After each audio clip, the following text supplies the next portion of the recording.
Hi everyone, I'm Top Romance here. Before watching the video, please take 3 seconds to like the video and subscribe to the channel so I can have more motivation to create even better quality videos. Thank you very much. Have a nice day. Plot introduction shows an image of a girl having a car accident on the road. That girl is Tien Kim Traek Dao, who just won control of Traek Dao when she died in an unexpected accident. After death, her soul was not at peace. She was angry and said, "This can't be. I just managed to drive out my stepmother and her son who were eyeing my father's assets. Just when I achieved victory, how could I die like this?" Wanting a chance to be reborn, I had to transmigrate into a small world and become a supporting character. Complete the mission to prevent the villain's corruption and the tragic death of the supporting female. The system appeared and announced to her, "Welcome to the time correction. Complete the missions distributed by the system in each world. Then accumulate to reach a certain milestone. You will receive a chance to revive in your original world." Your current mission is in a world from a novel called Entertainment Queen's Harem in the entertainment world. Your new identity in this world is the evil supporting female Thin known. Before you transmigrated into her, she was a person with a domineering personality. First, she was very boy crazy, always lusting after the male lead. He was the school's hot boy idol. Second, she always bullied the female lead. "Stop dating Ko Lan Fong, or I'll make you regret it." Third, she kidnapped the male supporting character, making the main villain hold a grudge against her. Lastly, she fell into the nightlife scene, living a luxurious and wasteful life, and then died young on the street. The ending of this supporting character was too tragic. Your mission is to save her. What's your plan? The solution is divided into 4 steps. First is to reject romance. Second is not to fight over men with the female lead. Third is to help the male supporting character maintain his humanity. The final step is to prevent the villain's corruption. Now please follow along to see how our character solves these problems. It begins with an image of a car speeding on the street. Screams rang out, "Get out of the way. The brakes are broken. Quick move." A crash sound echoed. A girl was thrown from the car, blood covering her body. Passers-by panicked and shouted, "Someone's been in an accident. Call 120 quickly." The girl who had the accident woke up in a small space. She anxiously asked, "Where am I?" "It seems I was." A voice echoed in the space. "You died in the car accident." Unwilling to accept it, she shouted, "No, this can't be. I just drove out that green tea stepmother and her son who coveted my old man's fortune, and just when I succeeded, I had died." "No, no." The system announced, "Welcome to the system. If you complete the missions in the world assigned by the system, after accumulating a certain amount of points, you will have the chance to resurrect in your old world," she said in confusion. "So this is a time-space restoration system, and your mission is to transmigrate into the novel The Queen of Entertainment. Your identity there is Shang Ran, an evil female supporting character in that world. The original Shang Ran fell in love with Gu Lanfeng at first sight after returning to China and studying at Beijing First High School. Because Gu Lanfeng was close to her cousin Shang Mian, Shang Ran often deliberately targeted Shang Mian to smear her because people compared the poor student Yi Nanhe with Gu Lanfeng. So Shang Ran bullied and trampled on Yi Nanhe in various ways. Moreover, Shang Ran suspected the male supporting character Shang Yu, who was the school doctor, to be her father's illegitimate child. Not only did she plot to harm him, but also intended to kidnap him. Years later, Shang Ran's parents met with accidents one after another. She, who was once a noble young lady, became an orphan with nowhere to go overnight.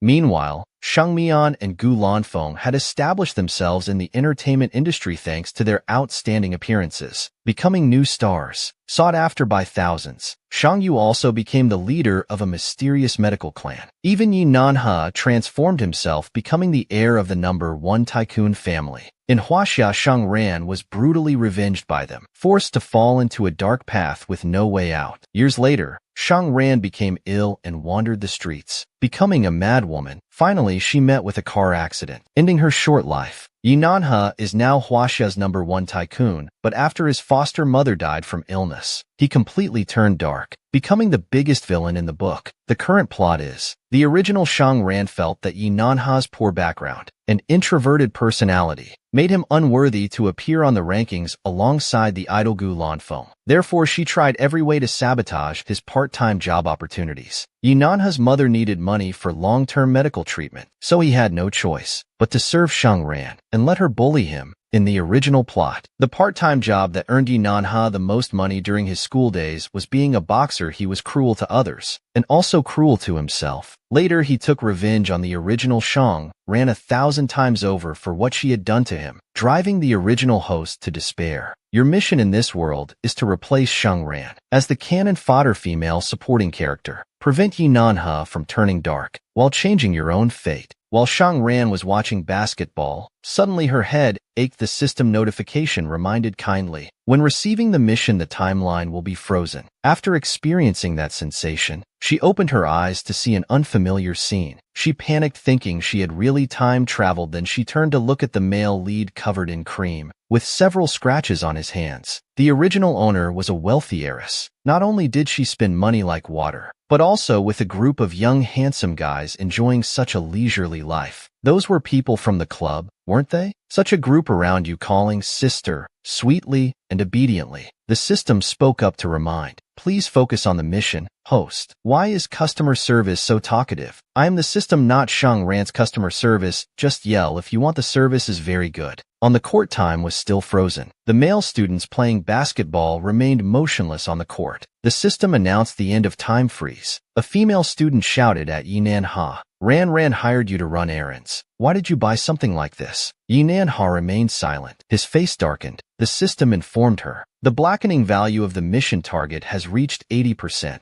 Shang Ran thought to herself that he had already blackened 80%. That girl turned to speak to Shang Ran. Ran, tell him to go buy a new one. Are you teaching me what to do? The other girlfriends looked at each other in surprise. Shang Ran immediately spoke up. Only I am allowed to bully him, understand? Those two girls trembled in fear. Yi Nanha silently looked at her. He was also surprised by Shang Ran's attitude. She then said, all right, Yi Nanha, you can go now. He wondered bewilderedly, what's wrong with this fool today? Suddenly possessed by a ghost or something. According to her style, shouldn't she continue to be instigated by others and make things difficult for me? Well, I have things to do today. No time to play with her. After some thought, he spoke up today. Haven't paid today. Hearing this, Shang Ran hummed. She took out her phone and transferred money to him. She thought to herself, anyway, the original owner's card isn't short of money. I'll transfer him a bit more. She spoke up. I've transferred it to you. Go get your clothes cleaned. They're filthy. Yi Nanha wasn't paying attention as he was cleaning up the spilled ice cream on the ground. Shang Ran pondered. Truly a civilized and polite kid. Those two girlfriends shouted. Ran, why are you letting him off so easily today? That's right, Gu Lanfeng is still playing basketball over there. You should teach him a lesson more, so Gu Lanfeng can see your intentions. Yes, that's right, Ran. She thought these two pig birds. The tragic ending of the original owner.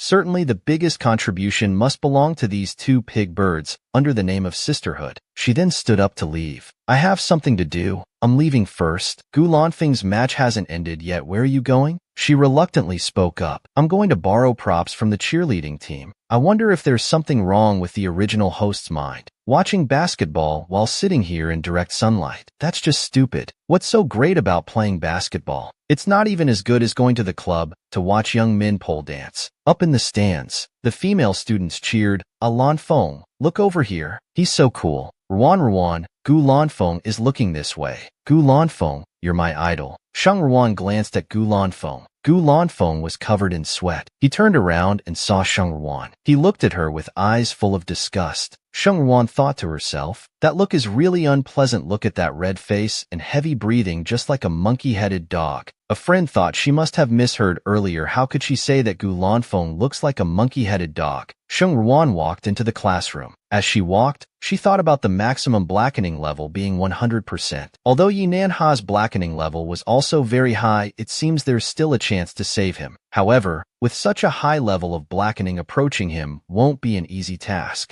I need to think of a way quickly. In the real world, my father is about to be in trouble. Therefore, I must complete the mission quickly and return before the crafty stepmother and her son come back. Who knows, by then, I might not even have underwear left. Suddenly, the door burst open. A bloody hand grabbed Shang Ruan, pulling her inside. She thought fortunately, she and the original host had practiced martial arts. Though not an expert, basic self-defense was still possible in a flash. She kicked him hard, causing him pain. He immediately let go of her. Shang Ruan stepped back and took a defensive stance. He was covered in blood, holding a knife. He said, not bad skills. She recalled this person was Shang Yu, the doctor at Ijong School. In the plot, he was deliberately framed by the original host until the whole school knew about it, finally leaving Ijong. More importantly, the original host's father Lai Seely failed in the family power struggle. This was the direct cause that led to his and his wife's misfortune 6 months later. Fortunately, in the current plot, the original host and Shang Yu hadn't had any contact yet. Everything could still be salvaged. Shang Yu thought, currently injured. There's no way to control this girl in front of me. Must find another way.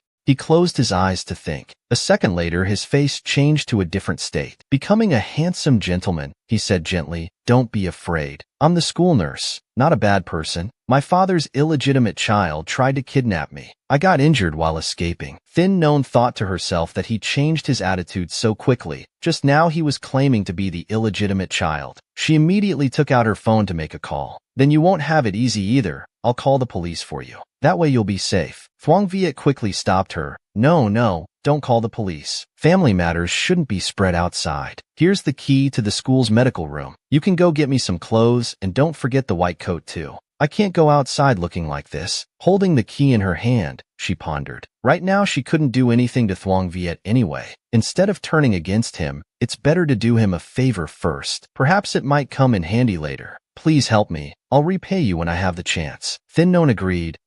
All right. After saying that, she turned and left. As soon as the door closed, Thuong Viet sat down and took out his phone to make a call. "I've got the items and sent them to you. Don't leave him any chance of survival." A moment later, Thin Known brought the clothes. She spoke up, "Check if these are okay." "Yes, thank you." He immediately took off his blood-stained shirt. The show must go on till the end, so Thin Known said, "Let me help you then." Thuong Viet looked up and said, "Thank you." Thin Known provided first aid and bandaged his wounds. Thuong Viet thought to himself, "This girl seems somewhat familiar. Is she mixed race?" After finishing, Thin Known wiped her hands. Thuong Viet smiled and said, "Thank you so much for today. I will definitely repay you." Thin Known remained coldly indifferent. She said, "I'm leaving now." Suddenly a phone rang. Thuong Viet picked it up to check. He thought, no wonder this girl looks familiar. So she has NAC Man family bloodline. Lai Tu Loi NAC Man acts nice to me on the surface, but behind my back supports that foolish brother of mine. If I can get his precious daughter in my hands, then the alliance between him and my foolish brother, how trustworthy would it remain? Customer service. Didn't you say Deep Nam Ha was nearby? Where is she? I can't even see her shadow. Suddenly Thin Known heard. Sorry, Known. She's been spoiled. I know she has done many bad things. I apologize on her behalf. Deep Nam Ha spoke up. And then what? Thin Min looked at her puzzled, thinking. I took the initiative to signal, but she asks, and then what? Deep Nam Ha said while turning away. Sorry, if you have nothing else, I need to get back to work first. Then I won't bother you anymore. Thin Known was irritated. Is this female lead some kind of White Lotus setup? Creating presence is one thing, but she doesn't forget to drag me down while at it. Thin Nguyen thought Ko Lan Fong is excellent. He's also very handsome, but his family background is good. Used to being pursued by others. Deep Nam Ha has good grades. His appearance is no less attractive than Ko Lan Fong. It's just that his family is too poor, leading to everyone around looking down on him. I just need to take the initiative to get close to him and care for him. This type of boy who lacks warmth will surely be easily moved by me. If I could get special treatment from Deep Nam Ha, it would definitely feel great. Thin Min suddenly screamed. She was trembling. A group of thugs approached and shouted, Finally found you, kid. Students should focus on studying. Why are you boxing? Thin Min trembled in fear and screamed. What are you doing? Don't do anything stupid. Be careful. I'll call the police. A thug shouted, Call the police? Go ahead. I dare you.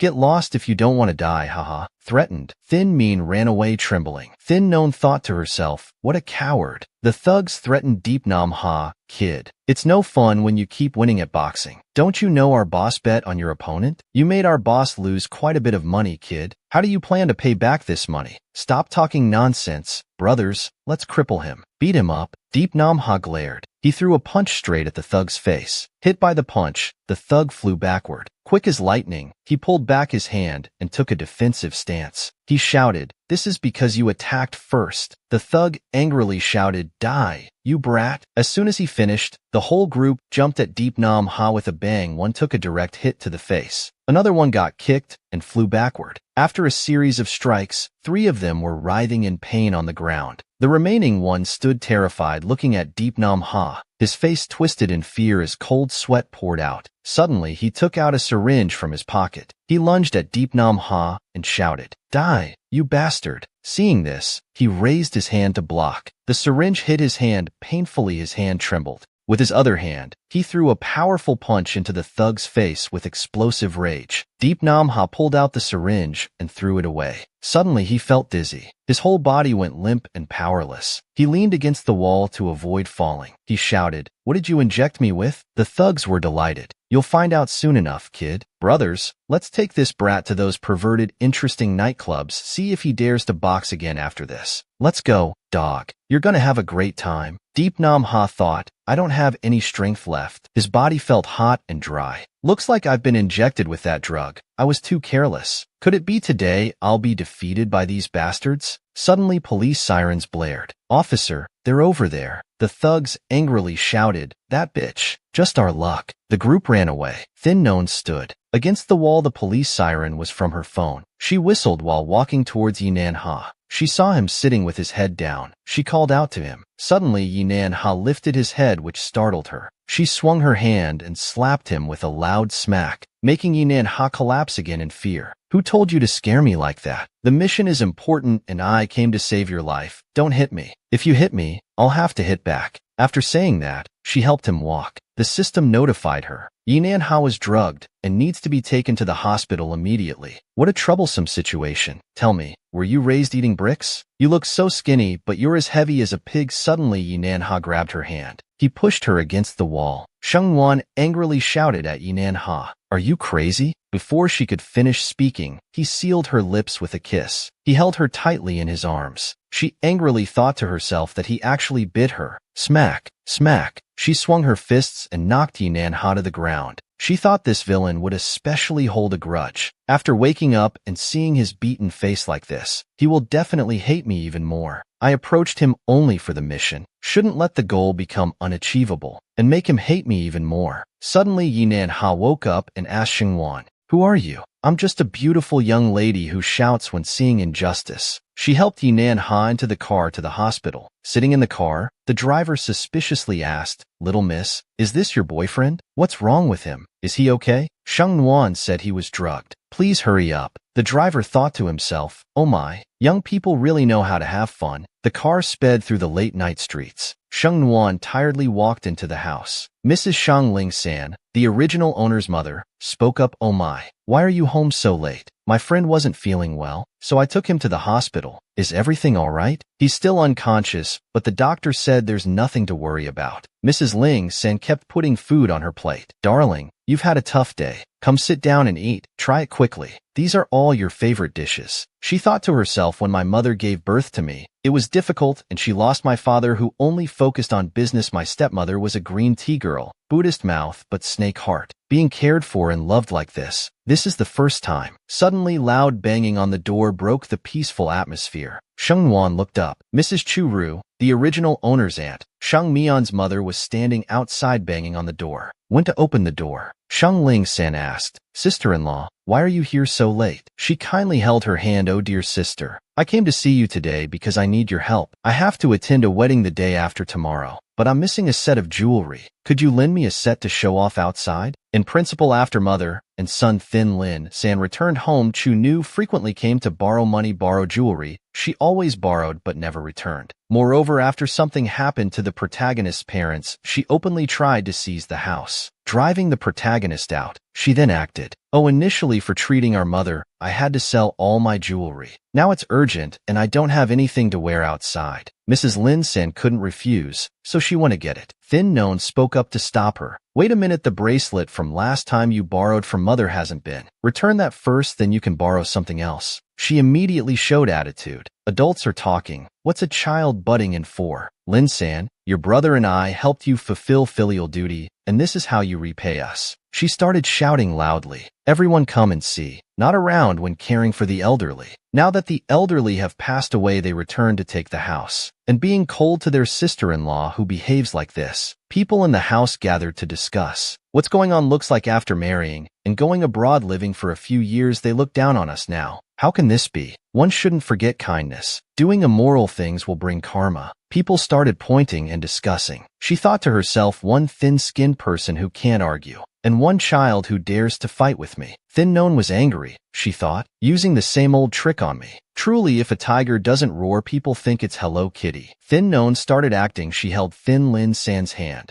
Our mother only has a little money left, not enough to live on. Mrs. Lin San was surprised, thinking a little money, huh? Thin Known continued. Last time, Aunt said grandmother's medical treatment required borrowing money for us to repay. At that time, didn't we already cover the medical expenses? Why did we still need to borrow money and make us pay back 600,000 at once? She winked, signaling to Thin Lin San. Yes, sister-in-law. Previously, I paid all hospital bills for our parents, thinking you and brother could stay beside to care for me, so I took responsibility for the financial aspect. This time returning, I gave you both 600,000. Why do you still feel I owe you anything? She stammered, saying this. I. Thin Known spoke pleadingly. Aunt, you borrowed mother's necklace last time and haven't returned it. Today you come to borrow jewelry again. Mother doesn't have much jewelry left. Could you leave some for her? She angrily shouted. I said I'll borrow and I'll definitely return it. You foreign devil, why are you so calculating? She pushed her hand away. Stop pulling at me. Thin Known fell into her mother's arms, sobbing. Mrs. Chu Nu angrily shouted. Foreign devil, stop making a scene. I barely used any force. I'm not a foreign devil. I speak Chinese and have Chinese citizenship. Auntie, you can't bully me and my mother just because my family won't lend you jewelry like that. Everyone started pointing and gossiping, supporting parents. Give money if you have money. Give people if you have people. That's normal. You can't just because they won't lend people extort them like a bottomless pit. That's right. She dresses neatly, hasn't returned what she borrowed last time but wants to borrow again. Her intentions are very clear. Who calls their own children foreign devils? You can tell just by looking at this woman she's not running out of resources. Turns out the wicked always accuse first. Indeed, not everyone who speaks loudly is right. Mrs. Chu angrily shouted. Tomorrow I'll return that broken necklace to you, acting like it's some rare treasure. After saying that, she left. Everyone dispersed and Shang Ran thought with satisfaction. Before I died, I had defeated my scheming stepmother and her son. And who are you to compare? Yinan Ha must be awake by now. At that moment, Yinan Ha did wake up. He opened his eyes and sat up, confused, not knowing why he was here. The nurse came over and asked, are you awake? First, don't move around too much. You're still on 4. He relaxed back down. He realized he was in the hospital. He spoke up. Hello, may I ask who brought me to the hospital? It was a young lady about your age. Could you check for me how much the medical fees are? Let me check. Your room until tomorrow totals 987 yuan. That young lady already paid for you. You can leave after this 4 bag is finished. Yes, thank you, nurse. I remember being injected then losing consciousness. Who brought me to the hospital? He wondered. Was it Shang Mian? She wanted to help me from the start, though she ran away when threatened by those guys. But she came back afterward, although I don't want relations with uninvolved people. But she did save me after all, and brought me to the hospital. Yet I offended her. He sent a friend request to Shang Mian. She accepted the friend request. Anyway, I'll thank her and transfer the medical fees to her. Shang Mian was surprised. She asked, confused, what does this mean? Someone had saved Yinan Ha and prepaid his medical fees. He thought it was me? Shang Mian thought decisively neither confirm nor deny would be best. If it's really a misunderstanding, it's not necessarily bad. Mrs. Chu said angrily. Tomorrow take the necklace and return it to that foreign devil. Shang Mian asked, surprised, what's wrong, mother? That girl looks clean and neat on the outside, but actually doesn't have much money at all. It's all just for show. Shang Min took out the necklace. Mother, look. Didn't you lock this necklace in the cabinet? Why is it with me? This necklace is a fake. It's not the one Mom borrowed from her. This one looks exactly the same, like it was cast from the same mold. I want you to use this one instead of the real one. To return it? Yes, just return this one to her. I worked hard taking care of her parents in her place, and now she's being so petty with me over a worn-out necklace. I won't return it to her. This is what she owes me. Thin Min smiled with satisfaction. She thought to herself, this Thin Known is so proud. Consider it using a necklace to buy yourself a lesson. The next day at Capital First High School, when students saw Thin Known, they started gossiping excitedly. Look, that's her. She doesn't look like she's pretending much. Is all this necessary? Must be because of vanity. Thin Known was surprised to find herself being scrutinized and discussed. A girl spoke up. No, Someone said you're pretending to be a rich beauty, that you actually live in a reform house. The driver who picks you up is just a hired car. Is that true? Thin Known thought to herself, so this is that plot point. I remember how the original owner handled this situation. She then shouted, "Open your eyes wide and look carefully." The students gasped, "Oh my God, this balance is longer than my life. She's really a rich lady. If this is fake, I'll eat dirt right here." The system gently reminded. This news was accidentally spread by Thin Neen. Indeed, Thin Neen wasn't as gentle and good as in the original plot. But this opportunity made those two mother and daughter feel, it's good that we and mom don't have money. At least Chu Nu won't come to extort money occasionally. She angrily stomped her foot. Who said that? That's nonsense. I'm not pretending. The students discussed. Look at her guilty expression. This must be true. So she's not really a rich beauty at all. She's really good at pretending. The truth will always come out eventually. Why did she have to do this? Two close friends discussed with each other. Duneen, let's not hang out with her anymore. She's so vain. Not just vain, she's also really good at acting. I'm speechless. After a while, everyone dispersed. Thin Known leaned against the wall corner and sighed. She saw Thin Mean waiting there. She spoke up, Known, you're here. My mom told me to give the necklace back to you. Please give it back to her. Thin Known reached out to take it. She opened the box to look inside. Thin Mean thought, she probably won't recognize this high-quality fake. Thin Known threw the box back. She said angrily, this isn't the necklace. If you want to return it, return the one you borrowed. After speaking, she turned to leave. Thin Mean grabbed her clothes. She said, Known, what do you mean? This is clearly the necklace that she lent you. What are you thinking? The students who saw this started discussing what was happening. Looks like Thin Known is having another conflict with the school beauty. Thin Mai smiled slightly. Suddenly, she let go and fell to the ground, screaming, it hurts so much. Her classmates saw and quickly rushed to help her. Mion, are you okay? How could you push someone like that? That's too much. Knowing she was scheming, Shang Ran smiled. Mion, get up slowly. Take it easy. Where did you hit? Does it hurt? It hurts a little bit. Suddenly a hand pressed hard on Shang Mion's shoulder. She looked up bewildered. The force made Shang Mion sit flat on the ground. Once again, Shang Ran spoke up. Didn't you want to pretend to be weak? Now everyone thinks you're weak and innocent. If you get up that quickly. This fall was too exaggerated. With tears in her eyes, Shang Mion stammered, Ran, you? Behind her, a male student ran over. Gu Lanfeng knelt down. He helped Shang Mion stand up. He spoke up. Apologize now. Shang Ran laughed coldly, stood up and shouted, who do you think you are? The classmates gossiped. This Shang Ran pretends to be a rich beauty while bullying her own cousin. How interesting, and isn't that her shamelessly chasing after the hot boy Gu? But he doesn't pay attention to her at all. How dare she talk to hot boy Gu like that? Using soft tactics, she's quite skilled at this game. A student picked up the necklace and exclaimed, oh my, I saw this necklace online. It costs hundreds of thousands. Shang Ran is a fake rich beauty. How could her mother afford such an expensive necklace? It must be a fake. She just said this necklace isn't the original one her mother gave her. Don't tell me she wants to trick Mion into compensating for a real necklace. Successfully scheming, Shang Mion smiled with satisfaction. Shang Ran spoke up. Actually, whether it's the necklace or this person, you've schemed every way to get them. Both are things that irritate me. She moved closer to Shang Mion and said, if you like it, I'll give it to you. Consider it me helping the poor. After saying that, she turned and left. Gu Lanfeng asked, are you okay? I'm fine, everything's okay. Tell me guys, has Shang Ran really stopped liking hot boy Gu? She was so angry with him just now. Not sure. Anyway, last time I heard her say when hot boy Gu played ball he looked like a monkey dog. It must be true. If she still liked him, she wouldn't say that. Gu Lanfeng heard this and was surprised. Shang Ran walked away thinking, Shang Mion isn't anything good. Why could she become the female lead of this world? The system spoke up. Because luck coincidentally fell upon her. Shang Ran was surprised. Just because of luck? So even though Shang Mion is a fake White Lotus, her career and love life will still go smoothly as before, becoming the female lead of this world, while the original host equivalent to a supporting role must face this luck. Even though she originally had good family background, finally will eventually reach a dead end for various reasons. I must do something. Otherwise, it will be very difficult to complete the mission. She immediately asked the system, customer service, check Yinan Ha's activities today. The The system replied. Today after school, Yinan Ha will work part-time at a restaurant. A loud crash rang out at the restaurant. The wine bottle shattered as the manager shouted, "What's wrong with you? Can't even handle such a small matter. Do you know how much the wine bottle you broke costs? You're so unlucky. Can you even afford to pay for it?"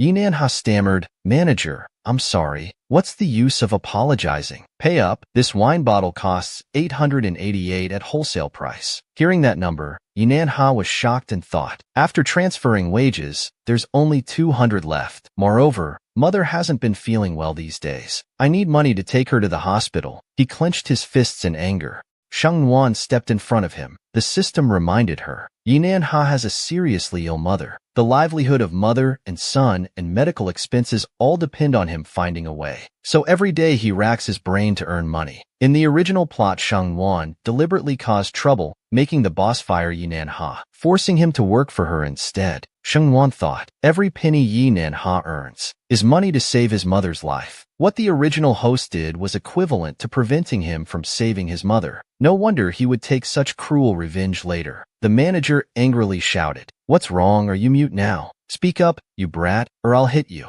Sheng Nuan shouted, interrupting, making him stop immediately. Yinan Ha looked up in surprise. "Here's a few hundred for compensation. Don't talk dirty and threaten to hit people." Holding the money, he exclaimed, "This kid's lucky today. Go quickly, go. You don't need to transfer these goods today either." Yinan Ha's face darkened. Sheng Nuan asked, "Is everything all right? If I remember correctly, I just helped you. Is this how you treat your benefactor? Tell me what you want me to do this time. In your current state, what can I make you do? What's wrong with you? Now are you really short on money? You work for me, so you're my person. Going out to work for others, getting beaten and scolded is like slapping my face." After speaking, she transferred 5,000 to Yinan Ha. "All right. This is the salary I'm paying you. From now on, just obey me well. Understand?" Yinan Ha thought, "I really hate this fool, but right now I really need this money." He had mentally prepared himself. Understood. "Please tell me, what should I do now?" Sheng Nuan said, looking at your pale face. "Don't get sick. Take a few days off and go home." Hearing those words, he was surprised. "Couldn't believe how differently she treated me." That night when Thin Non returned home, she pondered. The main reason why Deep Nam Ha turned evil was because of having no money. Couldn't afford treatment for his mother. How can I continue to give money to Deep Nam Ha? If it's too obvious, he will definitely become suspicious. An idea came up. She sat up straight. Aha, got it. In the original plot, Deep Nam Ha also worked as a game power leveler. I can create a fake account to be his customer. She created an account named Destiny Changer and sent a friend request to Deep Nam Ha. Deep Nam Ha accepted and started chatting. Thin Non messaged, "Brother, do you offer power leveling service? New account needs quick leveling to 85. Deep Nam Ha replied, "Yes, but payment must be made in advance." Thin Non immediately transferred 5,000 yuan to his account. Deep Nam Ha was shocked. He was stunned when he saw the amount she messaged next. "Power leveling fee has been sent. Sometimes I might need you to play together. I'll pay for that too, giving you advance payment. We'll add more if not enough later." "Thank you, boss." Deep Nam Ha excitedly thought. Although this person paying so quickly is a bit strange, but at least now I have money to take mom to the hospital. System notification. Target mission subject Deep Nam Ha's evil level has decreased by 5%. Thin Non smiled with satisfaction. Next time must try even harder.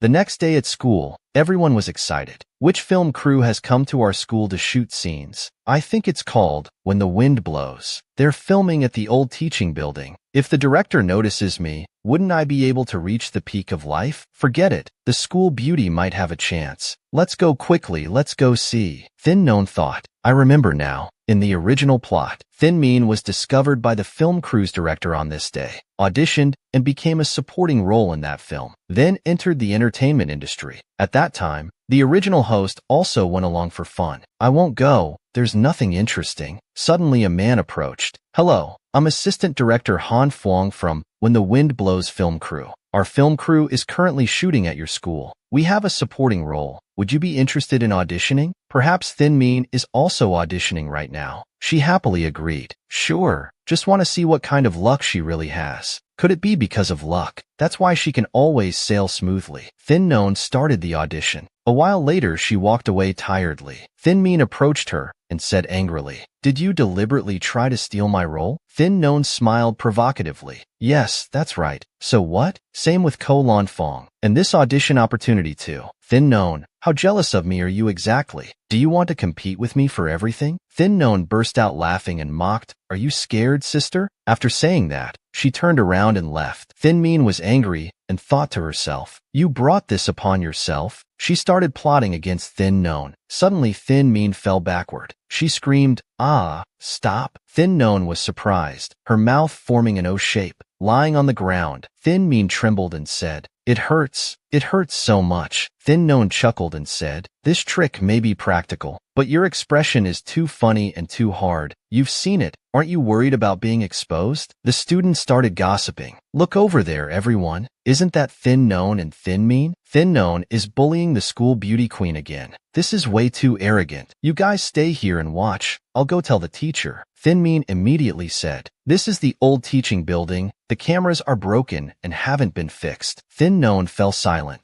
Her face darkened as she swung her hand to slap Thin Mean. A voice rang out behind Thin Known. "What are you doing?" He pushed hard on her shoulder, causing her to fall and roll on the ground. Ko Lan Fong thought to himself, "I didn't want to use such force." Thin Known angrily shouted, "Well done, Ko Lan Fong. You want to get physical, right?" The homeroom teacher came over and shouted, "Why are you all gathering here? Quickly return to your classrooms now." The students dispersed upon seeing this. "As for you all, follow me to the office if there's an issue." The plan worked. Thin Mean smiled. Thin Known was furious. "Remember this well. We're not done here, you two." Thuong Viet was hiding in a corner. He had recorded the entire incident. He exclaimed, "Are young girls nowadays all this scheming? Though that Leslie girl indeed has personality, just like in the documents. How interesting." In the teacher's office, the homeroom teacher spoke up. "Thin Known, why did you push your classmate?" "I didn't push her." "No? You didn't slap her either?" "I slapped her because she falsely accused me." "I want to know, did you witness me pushing her?" "Why are you stammering?" "I didn't see it." Ko Lan Fong thought to himself indeed he hadn't witnessed Thin Known pushing anyone, but this needed consideration. In the matter of bullying Thin Mean, she had long been known as the perpetrator. "Why did you two get into this dispute?" "Thin Known is my cousin. I heard she's been bullying Deep Nam Ha lately, making him run errands. So I wanted to advise her." Unexpectedly, Teacher Vong, "Please call Deep Nam Ha from class to come to the office for a moment." "All right," said the homeroom teacher.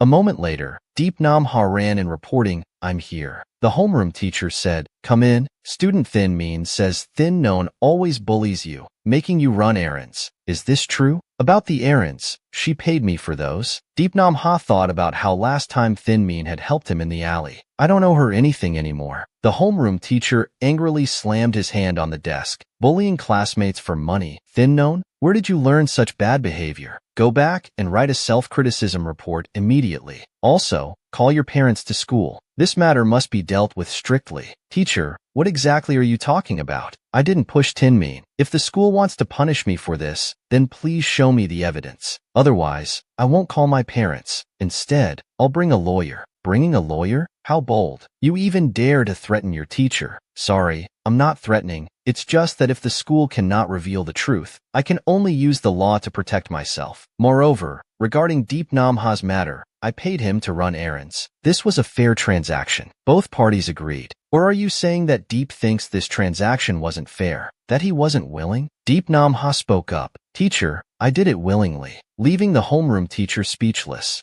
Thin Mean thought to herself, Deep Nam Ha didn't take this chance to get revenge on Thin AI. The homeroom teacher shouted, "All of you, return to class first. I'll think carefully about how to handle this matter." Hearing this, Thin Known calmly turned and left. Trin Mean thought to herself, "Anyway, it's not necessary to determine exactly what happened. As long as this story spreads, and those film crew people hear about it, that's enough." 2 days later, Thin Known was in her room. She researched about Deep Nam Ha. It turned out Deep Nam Ha was at the hospital taking care of his mother. No wonder he hasn't been seen at school these past 2 days. However, his mother's illness required urgent surgery. The longer they waited, the more complicated it would become. Maybe let this enthusiastic online friend that is me help him. Thin known then messaged to ask what illness his mother had. It's a brain tumor. You must know Dr. Lauren from Country Y, right? My father knows him. I'll ask my father if we can invite him to come. He thought in surprise. This person's father knows Dr. Lauren and can even invite him here. Don't know how old this friend is. Probably just a kid who dares to talk so carelessly. Dr. Lauren is an expert in this field. He has performed several similar surgeries like my mother's condition, all successful. But the costs of going abroad and treatment combined are astronomical. I basically can't afford it. Suddenly, the phone rang. He startled awake, wondering who it could be so early. Opening the message, he exclaimed in joy. They actually managed to invite that world-class expert here. His hand gripped the phone tightly as he pondered. Who exactly is this fate-changing person? System notification. Deep Nam Ha's darkness value has decreased to 60%. Host, please continue to try hard. Standing in the hallway, she breathed a sigh of relief. The plan is progressing well. Behind her, 2 female students were discussing. Why didn't you go with Mion?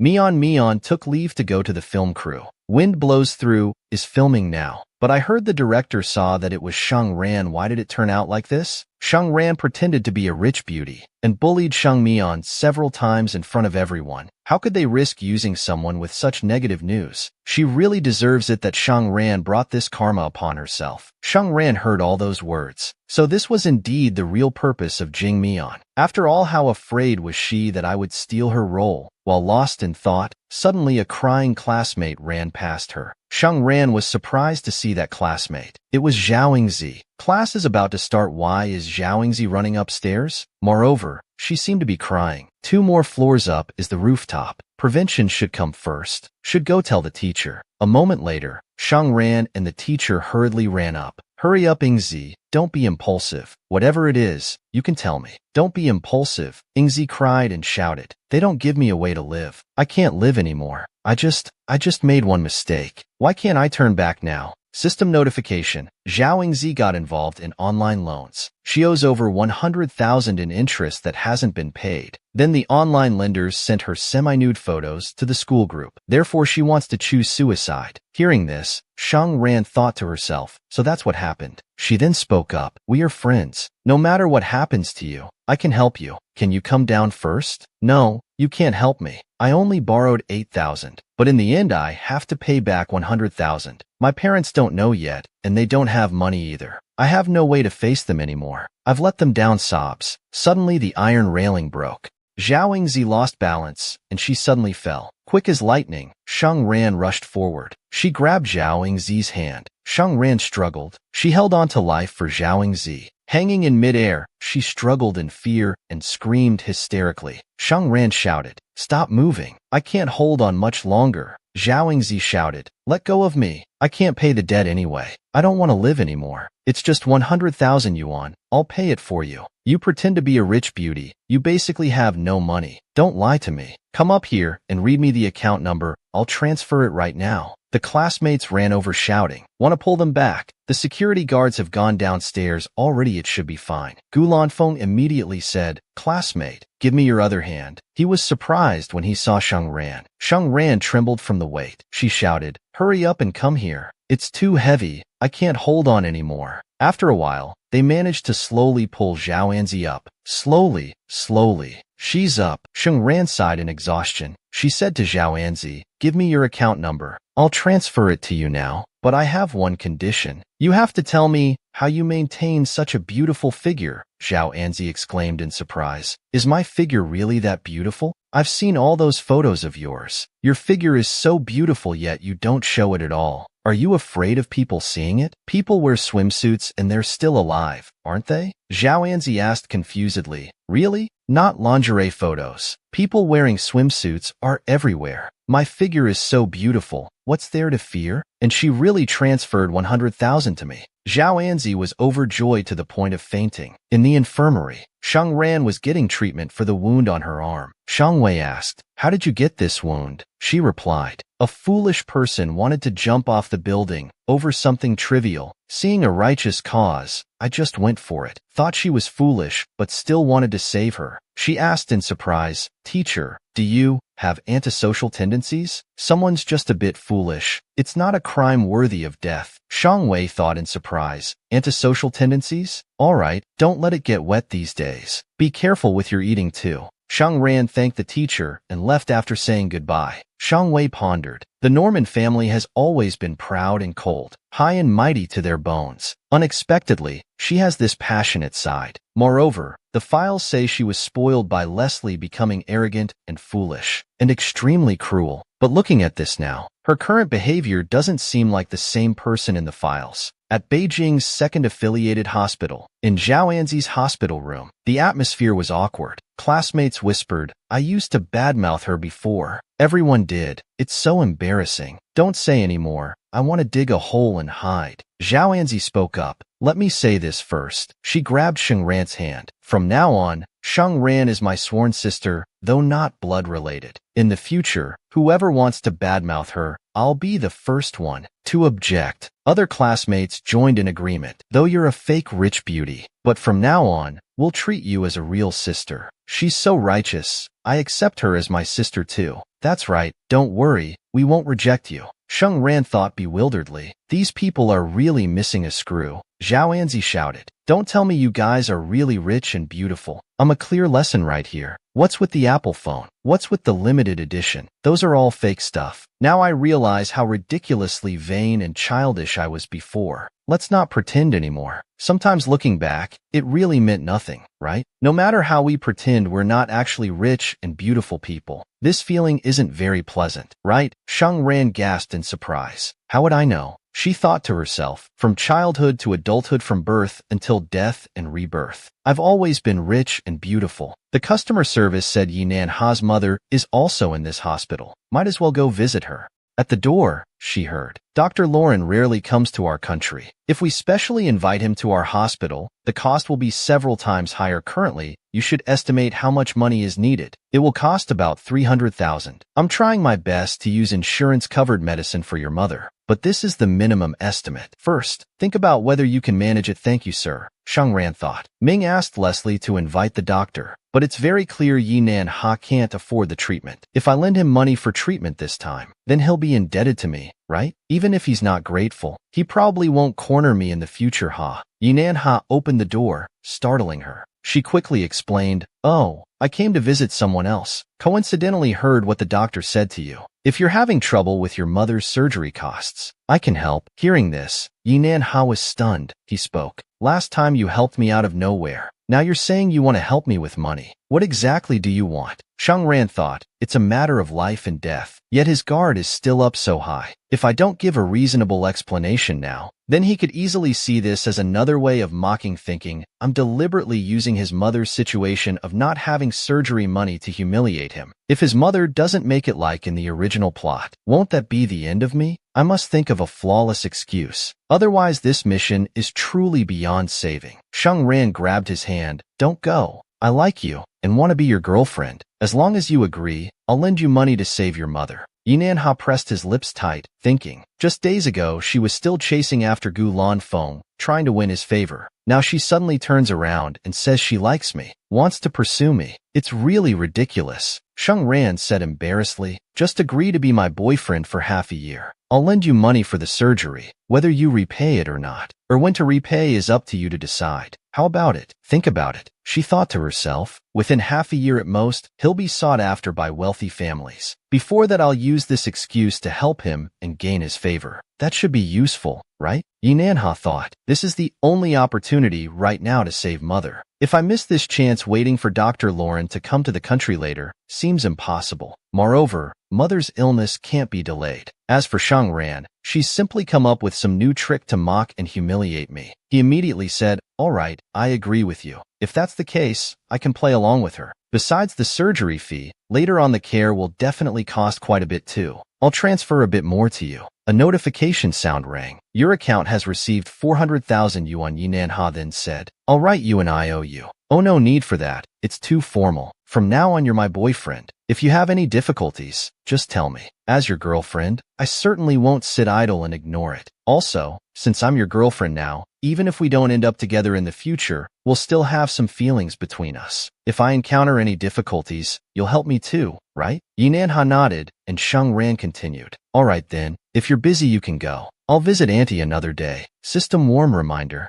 Manhwa's darkness value decreased by 5%. Upon returning home, she called Daddy. About Dr. Lauren's matter, she should thank the original host's father a bit. Let's video call him. Right, customer service. Last time I asked you to look into what happened to Leslie, then the system said. Leslie Norman will drink at a party 3 days later and be poisoned by someone. After being poisoned, his health will deteriorate severely. His situation will also change dramatically, finally being killed by his enemy's plot. Sheng Ran worried about what would happen to Leslie Norman, determined her position in this world. The reason the original host met such a tragic end was because both her parents were gone. I must find a way to prevent this. Ran, Daddy's little princess. Why do you have such an expression? Is life in the country not going well? Daddy, I had a terrible dream. I dreamed that 3 days later, Daddy drank a glass of champagne at the Valentine family party, then vomited blood and collapsed. I saw Daddy wearing a blue suit, wearing the bow tie I gave you. It was covered in blood. Daddy, I'm so scared, darling, don't be afraid. It's just a dream. The party security is very strict. Daddy will be fine. Suddenly a staff member brought in a suit. Sir, this is your suit for the party in 3 days. Please take a look. I think this suit matches perfectly with Miss Ivy's bow tie that she gave you last time. He looked at it in surprise. He immediately said, leave it to me. Thin Non sobbed. This is my dream suit, Daddy. Daddy, please don't attend that party anymore. And please don't drink, okay? All right, sweetheart. Daddy will seriously think about it. Don't worry anymore. Get some rest early. After saying that, Mr. Leslie hung up. Thin Non worriedly said to the system, I'm still not at ease about the client. Quick, check if Leslie paid attention to my warning. System searching. Please wait a moment. Then the system announced, cannot determine whether Leslie Norman attended the party or not. However, he did take your warning to heart. Thin Non sighed in relief. Taking it to heart is enough. As long as he's not poisoned by others' schemes, then his situation won't quickly deteriorate. I'll figure out how to handle the rest. The next day at school, Thin Non went to Ms. Wang's office. I'm looking for you. Non, said the teacher. You've done well in saving someone. About your previous conflict with Thin Mean, the teacher won't pursue it anymore. Also, I saw in your enrollment documents, it says you're good at piano and violin, right? Yes, that's right. In a few days, won't we celebrate the school's founding anniversary? There's a piano solo performance in it. It was supposed to be by Thin Nguyen, but now she's taken leave. She's not at school, so she can't participate. We can't leave that performance slot empty. I'm asking if you'd be willing to perform. Thin Non thought, I did learn instruments before, but wasn't very good at it. Although I can inherit all the original host's skills, but I haven't tried it myself yet. Thin Non then said, let me try it first. You can decide after watching. Is that okay? All right, follow me inside. Both entered the music room. Just play freely. Don't be nervous. It's fine. Yes, Thin Non sat down at the piano. The melody began to sound. After a while, Thin Non stopped. The teacher praised enthusiastically. Very good. It's you we need, little Non. I wasn't wrong about you. That's wonderful. Thank you for the praise. For days later, the performance was about to begin. Thin Non sat at the table. She put on beautiful makeup for the performance. 2 classmates exclaimed. I suddenly feel that Thin Mean being the school beauty is quite ridiculous, not to mention other things. This outfit our Non is wearing. When she walks out, she'll absolutely slay the whole school. That's right, Non. This kind of thing requires real skill. Not like pretending saying you can do it just for show. Can you really do it on stage? Don't worry, I should be able to. Yeah,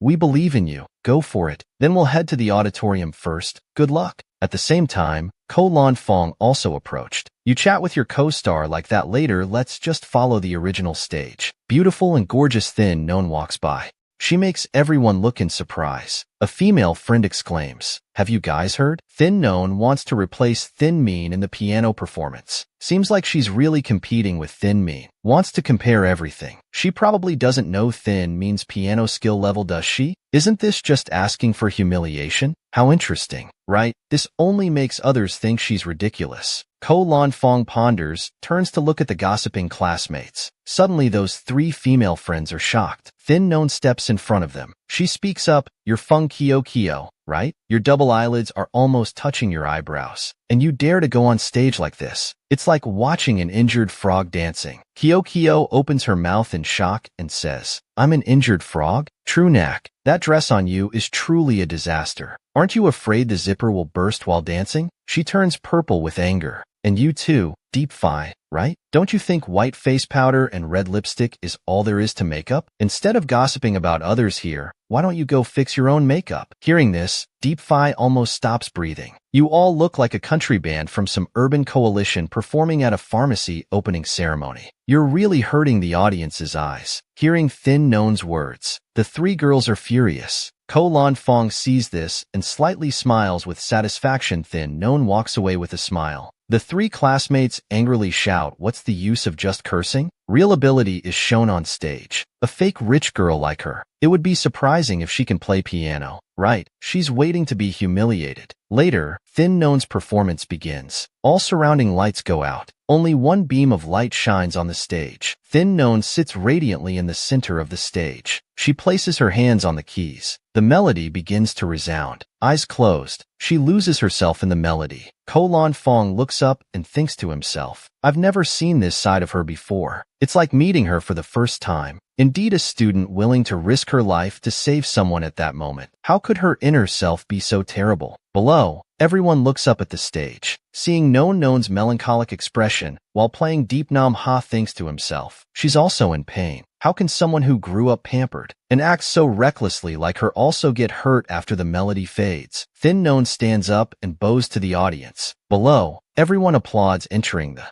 makeup room. Thin Known removes her earring. Thuong Viet approaches and praises her performance as not bad. "You play very well. I heard you're helping to replace Thin Mean's performance. Because my cousin went a film shooting. The one who deliberately fell into the flower bed. The one you bullied? Teacher, you saw everything? Not only saw, but also recorded it. Should I make it public?" She immediately asked what the teacher wanted to help her with. "I can make this video public, but in return, you must agree to something with me." Thin Known seriously asked what it was. "For now, haven't thought about keeping this opportunity." Thin Known stepped back. She said she didn't need it. "Why not? I don't care if others misunderstand me or not, and won't change others' views of myself by paying an unknown price." Thuong Viet smiled and said he couldn't tell that she was quite clever. "If there's nothing else, I'll go now." After saying that, she walked into the changing room and slammed the door. Indeed different from the women I've met before. Very different. However, it seems she likes that co-family hot boy. Indeed still childish, thinking she still needs to improve. Meanwhile, at the film set, Thin Mean and her friends were waiting for their turn to perform. A friend spoke up, "Thin Mean, what are you watching?" "I'm at the film crew shooting, can't attend the school anniversary celebration. The teacher found someone to temporarily perform instead. Don't know how effective it will be, so I'm a bit worried." "Then that person surely won't be as good as you. I just hope it won't affect the school's performance because of me." "Don't worry about it. The film crew matters here are more important. After filming, you can directly enter the entertainment industry." "Right, what performance did you originally want to do?" "Piano solo." "So our Thin Mean is also a talented girl." "Yes, that's amazing. Is there a live video? Quickly show us how the replacement performer is. See if they're too bad. I want to see too. I want to see too." Thin Mean then opened the video. Someone had recorded the video. "I haven't watched it yet either. Let's watch together." She thought to herself, "Thin Known, don't blame me if you're embarrassed. If you want to blame someone, blame yourself for not knowing your limits. This is my cousin. Probably not too bad. Just guessing. Definitely not as good as you at playing. Otherwise, why didn't the school find her from the beginning?" "Right, you're a new actor that our director personally chose. How could the director's eye for talent be poor?" All three watched the video and exclaimed in surprise. This is really good. The friend thought to herself, with such replacement level, does she need to worry? Or rather, could Thin Mean outshine this female student? No wonder those who used to mock Thin, known in the group, all fell silent. Turns out their faces had been slapped hard. Thin Mean was angry. She immediately turned off her phone. The two embarrassed friends turned away. I need to touch up my powder. I'm thirsty. Let me take a sip of water first. The director spoke up. Thin Mean, it's your turn. First, let's shoot a scene of you playing the piano. Yes, I'm coming right away. She thought to herself, it's fine. I'm filming now. Production Team 5 is the top in the industry. Once the TV series airs, I'll be a celebrity known by everyone. Thin Known's situation is nothing compared to this. The scene begins. Thin Mean starts playing the piano. She was lost in the melody when suddenly Thin Mean played the wrong rhythm. Oh no, I played it wrong. The director shouted. Post-production will remix the audio. Why are you panicking? You can't even manage to pose properly. Can you actually film or not? If you can't do it, someone else can replace you. Director, I'm sorry. I was just a bit nervous. Please give me another chance. The two friends whispered to each other. I think she just wanted to show off her superiority, but ended up being the one crushed instead. Her mood just collapsed a bit. If you want to be a star, such poor psychological quality won't do. Thin Mean silently fumed. Thin Known, it's all your fault. I'll remember this humiliation. At that moment, Thin Known sneezed repeatedly. She thought to herself, who's cursing me so much? After Deep Nam Ha's mother's surgery ended, Thin Known came to the hospital to visit. How are you? Auntie, are you feeling uncomfortable anywhere? Thank you for coming to help so early in the morning. My mother's surgery was very successful. Her condition is very stable. No need to thank me. With your mother having surgery, you must be very busy. Anyway, I have nothing to do this Saturday. If you need me to do anything, you can tell me anytime. Thin Known thought to herself, so he didn't believe my excuse from last time. He still thinks I helped him with ulterior motives. She said coyly, we're lovers now. We don't need to be so distant. Deep Nam Ha thought. It seems she really cares about my attitude. I know you don't like me this way, so it doesn't need to be half a year. Just 3 months. Be my boyfriend and after 3 months we can break up. How about that? Deep Nam Ha agreed. Thin Known smiled and said while turning away, then it's decided. Take care of things here. I'm heading home. If anything comes up, feel free to contact me anytime. What does she really want to do?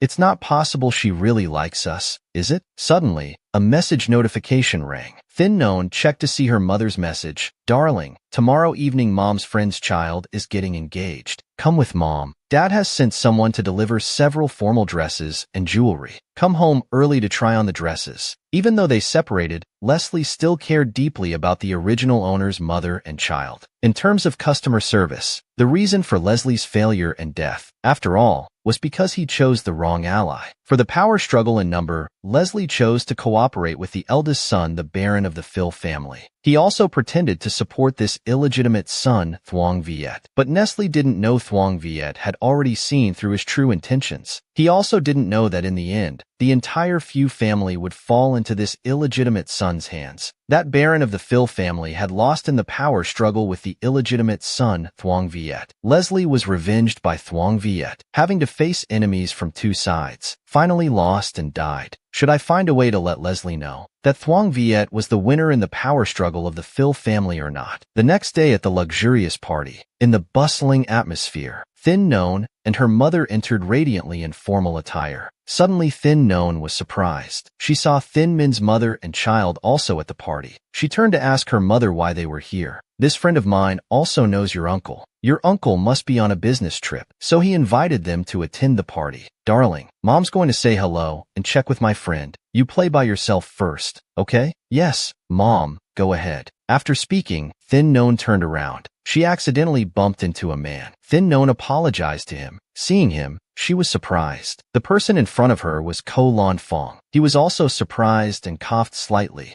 Ko Lan Fong spoke up asking, Thin Known, are you okay? She said she was fine and turned to leave. Suddenly a voice called out, Known, Lan Fong. Thin Mean came over saying it's been a long time. I heard at the school anniversary celebration last time. You performed in my place. I haven't thanked you yet. Thin Known replied, that's right. Ms. Vong also said you had practiced for a long time. Unexpectedly, I didn't need practice and could go on stage directly. Hearing that mockery, Thin Win's face changed. Known, are you still angry about what happened last time at the old teaching building? I didn't expect someone would find teachers to come. Moreover, I don't blame you at all. Can we just let this matter pass? Mean, is this the one who likes to pretend to be your rich white friend? I heard she's mixed race. Looking at her doesn't seem mixed at all. This formal wear isn't bad. Where did you rent it from? Must be quite expensive. You should be careful. If you stain it, it'll cost a lot of money. Don't talk like that. Known as my cousin. Ko Lan Fong looked at them in surprise. Thin Min continued speaking. However, known. Mong is just kindly reminding you.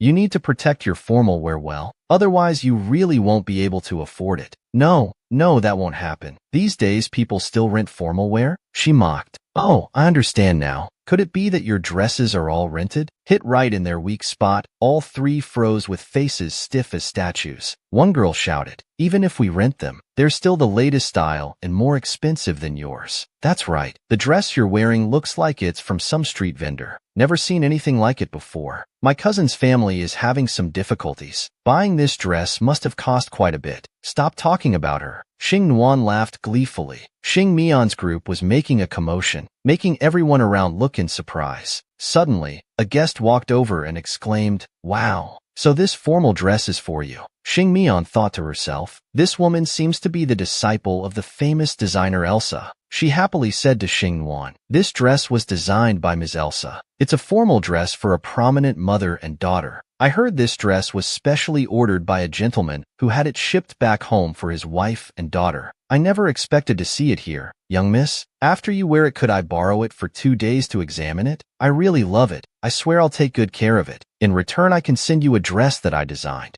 Xing Nuan was uncomfortable. She pulled her hand back and said, first of all, before she could finish, that girl was grabbed by the bodyguard. He pulled her away from Xing Nuan. People whispered, what's going on? Who is this person attending the party with a bodyguard? This girl's identity must be extraordinary. Mrs. Ling San ran over asking what happened. Someone dared to offend Miss Norman. Xing Nuan quickly said perhaps she's a designer. I'm fine. You can step back first. Yes. I'm sorry, Ling San. Did I do something wrong? You lived with your aunt in Italy for so many years. Haven't you ever heard of the Norman family? She stammered. Mom said she was shocked when hearing Mom talk about Xing Nuan's family. Xing Mian turned and called out. Xing Nuan ignored her and spoke. I'm tired. I'll go rest. Earlier the bodyguard and that designer were all hired by her, right? She's quite good at pretending. It's too much, right? And Miss Norman too. I can barely hold my laughter. Does this cousin of yours have a serious illness? She's acting like she's a princess. Xing Mian stammered. I'm not quite sure either. She pondered. She said she married an Italian painter. But what just happened? What was that all about? Last time Xing Nuan even took out 100,000 to help Zhao Yinzi pay her debt. Could she really be wealthy and beautiful? Suddenly, she saw Gu Lanfeng walking by. She called out to Lanfeng, long time no see. Want to chat over there? He declined. Maybe another day. She pondered, feeling that his attitude towards her had changed. Was it just her imagination? Walking into the restroom, Xing Nuan thought to herself, earlier when Leslie protected the original mother and child, it wasn't this exaggerated. Moreover, it's certain that there aren't just these outsiders around. This can only mean one thing. Something must have happened to Leslie. She sat down in the chair to think. He must feel that his safety and Thin Lin Sands might be threatened. That's why he sent people to protect them. My previous family was better. Although they were just nouveau riche small time and couldn't casually give away castles and jewels, but at least my life was safe. Being born into a clan of cannibals like Norman isn't good. All the jewels and castles could vanish into thin air. Suddenly there was a noise from the wardrobe. A sharp knife poked out, making Thin Non look in surprise. The door slowly opened. Thuong Viet stepped out holding a gun. He was surprised to see Thin Non sitting there. He exclaimed, Miss Norman. Thin Non thought, oh, it's him. He pulled the curtains closed, quickly tucked the gun away,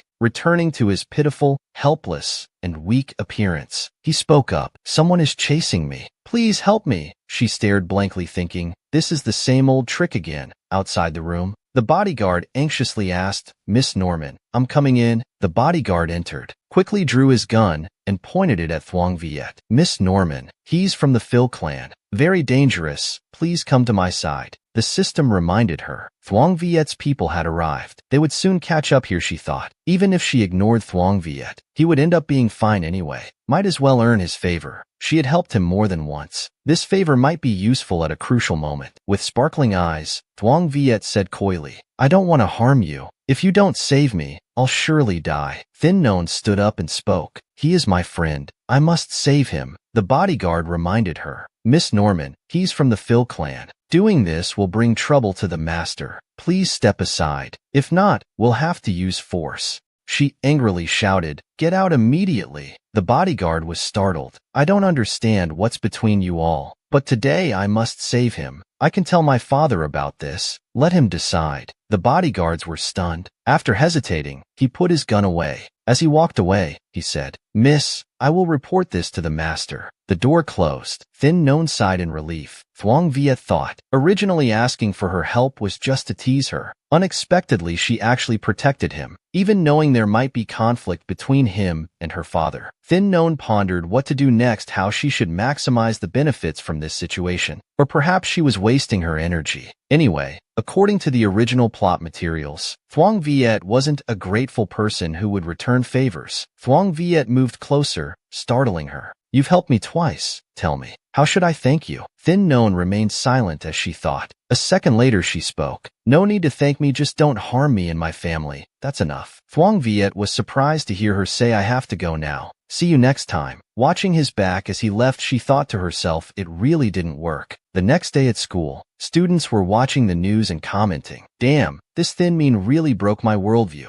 Is this really the school's beauty queen? I won't watch Chan Lan series without her. With these acting skills, she'll definitely survive until the end of the movie. This whirlpool is really deep. Thin Min looks like a little fairy, but turns out her heart is so dark. That girl has such beautiful appearance. No wonder she was framed. Beauty is a crime. I always felt that Thin Min's appearance was just average. At most, she's just a spoiled daughter from a small family. She just knows how to dress well. But no matter how well she dresses, she's still crushed by that other girl." Thin Non thought in surprise. Are they discussing me and Thin Min? Suddenly her phone notification rang. She opened it to see a message from an unknown number. A small gift to show gratitude. Thin Non immediately guessed. It seems Thuong Viet had released the video of Thin Min framing her that day. No wonder they were discussing Thin Min early this morning. He must have thought that this would drive her away. Meanwhile, at the film set, Thin Min was begging the director, "Director, those videos online are maliciously edited. Please give me another chance." The director shouted that the film crew needs to avoid all risks. "Why should we make an exception for you?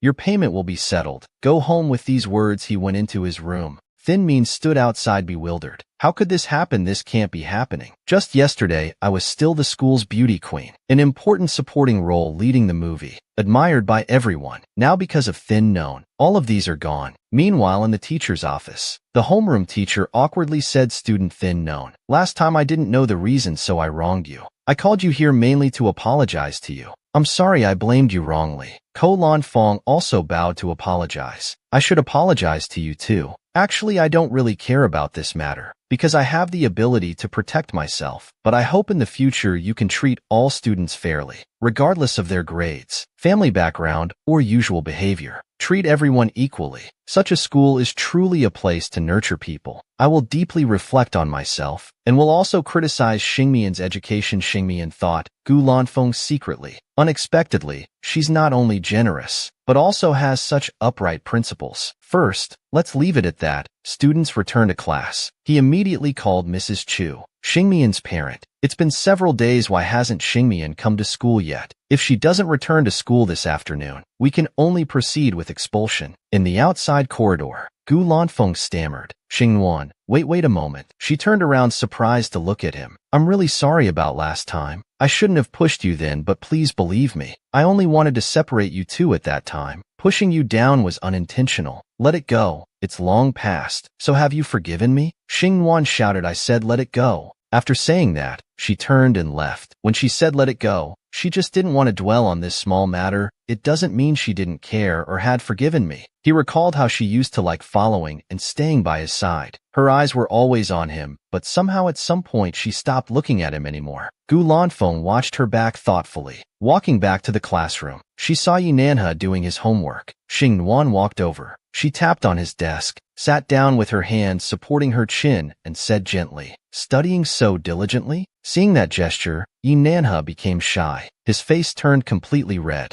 Hearts racing, they both walked to the corridor. Xingwan asked, how have things been lately? How are you? Recovery's not bad. Thank you. I heard you gave up the chance to participate in the provincial math competition. Yeah, no time. He pondered. The provincial competition requires 10 days of intensive training. Mom just had surgery. I basically can't leave her. Even if I could afford a nurse, I wouldn't feel at ease being away for so long. You're worried about not being able to care for Auntie. How can I help you? Although I don't know how to care for others, but I can hire nurses and then stay beside. If you're still not at ease, then we can hire 2 or 3 people. Definitely can take good care of Auntie. If you win the provincial prize, you'll have a direct admission opportunity with your good grades. Giving up like this, don't you feel regretful? If Auntie knows later that you gave up such a good opportunity because of her, she will definitely feel very bad. Moreover, overcoming temporary difficulties is better than risking a good future. You can take better care of Auntie in the future, right? When you have a good future, later when you face difficulties, you can solve them yourself. You won't need to make deals with me for help like this time, right? Deep Nam Ha thought to himself that she was quite straightforward. But should I really trust someone who used to be passionate about teasing and humiliating me? He remained silent in thought for a while before speaking. Then please take good care of my mother for me. Perhaps she genuinely wants to help. Let's trust her this time. Thin Non sighed in relief and said, it's not a problem. Every day, I'll have someone contact you to report your mother's condition. Thank you.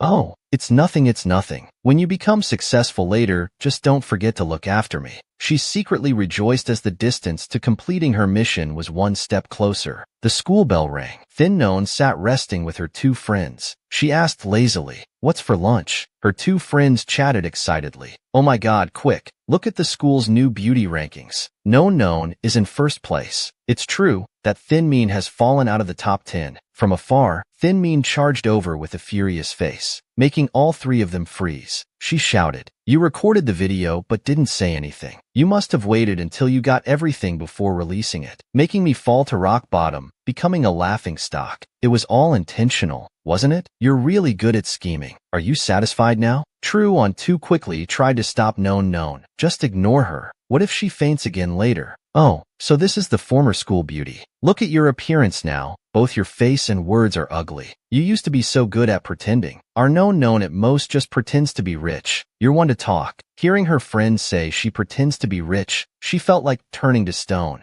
The verbal battle continued. What did you say? What about me? Want to fight? Just wondering if your mouth can act as well as you do. Thin Non thought to herself. Mock others all you want, but why drag me into it too? She sighed in despair. A few days later, the provincial exam ended. Parents were restless, wondering why results weren't out yet. Don't know how the exam went, just let nature take its course. Deep Nam Ha opened the door and walked out. He thought to himself about visiting his mother at the hospital first. The parents discussed, whose child is this? Finishing the exam so quickly. Must have done very well. After walking a few steps, he was surprised, seeing his mother waiting outside. Thin Non said, the doctor said she can go out for walks. Breathe some fresh air. Don't worry. Auntie is recovering very well. Yes, Mom is very healthy. These days it's really thanks to Non. He smiled and said thank you, Thin Non. After all these years, this is the first time after an exam that someone waited for me outside. Don't be formal. Let's go. Everything is prepared at home. Let's go back and celebrate for you. He asked in surprise. Celebrate? Of course we have to celebrate. An early celebration. I feel that you will definitely win a big prize. Wan wants to congratulate you. Mom can't stop you this time. You must do well in the exam. Yinan Ha, you didn't do poorly in the exam, did you? He confidently said, guaranteed to be first place. Yinan Ha is still as arrogant as ever. Yinan Ha's mother burst out laughing. Ha ha ha. After a while, all 3 returned home. Yinan Ha opened the door and walked in. Inside had been cleaned and arranged neatly and brightly. Sheng Wan spoke up, aha. When I took Annie home, I found many inconvenient spots, so I had people clean up a bit. Don't worry, they're all high-grade environmentally friendly materials. You can move in right away.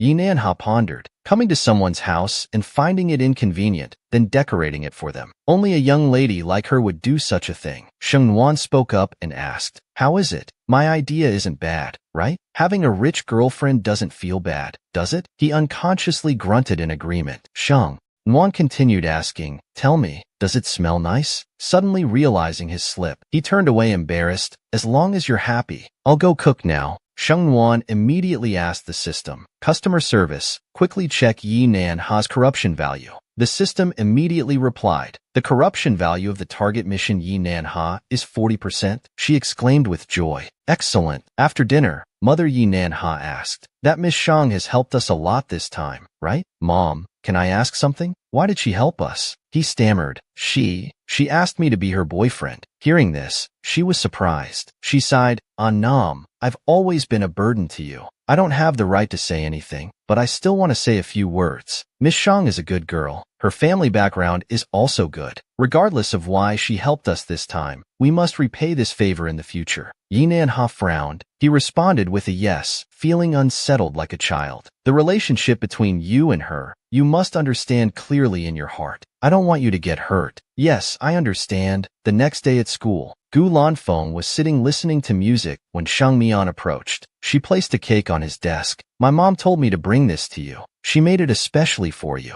He declined. "Thank Auntie, but I've already eaten. I've already brought it over. If you're not hungry, eat it later." He put it back to Shang Mian. "Thanks, but no need. No need to trouble yourself like this in the future." Shang Mian was embarrassed. Her face turned bright red. The classmates whispered among themselves, "The hot boy is really giving our former school beauty some face. Not turning against her is already good enough. How could things continue as they were before?" Meanwhile, Sheng Nuan sat outside eating steamed buns. Chewing away, she praised contentedly, "It's so delicious. Annie made it right? Your cooking skills are really good." Yinan Ha just hummed in response. He secretly thought he was worried she would hate it earlier, but unexpectedly she liked it this much. "Why didn't I notice before that she was this adorable? Just like a hamster." Sheng Mian walked out to the yard. She saw both of them smiling happily. She thought angrily, "Yet Sheng Nuan is staying with Yinan Ha." A moment later, Yinan Ha asked, "Aren't you going to thank me? It's not that you did most of it. I was just running errands like a brother. You and your past self should head back to class now."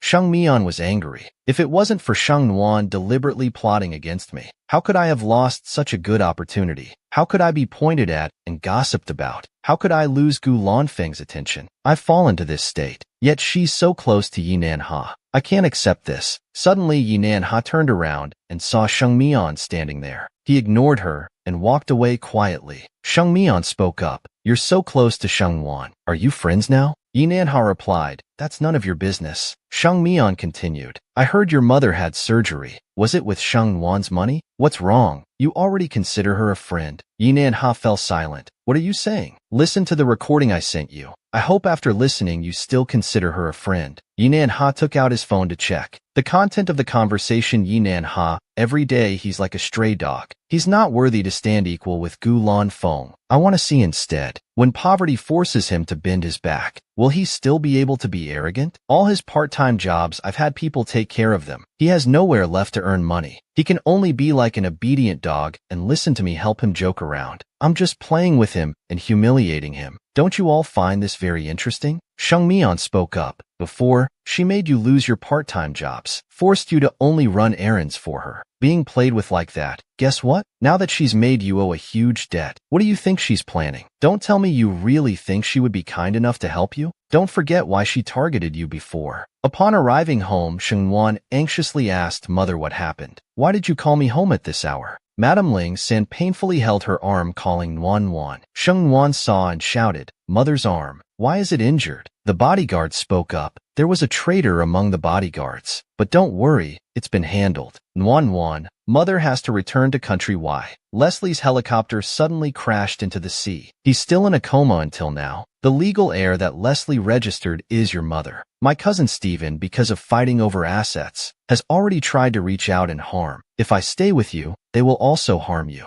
So I can only temporarily stay away from you. But don't worry, Squot will stay to protect you." Hearing this, Xing Ran pondered. If Leslie's side has already decided on defeat, then if she returns now, isn't she seeking death? The outcome won't change. She spoke up, "Mom really has to go back later. As long as Mom returns, those who desire Leslie's assets won't need to deal with a child who has no inheritance rights like me anymore. That way I can also be a bit safer. Moreover, right now Leslie needs you. You need to be by his side. So go back. Don't worry about me. I can definitely protect myself well. Ran, don't worry. I will definitely come back for you. Yes? Mom, please take care of yourself too." After speaking, Mrs. Ling Sang quickly left. Xing Ran turned to speak to the bodyguard. "You should go back too. Hide in the shadows, do everything you can do. My duty is to protect young miss.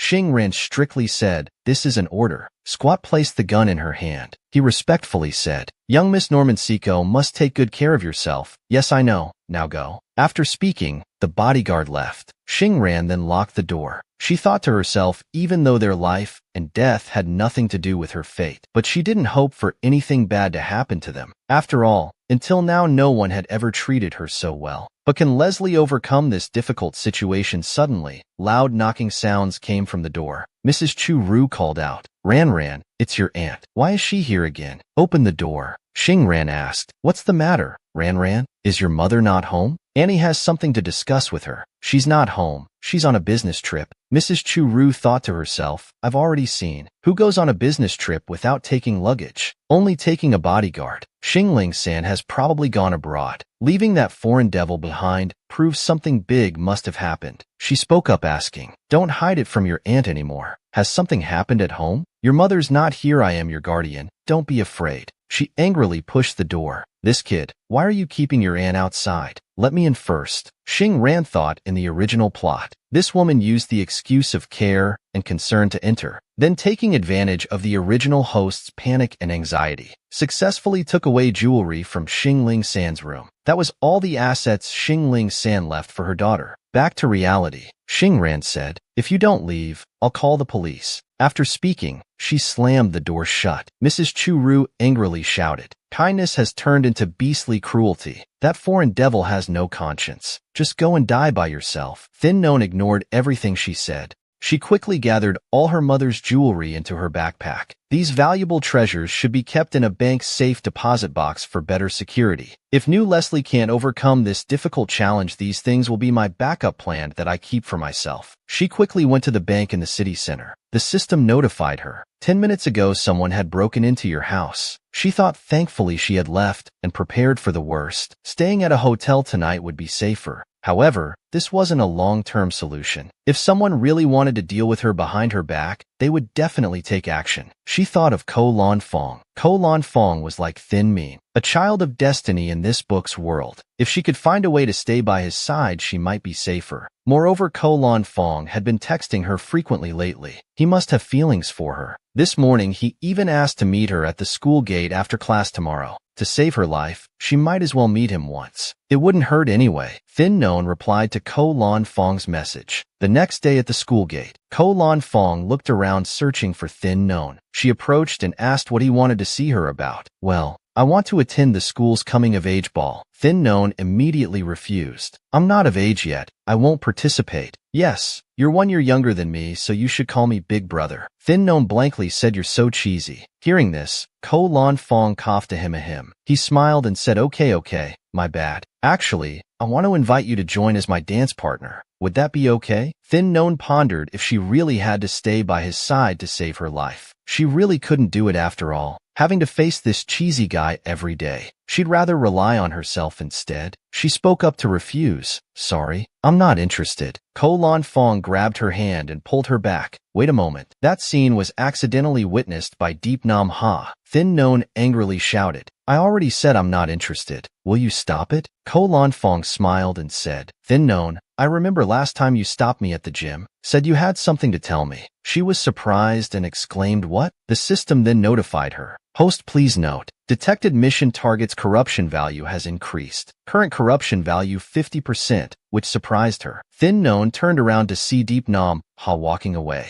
She quickly ran after him, calling Deep Nam Ha, wait. Ko Lan Fong thought to himself, it's my first time taking initiative with a girl, but she ends up being so cold to me. She's even being kind to a poor student. She ran while calling out, Deep Nam Ha, wait. After a while, Thin Non caught up with him. She panted and said, I called you. Why didn't you wait for me? Did something happen? She pondered. Why did the dark value suddenly increase? Deep Nam Ha is the main antagonist in the book's world. He must have quite a strong life force. If I stay by his side, maybe I can make it to the end. Thin Non grabbed his sleeve and asked, Deep Nam Ha, can I stay at your place for a while? Deep Nam Ha coldly said, at my house? Are we that close? Or do you want to get closer to see how miserable I am? Thin Non was surprised and asked, what's wrong with you? Did something happen? He took out his phone. and played some recordings for her to hear. Deep Nam Ha. Every day he's like a stray dog. How dare he think he's equal to Ko Lan Fong? I want to see when poverty breaks his back if he can still be arrogant. All his part-time jobs, I've had people take care of them. He has nowhere left to make money. He can only be like an obedient dog. Listening to me help him joke around, I'm just playing with him and humiliating him. Don't you all think it's very interesting? Deep Nam Ha thought sadly. From beginning to end, she was just playing with me. Yet I believed it was real. I even felt moved by her fake care and pretend smiles. My heart was full of emotions. Deep Nam Ha shouted, "Why aren't you saying anything now?" Thin Non remained silent and thought to herself, although those stupid things were done by the original owner before I arrived. But I can't avoid carrying this black pot. After all, it really happened. Deep Nam Ha continued, "I'm afraid I'll have to disappoint you. You can't continue to play with me anymore." After saying that, he turned and left. Thin Non remained silent. She didn't expect things to turn out this way. Suddenly, Deep Nam Ha stopped. The image of Thin Non defending him on that road appeared. He thought it was just her game. How foolish of him to take it seriously in such a ridiculous way. In the distance, Thin Min and classmates were gossiping. Serves Thin Non right. She used to scheme against you like that. Serves her right now. No one cares about her. Right, I think her mother definitely doesn't want her anymore. Don't say things like that. Deep Nam Ha was surprised. No one cares about her? So that's why she just asked if she could stay at my place. Could something have happened to her? Suddenly he came to his senses. Whether something happened to her or not has nothing to do with me.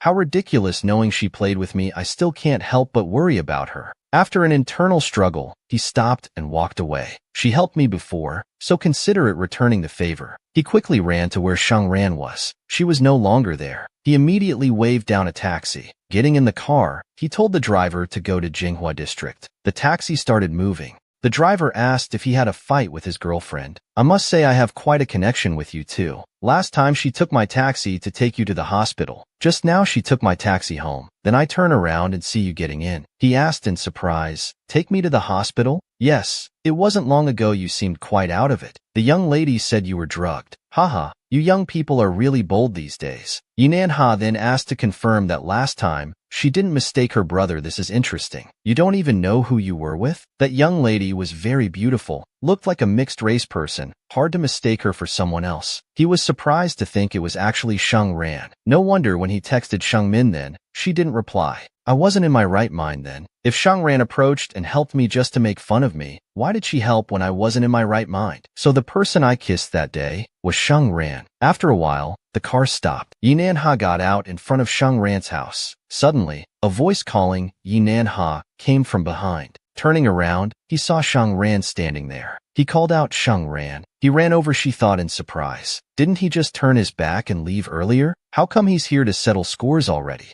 Yinan Ha asked. Was it you who took me to the hospital last time? She wondered in surprise how he knew. I slapped him twice and he knows about that too. She said, you bit me first, that's why I hit you. Hearing this, Yinan Ha was certain it was her. His heart started racing. The things you heard were when my mind was affected by seizures. I later realized what I did was wrong. You can't sentence me to death just because I made a stupid mistake before. That would be unfair to me, don't you think? Then were the things you said at the hospital sincere? It was all true. I wanted to help you. I meant well for you. I wanted our relationship to become closer. If I told even one lie, I'll gain 5 kilograms every year and get wrinkles on my face. For me, that would be the most deadly poison. If you still don't believe me then? Yinan Ha interrupted. I believe you. She patted his shoulder and said, Yinan Ha, you're so nice. I've found that I really like you more and more. Yinan Ha turned away embarrassed. Can you be more serious? She held his face and brought it close to hers. Look into my eyes. These are all words coming from the bottom of my heart.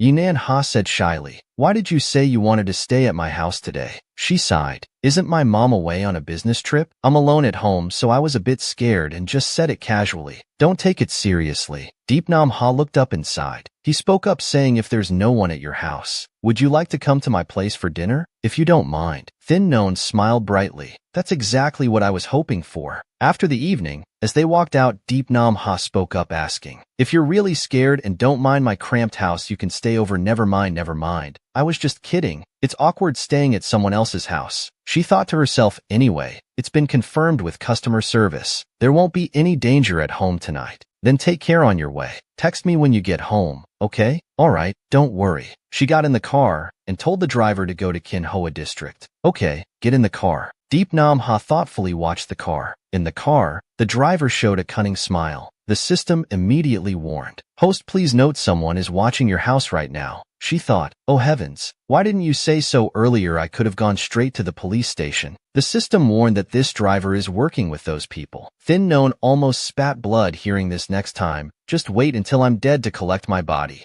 The system explained, "The data has limitations," and Thin Known sat pondering. She looked for a way and saw a street vendor. Getting an idea, she told the driver, "Driver, could you please stop? I want to buy some roasted chestnuts." He thought for a moment. This is a busy street. Revealing our identity would be troublesome. Better go along with her for now. The car stopped. She got out of the car. Her plan successful, she ran away at full speed. The angry driver called to inform his accomplices. She's running towards East Street, then immediately a group of strangers spread out to find her. After a while, when they saw her, they shouted, "Chase her quickly, don't let her escape." While running, she thought the mastermind hasn't been exposed yet. "If I call the police now, they will definitely withdraw." Suddenly, a young man standing in front of her said, "Looks like you're in trouble." Thuong Viet smiled. "Want to hide at my place for a while? Consider it repayment for helping me last time." She paused for a moment to think. Thin Known agreed. Thuong Viet turned around saying, "Quickly follow me." They both got in the car. The thugs panted running after them. Upon arrival, the whole group stared blankly as the car sped away. After a while, they arrived at Thuong Viet's house. Entering the house, he spoke up, "I don't usually come here. Feel free to stay. This place is much safer than elsewhere." She immediately said, "Thank you." "Who are you that's following me?" Thin Known asked in surprise. "How could you not know? I know Leslie Noman is already in a coma.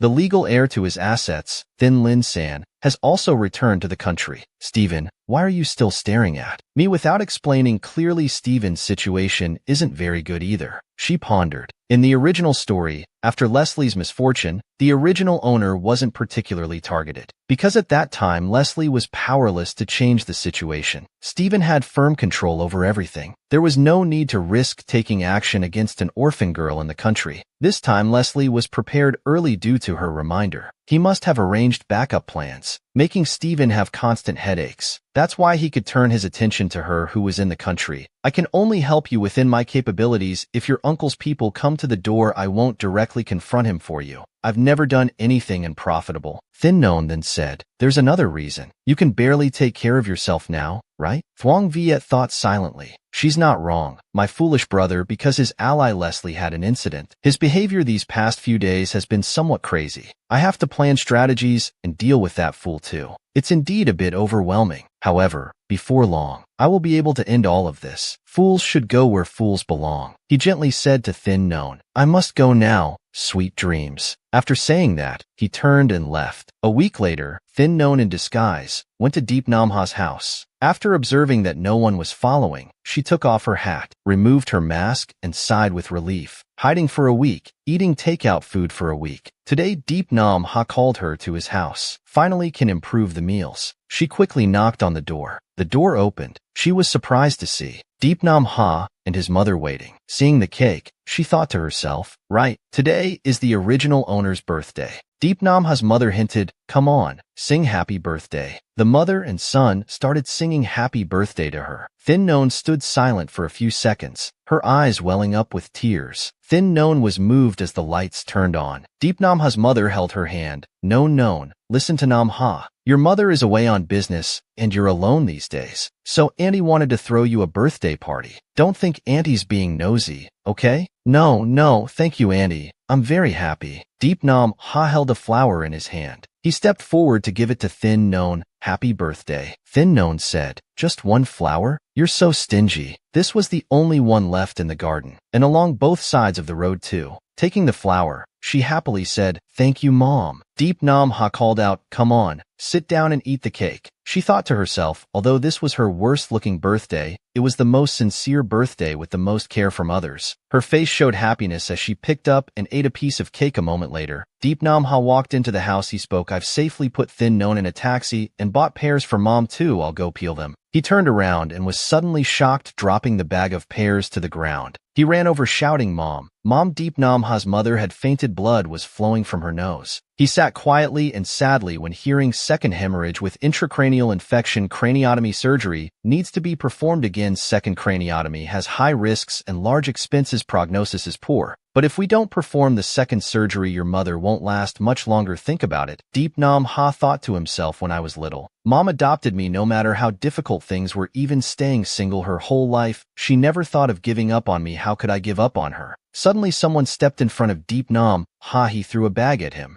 He said, "Tonight's fight is requested by the Van family. After the fight, you'll get another 30,000. Deep Nam Ha remained silent as he opened the bag to look inside. At that moment, Thin Non at home, she asked the system customer service, "Check what Deep Nam Ha is doing." After searching, the system said Deep Yuyan is sick. Deep Nam Ha is preparing money for his mother's surgery. He replaced the house's fighter in a fixed fight but was discovered by the fighting ring's boss and caught on the spot. Thin Non was surprised being caught in such an illegal place. If not dead, he'd be half dead. Even if something happens to Deep Nam Ha, it won't be counted against me. Besides, we're getting along well now. Even if he doesn't help me in the future, he probably won't harm me. Should I risk going to save him? Thin Non remembered how he and his mother organized her birthday. She couldn't bear to abandon him. Thin Non picked up her gun, put on her coat, and went to rescue Deep Nam Ha. At the fighting ring's warehouse, Deep Nam Ha was handcuffed to a pole, his body covered in wounds and sweat. The boss, holding a cigarette, shouted, "Out of respect for your past with me today, I'll just take one of your fingers." "Don't worry, I'm not taking your fingertip for free. 50,000 per finger, along with the money Kim Daivan gave you for the fixed fight." After speaking, he signaled his subordinate, who slowly approached with a knife in hand. He raised his hand to strike Deep Nam Ha when suddenly a voice called out, making him stop. "The true family is here to take Deep Nam Ha." Deep Nam Ha wondered, bewildered. Could it be he saw Thin Non walking in through the door? He thought in surprise, it really is her. Thin Non turned to look at him. She spoke up to say hello. "I heard Deep Nam Ha caused trouble here. I'm here to take responsibility for him. Let him return to the true family," he shouted. "A little girl dares to stand there talking to me." As soon as he finished speaking, the henchman kicked Thin Non hard, causing her to fall to the ground. Seeing this, Deep Nam Ha became angry. He struggled and shouted, "Don't touch her." Thin Non struggled to get up and shouted, "Son of a bitch." Immediately she pulled out her gun. With quick movements, she decisively loaded and pulled the trigger. She shot the leg of the man who kicked her, making him fall. The true family member watched in cold sweat, thinking to himself, this person's shooting skills, from drawing to firing, showed no hesitation in her movements. These weren't things that ordinary people could do. His henchmen simultaneously drew their guns and aimed at her. Thin Non showed no fear and pointed her gun back at them. That scene startled Deep Nam Ha. Thin Non spoke up. "Mr. True's men are quite rude." True immediately said, "Young friend, your temper is too hot. I wonder which deity you might be. What brings you to my place?" Thin Non took out 2 stacks of money and said, "Deep Nam Ha broke your rules. You've beaten him. I've brought money. How about we end this here?" True laughed with pleasure. "Young friend, you're quite brave. I wonder if we could be friends? You're not worthy. Stop talking nonsense and release him." Hearing this, his face turned pale as she continued, "I don't want any trouble, so I advise you not to cause any either. Know that you're just a small temple, so stay curled up in there. Don't provoke those you shouldn't." Hearing this, True waved his hand, signaling his men to cut the ropes and release Deep Nam Ha. Thin Non sat down to help him up, saying, "Let's go. We'll talk when we get back." She supported Deep Nam Ha as they left without any fear. One man exclaimed, "Boss, you're just letting them go like that? How do you think your boss got to where he is today?" "It's precisely because of that eye for judgment. She's not just some kid. Have you ever seen any kid with shooting skills and courage like hers? When she fired, her eyes didn't even blink. Those weren't the eyes of someone shooting for the first time." Later at the hospital, "How are you? Does it still hurt anywhere?" "I'm fine, but how about you? Is your back still hurting?" Thin Non suppressed her pain and said, "I'm fine. Don't worry." She angrily shouted. Only crippling one of his legs was too lenient. Deep Nam Ha looked at her sadly. He spoke up asking, "Weren't you scared?" Thin Non patted her chest saying, "I have a gun. What's there to fear?" But they had guns too. I dared to shoot, but they wouldn't dare. But what's wrong with you anyway? You didn't tell me when you had problems. Going to such a place to cause trouble by yourself? Is your life not worth anything? Deep Namha frowned, wondering if it was worth it. Thin Non rushed over and pinched his cheek. She spoke up, of course it's worth it. To me, it's always been worth it. She pondered, if I now spend a large sum to sign a contract between myself and him, then later all of Deep Namha's assets would belong to me, wouldn't they? Cough cough, they're already lost, huh? Do you not trust me anymore now? Or are you saying you're done using me and want to kick me away? Don't want anything to do with me anymore? Deep Namha stammered. No, that's not it. Right, what happened at your house? I went to your house, but no one was there. You're not sick, but you keep taking sick leave. Thin Non waved her hand and said, it's nothing. It doesn't concern you. Just rest assured, I still have money. She thought to herself that Deep Namha's mother's surgery probably wouldn't cost that much. At most, it would be over 100,000. One necklace should be enough. A moment later, she went to the pawn shop. Indeed, used items weren't worth much, and the selling price was tens of thousands less than the purchase price. She sighed, saying, but it should be enough for the surgery fee. She was surprised to see Deep Namha standing in front of her. Didn't I tell you to wait for me over there? Why did you follow me here? Deep Namha immediately asked, is this what you meant by having money? Isn't jewelry money? This is more valuable than money. All the money is in the briefcase. Quickly take it and get the surgery for Annie. I have some matters to attend to. I can't go with you. As soon as she finished speaking, Deep Namha hugged her tightly, taking her by surprise. Thin Non patted his back to comfort him. I still have plenty of money, don't worry. Hearing this, he hugged her even tighter. A while later, Thin Non returned to Thuong Viet's house. She opened the door and walked in. She saw Thuong Viet sitting on the sofa. He was bandaging a wound on his arm. She asked surprisingly, you're here too? You'd better find somewhere else to stay tonight. This place isn't safe. The system immediately warned, host, please note, Thuong Viet's brother, Baron Phu, has sent people to assassinate Thuong Viet. The assassins will arrive at the villa in half an hour. Thin Non exclaimed in surprise, oh my god, if you'd mentioned this earlier, I wouldn't have come back. The system continued, Steven's people are also on their way here. If these two sides clash, will we even survive? Staying here is dangerous, but leaving is too. After thinking for a moment, she had an idea. Ah, got it. She said to Thuong Viet, I have an idea. Do you want to hear it? Oh, tell me. We can do this. What kind of calculation is this? As long as we're not seeking death, we can fight till death. Why can't you let children catch wolves? This is what I call being decisive in battle. Decisive in battle? You really know how to gild your own face. I just need you to say yes or no, however. If the situation becomes dangerous, I may not necessarily save you. Thin Non said while walking. I'm not counting on you either. Let's both pray for our own luck. Soon after, assassins surrounded the house. One climbed to the first floor. He jumped down, making a noise. Thin Non heard them coming. One entered her room and spoke. Miss Norman, Mr. Siphon invites you home. Uncle Stephen won't hurt me. He used to carry me when I was little. Mr. Stephen indeed doesn't want to harm you. But this is Hoa Quoc. To ensure we can take you home smoothly when needed, we might have to do some things that could hurt you. I want to talk to Uncle Stephen. He's very busy. Miss Norman, please. The system immediately reminded the host to pay attention. The people dealing with Thuong Viet have arrived. Thin Non smiled. She said sternly, what if I refuse to cooperate? The assassin loaded his gun. He threatened, I'm afraid we'll have to use some forceful measures. Gunshots rang out from outside. The assassin exclaimed in surprise, why are there gunshots? In an instant, a bullet pierced through his head. Thin Non held a gun in her hand and said, think about it, why would I waste so much time talking nonsense with you? She carefully hid in the corner of the wall. Downstairs, two groups were engaged in a fierce shootout. Taking advantage of that moment, she opened the door and ran into the room. She hid in the corner of the desk. Just need to hide through tonight. These people surely won't dare show their faces. Outside the room, the gunfight continued. Suddenly, footsteps entered the room. The assassin pointed his gun at Thuong Viet. He spoke, sorry, boss. I don't want to betray you,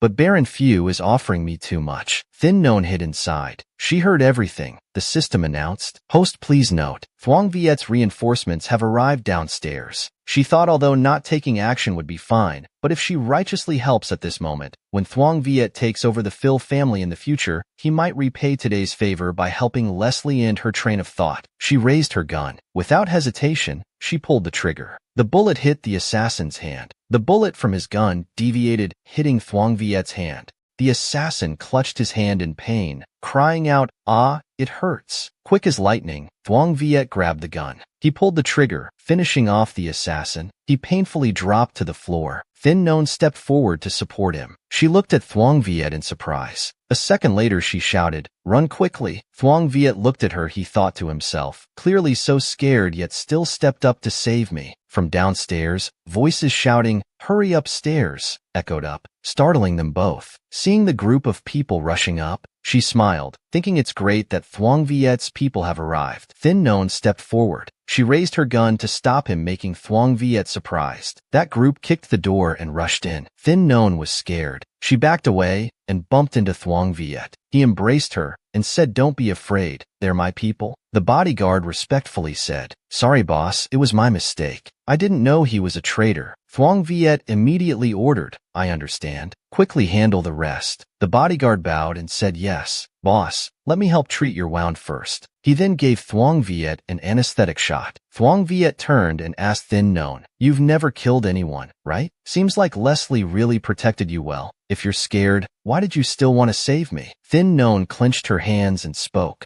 "I thought if I saved you, maybe you would agree to help my father." She hesitantly asked, "Will you help me?" Thuong Viet said, "As you can see, I actually don't need your help." She felt disappointed inside. Indeed, Thuong Viet could reach this point. How could he do such brainless things? Maybe it's because I don't have the female lead's luck. Otherwise, based on the times I saved him, he would climb mountains of blades and dive into seas of fire for me without hesitation. She thought sadly. In novels, it's all deception. Unexpectedly, Thuong Viet spoke, "Give me a few days to think about it. Helping Leslie isn't beneficial for me at this time. I want to have sufficient reasons." Thin Non then asked, "If you can't help, then can you not help others deal with my father?" Thuong Viet smiled. He said, "All right. Also, as long as you stay in the capital, I will ensure your safety." Thin Non sighed in relief. This supporting male character, Thuong Viet, seems temporarily not threatening. Then removed the bullet from his arm. After bandaging the wound, he walked to the table and poured 2 glasses of wine.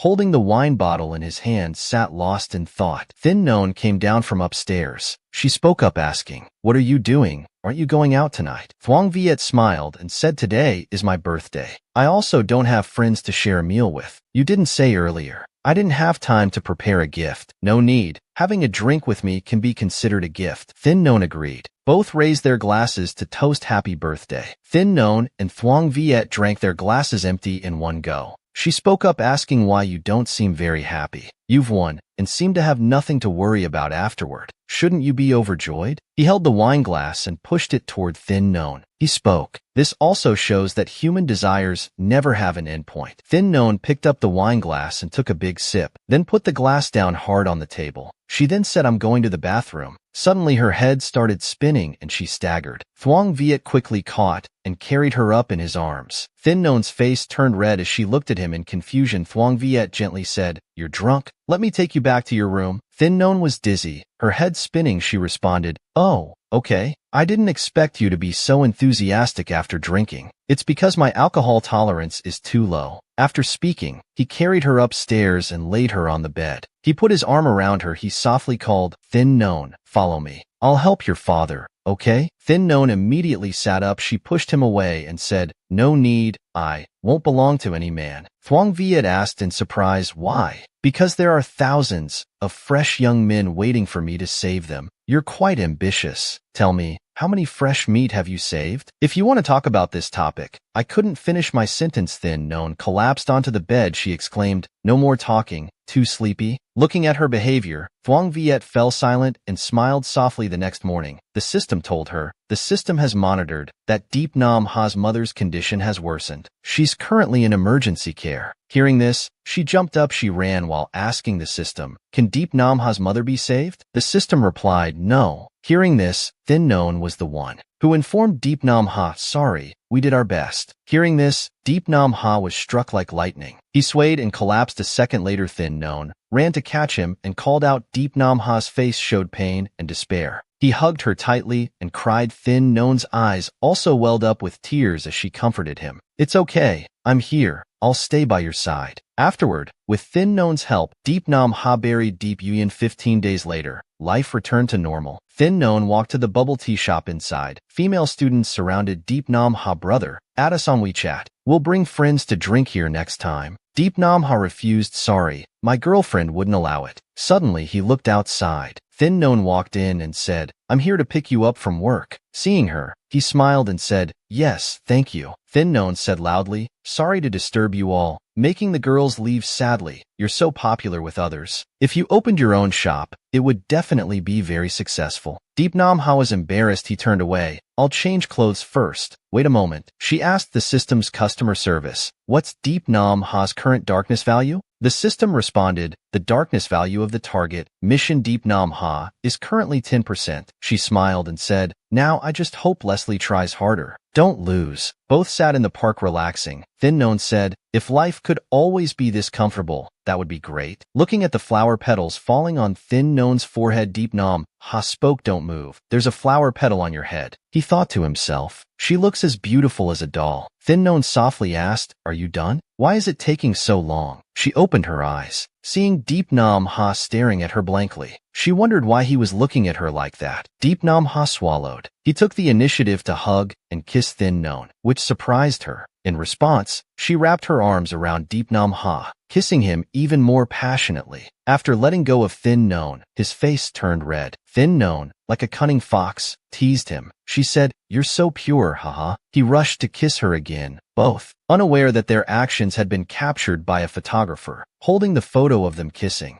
Thuong Viet spoke up. So Thin Non rejected me because of him? Thin Non opened the door and walked in. She was surprised. Why are you at home? Haven't you been very busy lately? Thuong Viet handed her a tablet and said, didn't you want to know about Leslie's current situation? Take the tablet and see. I didn't expect his situation to be this dangerous. Thuong Viet spoke. Thin Non, break up with your little boyfriend and don't meet him anymore. As long as you stay by my side, I can help you save Leslie. She thought to herself, if she agrees, what would happen to Deep Nam Ha? He just lost his mother. If she leaves him at this time, she looked at Thuong Viet while thinking, but if she doesn't agree, what if Thuong Viet won't leave them alone? Then not only her and Leslie would be doomed. It could very likely affect Deep Nam Ha too. After thinking for a while, she closed her eyes and decided she could only temporarily let you down, Deep Nam Ha. She covered her chest with both hands and said to Thuong Viet, but I'm still young. You can't do anything perverted to me. Don't worry, before you turn 20, I won't touch you. Hearing this, Thin Non's face twisted. She thought that means after 20, he would touch her. You shameless pervert. She spoke up. How do I know if you genuinely want to help or not? What if you keep delaying? If I intentionally delay, within a month, Leslie will definitely lose. No doubt about it. Thuong Viet stroked her cheek and said, don't worry, I don't want you to hate me. She immediately pushed his hand away in disgust. After speaking, she turned and left. Thuong Viet raised his hand to smell her lingering scent. Later, Thin Non went to find Deep Nam Ha. She said, let's break up. Hearing this, he was shocked and surprised. He held her shoulders and asked, why? Did I do something wrong? If so, at least you should tell me. Thin Non said awkwardly, no, it's not your problem. I just feel we're not compatible. Deep Nam Ha gripped her hand and questioned, why incompatible? Weren't we doing great before? Suddenly, Thin Non noticed. A car stopped in front of her. She wondered why Thuong Viet came here. Thin Non quickly pulled her hand back.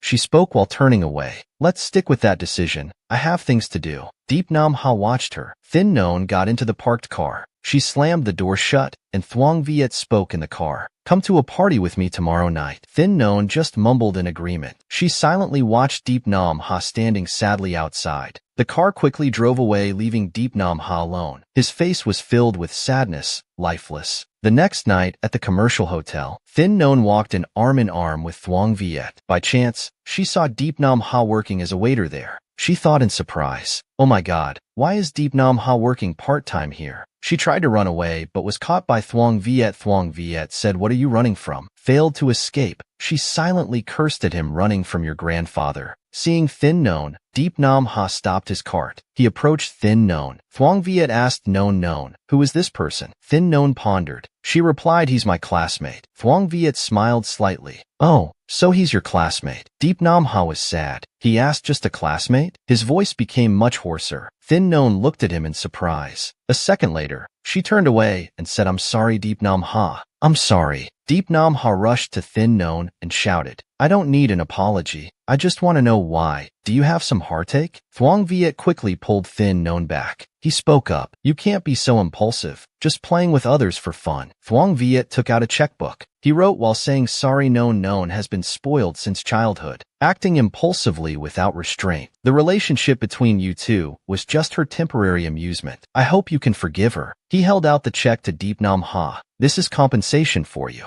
However, I must say, no matter what, as a person, one must have self-awareness and dignity. Basically, clinging to someone who won't let go is very unsightly. You see, Thin Non thought angrily. She wanted to strangle him and shout, that's your grandmother. Deep Nam Ha then said, Non, I want to hear it from your own mouth. Thin Non lowered her head. She sadly said, Deep Nam Ha, I'm sorry, she thought to herself. Thuong Viet's methods and power. You and I currently can't fight against it at all. Thuong Viet held her hand and reminded her, you can't play with others' feelings anymore in the future, understand? Hearing this, Deep Nam Ha's heart ached. His face darkened. Thin Non helplessly looked at him.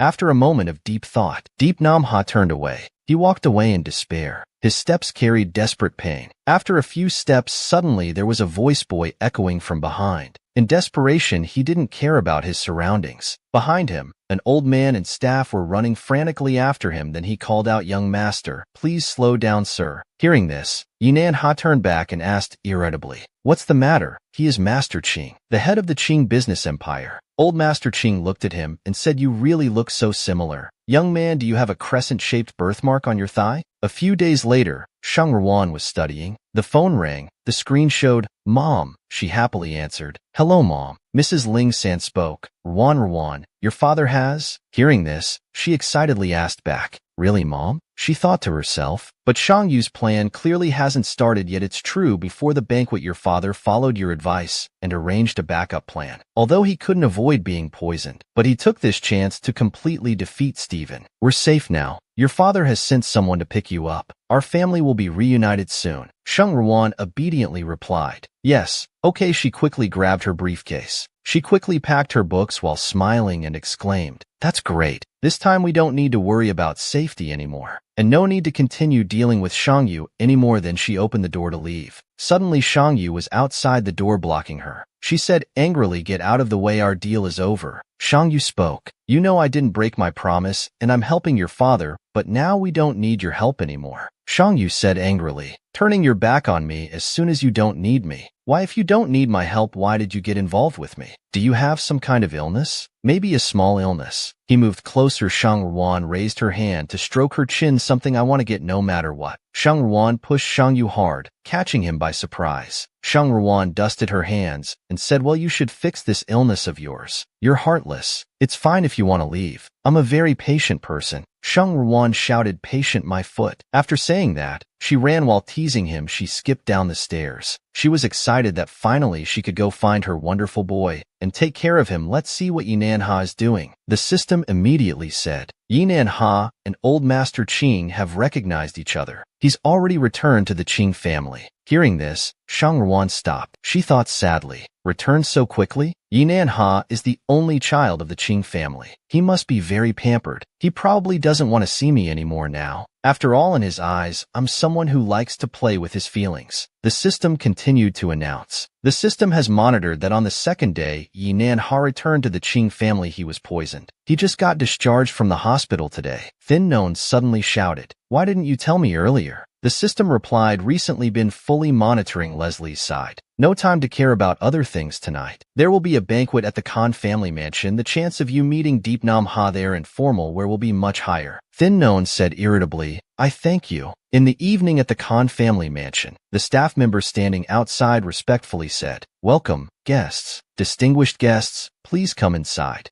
Old Master Khan and Deep Nam Ha stood observing. He spoke up. Years ago, when your family of 3 went out, you encountered kidnappers who attacked. Your parents were lost, and we didn't know if you were alive or dead. Grandfather had a hard time finding you, but you wouldn't stay. Anam, don't worry. Tonight, Grandfather will announce to all of the capital's elite, you are the legitimate heir of the Khan Corporation. See who dares to plot against you after this. Deep Nam Ha only let out a sound. A staff member came in to announce, Master, young master. The butler said Miss Thin Known is here to see young master. Hearing Thin Known's name, Deep Nam Ha was surprised. He fell silent, his face turning sad. At the banquet hall, everyone was radiant and beautiful. Thin Known sat on a chair, deep in thought. Deep Nam Ha's current darkness level is 80%. He might not come to see me. Even if he comes, the chances are 0. While sitting lost in thought, suddenly a voice called out, Mississippi, making her startle. A sophisticated young man approached and said, Why are you sitting here alone? Care for a drink? Thin Known ignored him. She stood up to leave, making the young man angry. He grabbed her hand forcefully and shouted, You bitch! I gave you face, and you still act high and mighty. Don't think I don't know about party crashers like you. You're here to leech off rich people. Thin Known angrily slapped him hard across the face. She shouted, Look carefully at who's really the rich one here. He angrily swung his fist toward Thin Known, but surprisingly, a hand grabbed his collar and pulled him back. He turned around to look and stammered in shock. Young Master Khan. Deep Nam Ha released him. He glared and told him to get lost. The young man frantically ran away while stuttering. Okay,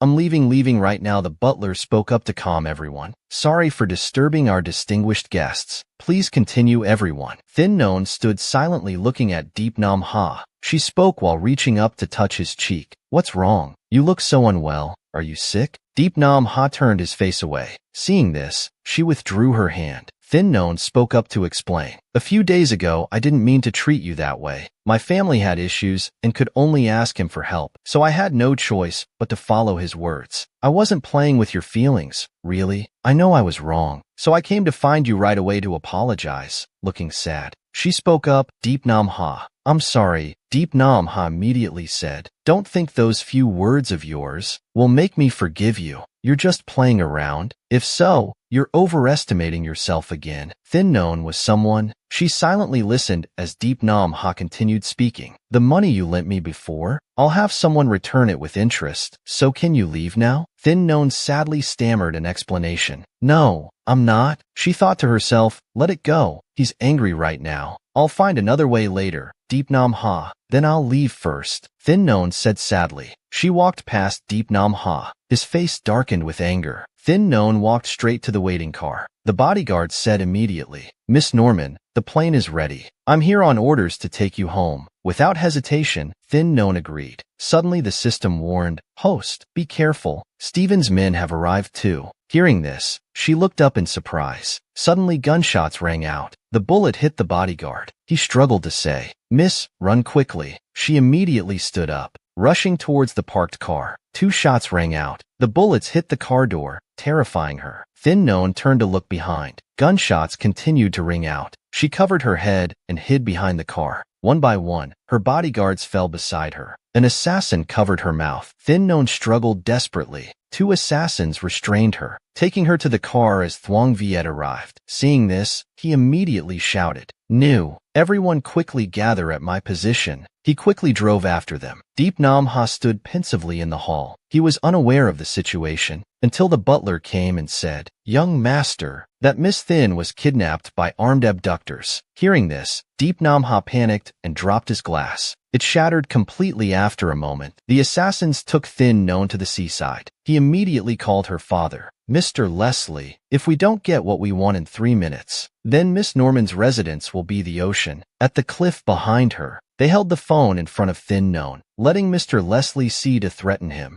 Mr. Leslie shouted, I've signed all the documents you sent. Release my daughter. Don't touch her. Thin Known looked at her father, her nose stinging and eyes welling with tears. The assassin pointed the gun at Thin Known's head and spoke, Very good, now in 10 days. Leslie, take out the gun from your drawer. Today 1 bullet must take 1 life. Whether it's you or Miss Ivy, it's your decision. Mr. Leslie spoke. How can you guarantee that after I die, you'll release my daughter? You don't have a choice, do you? He continues to threaten you. There's still 1 minute and 30 seconds left. Mr. Leslie says to Shangran, Ivy, my daughter, close your eyes. Don't look. Just remember Daddy loves you. Shangran shouts in fear. No, please don't do this. She immediately asks the customer service system, can you analyze if it will work? Will it really work? The system replies, yes, host, our first mission is still in the beginner protection period. Your life safety can be guaranteed. Hearing this, Shangran sighs in relief. She thinks to herself that she is Leslie's weakness. They won't shoot her. If that's the case, might as well take a gamble. After thinking for a while, she suddenly stands up, making the assassins panic and shout, damn, stand still. Quick as lightning, Shangran rushes towards the shore. Without hesitation, she jumps off. Yinan Ha just arrives. He looks on in shock. He rushes to the shore, calling Shangran's name in despair. The old butler and staff quickly hold back Yinan Ha.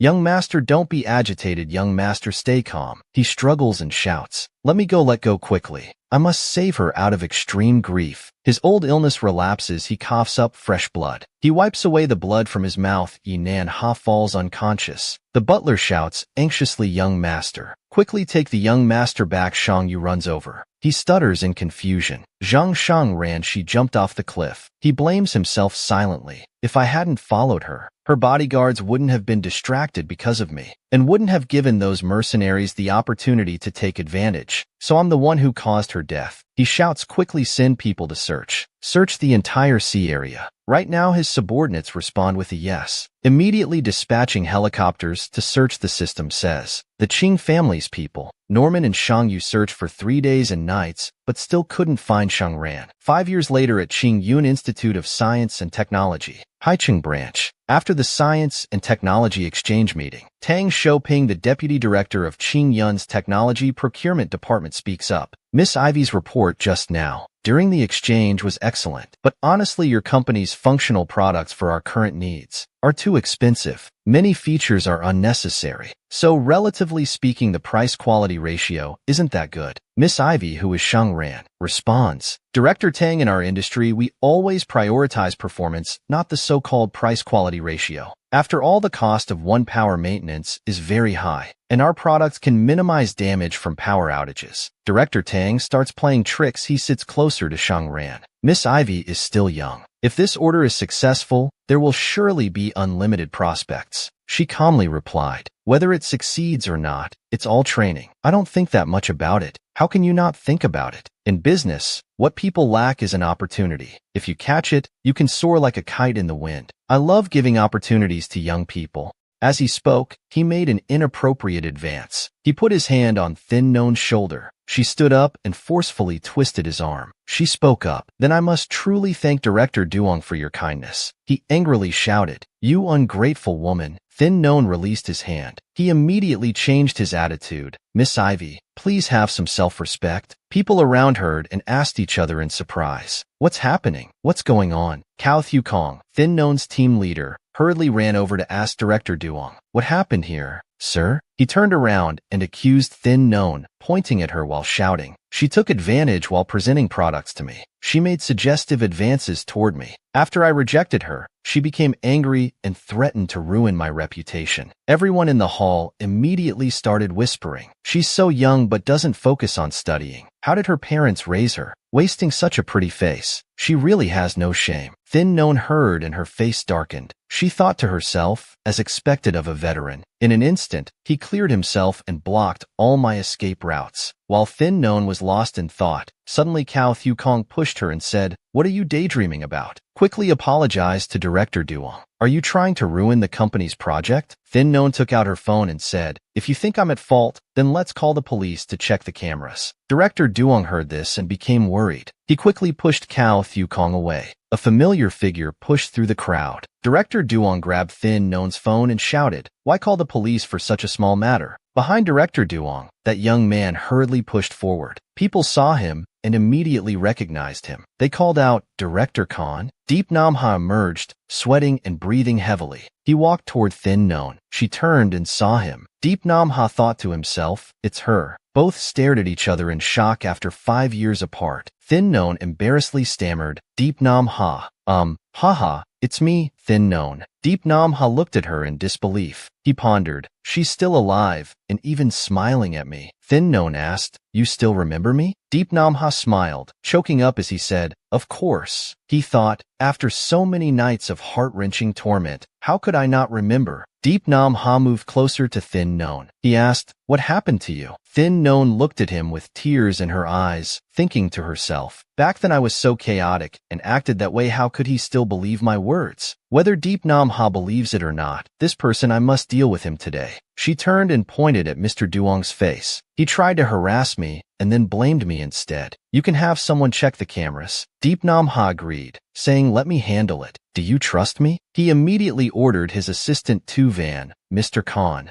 Mr. Duong trembled when he heard it. He thought to himself, "If I had known earlier this woman knew Mr. Khan, I would never have teased her. This time I'm done for." Thin Non held her teacup and thought to herself. At first the system said Deep Nam Ha's darkness level decreased to 30%. The mission was completed. So these past few years I haven't actively looked for him. Now suddenly meeting him, it's really quite awkward. Deep Nam Ha asked her, "How have you been these past years?" She smiled and replied, "Well, actually 5 years ago my father's people found me. To prevent Steven's remaining forces from targeting me again, he strategically arranged a funeral for me. After Steven's remaining forces were completely eliminated, I returned home under the name Ivy. That's basically what happened. It's quite embarrassing. Haha, I've heard about your story these past years. You've been very impressive, managing Khan Corporation very well. My father often praises you too." Deep Nam Ha pondered deeply. So she always knew about me, knew where I was, but never once came to find me. Is she holding a grudge about the past? It must be so. Back then she came to find me, but I drove her away in front of everyone. Then everything happened. Deep Nam Ha fell silent before speaking apologetically. "What happened back then was my fault. I'm sorry." Thin Non waved her hand saying, "It's okay. I was wrong first back then. It's all in the past. Let's not think about it anymore." Deep Nam Ha thought to himself, "It's all in the past, then does that mean what was between us is also in the past for her? So she thinks I would forget about her." Deep Nam Ha's face darkened. "Does that mean she has almost forgotten about me too?" Thin Non secretly looked at Deep Nam Ha. She thought to herself, why isn't he saying anything anymore? He's still as handsome as ever, even more mature now. He seems more manly than before. This is not good. If I look any longer, I'll fall for him. Suddenly Thin Non coughed, breaking the silence. She spoke up. "Well, if there's nothing else, I'll go first." Deep Nam Ha reached out to hold her hand and smiled, saying, "Exchange numbers. Let's keep in touch from now on." Thin Non okay agreed, "But my phone just broke recently. I'll contact you after I get a new one." Deep Nam Ha gently said, "Okay." "All right." Sheng Ran smiled. "You must be very busy now, so I won't bother you anymore." Yinan Ha agreed. "Let me walk you to your car." They both went down to the parking lot. Seeing Sheng Ran's old car, he asked, "Are you having financial difficulties?" "I'm interning at a company owned by my family, so I have to be modest." Yinan Ha opened the car door for Sheng Ran. "Drive safely." Sheng Ran nodded and waved goodbye to him. Yinan Ha felt sad. He didn't want to part with Sheng Ran after finally meeting her again after missing her for so long. Sitting in the car, Sheng Ran said to the system, "Customer service. Let me tell you, Yinan Ha is really nice. He doesn't seem to hold any grudge against me at all. It would be great if we could get back together, but there's probably no hope. He's not the type to come back. He's no longer that poor boy with nothing to his name, which is good. He's now a big boss." The next day at the high branch in the team leader's office, Cao Xiaokong sat in his chair and asked, "What did you want to see me about?" Sheng Ran said, "I heard Convantech sent in a purchase order. I didn't dare trouble you to sign and review the contract, so I came to check myself." He replied, "This project is handled by both of us. I'm the team leader. Of course, I'm the main person in charge. If you don't want that, you can add your name at the end." Sheng Ran smiled. She thought to herself from start to finish, Cao Xiaokong hadn't lifted a finger to help, but now he wanted to take credit for this project. She said, "You worked with me? Why don't I call other colleagues to confront this? Or check the surveillance cameras? When I worked overtime for a week on this project, where were you?" He shouted. "Shang Ran, are you threatening me? Is this how a newcomer treats their superior? Just started and already confronting your superior. If word gets out, do you think you'll ever find another job?" Suddenly a voice came from behind. "Step outside," making Shang Ran startled. Zhong Kai, the CEO of the company's high branch, walked in and said, "I need to discuss something with your team leader." Shang Ran turned and said to him, "CEO, you came at the right time." "Cao Xiao Kong," Zhong Kai interrupted her. "I know everything that's happening. You don't need to say anything more. If you're not satisfied, you can go directly to HR to process your resignation." Shang Ran was furious inside. She should have known. These people use work as an excuse, using company funds for personal expenses, workplace bullying, falsifying achievements. Zhong Kai, as the CEO, couldn't possibly not know. They were all in it together. "If that's the case, I can't harbor these people anymore." She spoke up. "You're all in this together, so don't blame me for not being polite." Cao Thieu immediately shouted at her to get out. He sneered, "Just a mere intern. Who do you think you are?" Thin Non took out her phone to call. Thin Non stepped outside. "She's making the right call. CBB China branch High T subsidiary. Fire Trung Kai immediately. I can handle the others myself." After saying that, she hung up the phone. Trung Kai pointed at her and shouted, "Are you done showing off? If so, then leave." "I'm waiting for your termination letter." Those two mocked Thin Non for being pretentious. Is something wrong with her head? Half an hour later, the company was in chaos. What's happening? Why was the entire management suddenly called for a meeting? The special assistant from headquarters has arrived. Something big must have happened. The assistant placed a paper on the table. He spoke up. "Hello, Mr. Trung. This is your termination letter. Please hand over your work immediately." Trung Kai exclaimed in surprise. "What's this?" Everyone was surprised and started discussing. The assistant continued. "Now let me introduce everyone to the new CEO of High Tea Company CBB China branch, Miss Ivy." Thin Non walked in solemnly. She sat down and greeted everyone. "Starting from today, High Tea CBB branch office will be under my full authority. I hope that we can all work together happily in the future." Seeing Thin Non, all department heads were shocked. The next day, Thin Non went to an audition with her friend. "Ivy, I just heard that many domestic first-line actresses are coming to audition for a Traz role." Both arrived in a car borrowed from Deep Nam Ha. Lam Tutu, a minor 18th tier actress, Thin Non's best friend, worriedly said, "I think my chances of being chosen are very slim. It's embarrassing to borrow your friend's nice car." Thin Non reassured her, "Don't be so pessimistic. Just perform well, and a Traz role will be yours." Lam Tutu stammered, but suddenly a voice called, "Non Non," from behind. Surprising her, Thin Min approached and said, "Non Non, long time no see. Where have you been these years? I haven't had any news from you." "I've always been at High Tea," Lam Tutu thought fearfully. "Oh my god, Thin Min, this year's best leading actress, is here too. For years you and Aunt haven't contacted our family. Never thought you'd become an actress's assistant." Thin Min thought to herself. Following an 18th tier actress only able to blend in with those minor actors, she patted Thin Non's shoulder. "Non Non, if you agree, you can come work as my assistant. That way I can take better care of you." Thin Non immediately pushed her hand away, saying, "No need. You can't afford to treat me." She thought to herself, "What's wrong with this person? Had too much green tea?" After saying that, she called Lam Tutu and turned away. Thin Min's representative spoke up. "This young actress's appearance is quite suitable for the role of a Tra. She surely won't be the one getting it, though." Thin Min said contemptuously, "Just a dim tier, 18 actress. How could she become my competitor? Besides, the producer of Evolution Alliance 3 is very interested in me. I must win this audition." Inside the room, everyone was waiting for their turn to audition. Thin Min thought to herself, all other auditioners have been eliminated. Now only 3 people remain, herself, Bak Tan, and Lam Tutu. Today is the final day of casting for Evolution Alliance 3. If someone gets chosen, then it must be one of the 3. "Miss Bak, thank you for your love and support. Hope we'll have a chance to work together in the future." "Yes, looking forward to working together next time." How could a tier 1 star like Bak Tan also be eliminated? Then an unknown small actress like Lam Tutu definitely can't be chosen. The assistant called out to Thin Min, "Miss Thin, you're really excellent, but unfortunately, we've found someone more suitable for a Traz role." The assistant turned to Lam Tutu.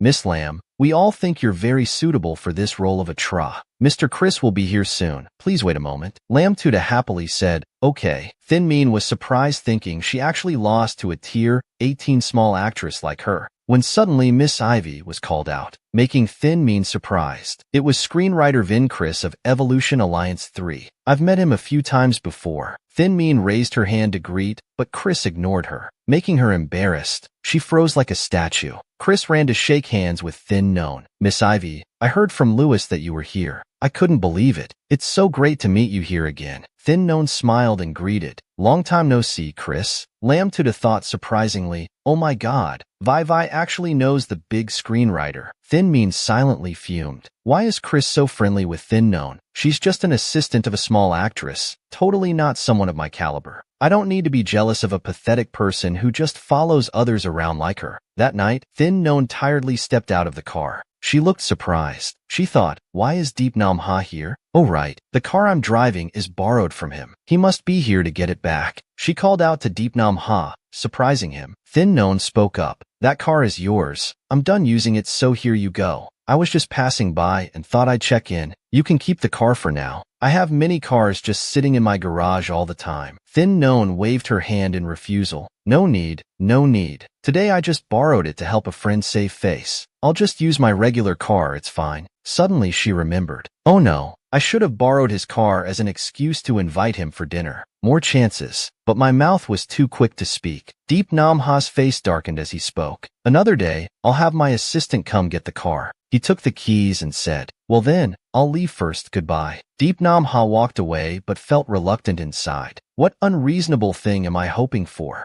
Suddenly his heart ached, making Thin Known startled with worry. She ran over to ask why Deep Nam Ha looked so pale. Don't go, come rest for a while. Thin Known thought happily finally I can legitimately kidnap him home. Deep Nam Ha smiled and agreed. As they entered, Thin Known asked, what's wrong with you? You weren't this weak before. Could it be related to when you were poisoned at Khan? How are you now? But it doesn't matter anymore. Just my stomach isn't very good. Just need to be more careful normally. Bad stomach could also be due to too much pressure. Managing a big company must be very tiring. You can ask me for help, like your father did. Now it's your turn. Deep Nam Ha gently said. Known, I'm sorry. Thin Known looked at him surprised. Back then when I pushed you away, it wasn't because I hated you, but because I felt I didn't have the ability to protect you then. I was afraid those who wanted to deal with me would harm you. Back then I guessed you must have had your own troubles, but I never expected what happened to you after. It was all my fault. Thin Known patted his shoulder comfortingly. She spoke up. What do you mean it's your fault? If there's blame, it should be on those bastards. What does it have to do with you? She looked at him affectionately. My Deep Nam Ha is the best. Deep Nam Ha was surprised to hear her say that. Thin Known patted his head and said, look at how pale your face is. Why don't you stay here tonight instead of going home? In case you get worse on the way, then I'll be troubling you. It's fine.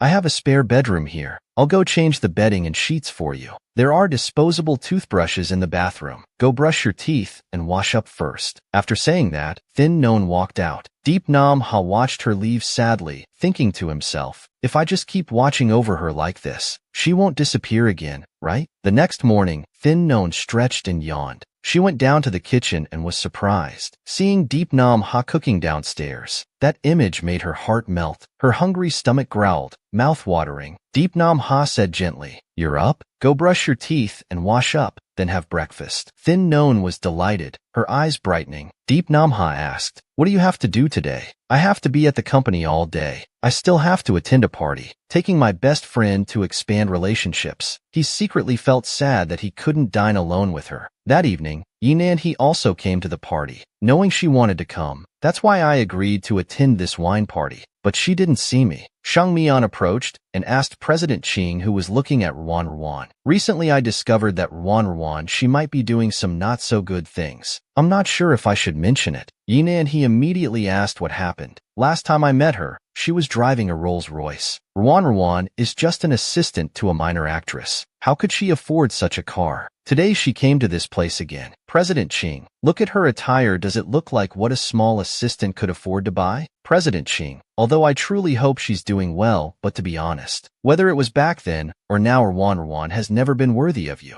Yinan he remained silent upon hearing this. A moment later he spoke. You hope she's doing well? She's my cousin. Of course I hope she's doing well. I forgot to tell you about her car from last time.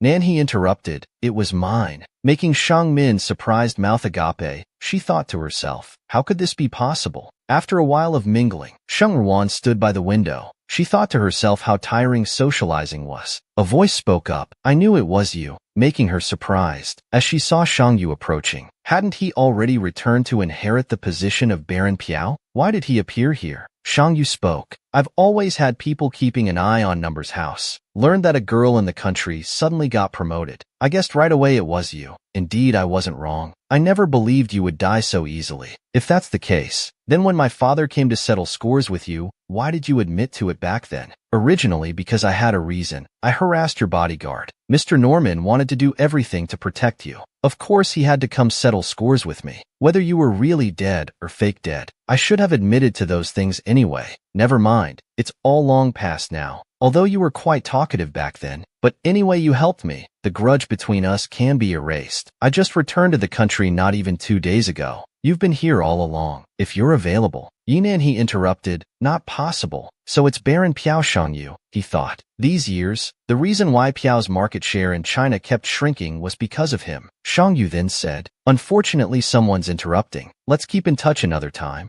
After saying this, he turned and left. Yinan he looked at Shang Erwan. He thought to himself that she must be angry. Is it because I drove Shang Yu away? Suddenly a guest called out. President Ching, long time no see. The Nanfu Mountain project last time Young Mo really admired you. I'll just have a toast with you, sir. Thin Non immediately took the glass from Deep Nam Ha's hand. I'm sorry, he can't drink alcohol. I'll drink on his behalf. After saying that, she drained the glass in one go. Thin Non turned to Deep Nam Ha and said, what's wrong with you? You clearly know your stomach isn't good, yet you still want to drink. Mr. Yang saw him and smiled slightly. Thin Non's face turned red from the alcohol. She then said, I have a bit of a headache. I need to go home. Let me take you home. After saying that, Deep Nam Ha lifted her up in his arms. Thin Non was embarrassed. She shyly looked at him. People at the party whispered about who that girl was, who could make CEO Khan, who usually stays away from women, make an exception. Thin Mean saw it and angrily returned to her room. Deep Nam Ha laid her down on the bed. Thin Non's eyes were sparkling. She opened her eyes wide to look at him. Seeing the woman he loved lying on the bed, he swallowed. Almost couldn't hold back. He awkwardly turned away. Let me get you a glass of water. Suddenly Thin Non grabbed his tie, pulled him close and called out, Deep Nam Ha. Thin Non sobbed. When will you go bankrupt? Why do you want me to go bankrupt? She leaned close to his face and said, if you go bankrupt, then I can support you.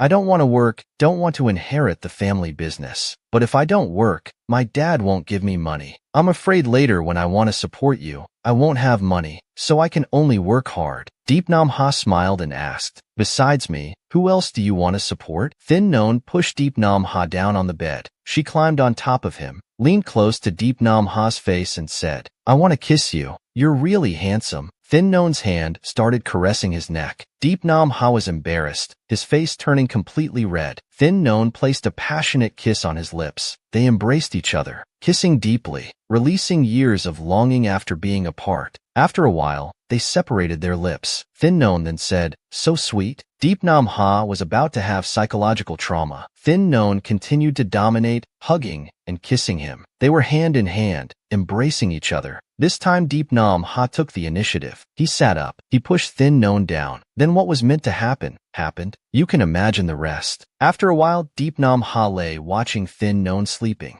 He lay thinking. He stroked her hair and thought, you're mine now. No, from now on, except for being by my side, you're not allowed to go anywhere else, understand? The next morning, Thin Non drowsily woke up. She panicked. When she saw Deep Nam Ha sleeping beside her, she panicked and called out, Deep. Deep Nam Ha heard her voice. He startled awake. Thin Non panicked and said, I was drunk yesterday. I know you don't need to have any psychological burden. I'm fine. Although I'm traditional, I don't want you to feel pressured because of this matter. Shang Ran held his hand. No, I don't feel any psychological burden. I will take responsibility for you. Yinan Ha asked in surprise. So what's our relationship now? Shang Ran immediately replied, lovers. But according to my family's tradition, anyone who dates without marriage intention is considered a scoundrel. Last night you said you don't want to work, but if you don't work your father won't give you money anymore, right? Yes, how about we get married? After marriage, my money will be yours too. You won't need to work or inherit the family business anymore. Shang Ran excitedly said, that's a good idea. Well, this doesn't seem quite right. What's not right about it? We just need to register our marriage, then what's mine will be yours too. You can do whatever you want in the future. Getting married now?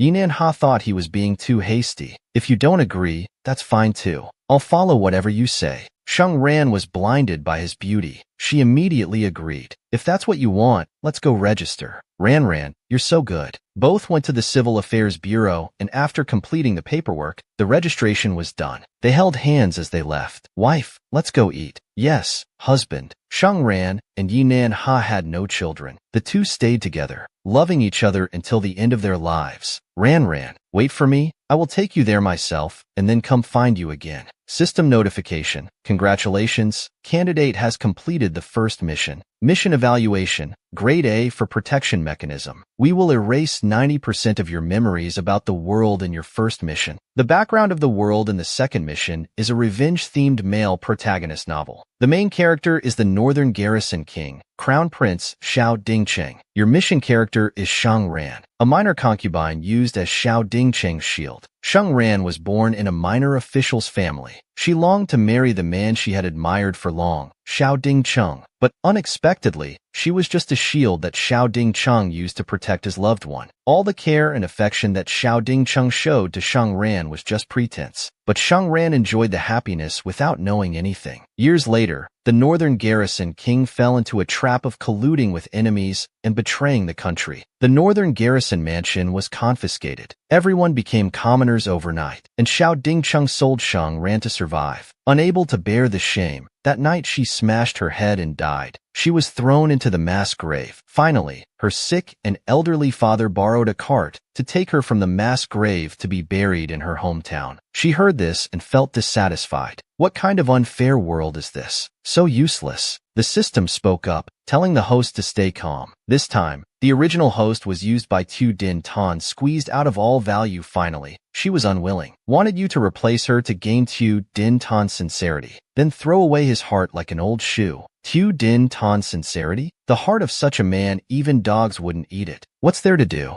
Not marrying him would solve everything, right? The system then said, the moment of entering this world can only be on the wedding night. Hearing this, she was surprised. The original host had a wish, which was to escape from danger, take good care of her parents so they could enjoy their old age. The evaluation points from the previous world's mission were quite high. This mission can grant the host one skill that this world allows to exist. She excitedly asked what types were available. There's music, dance, and beauty enhancement. She scrolled down to see other skills. Below were martial arts and medicine. The system reminded her. Moreover, the host will always face situations where she must endure injustice. Therefore, I suggest you choose medicine. Then you can better treat yourself. Healing is the most passive option. Why not find ways to avoid getting hurt, and even be able to hurt others? She clicked to select martial arts. Suddenly a force entered her body. She joyfully exclaimed, "Ha ha! I can feel the martial arts within me." But she was surprised at the moment of entry. Wasn't it supposed to be the wedding day? What strange place is this? The system has lost connection. She was startled to hear screaming inside. Take that,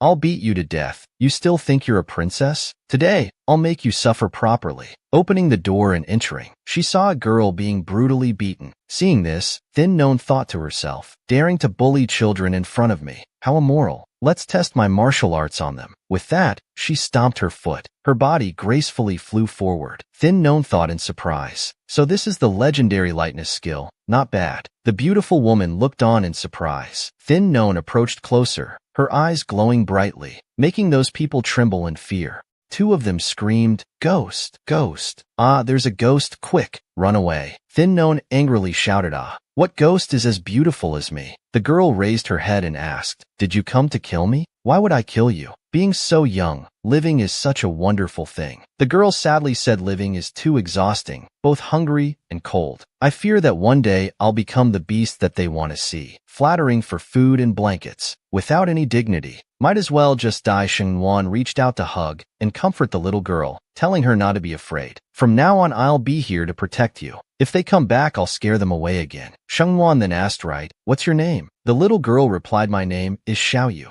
Shengwan held the girl's hand and led her away. Xiaoyu, from now on call me sister. Xiaoyu obediently replied yes. She thought to herself that the system couldn't be contacted. For now, stay here with this little princess. After a while, when changing clothes, she disguised herself as a thief, sneaking hurriedly into the house. Entering the room, Xiaoyu was surprised to see the bedding had been replaced. Shengwan came in carrying a roasted chicken. Look what I brought for you. Seeing the food, Xiaoyu hesitated. Shengwan asked, are you afraid I poisoned the food? I've been poisoned before. I'm not afraid of death, but I fear pain. Shengwan quickly tore off a chicken leg and took a bite. See? If it's poisoned, I would be poisoned too. Seeing this, Xiaoyu finally dared to reach for it. Xiaoyu spoke up asking fairy sister, will you leave here? Shengwan hesitantly said, probably yes. If you want to leave, could you tell me beforehand? Shengwan was surprised to hear the little girl say that. She replied, all right. Don't think too much. 6 months later, Shengwan holding a cup said, tonight is New Year's Eve. Let's have a drink together. Suddenly the system appeared announcing sorry host. The main system encountered an error. The timeline is being readjusted. Shengwan angrily shouted, I said you haven't let me finish speaking. The system immediately made Shengwan disappear. Xiaoyu was surprised thinking she vanished. Disappeared a second later, she opened her eyes to see the system had transported her to another place. She wondered, where is this place? Chai Zhao spoke to her. Lady Sheng, what are you dawdling for? Do you want to keep the princess waiting? Shengwan followed behind. She thought to herself, so I've returned to the time I should have appeared earlier. The first day I was brought to the northern prince's mansion. My sudden disappearance must have scared Xiaoyu.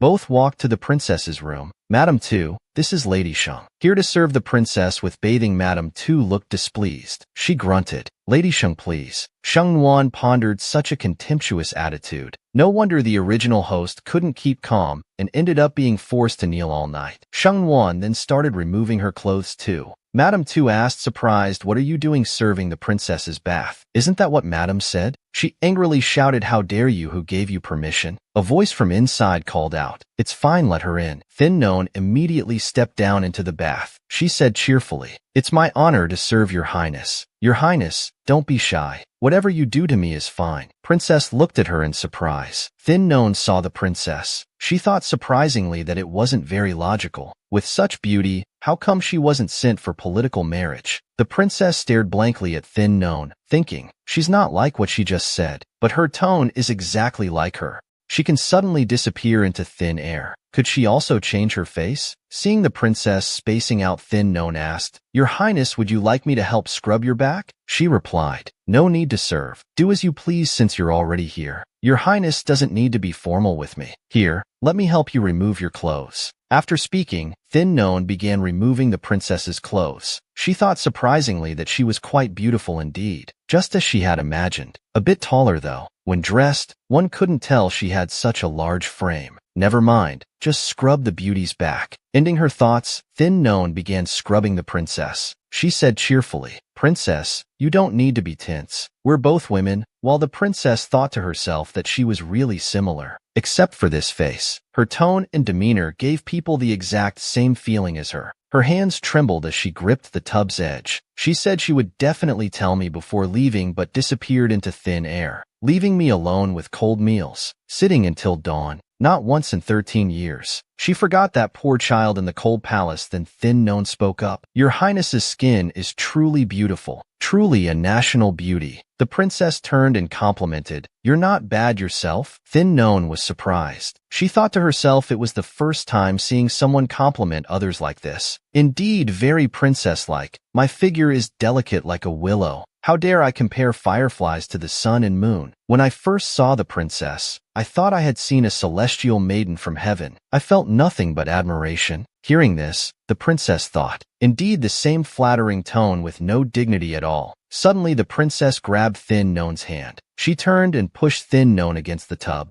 She pressed close and grabbed Thin Non's chin firmly, making Thin Non cry out in pain. Your Highness, it hurts. Hearing this, the princess gripped even tighter. Thin None cried out, "Your Highness, it hurts." The princess looked down and stroked her thigh. Thin None thought surprisingly what touching her thigh meant. Immediately the princess squeezed her thigh hard. Thin None cried out in pain. With teary eyes, Thin None released herself. She spoke up. "You served well, now leave." Thin None ran away crying while hugging her thighs. This princess really knows how to torment others. "I'm dying in pain," she said to Takoko to Lan to reward her. "Yes, your highness." After speaking, the princess tremblingly collapsed onto the tiger bench. The princess stood up, revealing a strong physique, an 8-pack muscular body leaning against the tiger bench. Princess was actually a man disguised as a woman. The next day, the servant reported to the princess. She eats, brushes teeth, washes face, and even sleeps holding the gold bracelet I tested. "Yes, your highness." She smiled and said, "She's really careless." After reporting, he excused himself, and the princess thought, when she lived in the cold palace, she also stole quite a lot. She loved gold and jade the most. These two are not only similar in words and gestures, but even their greed for possessions is exactly the same. So she really has returned, hand gripping the cup tightly. If it's really her, then she just returned and has always been there. It's just that she completely forgot about that child in the cold palace. Her hand caressed the fragrance pouch that Thin None had given before, freely choosing what others have. "Our little fish must have too." The princess frowned and said, "What a fraud." At the same time, Tu Dinton was taking a walk. Thin None called out, "My husband has arrived." He replied, "No.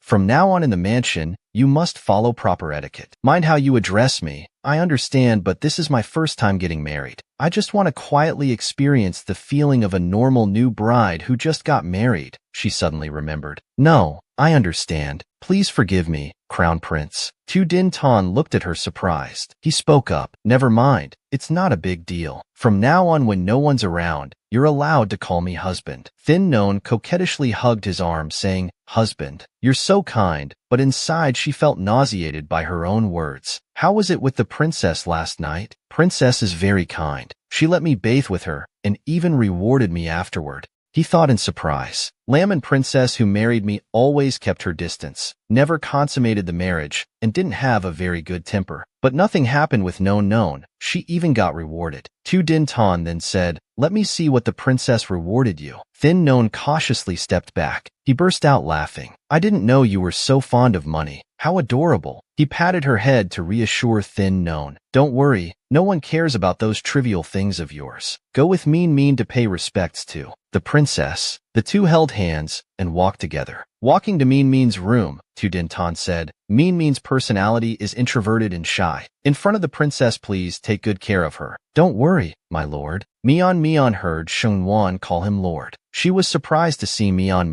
Shengwan happily waved and called, "Sister Lu Mian." She pondered how she called the crown prince lord, and shamelessly held his arm. Shengwan greeted Sister Lu. Sister wasn't feeling well, so woke up a bit late. Kept little sister waiting for quite a while. Shengwan thought to herself, isn't she trying to say she served all night and wasn't feeling well, so woke up late? To the original owner, this was blatant bragging, even an insult. Shengwan asked worriedly, "Are you all right, sister?" Lu Mian was startled when she heard this. She stammered, "I am fine." Shengwan walked over and held Lu Mian's arm. She said, "Let's go then. We'll go see the princess. The princess is very beautiful and kind." Lu Min thought in surprise. Last night Shengwan wasn't tortured by Princess Lin. I was the one who spent the night with him. If the princess could spare Shengwan, wonder if she would spare me too. She turned and called Crown Prince Xiao Dingqing. Xiao Dingqing spoke. "Nuan, do you remember what I just told you?" "Don't worry, I will take care of Sister Lu." Xiao Dingqing glanced over. He saw Lu Mian looking anxious and scared, while Shengwan was smiling cheerfully. Seeing this, he was surprised. Xiao Dingqing smiled at her. His mood naturally became more cheerful and relaxed. After a while, Shengwan and Lu Mian arrived at Princess Lin An's room. Shengwan greeted the princess, Princess Lin, and told Shengwan to skip the formalities. She happily thought the power of flattery is limitless. Lu Mian worried Princess Lin and told Shengwan to skip formalities, but didn't tell her the same, so she must be targeting her. She then spoke. Lu Mian, greet the princess." As soon as she finished, she received a slap on her face.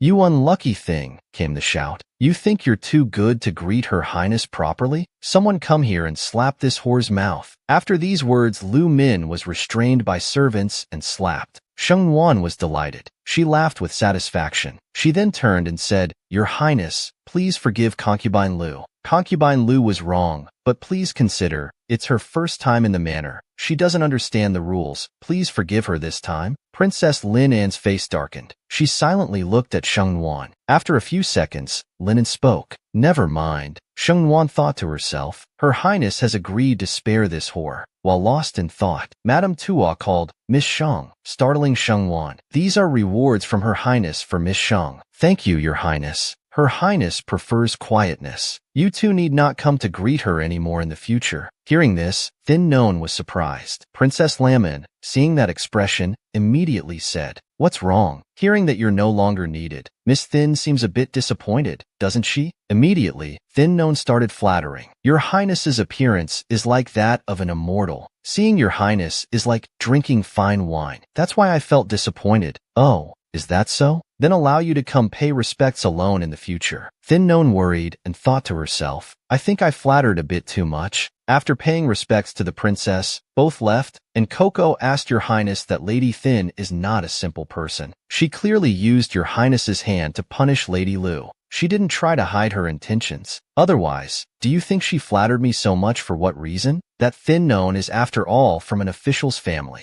How can she be so thick-skinned, not even feeling ashamed of herself? For her, this matter is just a means to achieve her goal. Lamin recalled, "Living in the palace, when there's no one to rely on, you must learn to compromise. Borrow power appropriately. Without pride to support you, others will only trample on you more. Understand?" She doesn't feel ashamed of herself, Coco. She stammered, I spoke too much." Thin Non, holding the bracelet, excitedly said, "Look, this bracelet is really beautiful. Flawless beauty. You can tell it's expensive just by looking." In contrast, Lu Min's face was swollen. She walked while crying. Seeing this, Tu Din Tan asked, "What's wrong? Mean, what happened, Crown Prince?" "It's because I'm useless, unable to please the princess like younger sister Thin." "What did Thin Non say to the princess? What was the result? Why was Min Min punished by the princess?" Thin Non worriedly said, I didn't say anything." Coco beside the princess told sister Lu to kneel. As soon as she knelt, she cried. So the princess became angry. "I pleaded for mercy, begged the princess to consider that today is our first day in the mansion, not to blame her." The princess then told them to stop. Hearing this, Tu Din Tan was confused. He turned to ask Lu Min if this was true. She thought to herself that regarding matters with the princess, if she lied and was discovered, the punishment would surely be even more severe. Better not to lie. Lu Min spoke up, "Yes, that's correct." Hearing this, Tu Din Tan's face darkened. Tu Din Tan stepped forward to comfort Thin Non. "All right, this crown prince won't blame you. You and Min Min entered the mansion on the same day. From now on, you should look after and take care of each other." Thin Non began her act. She smiled and said to him, "My lord, please rest assured. I will take good care of Sister Lu." Tu Din Tan patted her shoulder and praised Thin Non. Before her difficult gaze under Lu Mion's disapproving look, Nguyen Nguyen did very well. Seeing Lu Mion's expression, Sheng Nguyen laughed gleefully inside. "She can't even handle this yet. I haven't even made my move." Sheng Nguyen coyly wrapped her arms around Xiao Dingsheng. She smiled and asked her husband sweetly, "I was supposed to give you a gift last night, but I couldn't meet you then. Why don't you come with me now to get your gift?" Xiao Dingsheng smiled and agreed. "All right." He turned to Lu Mion and said, Mion, you should go back to the mansion and rest first. I'll come visit you when I return." Hearing this, Lu Mion felt frustrated inside. She swung her arm and knocked over the vase on the shelf. The vase fell to the ground and shattered completely. Lu Yuan was furious. She gritted her teeth thinking about how long she had planned. Everything was according to Xiao Dingsheng's wishes. He liked weakness, so she acted weak. He liked talent, so she practiced music, chess, calligraphy, and painting daily. He liked obedience, so she never argued with him. She tried her best to pursue the position of Zhuofei, but in the end, he became the prince consort, and she could only go from Zhuofei to becoming the 7th concubine of the prince consort, and had to endure that fool Sheng Wan watching, seeing Lu Ming trembling with anger. The servant following her worriedly explained. The crown prince did this just to use that foolish Shengwan as a shield. Look how the crown prince stayed with you all night yesterday. Even the golden branch jade leaf princess miss, he doesn't take to heart. Lu Min grew angrier. She clutched her handkerchief tighter. Golden branch jade leaf. So what? There will be a day when I become Xiao Dingqing's main wife. I'll return all of today's humiliation to that fool Sheng Nuan and Princess Linen. In another scene, Sheng Nuan gave Xiao Dingqing a painting. She smiled and said, "This is my lord's gift." He held the gifted painting. Xiao Dingqing said in surprise, "In the painting, whether it's the figure or the spirit, it's exactly alike. Even the horse is painted very vividly." He praised Nuan Nuan. "I didn't know you had such talent in painting." She immediately flattered him, saying, "Perhaps my lord doesn't know. The first time I met you, I saw you in elegant clothes beside your fine horse. After that, my eyes couldn't contain anyone else." Hearing these flowery words, Xiao Dingqing smiled slightly, his face turning red. "Nuan Nuan, you praise too much." Not stopping there, Sheng Nuan held his hand tightly and continued, "Everything I say comes from my heart. At that time I decided, as long as I could marry my lord, even being a concubine would make me happy." Sheng Nuan smiled before Xiao Dingqing's surprised and delighted eyes. Being able to marry Nuan Nuan makes this crown prince very happy too.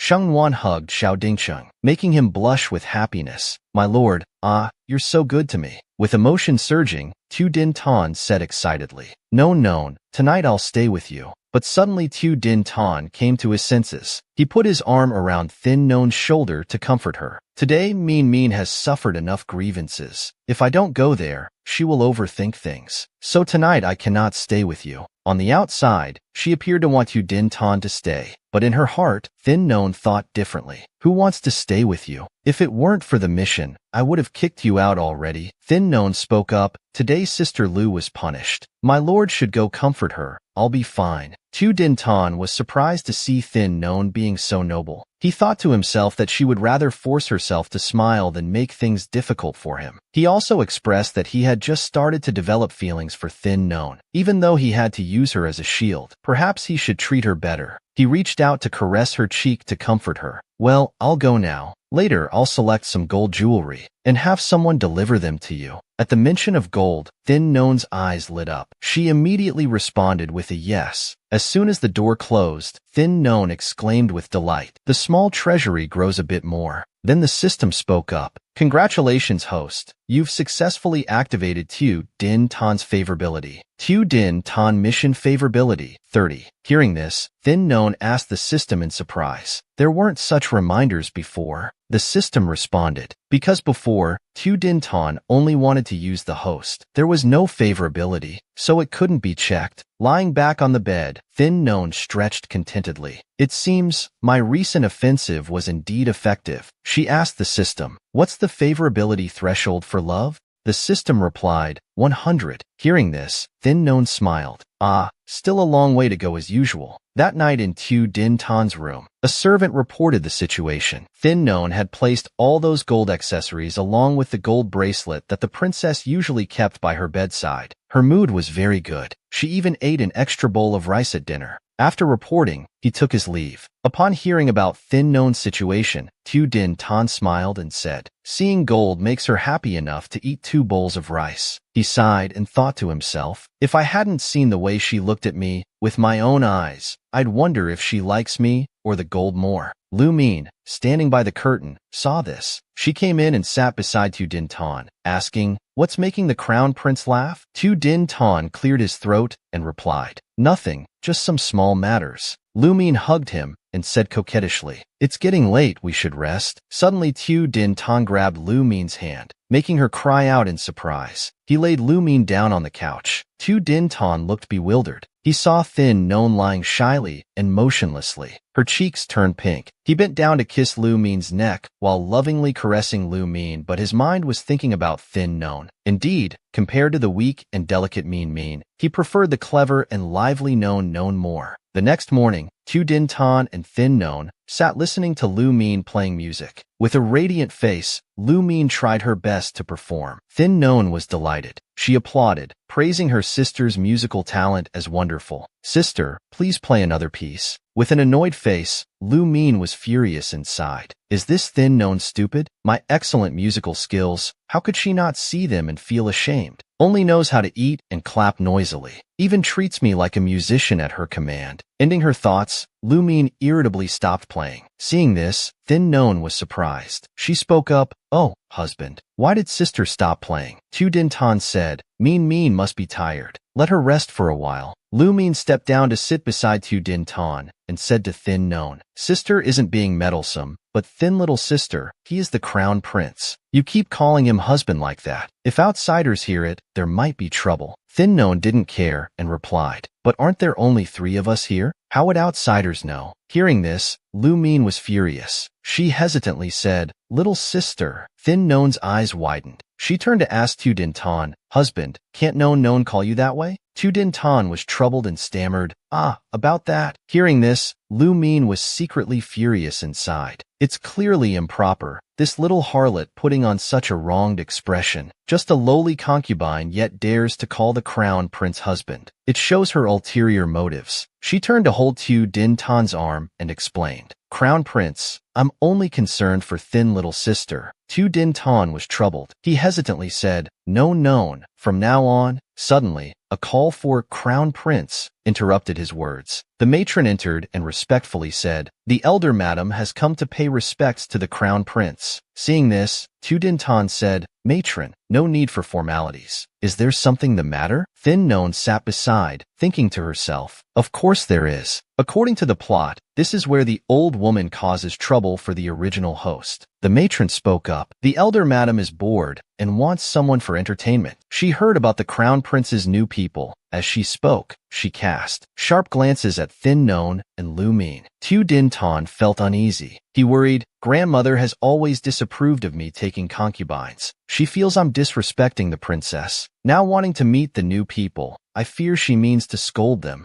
Ending his thoughts, he turned to tell Thin known, Min just said she has a headache, or she can follow the maid to accompany the matriarch." Sheng Mian heard this and was delighted. Sheng Nuan didn't refuse, but happily accepted. Yes, as long as the old madam doesn't mind my foolishness." Watching Sheng Nuan's back as she left, Xiao Dingxing hesitated and thought to himself, "Although I married her to protect Mian, but am I being too cruel to her?" Sheng Nuan followed behind the maid. As she walked, she recalled the original plot. The original host was brought to meet the Xiao family's old madam, right when the old madam was in a bad mood, so she scolded the original host, and even confined the original host in the Buddha hall to eat vegetarian meals and copy sutras every day. For half a month, she remembered that was how the plot went. I remember in the system's introduction the reason for the old madam's bad mood was because she fell in the garden. Lost in her thoughts, suddenly Sheng Nuan looked up, saw the old madam walking ahead of her, then suddenly the old madam tripped on a rock, slipped, and fell backward. Knowing this would happen, Sheng Nuan moved like lightning. She ran to catch the old madam. Before her panicked eyes, the old madam fell onto Sheng Nuan, making her lose balance, slipping and hitting hard against the rock behind her. The old madam turned back to look at Sheng Nuan in surprise. Sheng Nuan smiled. She immediately asked if the old madam was all right. Entering the room, Sheng Nuan was treated by servants for the wound on her arm. The old madam sat in her chair. She thought about how she had originally wanted to scold her. Now this is awkward. She not only saved me but also got hurt. If I still scold her, wouldn't that make me look harsh and ungrateful? Suddenly Sheng Nuan's eyes welled up with tears. Seeing this, the old madam asked why Miss Sheng was crying. "Is it because you got hurt saving this old woman and feel wronged?" Sheng Nuan began her act. She quickly wiped her tears and replied to the old madam, "I don't feel wronged at all. But just now when I saw the old madam, I thought I saw my own grandmother. When I was young, my family was very poor. Father focused on his studies. Mother washed clothes for others to supplement household expenses. It was grandmother who raised me. But when our family situation improved, grandmother passed away." After rambling on, Sheng Nuan suddenly realized. She fearfully stood up and apologized. "Please forgive me, old madam. I was ignorant of proper etiquette and spoke nonsense. The old madam comes from noble birth, while my grandmother was just a commoner. Please forgive my impudence." Her acting had reached a divine level. She was an unrivaled actress of her time. The old madam's face turned solemn as she thought. After 100 years, who knows if any descendants would remember her. She looked at Shang Nuan pensively. But Miss Shang, comparing me to a deceased poor old woman. She seems to be quite brainless. In the inner palace, I'm not afraid of those without brains. I only fear those who are scheming and like to cause trouble. She then spoke to comfort Thin Non. All right, stop crying. Others might think this old woman did something to you. Thin Non wiped away her tears. She spoke, blaming herself. The old madam is kind and merciful. It's I who don't understand proper etiquette. All right, I want to go chant sutras. You may leave. The system appeared and said to Thin Non, the risk of copying sutras for half a month has been eliminated. Thin Non smiled. In her heart, she had calculated that it wasn't over yet. She then said, old madam is tolerant, kind-hearted, and devoted to Buddha. Previously, my grandmother also often went to worship Buddha. I also copied many Buddhist sutras with grandmother. I wonder if I could worship Buddha together with the old madam. The old madam was surprised to hear this and raised her eyes to look at her. She pondered in her heart. I just said I wanted to worship Buddha, and this thin girl immediately said her grandmother also worshipped Buddha.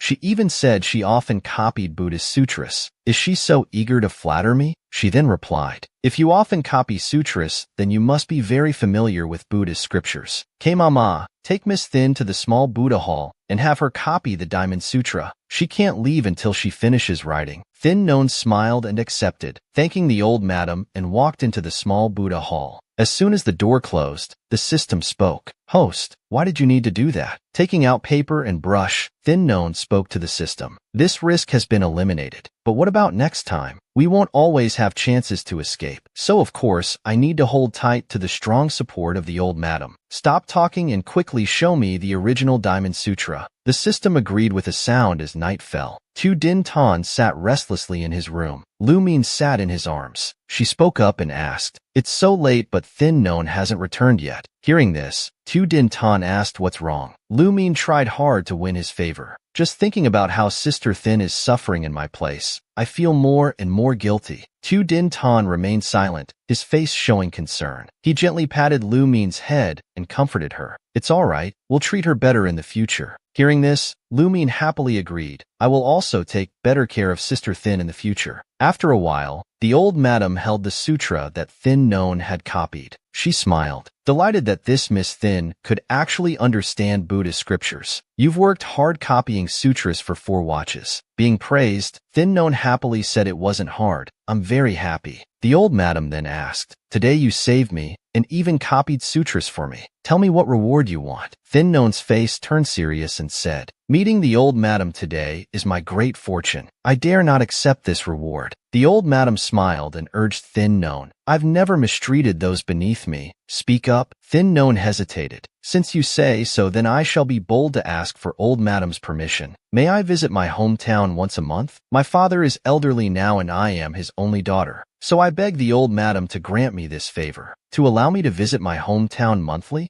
Mama K stood dumbfounded. She was surprised thinking about how many concubines were in the mansion. Thiat 7 was trying hard to please the old madam, wanting benefits, wanting higher status in the prince's mansion, wanting to live better days. But Miss Thin just wanted to visit home. The old madam agreed immediately. I permit it. However, when you leave the prince's mansion to visit home, you must inform the crown prince. Hearing this, Thin Non smiled and said, I understand. Thank you, old madam. After leaving the room, Thin Non exclaimed joyfully, tomorrow I can go out for a walk. That's wonderful. Suddenly, a voice called out, Miss Thin. Lady 2, who served Princess Lamon, respectfully said, Her Highness the Princess extends an invitation. Thin Non was surprised, thinking Princess Lamon? Shortly after, both arrived at Princess Lamon's room. Lamon lay on the bed and beckoned with her hand. Thin Non stepped forward to support Lamon. She immediately asked, Is your highness unwell? Have you seen a physician? How are you feeling now? Princess Lamon complained. You care so much about me, yet why haven't you come to greet me these past few days? Thin Non fearfully bowed respectfully. Last time I heard from Lady to that your highness prefers tranquility, so I dared not come to disturb you casually. If I had known your highness was unwell, even if you found me annoying, I would have come to serve you. Hearing this, Lamon calmly said, If that's the case, then stay tonight to attend to me. Thin Non was stunned, but unable to refuse, she had to agree. Yes, I couldn't ask for more. Though smiling outwardly, her heart was full of worry. Princess Lam turned around. She raised her hand to lift Thin Non's chin. Sit. I don't like how you address yourself. This action made Thin Non shy and blush. A moment later, she smiled and said, yes, then from now on I will change it. She was pleased inside, thinking she didn't like addressing herself as Thiep Thin either. What nonsense is Thin Dot? Behind them, Lady Two approached carrying a bowl of medicine. Thin Non quickly took it, making Lady Two surprised. Your Highness needs to take medicine. Let me help you. She tested each spoonful gently before feeding it to Lam. Your Highness, be careful, it's hot. After a few spoonfuls, seeing Lam frown, Thin Non put down the medicine bowl and picked up a plate of preserves. She smiled and said, it's bitter, isn't it? Your Highness, have a piece of candy and Lam will, the princess said sternly. Feed it to me. Hearing this, Thin Non was surprised. She straightened up after feeding the princess several spoonfuls of medicine. Seeing the princess grimace from the bitterness, Thin Non held up the plate of candy and said cheerfully, it's bitter, isn't it? Have a piece of candy, and Lam immediately said, feed it to me. Thin Non smiled and agreed. All right, let me feed your Highness. She held a piece of candy and brought it to Lam. Open wide, Princess Lam bent down to take it. Accidentally, Lam's lips touched Thin Non's hand, making her freeze with wide eyes. It's very sweet, you should try some too. At the same time, Lam spoke while feeding Thin Non, making her bewildered. Like a child, Thin Non ate it delightfully. Seeing Thin Non's innocent appearance, Lam felt warmth in her heart. Suddenly, Princess Lam lay back on the bed. She spoke, I can't sleep, sing for me. Hearing this, Thin Non was stunned but agreed. Thin Non reluctantly complied. She began singing as night fell. The stars follow one another. Insects flying. Who are you thinking of? Thin Non sang while yawning. She thought to herself, feeling sleepy and tired, when will I get to sleep? Drowsiness came over her. Thin Non struggled. Her eyes drooped, unable to resist any longer.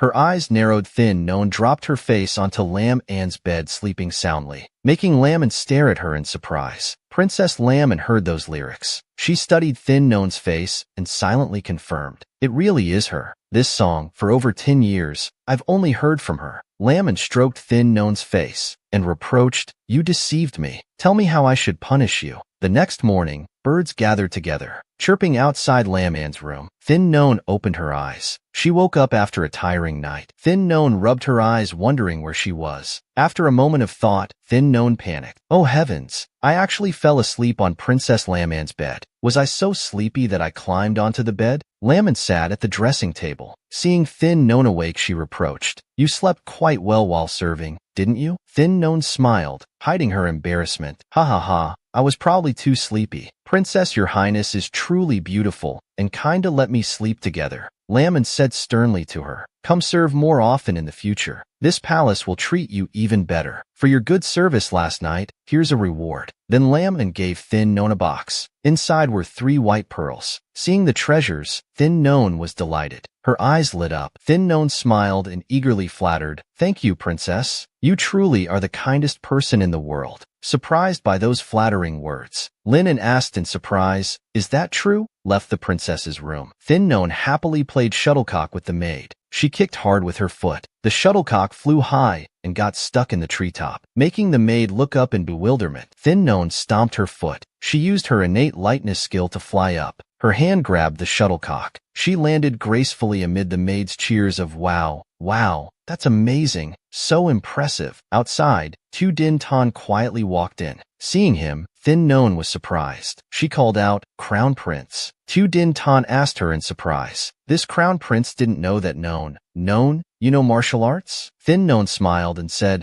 there's much the Crown Prince doesn't know. She thought to herself, I'll probably need to use martial arts in the future. No need to hide it. And if I keep hiding it like this, once discovered, it would easily be seen as having bad intentions. The two sat down. Tu Din Tan asked, what did grandmother say to you last night? Nothing much, just asked me to copy the Diamond Sutra on behalf of the elder madam. Did the elder madam just let you go like that? Tu Din Tan pressed. Thin Non continued, the elder madam also granted me a favor, allowing me to visit home once a month. Tu Din Tan wondered in surprise. What had Thin Non done to receive grandmother's favor? Tomorrow, I want to visit my parents. May I? Thin Non made an innocent pleading gesture. Tu Din Tan agreed. All right, tonight I'll tell the accounting department to give you some silver. Buy whatever you want when you go out. Send my regards to your parents. Yes, the crown prince is so kind. That night after receiving the silver, Thin Non sat in her room and asked the system, what's Tu Din Tan's favorability now? The system replied 35. Then, what about Tu Din Tan's favorability towards Lu Nu Min? The system said 80. Hearing this, Thin Non was surprised. He values Lu Nu Min that much. I thought if not 100 then it would be close to that. Why only 80? The system reminded. Tu Din Tan bought a cat for Lu Nu Min. Please note this, host. Alright, I'll make use of this shield. Thin Non seriously told herself. 3 days later in the garden, the primary consort of Prince Hai, Tu Din Tan's sister, was walking with Li Shi,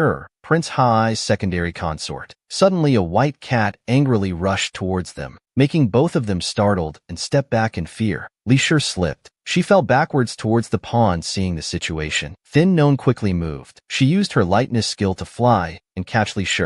Seeing the cat still charging towards them, Thin Non swung her hand and hit the cat's face hard. Behind the princess consort's back, it fell into the pond with a splash. The maid screamed in fear, Princess consort. The princess fell into the lake. Someone come here quickly. Lady Li looked at Shang Ran in surprise. She thought to herself that this female warrior had saved her, watching helplessly as the princess fell into the lake. Inside the Northern Garrison Princess's chamber, the Northern Garrison Princess, Xiao Dingqing's mother, said sternly, fortunately, Consort Li is all right. If something had happened to you in my Northern Garrison mansion, I truly wouldn't know how to explain it to Crown Prince Wang Huai. The princess worriedly thought that it's already late autumn. A pregnant woman falling into water could lead to serious consequences. If something big happened, even with 10 mouths I couldn't explain it clearly. Lady Li respectfully replied, I've caused the princess worry. Today I even caused sister to fall into the water. Li Yuejiao feels extremely ashamed. The Northern Garrison Princess then said, it has nothing to do with you servants in the mansion. I'm useless for letting such a thing happen. I won't keep you any longer. Chaoyang, on your way back, take good care of Consort Li. Apologize to Crown Prince Huai on my behalf. Chaoyang respectfully agreed. Consort Li turned to Shang Ran and said, thank you, Lady Shang, for saving me today. If there's a chance in the future, Yuexiao will surely repay you.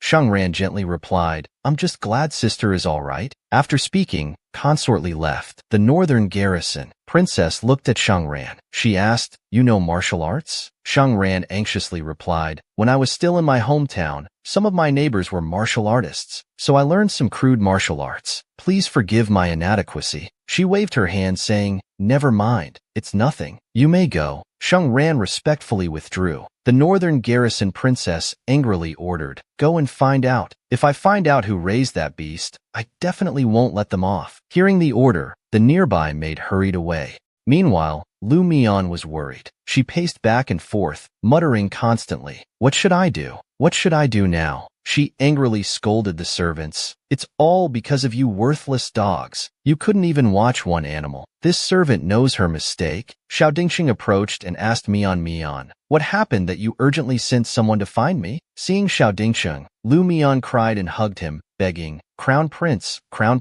please save me. The cat that you bought for me killed Mother Princess's bird, and it almost harmed Crown Prince Huai's consort too. Hearing this, Xiao Dingqing stammered, this? I'll go apologize to Mother Princess. Lu Mian grabbed Xiao Dingqing's sleeve. Crown Prince, this cat was bought by you for me. If you go apologize, who knows what the princess will do to you? In the end, I'll be the one who gets punished. Xiao Dingqing asked blankly, then what should we do now? Lu Mian then thought of a plan and said, Your Highness, I have an idea. What idea? Lu Mian leaned close to his ear and whispered softly. Xiao Dingqing exclaimed in surprise, Shengwan. Lu Mian made her move. She cried and said, Your Highness, today Sheng Mei saved Prince Huai's consort. That should count as an achievement. If that cat belonged to Sheng Mei, considering she has saved people many times before, it would offset her wrongdoing. The princess consort won't do anything to her. Xiao Dingxing hesitated and explained. But what does this have to do with Sheng Wan? Lu Mian continued crying. Your Highness, now I'm just a lowly concubine, not as noble as Prince Huai's secondary consort. If she's that petty, then this matter will be difficult. Your Highness, perhaps you should abandon me. Better than staying in the mansion, all day living in fear and worry. Hu. Xiao Dingxing pondered and thought to himself, if he hadn't been forced to marry the princess, Mian would already be his secondary consort by now. She wouldn't have to worry and fear like this. After all, he had wronged her first. He decided, let me go find Wan. She's kind-hearted and will surely agree. Thank you, Your Highness. I will remember Shang Mei's kindness and will repay her in the future. Lu Mian heard this and became excited. After these words, Xiao Dingxing left. Lu Mian watched his back and thought to herself, Sheng Wan is kind-hearted? Could it be that His Highness has feelings for her? It's not strange if he has feelings. That little vixen is so attractive to others, and she likes to put on airs. Men are indeed all the same type, always looking for greener pastures. In the courtyard, Sheng Wan was sitting and painting. She was drawing Xiao Dingxing. The system announced. Roughly, the conversation between Xiao Dingxing and Lu Mian was like that. Sheng Wan smiled and said, because she saw my sympathy, Lu Mian was too worried and hastily let the cat out early. Now Xiao Dingxing isn't using me as a shield like in the original plot anymore. Instead, Lu Mian brought it up herself. Behind her, Xiao Dingxing had approached. Suddenly Xiao Dingxing straightened up. He looked at the beautiful and gentle Sheng Wan sitting there. Knowing Xiao Dingxing had approached, Sheng Wan pondered, is this the butterfly effect? How interesting. Xiao Dingxing came over and embraced Sheng Wan. He called out, Wan. Sheng Wan smiled and said, Your Highness is here. Do you think my painting is beautiful? Yes, beautiful. In private, just call me husband from now on. Hearing this, Sheng Wan was delighted. She exclaimed in surprise, Really? Husband, you're so good. He said seriously, Wan, I have something to discuss with you.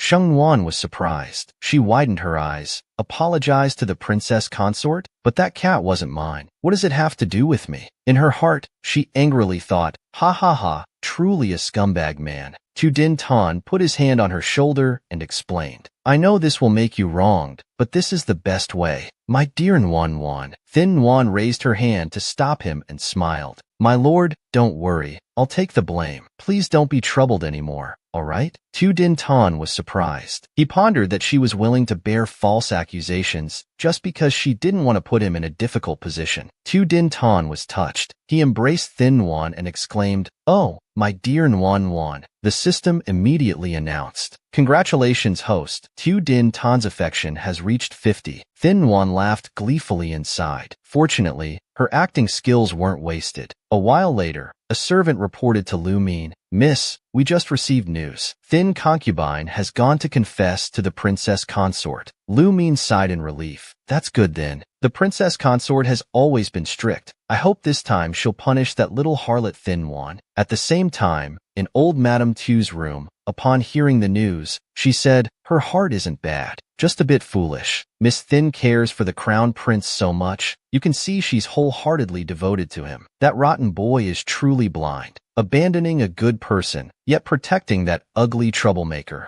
In the princess's chamber, Princess Lam angrily thought. Because of Tu Din Tan's words, she willingly took the blame for Lu Min's pregnancy. Pretending to be ordinary, becoming Tu Din Tan's concubine was one thing, but time and time again being a shield for his favored concubine. She cares for Tu Din Tan so much. She shouted, Go call her here to serve Miss Tu. The maid obeyed and left. A moment later, Miss Tu returned and reported, Your Highness, the old madam said Miss Thin has already left. Said she wanted her to copy Buddhist scriptures for her. Hearing this, Lamon was surprised. She angrily said, She's too used to pleasing others, isn't she? In old Madame Tu's room, Thin Wan sneezed repeatedly. Old Madame Tu said, Taking the blame for others, now you know how unfair it is, serves you right. Thin Wan smiled and replied, This concubine doesn't feel wronged at all. This concubine feels very fortunate. Before I had grandmother, now I have old Madame's love. Hearing this, old Madame Tu paused. She said loudly,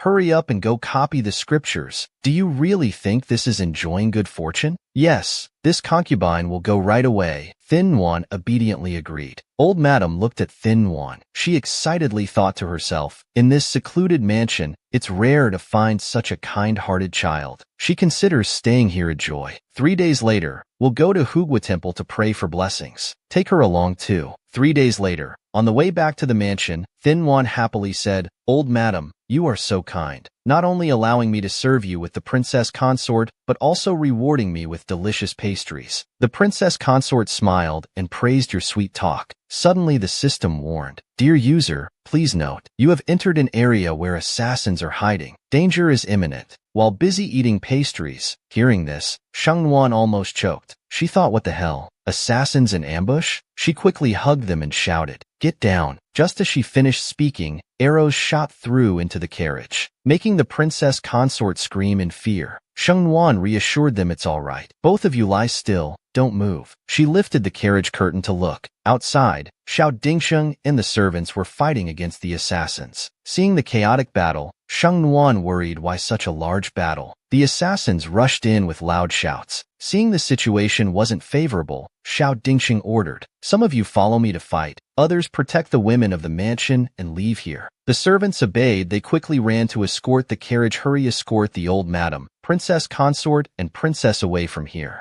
The princess consort anxiously cried out, Cheng'er, Cheng'er. Shengnuan stopped her and comforted the princess consort. You cannot go out. The crown prince will be distracted. Looking outside, Shengnuan thought to herself, The assassins aren't chasing us. It seems they're targeting Xiao Dingsheng. She then asked the system, in the original plot he lives well, so today nothing should happen to him, right? The system replied, just found out this assassination isn't in the original plot, so the outcome is unknown. Hearing this, Shengnuan angrily thought, that means Xiao Dingsheng might not survive. If he dies, my mission will also fail. She then told the servants, hurry, take the old madam and princess consort back. I'll go help the crown prince. The servant obeyed. After speaking, Shengnuan worried. She used lightness skill to fly to Xiao Dingsheng. The chaotic battle was still raging. Xiao Dingsheng was struggling against the assassins. Suddenly a blade slashed heavily towards Xiao Dingsheng, making him stare blankly, unable to dodge in time. Suddenly a sword flashed forward to block that blade. Shengnuan arrived just in time to rescue. She swung her sword, cutting down the assassin. Xiao Dingsheng called out, bewildered, Nuaner, why are you here? Shengnuan grabbed his hand. She worriedly shouted, Husband, run quickly. The assassins chased after, shouting, Chase them. Don't let him escape. While running, Xiao Dingsheng thought bewilderedly. In the script there are many ballads about never parting in life or death. I never believed in that. He watched Shengnuan's back with emotion, but now I believe it. Thin Non pulled Tu Din Tan to hide behind a roadside bush. She spoke up, My lord, give me your cloak. Tu Din Tan refused, but Non wouldn't take no for an answer. The assassins kept searching. They must still be around here. Split up and search. Thin Non put on Tu Din Tan's cloak. She told him to hide and stay quiet. I'll be fine. Tu Din Tan anxiously called out, Non. Suddenly the wound on his chest flared up. He clutched his chest and coughed. Thin Non worried. She turned back and said to him, My lord, as long as you're safe, I'm content. Tu Din Tan was in pain. He reached out trying to pull Thin Non back. She jumped onto horseback. Thin Non, disguised as Tu Din Tan, rode off to draw away the assassins. Thin Non gleefully said to the system, Well, my acting skills just now, weren't they amazing? Full of deep feelings and misery, right? She's truly a born actress, the system replied. Tu Din Tan is crying, Host, you're really heartless. Suddenly Thin Non's eyes widened. She stopped the horse. Around her, assassins had been lying in ambush. She took off Tu Din Tan's cloak. Thin Non smiled and said, Who are you? You've got the wrong person. Look here. I haven't offended anyone yet. I'm being chased. It's just a misunderstanding. If it's a misunderstanding, then everyone should disperse. Ha ha ha. The assassins ignored those words. They shouted, Kill. They all charged at Thin Non at that moment. Tu Lady anxiously pulled back Princess Lam. Your Highness, you really can't go. She's just a minor concubine in the mansion. Please don't go. Lamon shouted, Let me go. She's my person. I must go save her. Meanwhile, in the other scene, Thin Non was surrounded by assassins who shouted, Quick, kill her. Thin Non sighed. Drawing her sword, she said, Why must you do this? You're bringing death upon yourselves. With those words, she swung her sword and leaped into the assassins. The blade like lightning flashed past the assassins, leaving them no time to react. Thin None landed lightly on the ground, her face cold. Behind Thin None, the fatal wounds on the assassins' necks erupted. 4 of them collapsed without any reaction. The remaining 2 were frozen in fear. Thin None smiled and asked, "What about you? Want to fight more?" The 2 remaining assassins trembled, looking at each other, cold sweat pouring down. Thin None walked past them. "Consider yourselves lucky." Seeing Thin None off guard, suddenly one took a stance. He struck hard at Thin None's back. She thought painfully, "Damn it, they dare sneak attack me." Thin None staggered and fell forward. Suddenly a figure rushed toward her, embracing her tightly. Thin None opened her eyes and exclaimed in surprise, "Princess Lamb and Princess Lamb, and actually came to save me. What kind of miracle is this?" Lamb turned to face the assassins with a stern look. She swung her sword and struck down all of them. Thin None exclaimed excitedly, "Princess, you're so cool." Suddenly Lamb coughed up bright red blood. Thin None worriedly exclaimed, "Princess, are you all right? Why were you so careless?" Princess Lamb held her chest and reassured, "I'm not dying yet, don't worry." In the distance, more assassins continued pursuing. They shouted over there, "Chase after them quickly." Thin None glanced at them as she supported Lamb to walk. "Let's get out of here first." It started raining heavily with continuous thunder and lightning. Thin None and Lamb took shelter in a cave. She lit a fire to warm the princess. "Take off your outer clothes to dry them. Avoid catching a cold. Let me help you take them off." With those words, she reached toward Lamb, which surprised Lamb, and she grabbed Thin None's hand to stop her. Lamb asked, "What are you trying to do?" Thin None replied seriously, "You should take off your outer clothes to dry them. Wearing them like this will easily cause a cold." Hearing this, Lamb released Thin None's hand. Holding the robe in her hands, Thin None cheerfully exclaimed, "That's more like it." She hung the robe next to the fire. Thin None turned back to look at Lamb, and she pondered thoughtfully. Although the princess's figure was very thin, but her bone structure seemed larger than that of normal women. Her face looked so pale. Thin None stepped forward and held Lamb shoulders. She asked worriedly, "Princess, are you really all right? You coughed up blood earlier due to internal injuries. Let me check on you," Thin None said while touching Lamb's body. Princess Lamb grabbed Thin None's hand. She reproached, "If you care about me so much, why haven't you visited me in 13 years? Hearing those words, Thin None suddenly remembered. She called out, "Xiao Xiao Yu." She happily grabbed Lamb's hands and exclaimed, "You are Xiao Yu." Lamb said angrily, "So you remember me now?" Thin None was overjoyed. She hugged Lamb, "Of course I remember. What about you? Did you recognize me from the moment we met? No wonder you gave me that gold bracelet. Haha, at least you have a conscience." Lamb said, "Aren't you going to explain yourself?" Thin None stammered, "I can't explain." "What do you mean you can't explain?" It just can't be said." Thin None thought tearfully, "Even if I speak Xiao, you won't hear my words. Not only will they be erased by the rules, but I will also be punished." Seeing Thin None's distress, Lamb silently looked at her and asked, "What about your name?" Thin None smiled and said, "My name is Thin None." She looked at Lamb's face and said, "Our little fish turned out to be so beautiful yet wasn't sent for political marriage." Lamb angrily said, "Sister really wants me to go for political marriage? No, I want you to live well," Thin None said while hugging Lamb. Princess Lamb blushed shyly with red cheeks. Both happily embraced each other. Suddenly Thin None remembered. In the original story, something happened at the Northern Prince's mansion. Princess Lamb also died from illness. So Little Fish, she released Lamb and Thin None, then asked Little Fish, "What exactly happened to your body?" "Just small wounds. Recently I couldn't fight, that's why I'm like this." "Then you must be more careful in the future. No matter what you do, you must protect yourself first, understand?" Lamb angrily shouted, "Don't worry about me, go worry about your two Dinton." Thin None patted Lamb's cheeks. "Why are you so heartless?" Outside the cave, calls of "None" echoed. Thin None exclaimed joyfully, "Someone has come to find us." Lamb frowned. She cast a cold gaze towards outside. Seeing Tu Dinton, Thin None happily exclaimed, Crown Prince, we are here." Tu Dinton worried. He ran to hug Thin None and asked, "Are you all right?" "That's great." The system immediately announced mission reminder. Tu Din Tana's current favorability is 80. Hearing this, Thin Non smiled and thought, 80 is the same as Lu Nu Min now. Tu Din Tan was surprised to see Laman. He asked, Your Highness Princess, why are you here? Laman remained silent, her eyes fixed on Tu Din Tana's hand resting on Thin Non's shoulder. She replied indifferently, got lost and happened to meet Thin Non. After saying that, Laman turned and left. Thin Non saw that expression. She wondered in surprise. Was that jealousy in little fish's eyes just now? After all, Tu Din Tan is her husband. All three walked to the carriage. The beauty respectfully said, Your Highness, please get in. No,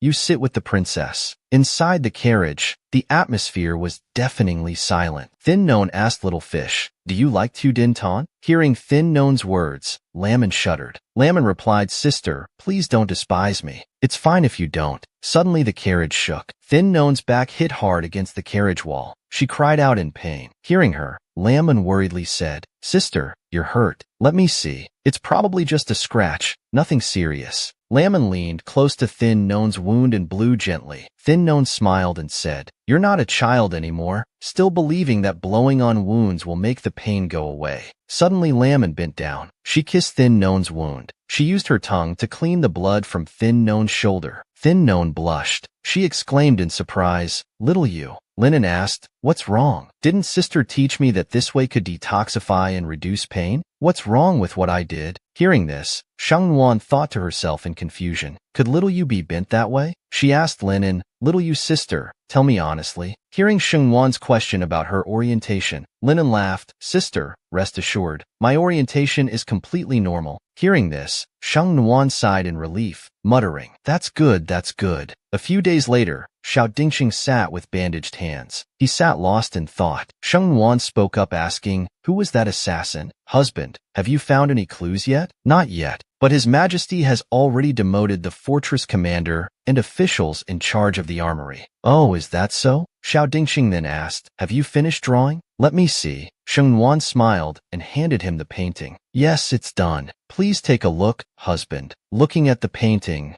Xiao Dingxing said in confusion, Didn't I say not to draw the arm? This looks quite funny. Shang Wan smiled and explained, In my eyes, you are always handsome. Moreover, you were injured while protecting the women in the mansion. That's why you got hurt. It's not funny at all. It's actually very imposing. Praise like this, Xiao Dingxing felt proud. Well, it's not bad. Last time you drew, didn't I just need to look a bit? Why today do you want me to sit still here without moving? Shang Wan cheerfully teased. Because I think when husband holds his head high and chest out, sitting still there without moving looks very cute. Well, little Miss Shang dares to tease her husband. Let's see how I should punish you. Haha, husband, I was wrong. The scene of them playing around was seen by Lu Rumian, who watched, trembling with anger. Lu Rumian sighed. She composed herself and walked over, calling out, Crown Prince, Shang's sister, I have made chicken soup. Crown Prince, please drink it while it's still hot. You lost a lot of blood. You need to replenish it.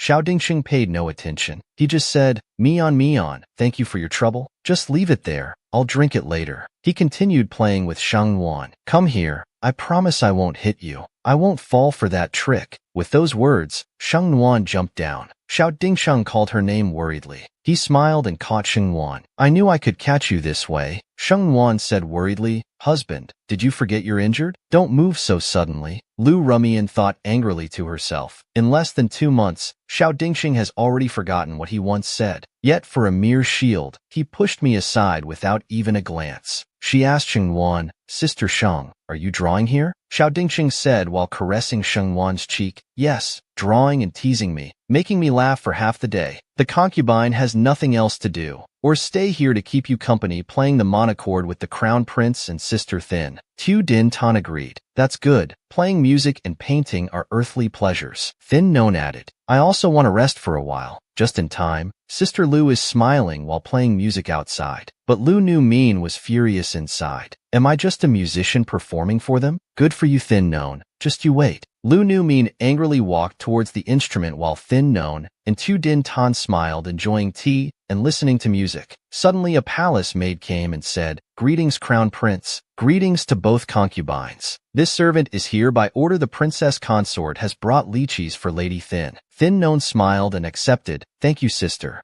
I will personally go later to thank the princess consort. Lady Thin, no need to be so formal. This servant will take her leave first. Thin Non called out to Lu Nu Min. Sister Lu, come have some lychees. Lu Nu Min was angry inside. Who wants to eat your lychees? Suddenly someone called for the crown prince, making Tu Din Tan startled. He turned and asked why Madame K was here. Seeing Madame K, Thin Non was surprised. Madame K turned to Thin Non and said, "This old servant is here by order to invite Lady Thin to eat crab with the old madam." Tu Din Tan said irritably, "Grandmother invites Non, but not me for crab. Has she forgotten her own grandson?" Madame K smiled and replied, "The crown prince can come too. The old madam will surely be happy to see you." Suddenly Tu Din Tan remembered something. He turned to look at Lu Nu Min. He said, "Never mind. Grandmother didn't invite me. I won't go and be an eyesore." Non, you go ahead." "Yes, then I will go with Madame Quebec." Thin Non held Madame K's hand. They both smiled and walked away under Lu Nu Min's angry gaze. As soon as Thin Non left, Lu Nu Min smiled. She spoke up to ask Tu Din Tan, which song would the crown prince like to hear? Tu Din Tan didn't care, his eyes following Thin Non. He then said, "We've been here half a day already. Let's go back." Lu Nu Min angrily exclaimed, "Is it because Sister Thin isn't here that you want to leave?" Hearing this, Tu Din Tan exclaimed in surprise, "What are you saying?" Lu Nu Min cried and said, "Crown Prince, why don't you ask yourself? Since I came here this past half day, have you ever looked at me once? You're here, but your heart has already left." Hearing this, Tu Din Tan thought blankly. It seems I was unconsciously attracted to Thin Non. Ending his thoughts, he said irritably, "Haven't I been here with you? What more do you want from me? When did you become so unreasonable?" After speaking, Tu Din Tan turned and left, leaving Lu Min trembling with anger. The system then notified host Thin Non. Tu Din Tan's favorability mission has reached 85. A few days later, two maids were walking and chatting with each other. "This morning I saw the crown prince visiting home with Lady Thin. They used to say the crown prince deeply favored Lady Lu.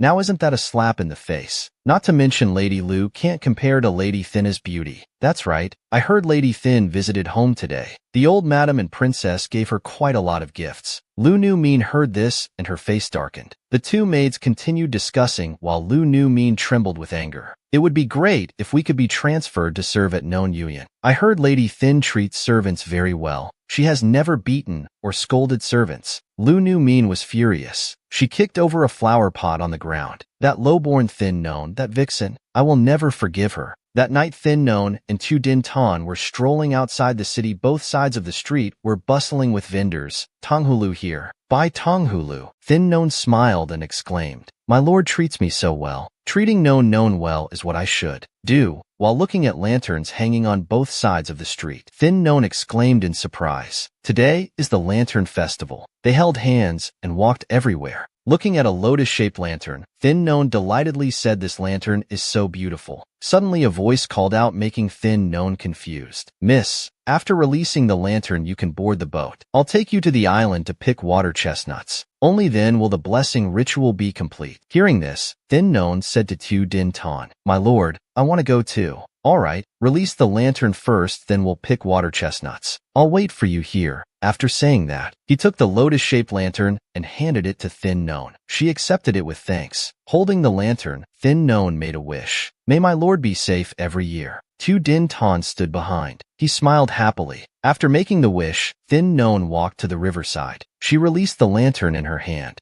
Tu Din Tan came over and took her hand. He helped her onto the boat. Non, sit carefully on the boat." The boatman called out, "Ladies, please sit steady. We're departing now." As the boat started moving, a servant frantically ran over calling Tu Din Tan, "Crown Prince, Lady Lu fainted and was diagnosed as pregnant." Tu Din Tan exclaimed joyfully, "What did you say? Min is pregnant?" "Yes, Lady Lu is bleeding slightly. She can't take medicine and keeps crying to see the Crown Prince." Hearing this, Tu Din Tan turned to leave. He instructed, "I'll leave guards for you. Wait here and escort Lady Thin back later." "Yes, sir." The servant obeyed. The system then said to Thin Non, "Tu Din Tan is so heartless. He just abandoned you here after you just wished for his safety." Thin Non said, "I was talking about my husband. What does it have to do with Tu Din Tan? He's just a mission target, nothing more. I don't even know who my future husband will be." Suddenly from beneath the river, two assassins jumped up from the water. He swung his sword towards Thin Known. Everyone on the island screamed and ran away. Thin Known saw her and turned back with a serious face. The system spoke up, warning the host to be careful.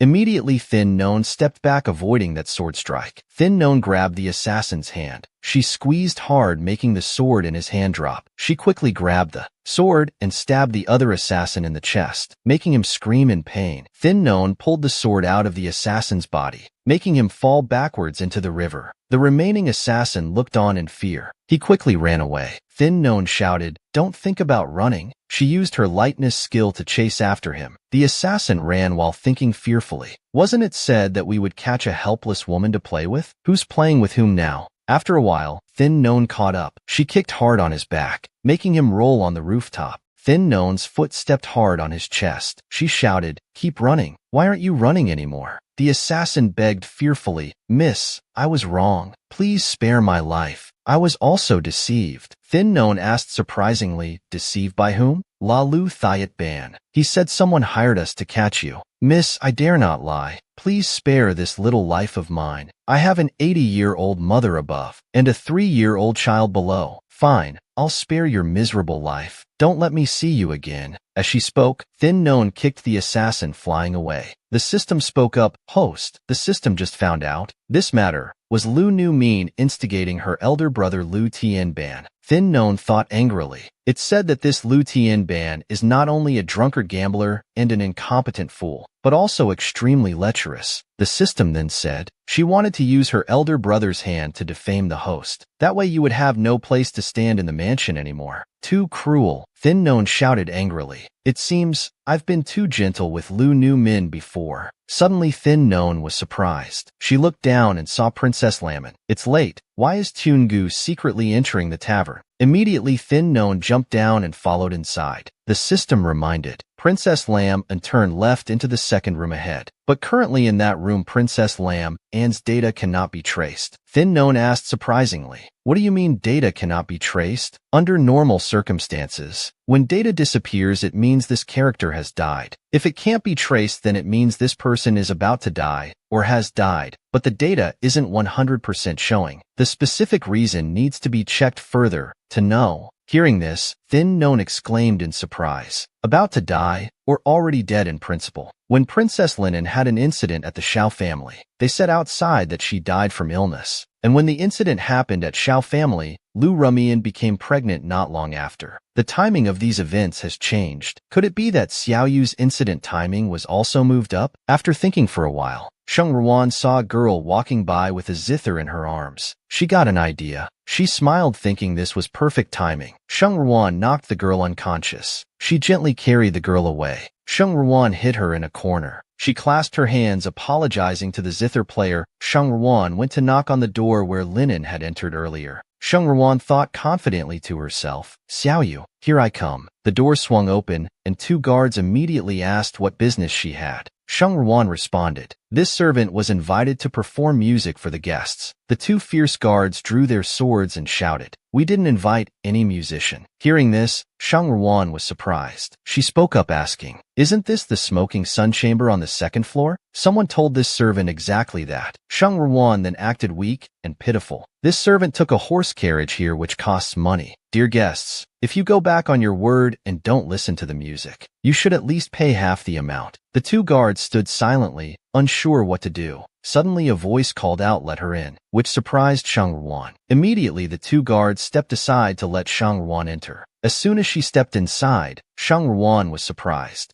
She saw a young man sitting in the middle, along with three mysteriously cloaked figures. Princess Linen now appeared in the identity of a man. He raised his eyes toward Sheng Ruan. Sheng Ruan didn't recognize him. She smiled and said, "Which piece would the guest like to hear?" Suddenly, one of the mysterious figures shouted, "Deal with her, leave no traces." Hearing this, Sheng Ruan startled. She trembled and dropped the zither in her hands. Sheng Ruan stepped back. She screamed, Don't kill me. This servant doesn't need the money anymore. Please, sirs, don't kill me," while begging for mercy. But Sheng Ruan quickly pulled out a knife from her sleeve. She pressed the knife against Linen's throat. Sheng Ruan shouted, "Don't move. I'm easily frightened. If you scare me and I accidentally harm your master, don't blame me." The people below saw this and became worried. not daring to move. But contrary to this, Linen's face remained calm. He spoke. The lady's martial arts are quite good. Just wondering when I have offended you. Shang Ruan angrily asked, stop joking around. The lady just went in. Don't try to fool me. I saw her come in here. I have no grudge against you all. I just want to save someone. Shang Ruan gently raised the blade to Linen's face, threatening, and don't say unnecessary words. If not, I will slash that beautiful face of yours. Linen, without any fear, asked in surprise. So Miss also thinks I'm handsome. Try saying that one more time now. Lin An's face turned serious. He then said, so you're looking for someone. Miss, if you had said so earlier, why use such force? After speaking, Lin An quickly pressed Shang Wan's neck acupoint. Her body stiffened without any resistance, falling neatly into Lin An's arms. Shang Wan was furious inside. Damn it, he's so powerful that I can't move anymore. A mysterious person sitting below sighed and said, Master should deal with this woman first. Lin An's face turned stern as he cast a cold gaze at him. Are you giving me orders? The subordinate heard this and fearfully said, I dare not. Lin An turned and stroked Shang Wan's face. He spoke to question her. Who is the person you're looking for? That makes you take such risks. At this moment, the system notified Shang Wan. Data is being refreshed to unlock your physical strength value. Please delay for a moment. Hearing this, Shang Wan became angry. She gritted her teeth. Do I still have to wait? Shang Wan then sought to buy time. She gently replied, it's my younger sister. If she was unaware and offended you, please be merciful and forgive her this once. Hearing this, Lin An's face darkened. So it's a younger sister. The subordinate then shouted, Master, this woman cannot be kept alive. Immediately Lin An glared and said sternly, can't I kill her after I'm done playing? After speaking, he carried Shang Wan and stood up, slowly walking into the room. Lin An threw Shang Wan forcefully onto the bed. Placing both hands on the bed, Lin An slowly pressed against her body. Immediately Lin An gripped both of Shang Wan's hands. Shang Wan was worried. She trembled, trying to find a way to escape. Wait, you look so handsome. Wouldn't touching me be a waste? Don't you think so? Hearing Shang Wan say this, Lin An just smiled slightly. He replied, such a waste is a blessing, and you're even more beautiful. After speaking, he slowly pressed against Shang Wan's body. Ignoring her screams, you cannot touch me. I am the woman of the Crown Prince, Xiao Dingxing of the Northern Prince's mansion. If you touch me, your life is over. Face to face, Lin An said. Being the Crown Prince's woman won't scare him. Shang Wan then said she was Lu Rumian. That's right, I am Lu Rumian, the favored concubine of Prince Xiao. My father is the Minister of Revenue. If you dare lay a finger on me. Before she could finish speaking, Shang Wan was silenced by Lin An's lips. Tears welled up in Shang Wan's eyes. She struggled hard, but to no avail. Lin An tremblingly gripped the bed frame tightly. Several seconds later, Lin An left Shang Wan's lips. He pressed close to kiss her neck. At this moment, Shang Wan could only submit, having no strength to resist. Bitter tears streamed down her cheeks. Seeing this, Lam froze and immediately stopped. He looked at Thin Non's flushed face full of tears. Lam worriedly stuttered, don't cry, I. Just as Lam loosened his grip on Thin Non's hands, she immediately pushed him hard, making him fall backward. Thin Non quickly adjusted her clothes. She quickly opened the door and ran away, leaving Lam standing there frozen, not knowing what to do. Thin Non ran downstairs while crying. She angrily thought to herself that she wanted to kill that pervert. How annoying. I wonder how Yungu is doing. There was no one in the bedroom. The living room couldn't be a place to hide someone either. Perhaps Tungu had already left. Better check the Wang mansion. Thin Non sadly walked out of the inn. Suddenly, a voice calling Thin Non rang out, making her freeze. She saw Princess Lam and Thin Non worriedly asked Tungu, where have you been? Thin Non stepped forward to hold Lam An's hands and asked, are you all right? Just then, she suddenly recognized the earlier scent. This cool pine fragrance. Why did Tungu have the same scent as that man? From afar, the sound of Tu Din Tan's horse and 6 officers approached. He quickly dismounted and ran over to ask Non. The guards said they saw an assassin. Are you hurt anywhere? Thin Non replied, no, don't worry. The guards handled it well. As they talked, they forgot about Princess Lam and's cold gaze watching them. Lam interrupted. What happened? An assassin tried to kill you? Thank you for your concern, Princess Ta. I'm fine. Lam extended her hand to invite Thin Non to come with her. It's late at night. Ride in my carriage. Thin Non worried. She stepped back and replied, thank you, Princess Ta, but I'll ride with the Crown Prince. Hearing Thin Non's words, Lam lowered her hand. She watched Thin Non get into the carriage with confusion. Everyone always clung to her before. Could it be that she had discovered something? Sitting in the carriage heading back, Thin Non was full of doubts about Lam and Tungu's scent wasn't just identical to that perverted man's, but they were at the same place. Could they be? If that was really the case, then everything could be explained. The heavily guarded carriage, after hearing about the assassin, saw Thin Non deep in thought. Tu Din Tan spoke up apologizing. Non,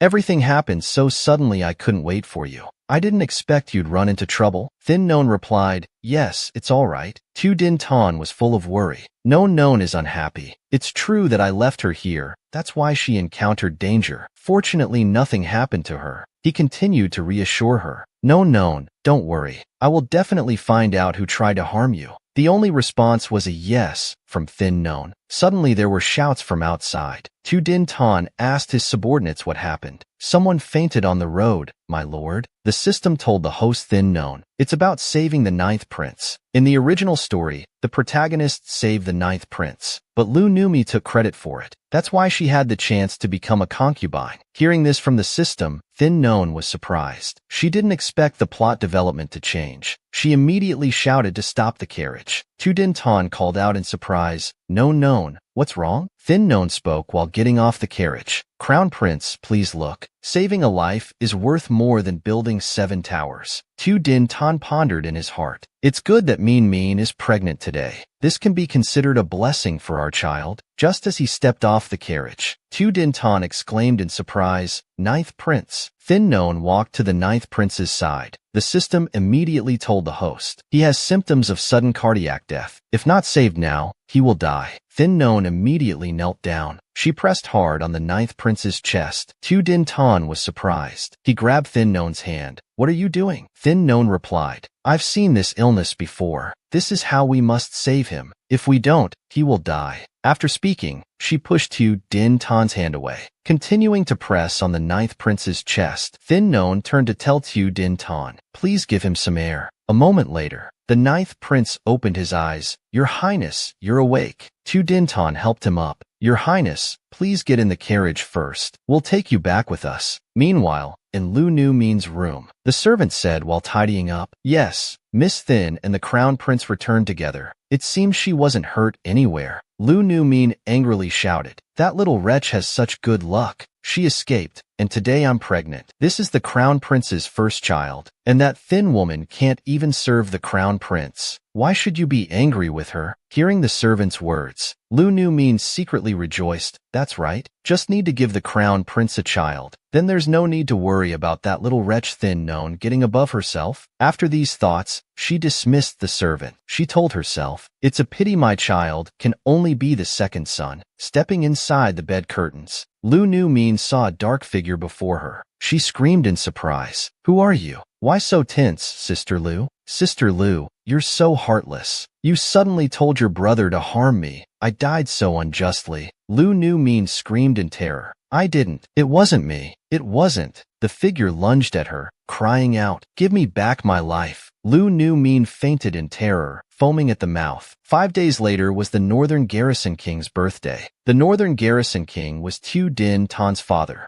Minister Chao's precious daughter also attended the banquet. Everyone who saw her exclaimed that she was truly talented. Yes, yes, the queen immediately spoke up. The juniors from all families have shown their talents. Northern King, will our mansion perform as well? Lu Rumming thought silently to herself. Being able to appear here is indeed a good thing. She spoke up, wanting to play music to entertain in order to gain everyone's attention. Then Lu will boldly play a piece to entertain the prince and everyone. After speaking, she walked to the zither, her hands on the instrument, her face full of confidence. The melody began to resound. The Northern King held his wine cup. Hearing the music, he frowned. Lu Rumming saw that expression. She worried and thought, why is the Northern King's expression like that? Lost in thought, she played the wrong melody. People who heard it shook their heads in disappointment. Lu Rumming was so anxious she trembled. Below, people discussed with mixed opinions. The Northern King's face darkened. He declared the music vulgar, while guests below whispered among themselves, praising and criticizing each other. Seeing this situation, Xiao Dingsheng stepped up to help. Lu Rumming was embarrassed, her face black as a pot bottom. She said she wasn't feeling well.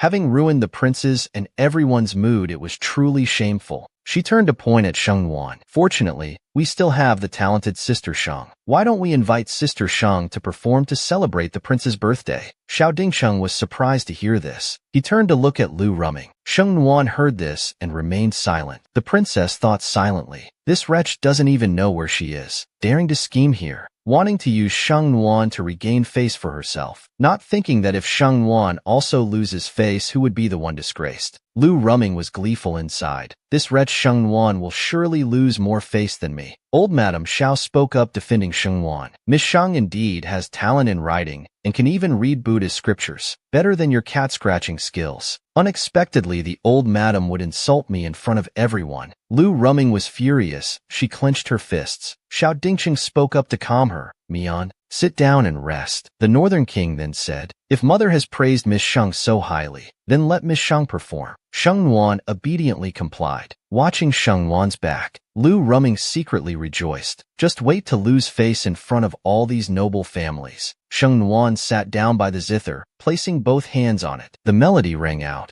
The music was intense with the momentum of thousands of troops charging into battle. Sheng Wan's skilled fingers danced across the strings. Everyone was surprised with wide eyes. So was Xiao Dingsheng. He didn't expect Sheng Wan could play, and so excellently at that. Lu Rumming was stunned. Her mouth agape. How could this wretch know how to play? After a moment, Thin Known stopped. The melody of the song ended. Garrison 8 King, and everyone applauded in praise. Wonderful. The Northern Garrison King immediately asked Thin Known about the beautiful music. The playing was excellent. What's the name of this piece? Thin Known smiled and replied, Your Highness, this piece is called Ambush from 10 Sides. The Northern Garrison King praised. Excellent, excellent. I've never heard this Ambush from 10 Sides before. Could it be your own composition? Thin Known respectfully replied. This piece was given to me by a friend whom I happened to meet a few years ago as a gift. Today I present it to Your Highness, wishing Your Highness longevity and prosperity, joy, peace, and good fortune. The Northern Garrison King was delighted and rewarded her. Lady Tu irritably said to Thin Known, Why haven't I ever seen you play for me before? Thin Known was frightened. She spoke up in defense. It was my oversight. When I return, I will play a piece especially for you.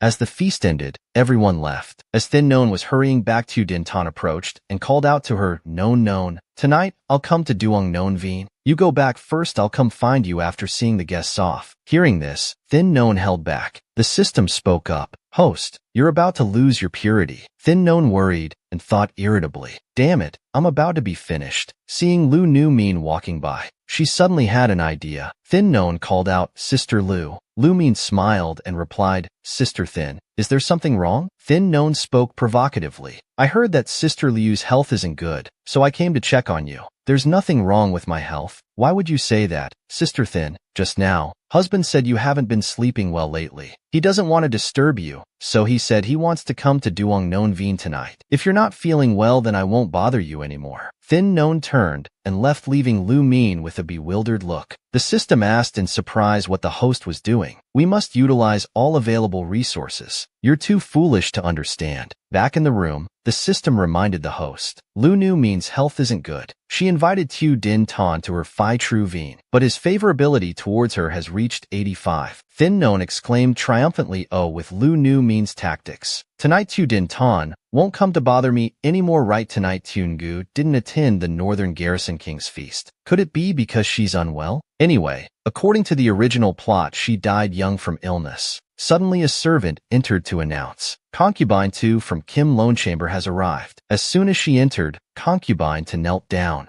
begging Miss Thin, please come visit this servant's princess. The princess has been sick for days yet refuses to see the doctor. I really can't persuade her. Hearing this, Sheng Wan exclaimed in surprise. At the same time, in Lu Rumian's room, Xiao Dingsheng sat sadly beside her. Outside, a servant announced, the crown prince is waiting at Phi Chu Palace. Xiao Dingsheng turned to Lu Rumian and said, the 9th prince has arrived. I must go meet him. You wait here for my return. Xiao Dingsheng grunted in agreement and turned to leave. Just as he stepped out of the room, Xiao Dingsheng saw the 9th prince and bowed respectfully. Your Highness, Dingsheng, there's no need for formalities between us. At the Lantern Festival that day, if I hadn't met you, and received your help I'm afraid I would have. Upon return, Dr. Chu also said it was very dangerous. Thanks to that rescue, I barely managed to save my life. Your Highness has great fortune. Even so, I still want to express my gratitude. Though my consciousness was hazy that day, I still knew you and the lady beside you saved me. I've told Father Emperor about it. Father has agreed to reward both of you generously. I don't know who was the lady with you that day. May I know what reward she would like? As Xiao Dingsheng was about to say she was, Lu Rumian interrupted, Your Highness, it's all right. That day, my husband and I meeting, Your Highness was fate. I dare not claim credit. Hearing Lu Mian claim the credit, Xiao Dingsheng was stunned. The ninth prince exclaimed in surprise. So it was you who saved me, Lady Lu?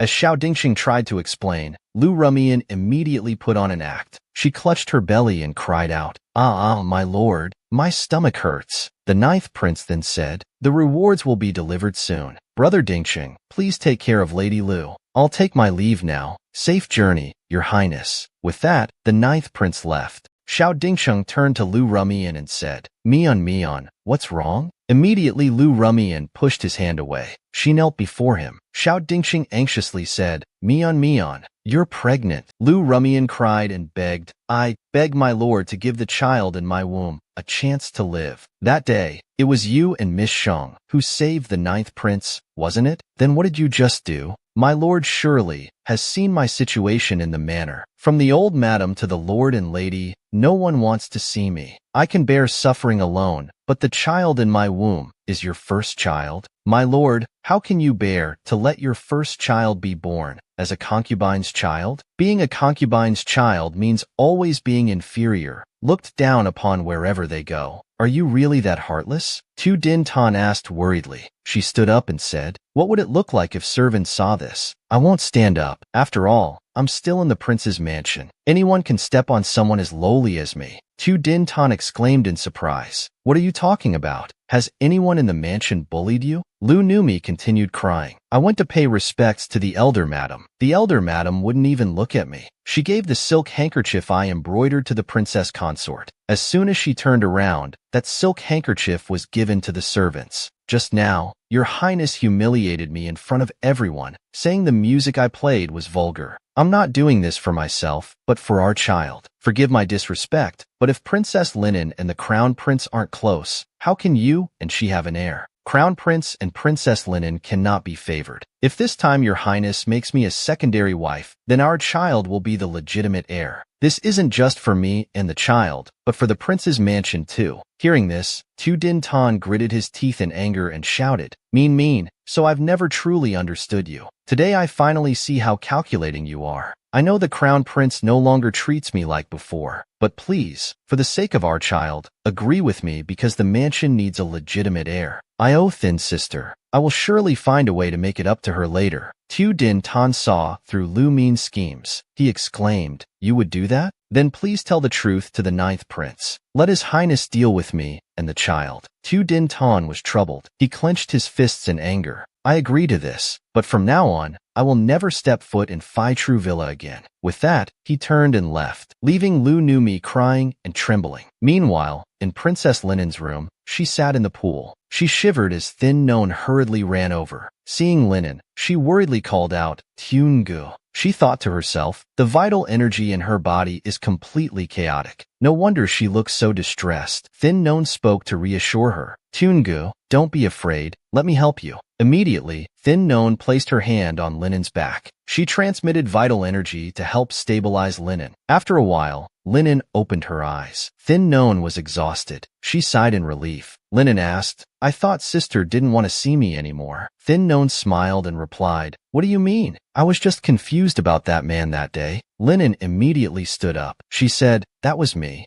Hearing this, Thin Non was surprised. She held still, watching Thin Non's expression. Linen asked, Are you afraid of me, sister? In your eyes, am I someone who would harm you? Thin Non stammered. That day, I only wanted to save you, sister. If we don't do this, they won't let me take you away. With your strength alone, you cannot escape from those people. Thin Non asked in surprise, Aren't those people yours? You saw my situation before. Do you think I have the ability to gather so many people for my use? Then your true identity. Lam began to tell. I am actually the ninth Prince Bok Thua Trake. My mother was Hien Phi of the Tan family. She came from a family of National Guard generals, the Three Kingdoms Tan clan. Later entered the palace as a concubine and gained favor. But the day she gave birth to me, the emperor confiscated everything, beheaded the entire Tan family for treason. The emperor was cruel-hearted. Mother knew he would soon come after her. To prevent me from being implicated, mother switched me with a newborn from a concubine abandoned in the cold palace. That abandoned concubine had no one close to her. She died during childbirth due to complications. That's why no one knew about this. Thin Known asked in surprise. But everyone in the palace knows the current 9th prince is very beloved, even more than the crown prince. Why is that? The current 9th prince became weak due to a serious illness years ago. The imperial doctors said he wouldn't live past 3. Perhaps because of this, the emperor became increasingly doting and loving towards him. This affection reached its peak after my mother died from illness. These were told to me by the palace maid who cared for me before she died from illness. I continued to investigate afterward. It was all true. Hearing this, Thin Known thought in amazement. It's hard to imagine back then such a small child like him enduring such inhumane treatment. How many nights of fear and worry. Sister, they are not my people. Instead, I am their puppet. Before mother passed away, she told them about my existence. But they waited until I was 12 years old to appear. Do you know why? Why? Thin Known asked. Because they deliberately let me have unforgettable memories of the days I was treated worse than animals in the cold palace. They wanted me to see them as saviors who rescued me from that terrible situation, then obediently become their puppet.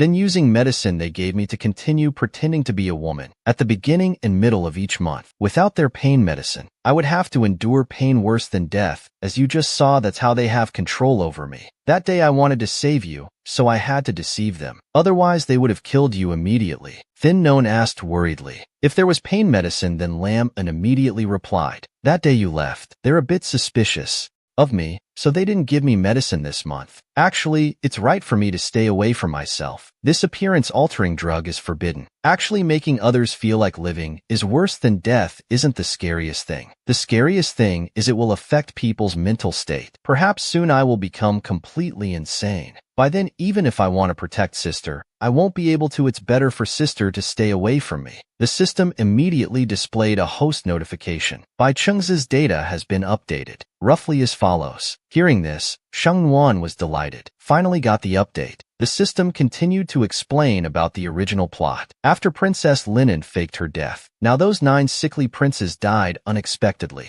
Bai Chengzi regained his identity, finally ascended to become emperor. The first thing he did after ascending to the throne was secretly grinding the emperor's bones into dust, then began his brutal policies. Follow me and prosper. Oppose me and perish. 10 years later, Bai Chengzi was overthrown by rebels led by Xiao Dingsheng, who took the throne, declaring the end of the dynasty. Bai Chengzi later became a notorious tyrant in history books, enough to show his brutality and cruelty at that time. Hearing this, Sheng Nuan exclaimed in surprise. Tyrant? Just then Linen called out, Sister. Sheng Nuan backed away in fear, worried in her heart. Don't call me sister. I'm scared. The system then said, Host, don't be afraid. Bai Chengzi, in the original plot when young, encountered things even worse than being beaten, starved. That's why his psychology became twisted after growing up. In this world's original plot, the time when Host appeared was just right to help him through that critical period, so the Bai Chengzi of this world won't encounter those terrible things. Hearing the system's explanation, Sheng Nuan sighed in relief. She thought happily. Then does that mean he won't become a tyrant? The system replied, Data unknown, cannot deduce. Moreover, the medicine he uses will affect people's mental state and behavior. Sheng Nuan continued to ponder. Though I accidentally helped him, but 13 years ago I left without saying goodbye. 13 years later, when he himself is in a difficult situation and trying everything to protect me, I doubted and avoided him like the plague. She looked up directly at Linen. Linen's face darkened as he sadly said, Sister, are you still blaming me? Sheng Nuan stepped forward, patted his shoulder. Not blaming you anymore. Rest early. I'm leaving now. Linen's face lit up with joy as he replied, Yes, sister. Sister is so kind. After speaking, Shang Nuan turned and left, leaving Linen alone soaking in the pool. Suddenly Linen blanked out and started coughing continuously. He covered his mouth with his hand. Blood-filled coughs sprayed from his mouth. Hearing this, Thin Non turned around in surprise. She ran to Laman's side. Thin Non worriedly asked why he didn't say he wasn't feeling well. Laman looked up at Thin Non. He explained immediately, "Because I didn't want sister to worry. I know you want to avoid me, so I didn't want to trouble you."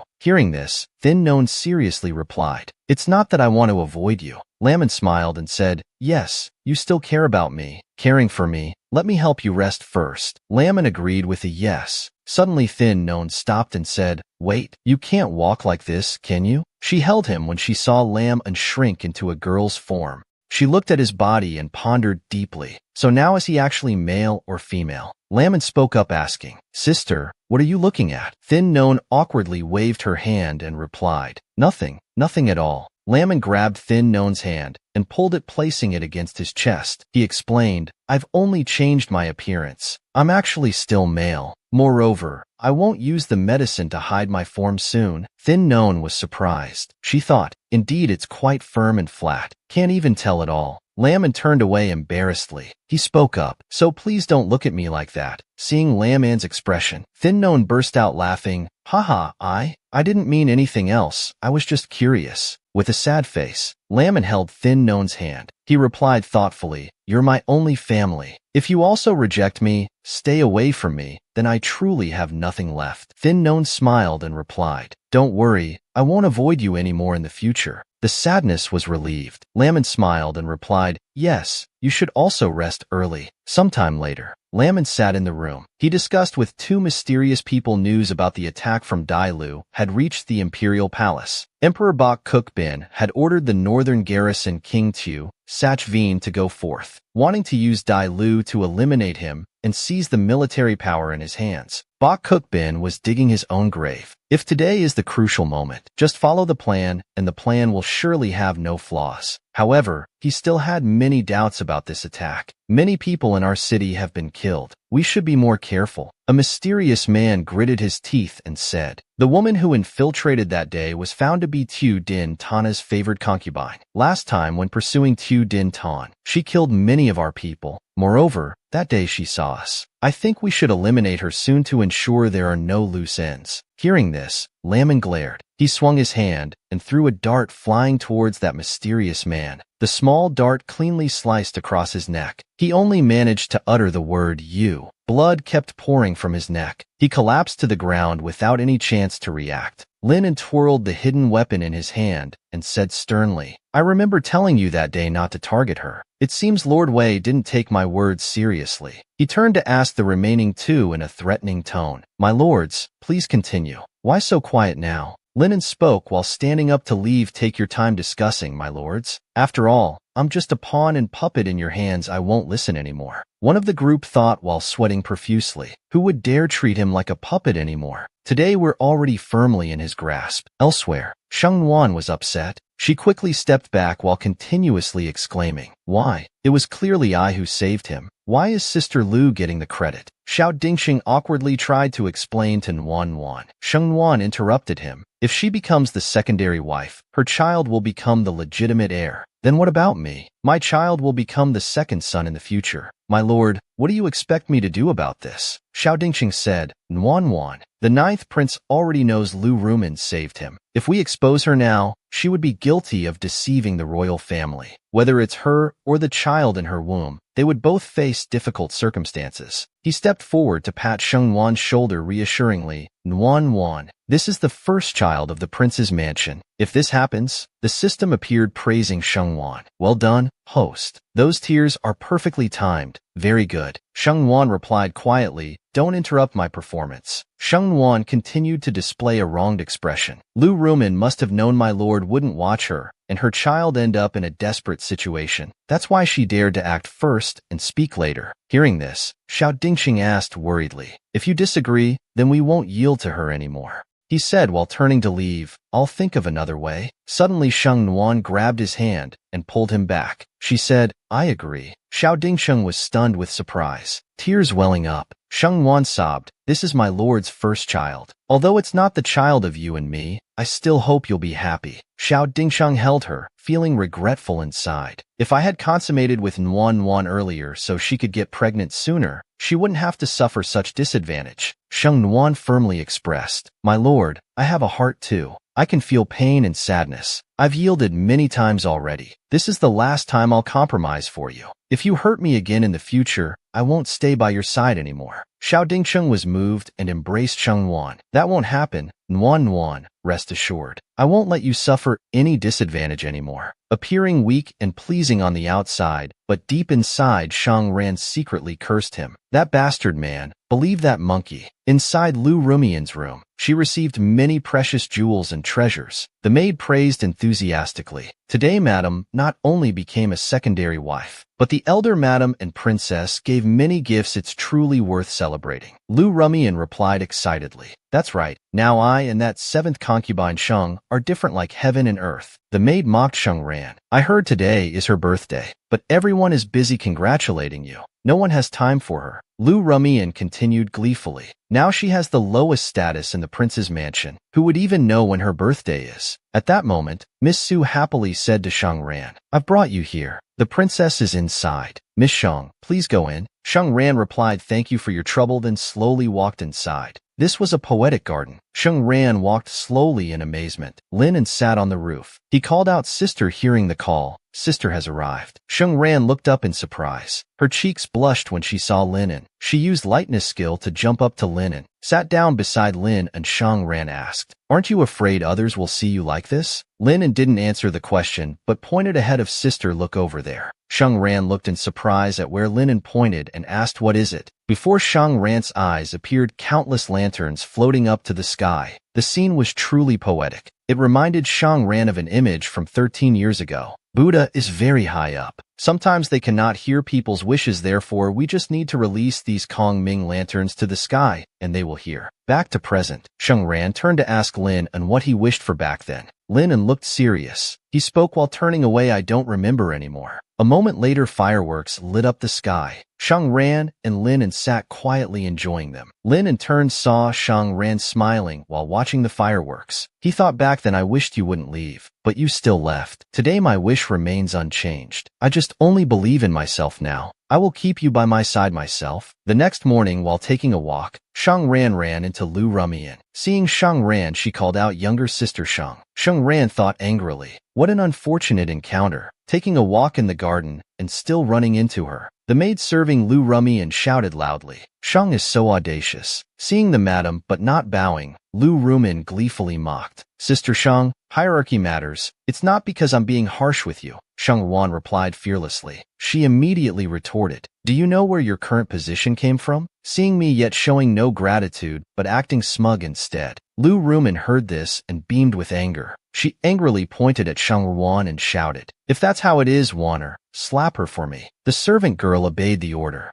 She stepped forward and raised her hand to slap Sheng Wan, but Sheng Wan kicked her straight in the stomach. She fell to the ground, rolling in pain. Lu Rumian angrily shouted, "How dare you?" Sheng Wan then said, "I've already given you face." She then swung her hand and slapped Lu Rumian with a loud smack. Lu Rumian was furious. She gritted her teeth and shouted, You dare hit me." Sheng Wan was pleased. She waved her hand mockingly, when suddenly Xiao Dingxing appeared from behind. He immediately asked what had happened. Lu Rumian trembled as she cried and accused Sheng Wan. "Crown Prince, Sister Sheng, my stomach hurts so much, Crown Prince." Xiao Dingsheng worriedly supported her. Suddenly shouts rang out, "Not good. Imperial officials have come to search." When Xiao Dingsheng heard this, he held back. He ran towards Sheng Wan, giving her the box in his hand, saying, "Wan, take this." Then he turned and hurriedly ran away. Sheng Wan thought in surprise. The northern border king just left for battle, yet today the imperial court has come to search.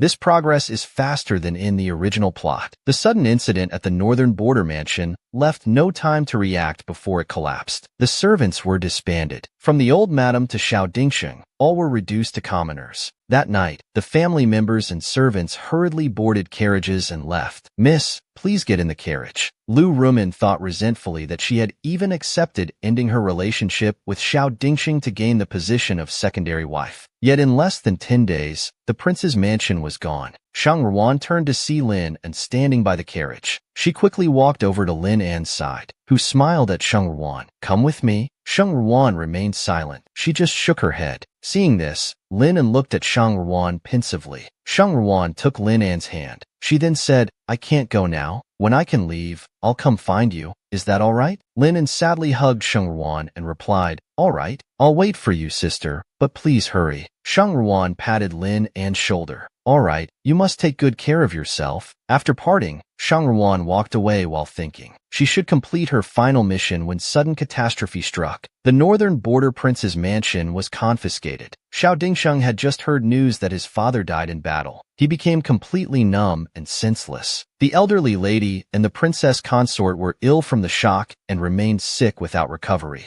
Sheng Wan came out from inside and called for her husband. Xiao Dingxing asked, "What's wrong, Wan?" "The princess consort asked me to sell her bracelet. I need to go out now. After selling it, I'll invite a doctor over." The illness of the elderly lady and princess consort cannot be delayed any longer. Xiao Dingxing said, "Let me go," and Sheng Wan agreed. She didn't forget to remind him, "Yes, husband. After selling the bracelet, go to Mao Shantang to invite the doctor. Others might not want to come." After 2 watches, Xiao Dingxing still hadn't returned. Sheng Wan was worried and paced back and forth as Xiao Dingxing hadn't come back. "System, check what happened." The system replied, "Host, Xiao Dingxing lost the bracelet, so he's afraid to return." Sheng Wan was stunned. She angrily exclaimed, "What kind of useless person is this? If he didn't have the male lead's halo, he wouldn't survive past 3 chapters. Meanwhile, Xiao Dingxing was curled up in a corner. His face was sad and lifeless. Sheng Wan walked up to him. She said, "Get up quickly." Xiao Dingxing stood up, stammering, "Sorry, Wan. I lost the bracelet." Sheng Wan replied, "Yes, I know. I'll use my silver hairpin instead. Let's go invite the doctor first." Shortly after, Sheng Wan warmly welcomed the doctor. "Sorry to trouble you to come here so late. Please examine our family members. Madam is too kind." The maid Lu Rummy and hurriedly ran to the doctor. "Our madam is unwell. Please go see her." Sheng Wan interrupted, "I only paid for examining the elderly lady and the princess consort. Others are not my concern." "Doctor, please proceed." The maid was stunned and continued, "But our madam is unwell." Sheng Wan replied indifferently, "How is that my problem?" The maid was visibly angry. She quickly took money from her pocket, placing it in the doctor's hand. "Now you can go, right?" The confused doctor said, "Please lead the way." Seeing this, Sheng Wan was stunned and exclaimed, "They clearly have jewelry to exchange for money, yet they want to use my money for free." Suddenly the system announced, "Host, someone's coming to capture you."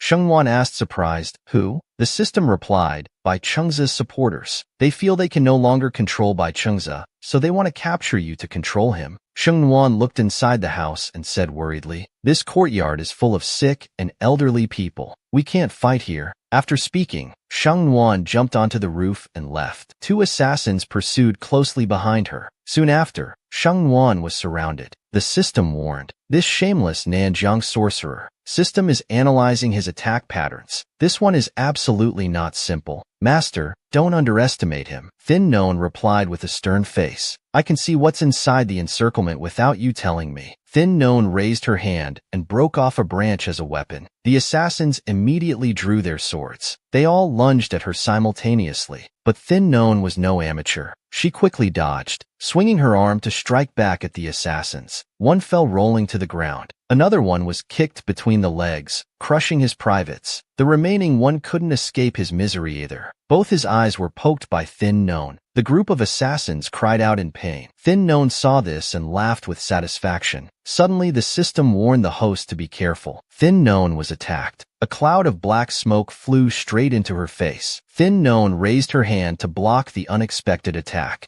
causing her to stagger. The system immediately said dodge to the left. Instantly, a sharp blade slashed at Thin Known's left side. She quickly dodged, but the blade still caught her arm. The wound began to bleed. Thin Known looked straight at the Nam Quang sorcerer. She was secretly furious. He could attack her without doing anything. With such an unfair advantage, tonight might be the end. The sorcerer raised his hand, creating a magic formation. Its pressure made Thin Known unable to move. "What's happening? My body won't move." Immediately, an assassin thrust his sword straight at her. Suddenly Tu Din Tan swung his sword to protect Thin Non. Seeing Tu Din Tan, Thin Non was surprised, wondering why he came here. Tu Din Tan struggled to defend Thin Non, worriedly asked the system. Haven't finished analyzing the sorcerer's attack method yet. The system replied, not yet, master. Please hold on a bit longer. At this point, Thin Non couldn't stay calm anymore. She gritted her teeth in anger. From behind, an assassin rushed forward. Her body couldn't move. Thin Non thought to herself, it's over. I can't dodge anymore. Suddenly, a kick struck straight into the assassin's body, sending him flying in pain. Lamon slowly descended from above. Lamon turned to Thin Non and said, Sister, don't be afraid. I'm here. Lamon said sternly, Great Witch, you won't live well. Immediately, Lamon's guards rushed to attack the sorcerer. He calmly replied, I've been waiting for you for a long time. Raising the staff before him, he focused his power. Purple light rays emerged, piercing straight into the heads of Lamon's guards. Immediately, the guards turned around. They had been controlled. Everyone's eyes turned red. They immediately charged to attack Lamon. Seeing this scene, Thin Non worriedly said, Be careful, they're being controlled by the sorcerer's spell. Then Lamon drew his sword and blocked an attack from the sorcerer. Immediately, the wizard retreated to Lin An's side. A controlled subordinate swung his sword towards him. Lin An quickly grabbed that blade. Blood kept flowing from his hand.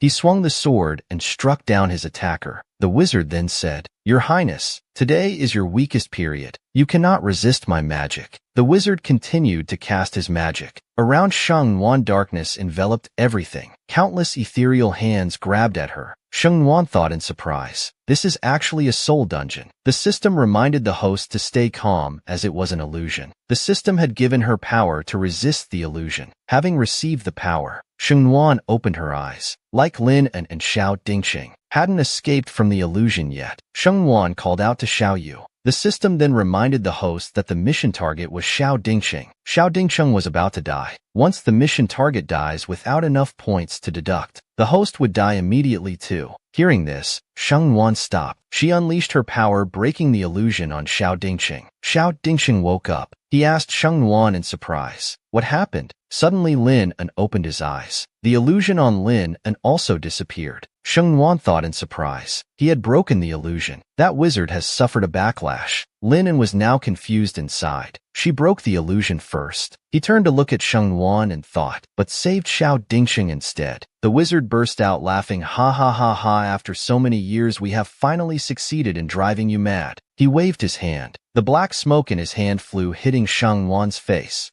The system then said, Host, it's nothing serious. It's just an ancient curse. It will die off after 15 minutes. What the hell is an ancient curse? Are you serious or joking? The wizard stood up. He spoke words of discord. Your Highness, you don't mind risking yourself for this woman, but who knows if she would do the same for you. He turned to ask Shangnuan, Miss Shang, I want to know, just now when His Highness and young Master Xiao were in danger, why did you choose to save young Master Xiao? Shangnuan pondered before answering. Xiao Dingsheng cannot die. She worried and thought, why couldn't she just say Xiao Dingsheng was the mission target? The system then announced it had found out. This person is a wizard from Nangong. He uses Nangong's secret techniques. He's with the group supporting Bai Chengza. The reason they want to drive Bai Chengza mad is so they can control him. This is also an important reason why Bai Chengza later becomes Tang Leizuan. At this moment, Tu Din Tan grabbed Thin Non's hand. He anxiously asked Non who he was. Immediately, Lamon's face darkened. He said, Don't touch her.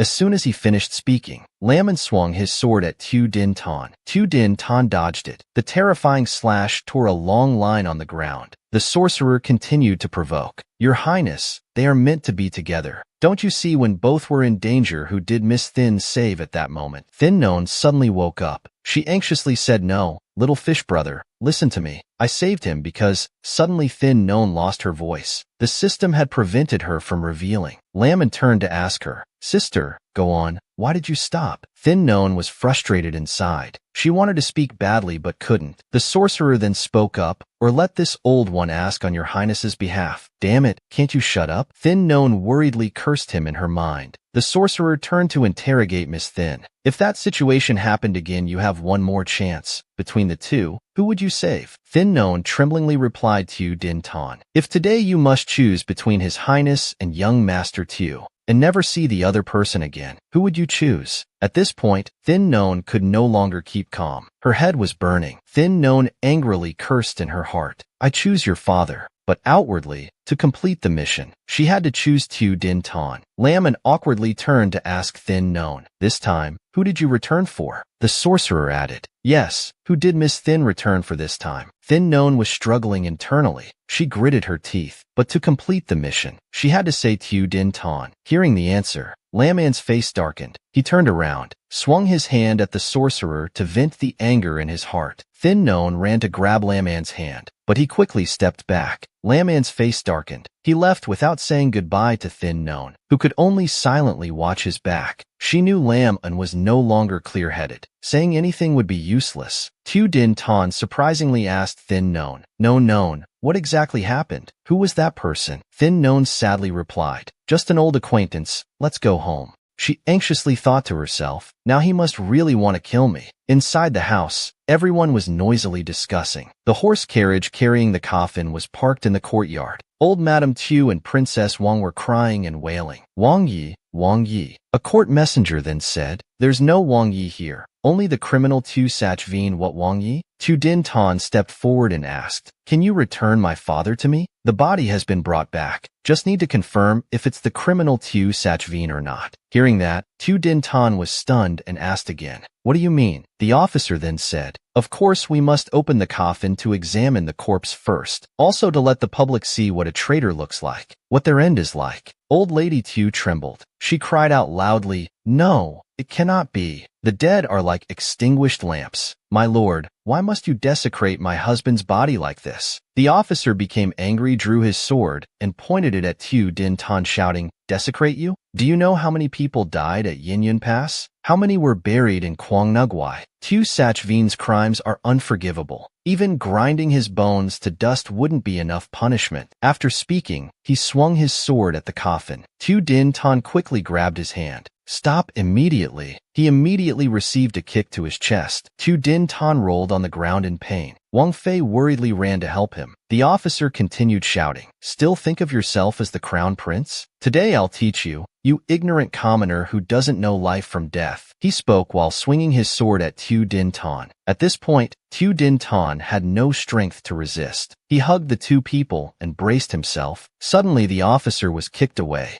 and lay sprawled on the ground. Thin Non stepped forward with a murderous look and said, my lord, why must you bully people so excessively? He angrily shouted, you dare attack an officer? Looks like your whole family is tired of living. Old Lady Tu worriedly ran over, calling, Thin girl, stay away from them. Thin Non said sternly, the reason you're so reckless today, my lord, is because you're certain that now our family has reached a dead end. Our family truly has nothing left, but we still have family and dignity. If my lord doesn't leave us a way to live, even at the cost of my life, I must show you our determination to protect our family and dignity. As she spoke, Thin Non drew her sword. She swung hard and struck the ground, creating a long crack in the earth. Thin Non continued threatening, today, whoever dares take one step forward, I'll make their blood spray right here. Don't believe me? Try it. Seeing this, all the officers were terrified. They broke out in cold sweat. They fearfully retreated. Thin Non stepped in front of Tu Din Tan. She said gently, husband, a person's life won't always be smooth sailing forever, but it also won't stay in the abyss forever. We've already come to this point. All we can do is stand up and climb. Tu Din Tan must move forward to escape this desperate situation. Those encouraging words from Thin Non awakened Tu Din Tan. He was moved to tears. The system announced to the host Tu Din Tan's favorability is 95. Success is approaching. Thin Non thought to herself, only 5 more favorability points to go. But this would be the hardest part. That night, a group of strangers broke into the mansion. Tu Din Tan was kneeling before the prince's coffin. He had no idea they had entered. When Tu Din Tan noticed, he turned and asked who was there. The intruders immediately knelt before him. Crown Prince Marshall died unjustly. Tu Din Tan exclaimed in surprise. Vice General Teet, tell me everything you know. Vice General Teet immediately recounted what happened before the battle. The court sent Inspector Bui Trong into the army camp. and his subordinates ambushed the marshal. When this humble general rushed over, the marshal was already dying, sir. After that, the battle formation was in chaos. The Lu army rushed in to breach the city. By the time we drove Lu's forces out of Yinyun Pass, countless people in the city had died. The foolish emperor sent people to block the news. Besides Bui Trong's men, no one was allowed to leave Yinyun Pass. That dog thief Bui Trong declared the marshal had colluded with the enemy. He wielded the imperial sword he was awarded, claiming he had authority to execute first and report later. This general took advantage of the chaos to secretly lead a group of brothers away. We crossed the northern mountains, taking a detour before returning to the capital. We had to hide under manure carts to enter the city. All this hardship was because we needed to deliver the marshal's final words to the crown prince. Tu Din Tan immediately asked what his father had said to him. The marshal said, "Tell the crown prince not to forget what he said on his birthday last year." Hearing the vice-general's words, Tu Din Tan suddenly remembered. He reached into his robe and took out a jade pendant. "This is the gift that father gave me on my birthday last year." At that time, father said, "I, Tu Sachveen, have been loyal to the crown all my life. If one day my loyalty is misplaced, then I won't fear breaking this jade." Tu Din Tan pondered. This jade pendant had accompanied his father for 25 years, and the time the northern garrison had existed was also exactly 25 years. He immediately smashed the jade pendant. Inside the jade fell out a statue with inscriptions and a piece of paper. Seeing this, Tu Din Tan and his subordinates were surprised. After a while, Tu Din Tan introduced a Thin Known. "This is Teet Nam, my father's subordinate. He will take us to a safe place. During the time I'm not here, he will be responsible for everyone's safety." Teet Nam respectfully greeted Thin Known. Thin Known said thank you, then Tu Din Tan took Thin Known's hand. He spoke to instruct Known if I can return. "Everything I owed you before, I will make up for all of it if I don't return." Immediately, Thin Known raised her hand to stop him. She gently reassured him, "My husband will surely return safely. I will wait for you." Tu Din Tan nodded thoughtfully in agreement.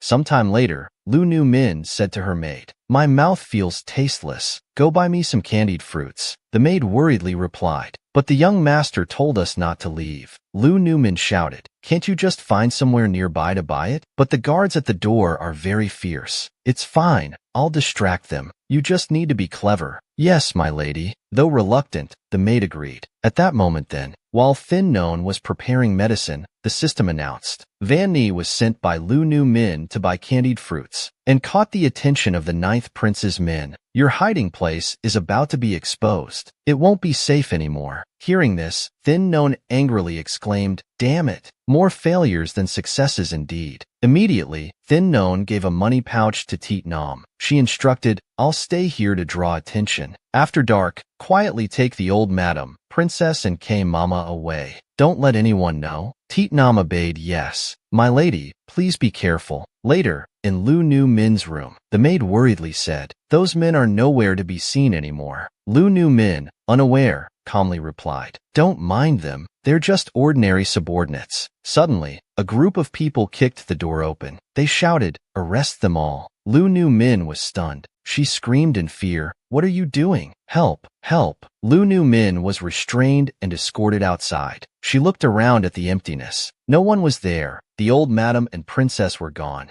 Lu Nu Min turned and saw Thin Known also captured and was surprised. She laughed with delight. "Ha ha, look. What good did winning their favor do you? Didn't they abandon you and run away too?" Thin Known calmly replied, "I was the one who helped them leave. Is there a problem?" Lu Nu Min's eyes widened. She struggled angrily, screaming non-stop, "Thin Known, you used me as a pawn. How dare you? I'm carrying the crown prince's child. How dare you?" Thin Known replied indifferently, "It wasn't even me. Why should I care about your beauty?" Sitting in the carriage, Lu Nu Min exclaimed in surprise, I know now. You're planning to escape yourself, aren't you?" She shouted, "Thin Known knows martial arts. She wants to escape. Someone come quickly." The carriage immediately stopped. A guard opened the door and entered. He forced a pill into Thin Known's mouth. The system said, "Host, it's the transformation pill. Its effect is similar to the muscle-weakening powder. But don't worry, I've prepared. The medicine has completely lost its effect." Thin Known joyfully praised, "Excellent customer service. seeing Thin Known being forced to take medicine. Lu Numin laughed with satisfaction. She laughed with delight. Ha ha ha, you can't escape either. Thin Known thought to herself in surprise. When exactly did this person go insane? 3 days later, Tu Din Tan led the Vermilion Bird army back to Thin Kin to force the emperor to abdicate. At the same time, Duong Hong plotted against the general before the battle, causing Yin Van Pass to fall. Tens of thousands of civilians were massacred. News spread throughout Thin Kin. The Vermilion Bird army fiercely approached the city gate. The gate commander requested to resign. Several princes locked themselves away. The traditionally weak 9th prince personally defended the city, leading the imperial guards to the gate tower. Behind the 9th prince were Thin Known and Lu Numin, who were tied up. Lu Numin exclaimed joyfully, "9th prince, I am the 9th prince. I once saved your highness before. Please don't harm me. I beg you." The 9th prince smiled in response to Lady Lu. "I don't want to hurt you either. As long as you can tell Tu Din Tan to withdraw his troops, I guarantee not a single hair on your head will be harmed today." Thin Known thought in surprise, asking Tu Din Tan to withdraw his troops. Both looked down from the wall and saw Tu Din Tan and his subordinates standing below. The 9th prince then threatened Tu Din Tan. "Your pregnant wife and your concubine are both here. Your elderly mother-in-law and your mother are also in my hands. Today this prince wants to see if you can step over their corpses to attack the city." Immediately Thin Known shouted, "They've already taken the elderly lady and queen away. Tu Din Tan, don't be afraid. Kill them all." Instantly a sharp sword was placed against her neck. "Say one more word and I'll cut your throat." Tu Din Tan, "Who do you want me to send to you first?" Tu Din Tan gritted his teeth in anger. A subordinate behind him spoke up, "Crown Prince, stall for a bit longer. Our people are about to rescue the 2 ladies." Tu Din Tan then said, "Release them and I will withdraw the troops." The 9th prince burst into laughter. "Ha ha ha, indeed. You are the sentimental Tu Din Tan that I know.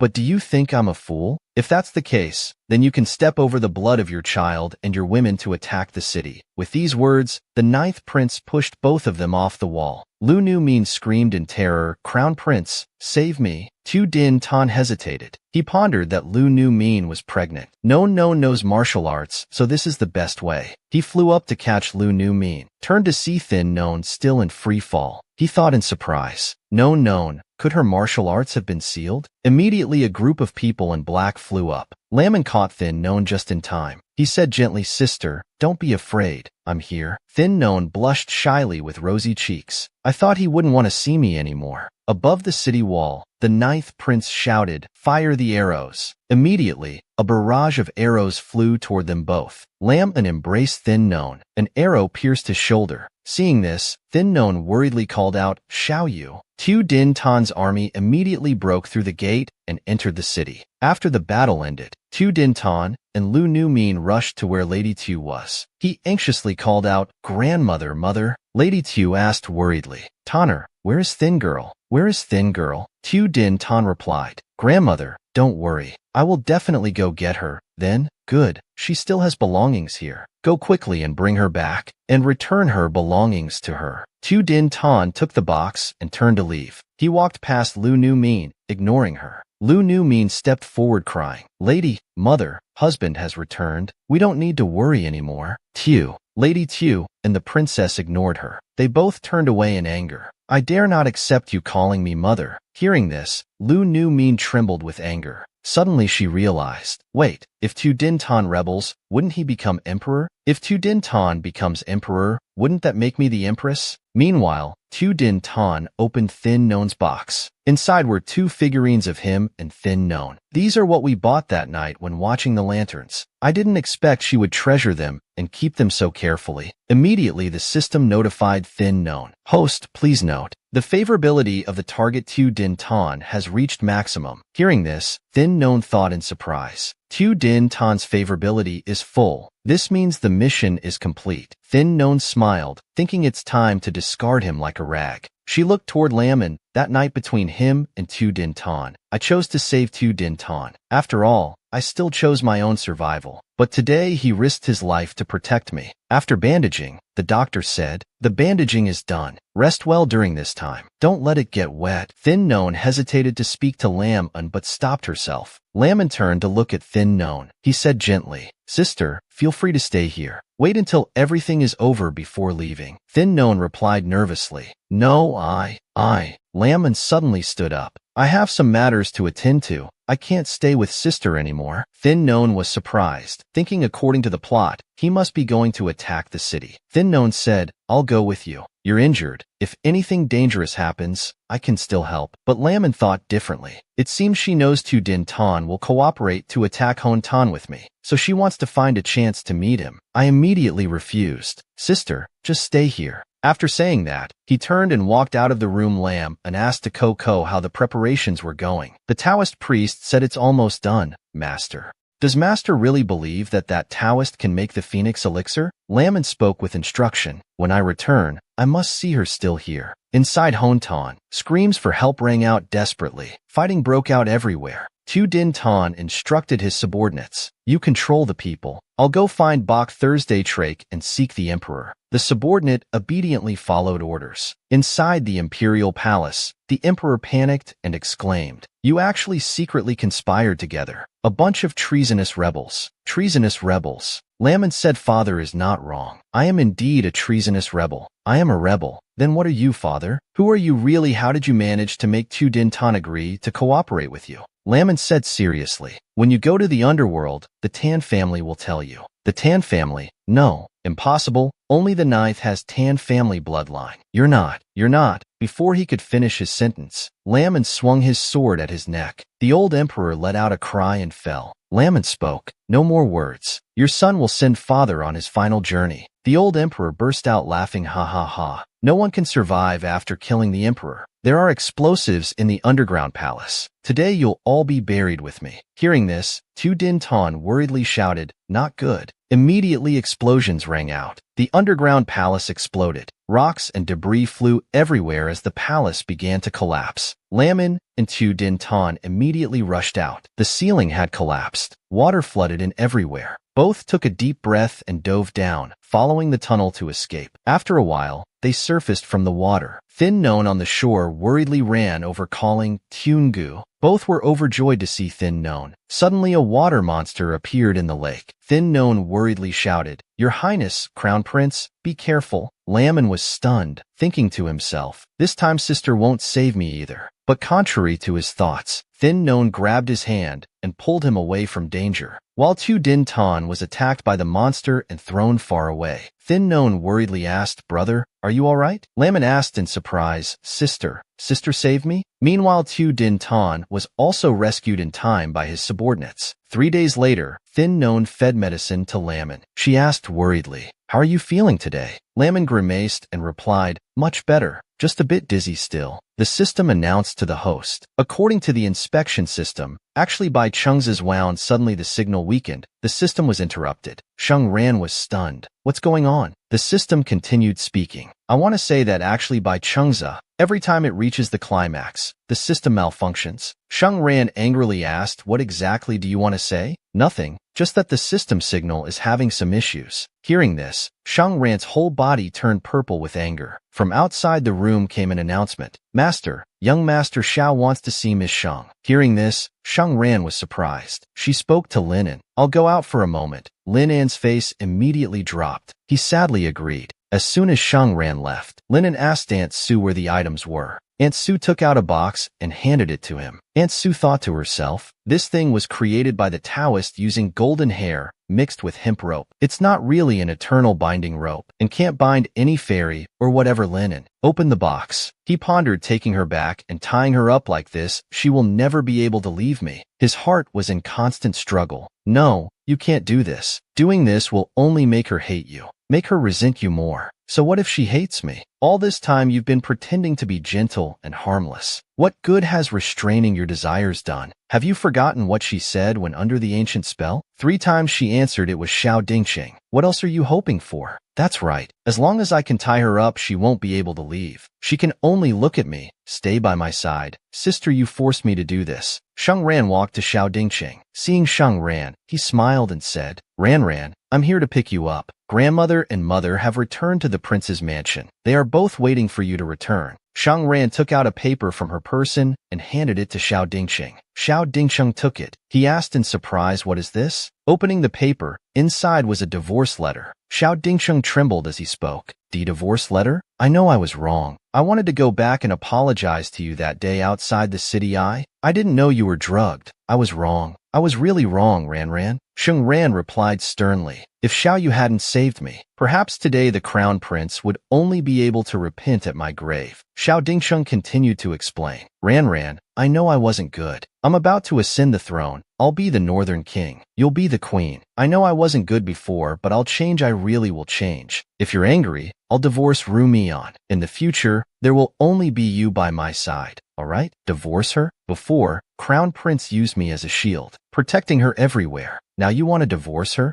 Xiao Dingsheng trembled, saying, Ran, you? Sheng Ran's face darkened. Do you think I don't understand? Every time we have to endure difficulties that we've never known before in her place, taking the blame for her, giving her the opportunity to be rewarded in the Crown Prince's heart. My lord, how foolish must I be not to see all of this clearly. I said before, if the Crown Prince hurts me again, it will be over between us. But clearly the Crown Prince didn't take my words seriously, right? Xiao Dingsheng, your stammering Sheng Wan continued. I've sent you the divorce letter. From today onwards, let's free each other from this fate. Linen walked by, accidentally hearing what Sheng Wan said. He immediately stopped, wondering what she was talking about. Divorce letter? She's divorcing Xiao Dingsheng over here. Sheng Wan's face darkened. I've said what I needed to say, Crown Prince. Please take care of yourself. Xiao Dingsheng refused to accept it and desperately pleaded, don't do this, Wan. Please give me another chance. The servants stopped Xiao Dingsheng. Crown Prince, this is not a place where you can enter. Xiao Dingsheng struggled. Let me go. Wan, don't leave. I can't live without you. I really can't live without you.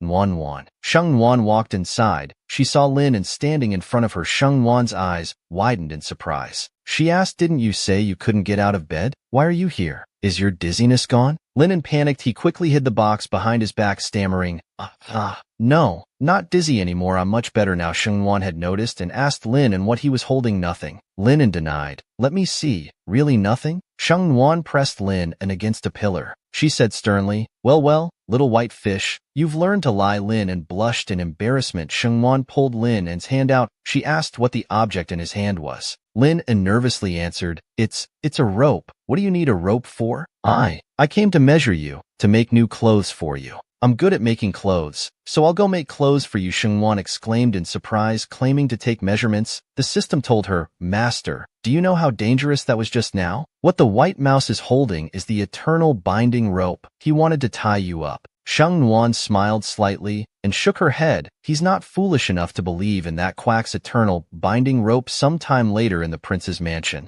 Lu Rumen approached and asked Xiao Dingsheng, Crown Prince, you were looking for me? Xiao Dingsheng turned and replied, there's a village outside the city. Pack up and move there tonight. There are servants and guards in the village. It will be your residence. Stay there during your pregnancy until after giving birth. You can choose to stay or leave. Hearing this, Lu Rumen was surprised and angrily exclaimed, what have I done wrong? Crown Prince, what exactly have I done wrong? Xiao Dingsheng said sternly. If it wasn't for Nuan seizing the right moment to take the grandmother and queen mother away, they would have been killed by you by now. You still dare to ask me what you did wrong? I didn't mean to. I didn't expect Oner to be so unwise. Drawing the attention of the 9th prince's people, she immediately knelt down, crying, Crown Prince, I know I was wrong. Now the old madam and queen are safe. Please forgive me this time. Xiao Dingsheng was angry inside. How blind was I before? Even now this woman shows no real remorse. He shook off Lu Rumen's hand and shouted, guards, take her away. Madam, please come with us. The guards stepped in and said to Lu Rumen. Lu Rumen struggled unwillingly and shouted, it's because of Sheng Wan, isn't it? She's not coming back, is she?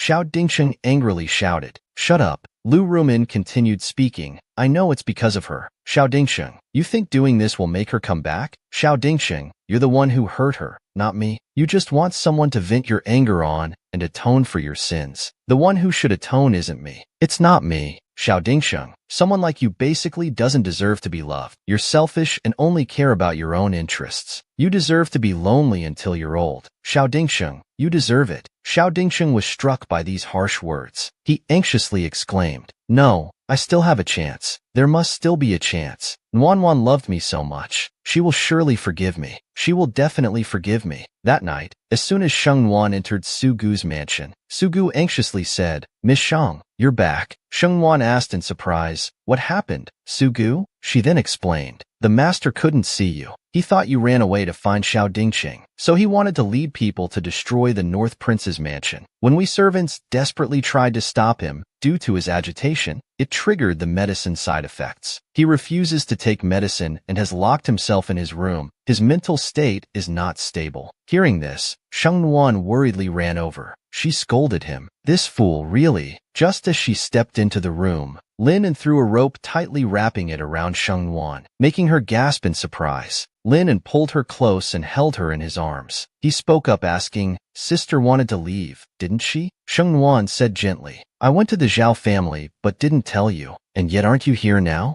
How did I know Sister wanted to leave? Even if Sister wants to leave, I can't keep her here. Can't keep Sister here. Looking at Lam An's gloomy face, Thin Non smiled and said, I won't leave anymore, Xiao Yu. If I want, I can stay by your side forever. Suddenly, Lam An pushed her down onto the floor. He shouted, You liar! I saw you leave with my own eyes. All these years and you never came back. It wasn't easy for me to finally meet you again. But you're heartless because of another man. I won't let you leave again. Thin Non was speechless. Then Lam An bent down and kissed her lips. Thin Non was confused at first, but then she closed her eyes. She kissed back, responding to his actions. Lam An slowly removed her outer coat. She was only wearing an undergarment. Her figure was revealed. Thin Non grabbed Lam An's shoulders tightly, making him come to his senses. He quickly stood up and stepped back. Lam An's face was bewildered as he said, Leave. I don't want to see you anymore. Just leave. Thin Non was confused, not understanding what happened. He was the one who initiated it. Why was he acting like this now?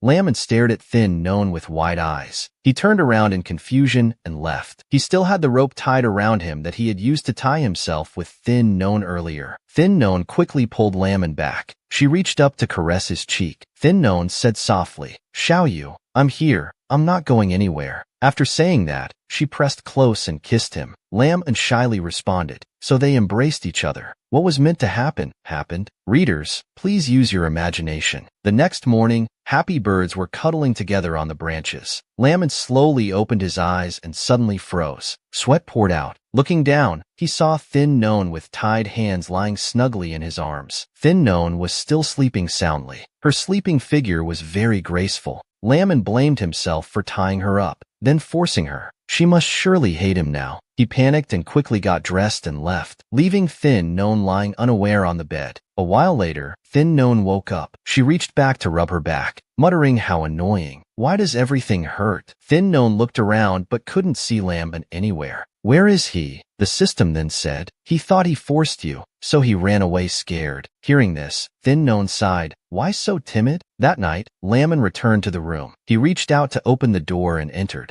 Looking inside the dark room, he thought sadly, sure enough, she's gone. Suddenly the lights came on, making Lam An confused. Thin Non held a cake in her hands. She walked over while singing happy birthday to Lam An. Happy birthday to you. Happy birthday, Xiao Yu. Thin Non walked up beside Lam An and smiled, saying, Back then we didn't have ingredients. Trying to make your birthday cake always failed. But today's cake is quite delicious. Sister, why don't you go? Lin An asked in surprise. Shengwan remained silent. She gently replied, I'm a bit greedy for money, a bit selfish, and I like to enjoy life. Now the biggest thigh I want to hug is yours. I wonder if you'll let me hug it. Hearing this, Lin An asked in surprise, Won't you leave anymore? Oh, haven't you already made an eternal bond? If you're not assured, tie me up again. Shengwan held the cake in front of him and urged, Hurry, make a wish. Lin An clasped his hands together. He silently made a wish in his heart. Whether it was 3 years ago or now, his wish has always been only about her. Sometime later, the 9th prince died from severe illness. The real 9th prince, by Chengza, following heaven's will, inherited the throne and made the daughter of supervising censor Shang Jingting, Shengwan, his empress. Lin An was sitting reading in the study. Su Mama entered and respectfully said, Master, the newly appointed 8th prince Xiao Dingqing is outside. He insists on meeting you. Lin An said sternly, Meeting me is just an excuse. He really wants to see sister. Kill him, Su Mama said worriedly. Master, please reconsider.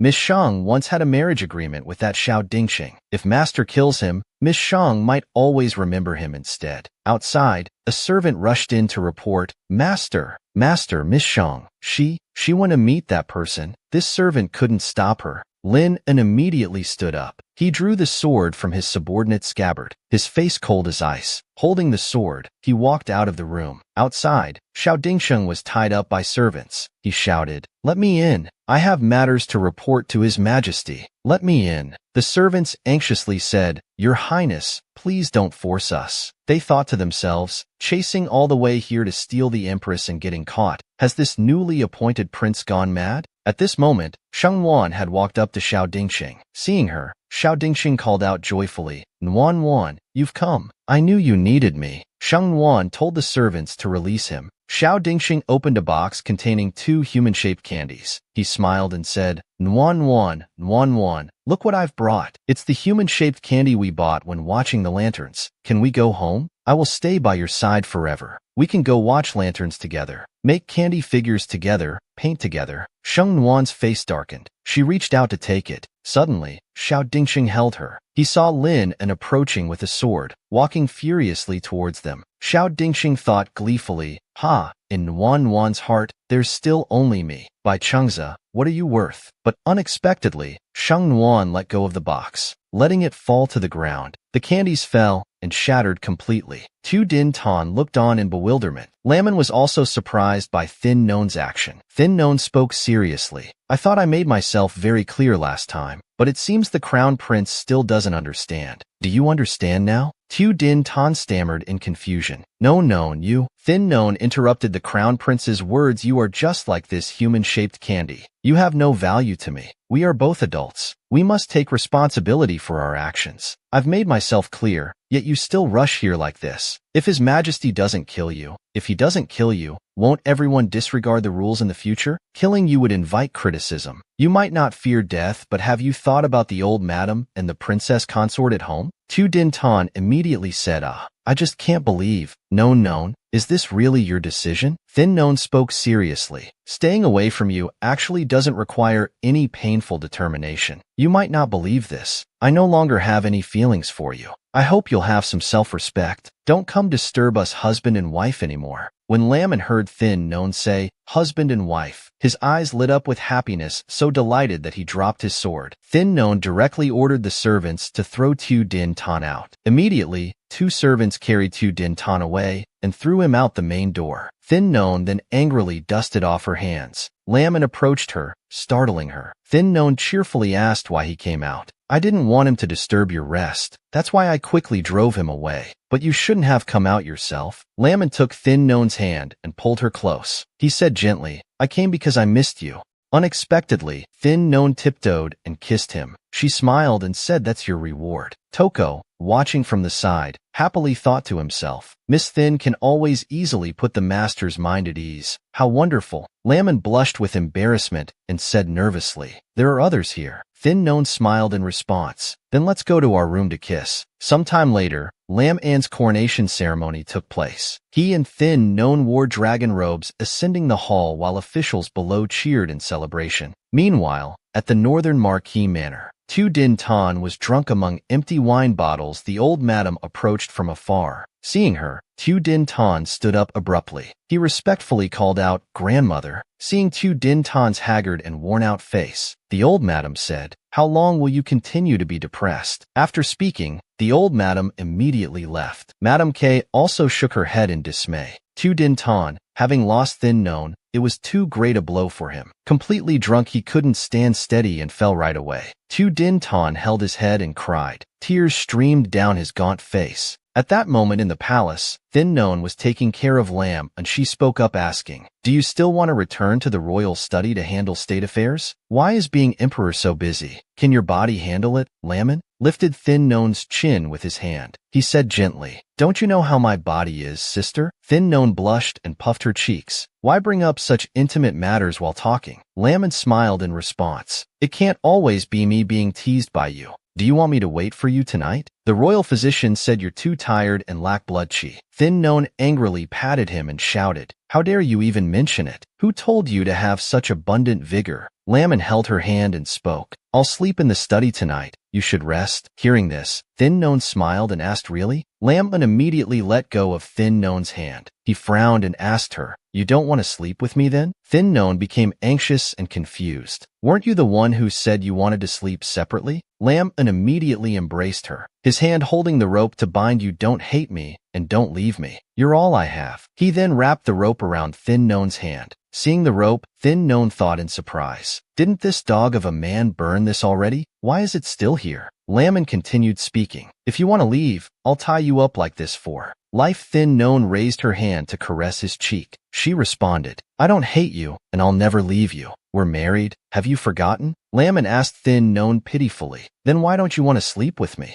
Thin Known felt helpless with this man. She tapped her forehead, saying, "Fine, fine, we'll sleep together." Immediately Lamon lifted her up, smiling and saying, "Then let's go to bed first. Tonight will be another sleepless night." The Tang dynasty's 55th Empress Thin passed away. The next day, the Tang Emperor died. They were buried together in the royal tomb. The Emperor and Empress lived leisurely lives, so they adopted a boy from the clan and made him Crown Prince. After the Emperor and Empress died, Crown Prince Bok Kan-Hu ascended the throne as Emperor Hien Tong. After death, Thin Known returned to the system space. She crossed her arms proudly and said, "I suffered for so long. I deserve an S rank." The system announced 90% of memories have been erased. Please prepare to enter the next world. Thin Known excitedly asked the system, "What's the plot of the next world? I want to choose the most practical skills." The sys. Tim then said, "Plot download complete. Please check." Thin Known scrolled through the contents of the new plot. She exclaimed in surprise, "Damn it, why is it another bloody novel?" Brief overview of the new plot. The male lead in this mission is a director from an ordinary background. He was once down and out. Later, his career peaked because of a film. The female lead, Sun Yin, was privileged. Right after her debut, she won Best Supporting Actress. With her family's protection, her path to stardom was very smooth. The young tycoon Fu Yanxi has liked Sun Yin since childhood. Therefore, he interfered with her relationship with Lu Shuzu. Although the leads persevered through hardships to be together, during the process, countless innocent people were caught in the crossfire. The most tragic was Shang Ran. She came from a well-off family and looked similar to Sun Yin. After Fu Yanxi was rejected by Sun Yin, he kept Shang Ran as a mistress because she resembled Sun Yin with Shang Ran. At this time, Shang Ran had passed a talent competition and caught the public's attention. Shortly after, she was discarded by Fu Yanxi. Her reputation was ruined by rumors of being a kept woman. With a hopeless future, even worse was when Shang Ran was at her most vulnerable. The rich second generation Gu Jinsheng aggressively pursued her. "Our world is not a place you can enter. Why don't you know your place?" It turned out he was angry on Sun Yin's behalf, so he made a bet with others to play with her. After playing with her, he posted it online. Shang Ran became an internet laughingstock. To regain some reputation, she wanted to do charity work with others. As a result, she died in a landslide. After reading the plot, Shang Ran angrily stomped her foot at such bullying. The main characters are something else. Money really is great. The system immediately advised the host to stay calm. Shang Ran sighed. After all, it was blind love that caused harm. "Tell me, what are the original host's requirements?"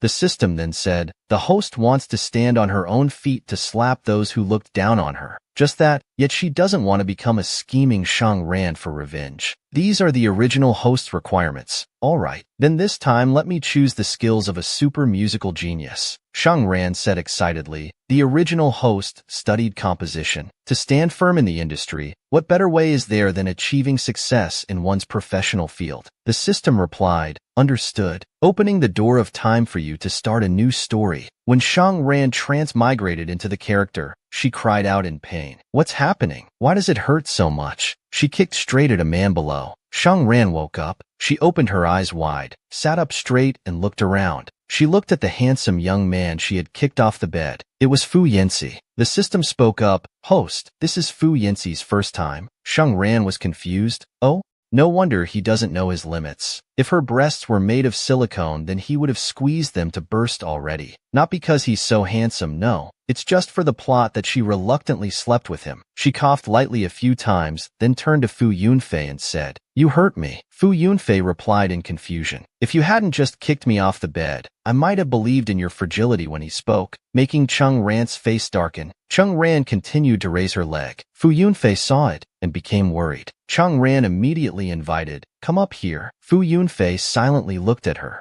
A second later, he swung his hand and grabbed Chung Ran's leg, pulling her down to the ground. One hand holding her leg, the other hand gripping her hand tightly. He slowly pressed down on Chung Ran. Fu Yunfei used his lips to lock Chung Ran's lips, making her embarrassedly think, "Damn it, is this guy a dog, biting randomly like this?" Immediately Fu Yunfei sat up. He took off his shirt. His muscular figure, 8-pack abs appeared before Chung Ran's eyes. And then what was meant to happen would happen. After a while, Fu Yunfei sat dazed thinking, "Just now I actually lost control. That was the first time. It definitely won't happen again in the future. That's right." Inside, Chun Ran kicked Fu Yunfei with her foot. Her eyes tightly closed. She tiredly said, "Carry me to take a bath. I'm exhausted." Hearing this, Fu Yunfei's anger rose as he stammered. Chung Ran weakly said, "It's all your fault." Immediately his anger subsided, and he blushed with embarrassment. Later, Chung Ran relaxed in the bathtub. She smiled, turning to look at Fu Yunfei showering. His body was truly perfect. Chung Ran crossed her arms watching him. She thought to herself, where else could you find such a perfect man for free? At the dormitory, Chung Ran opened the door and entered the room. Before everyone's surprised eyes, and Ran, the dorm head, asked, "You're back? I thought you were still thinking about it." Chung Ran calmly replied, "Today is Professor Huang's class. If I think anymore, I'll fail the final Mei Lu." Chung Ran's roommate worriedly said, "I feel like I'm about to fail too." For the last assignment, Professor Huang said my composition sounds like a mobile ringtone from the 80s. Roommate Ru Sang Sang turned to look at Chung Ran.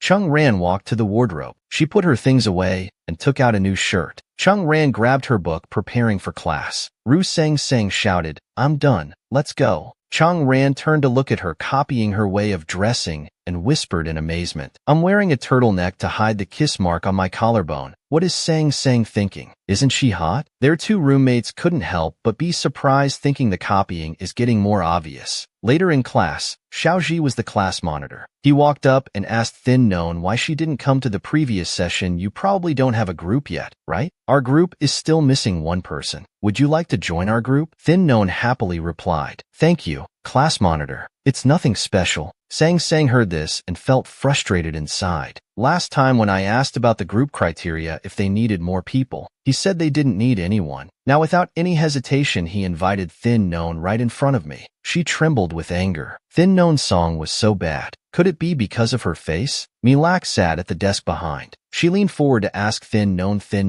"This Saturday's Dawn Maiden show, we can see you at channel 150, right?" Thin Known smiled and said, "That's right. Remember to vote and support me then." Her two roommates shouted in unison, "Of course, don't worry." Duong Sang Sang remained silent, seething with anger. Soon the performance day arrived. Thin Known in a magnificent blue dress, she stood on stage, showcasing all her talents. Inside the Beijing Circle group, members were actively commenting. Dawn Maiden contestant number 108, Thin Known. One account spoke up, "She doesn't look anything like Neem Neem. If Miss Fu Van wants a replacement, she should at least find someone who looks similar." Thinking to themselves, "She's really inferior." Another account replied, "Using her just to make Neem Neem jealous. Could it be Miss Fu Van likes that kind of flashy woman? With Miss Fu Van's personality, she'll definitely treat her badly. How pitiful, Ko too. Why don't you pursue her? Then make her wear a green hat." Ko Kim Tan replied boredly, "If I could pursue her and make Fu Boss wear a green hat, I'll have my father give you a plot of land in West City." Young Master Ko too.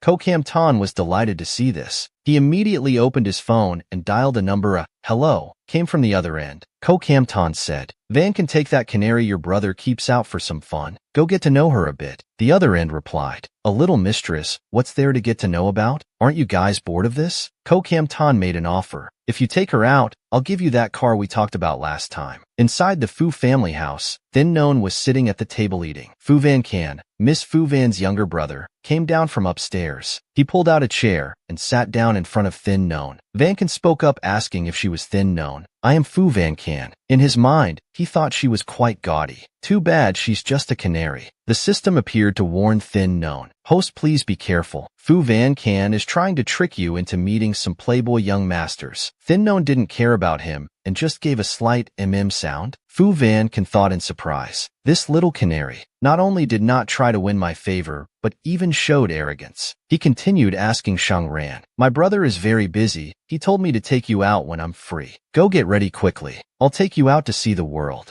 Shang Ran wiped her mouth with a napkin and replied thoughtfully, all right, wait for me here. Fu Yunjin was angry, trembling at Shang Ran's indifferent attitude. He angrily thought about his beloved Carming too. Later, when I trick her to go, I'll teach her a lesson. A while later, both arrived at a room. Seeing them both, someone called out, Jean, over here. People inside whispered among themselves, bringing someone here, this will be interesting to watch. If she wants to squeeze into our circle, how can she? It might not be possible. Zhao Meijia, Tu Nian's best friend, cheerfully greeted. This is Miss Shang, I'm Zhao Meijia. Nice to meet you. Shang Ran cheerfully greeted back. 2 days ago I saw you in the competition. Let me tell you, Ran, you don't look as pretty as on TV. Oh, I'm just being honest. I consider you a new friend, so don't mind it. Shang Ran ignored her mocking words. She replied cheerfully, how could I mind? I like straightforward people, and I'm the same. Shang Ran immediately responded, oh, up close. Zhao Meijia's double eyelids seem quite uneven. Why don't you get them fixed like that? One eye looks bigger than the other. Zhao Meijia froze upon hearing this. She gaped in shock. Gu Shan, sitting nearby, was angry for Meijia. She then said, how dare you? Shang Ran not let her finish her sentence. She interrupted, Gu Shan, right? Actually, I wanted to say earlier your necklace doesn't match this dress. It makes your neck look very short. Oh, I'm too straightforward. You won't mind, right? Gu Shan frowned and replied, I won't. Fu Yunjin and the other young man were bewildered by Shang Ran's actions. Zhao Meijia and Gu Shan awkwardly changed the subject. Oh, right, let's go horseback riding. Yes, horseback riding. Just horseback riding would be boring though. How about we place bets on the horse race? No problem, let's bet the latest limited edition G-bag. How about that? Zhao Meijia turned to Shang Ran and said, oh, I almost forgot, Ran, you don't know how to ride horses, right? How about we teach you? Shang Ran said, I know a little. Gu Shan worriedly said, but that bag costs over $1 million. Though it's not very expensive, but Sister Fu Yan won't agree to such things with you, right? Meijia thought gleefully. She's just a little canary. How could Sister Fu Yan let her spend so much money? It has nothing to do with him. Let's just have some fun. Betting that much? Not good. We must try to compete with Zhao Meijia, both sides attacking and defending. This is nothing. We usually play like this. That's right. We don't lack this small amount of money. Right? Shang Ran comes from an ordinary background and only knows a little about horseback riding, so she must be just a novice. This time we must make Nian angry. Moments later, all three changed clothes and walked to the racetrack. Shang Ran walked out confidently without any hesitation on her face. All three approached the horses that had been prepared. Let's go. It's starting. Good luck. Shang Ran quickly jumped onto the horse's back. She sat neatly without any difficulty. Gu Sheng saw this and froze. She thought to herself, how could she mount a horse so easily? The whistle signal sounded. 3 horses dashed along the track. Sheng Ran rode on the white horse. She charged ahead to take the lead. Up in the stands, everyone was surprised and stared. A person with bright blonde hair exclaimed in surprise, "Oh my God, that girl is amazing." Fu Wentai was also standing in the stands at this time. He heard this and turned to look down at the track. Sheng Ran was smiling brightly on the field, sitting on horseback, rushing forward, her temperament and demeanor unchanged. Fu Wentai saw her. He immediately recalled the scene from that night. He shyly adjusted the tie on his neck. After a while, Sheng Ran stopped her horse. She was surprised to see the other 2 girls still standing there. "Oh, why are you 2 still here?" Gu Sheng and Zhao Meijiao remained silent, angrily looking at Sheng Ran. Sheng Ran slowly dismounted. She took off the hat she was wearing, then turned to mock the other 2 girls. "Forget about the G home bag. I think it's a bit ugly. Just transfer the money to my card instead. We're all friends. I won't be polite with you anymore." The 2 friends heard this and were shocked, their eyes wide. "What do you mean a bit ugly and not being polite? You should be more polite instead." Inside the archery room, Gu Jinqing was competing with Fu Wanjin. Fu Wanjin angrily exclaimed, "You're playing dirty by not giving me the car, so you have to compete in archery with me to win the car back." Sheng Ran walked in from behind and asked, "Having a competition?" Fu Wanjin angrily shouted, "What's it to you?"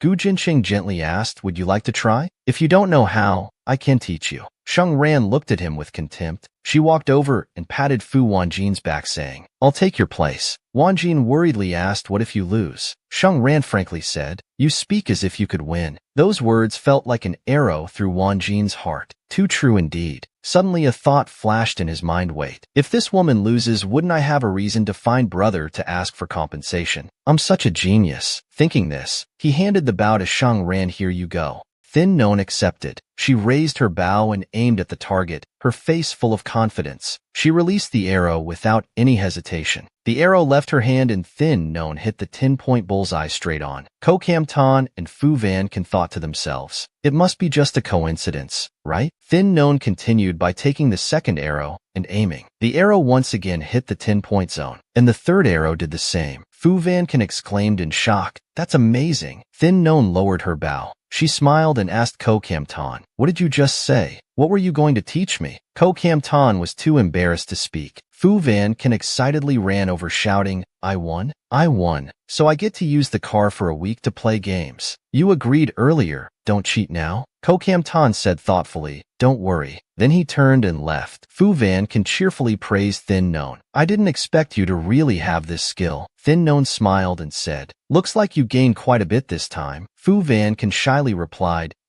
"Don't worry, when you go back, I'll put in good words about you to my brother. I'll also say good things about you to him. I'm his brother. Why do I need you to say good things?" Thin Known patted his shoulder teasingly. "Tell him this brother shouldn't stay too long." Hearing this, Fu Van Can felt angry inside. Damn it. That evening, Thin Known lay in bed browsing her phone. Fu Van Tai came out of the bathroom. He was hastily drying his hair. Seeing Thin Known, he approached and grabbed her leg. Thin Known immediately kicked him away. Fu Van Tai angrily exclaimed again. In his heart, he thought this woman is quite bold indeed. Yet she dares to be unreasonable with him time and time again. This time he must teach her a lesson. Thin Known cried out, "My legs hurt a lot. Don't touch me." Fu Van Tai lifted up her clothes. Her legs were marked with red bruises like that must be from horseback riding today. Fu Van Tai then said, "Why so weak?" Thin Known sat up and responded, "Isn't it all because of your good brother? Tricked me into meeting those rich people. Almost had bad words written on my face." Van Tai replied, "But you didn't lose out, did you?" Thin Known stroked her hair and proudly said, "Not losing out was because of my ability." She suddenly realized something was wrong, then asked, "How did you know? Were you there too, you rotten man?" "You were there but didn't back me up." As she spoke, Thin Known kicked at him again. Fu Van Tai quickly grabbed her leg and pulled hard, making Thin Known lie flat on the bed. He leaned down close to Thin Known. "Your courage is really growing day by day." Thin Known jumped up to resist. She scolded him, "You bastard. After sleeping, you disappear for days without a trace. You see others bullying me and don't even care." Hearing this, Fu Van Tai blushed. He slapped Thin Known's buttocks hard, forcing her to lie down on the bed. "Lie down and don't move or it will hurt." Thin Known's leg was slapped painfully. She angrily shouted, "You hit me. Don't touch me." As soon as she finished speaking, her lips were sealed by his kiss. Thin Known could only make a few muffled sounds.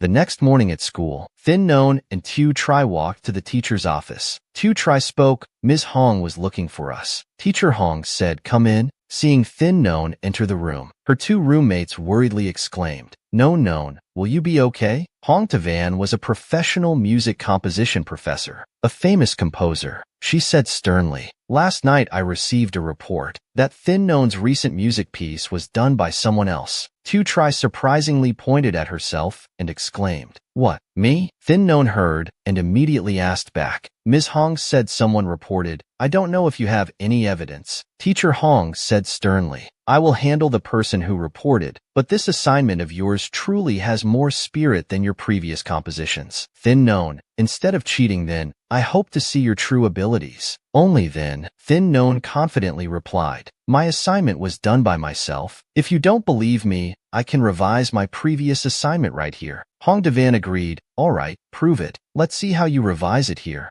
Tu Tri worriedly called Thin Non outside the room. Anine and Milak were worried about Thin Non, while Duong San San thought smugly to herself, compose on the spot? She's really overestimating herself. I want to see how she handles this. Immediately Thin Non went to sit down. She put on her headphones, thinking to herself, the original owner had comprehensive professional knowledge and system over the past 3 years, plus the system's book skills. Isn't this too easy? After a while, Thin Non completed the revision. She spoke up. Teacher, I'm done. Hong Tavan exclaimed in surprise. That fast? She approached the desk, opened the music piece that Thin Non had just completed listening to the melodious tune playing. Teacher Hong swayed to the melody. Teacher Hong praised joyfully. I didn't expect you could create a new piece in such a short time. It sounds very good too. You've improved quickly. I'm happy for you. Hearing the teacher's positive comments, Thin Non smiled and thanked the teacher. Duong San San thought in amazement. Since when did Thin Non become so skilled? Thin Non then spoke up to ask the teacher, how will you handle the person who falsely accused me? Hong Tavan sighed and replied, actually, I bear the greatest responsibility for this incident. I shouldn't have believed unfounded accusations just because of my prejudice. Thin Non, I apologize to you. I'm sorry. As for the whistleblower, I will handle this matter separately. I hope you'll give her a chance. Bitch can't make things difficult for the teacher. Thin Non spoke thoughtfully. This time, out of respect for you, I'll let you handle it. If there's trouble again next time, I won't be so polite. She spoke while looking towards Duong San San, making her jump in fright. Sweat broke out on her face. Inside the makeup room, Milak anxiously exclaimed, oh no, I have a feeling that I'll be eliminated today. I was so worried I couldn't sleep and practiced choreography very late. Oh no, I'm so worried. In contrast to Milak, another girl was full of energy. What's there to be afraid of? We have to face it anyway. Just do it. I don't care much. Anyway, I already have fans now. If I can't level up, I'll go back to being an internet celebrity. Haha, that's good too. Thin Non sat quietly doing her makeup at this time. Looking in the mirror, she wasn't satisfied with her face. Sitting beside her, a friend took photos of her with her phone. Thursday Na Quan was typing and sending messages while laughing gleefully. Haha, the stylist made her look like a hairdresser's apprentice. Haha, this is hilarious. And sent the photo she just took to the group chat. In the group, everyone laughed heartily going to sing QQ Love on stage. Come watch Tanim said, you guys stop messing around? It's not us, just want you to see how deeply hurt Fo Van was by you. Haha, look at her body, what heavy taste. Thin Non glanced at her and thought, why did she have the stylist do this to me just to show Tanim my ugly photos? The system appeared and told her. Thursday Na Quan likes Assassins. The captain of Team Assassin in League of Legends likes Assassins. But when this god of song was asked in an interview which player he liked in Lu Min Girls, he said he liked Thin Non. Hearing this, Thin Non straightened up. She gestured to the makeup artist to stop. No need, I'll do it myself, Stylist Chu Tin said angrily. I've been at Orange TV for so long. This is the first time I've seen someone act so arrogantly before becoming famous. Before becoming famous, everyone before going on stage gets the same makeup. What makes you so special? Thin Non pointed at the people behind and questioned her. Oh, Miss Chu, you really did make our makeup the same. Just missing the words, reserve troops written on our faces. I don't know how much money you received to make us look like this. To do our makeup this way? Immediately the female students started discussing. Thin Non is so tough. We got this makeup because we didn't give envelopes? Is this the rule?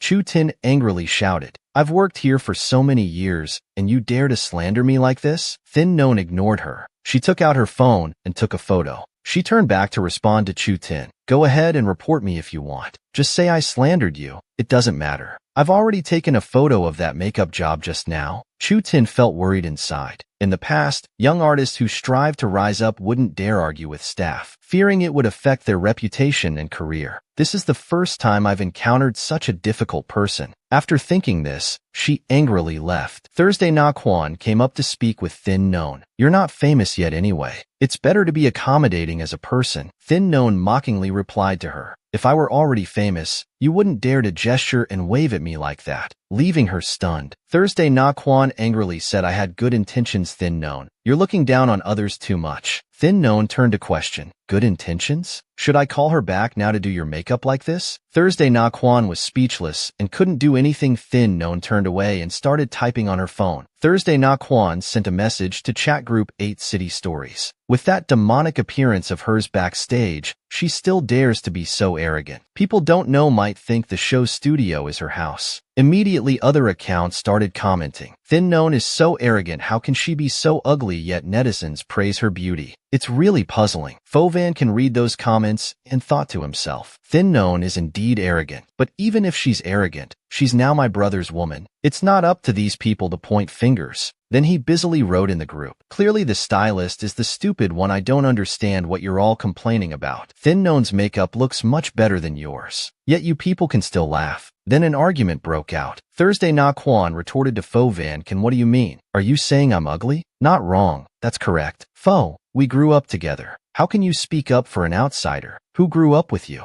Wasn't it that your mother just remarried Uncle Quach last year? Taneem messaged Van don't be angry with her. She didn't mean any harm. Seeing this, Fovan snorted coldly. Suddenly he heard the sound of crying from downstairs. Going downstairs, he saw Mrs. Tam Veen Fovan Thai's mother sitting and crying, while Fovan Thai coldly walked away. Vankin was surprised and pondered. His brother and mother had some unknown conflict, but occasionally conflicts would arise. In a flash, it was already dark. Fovan Thai returned home. In the kitchen, Thin Known was chatting happily with Aunt Lu. I've already ranked 23rd. Aunt Lu, how did you find my dancing? Aunt Lu happily replied. Miss Thin's dancing was certainly beautiful. Suddenly, Aunt Lu saw Van Thai return and greeted. Sir, you're back. Thin Known smiled and said his nose was really sensitive. How did you know Aunt Lu made delicious food today? Quickly wash your hands and get ready for dinner. Hearing Thin Known speak like that, Fu Van Thai was stunned. He thought to himself, is this how one should treat their patron?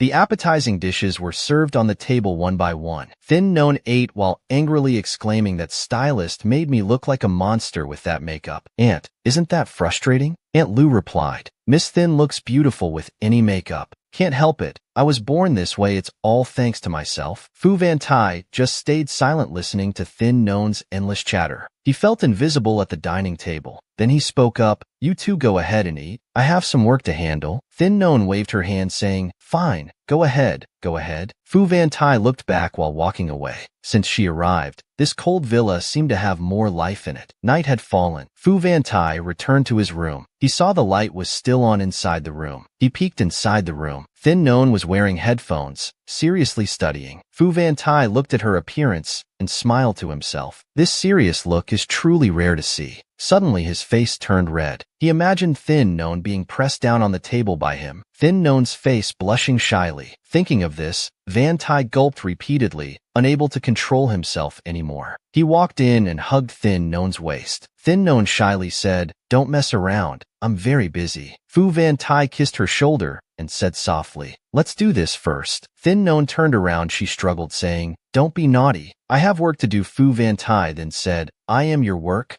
Thin Known sighed. She pulled open the drawer, took out a box, and handed it to Van Thai. Fu Van Thai asked surprisingly, what's this? He opened the box. Inside was a luxurious Rolex watch. He held the gift in his hands. Stunned, Thin Known said, you've given me many clothes. I should give you a gift too. Maybe it's not expensive enough for you. If you don't like it, you don't have to wear it. Fu Van Thai smiled and thought, first time receiving a gift from someone. This feeling isn't bad. He put the box on the table and grabbed Thin Known's hand, pulled her close into an embrace, then kissed her. Thin Known was surprised and only let out a soft moan. She shyly pushed him away. Thin Known looked at him embarrassedly. She raised her hand to fix her hair. Fu Van Thai's face was also completely red. Then they both continued to embrace each other. Fu Van Thai lifted Thin Known up, slowly walked towards the room. At the door, Thin Known spoke while unlocking it. Remember what I said last time? Fu Van Thai didn't understand. He let out a questioning sound. Suddenly Thin Known pushed him away, surprising him. She immediately said, last time I told you,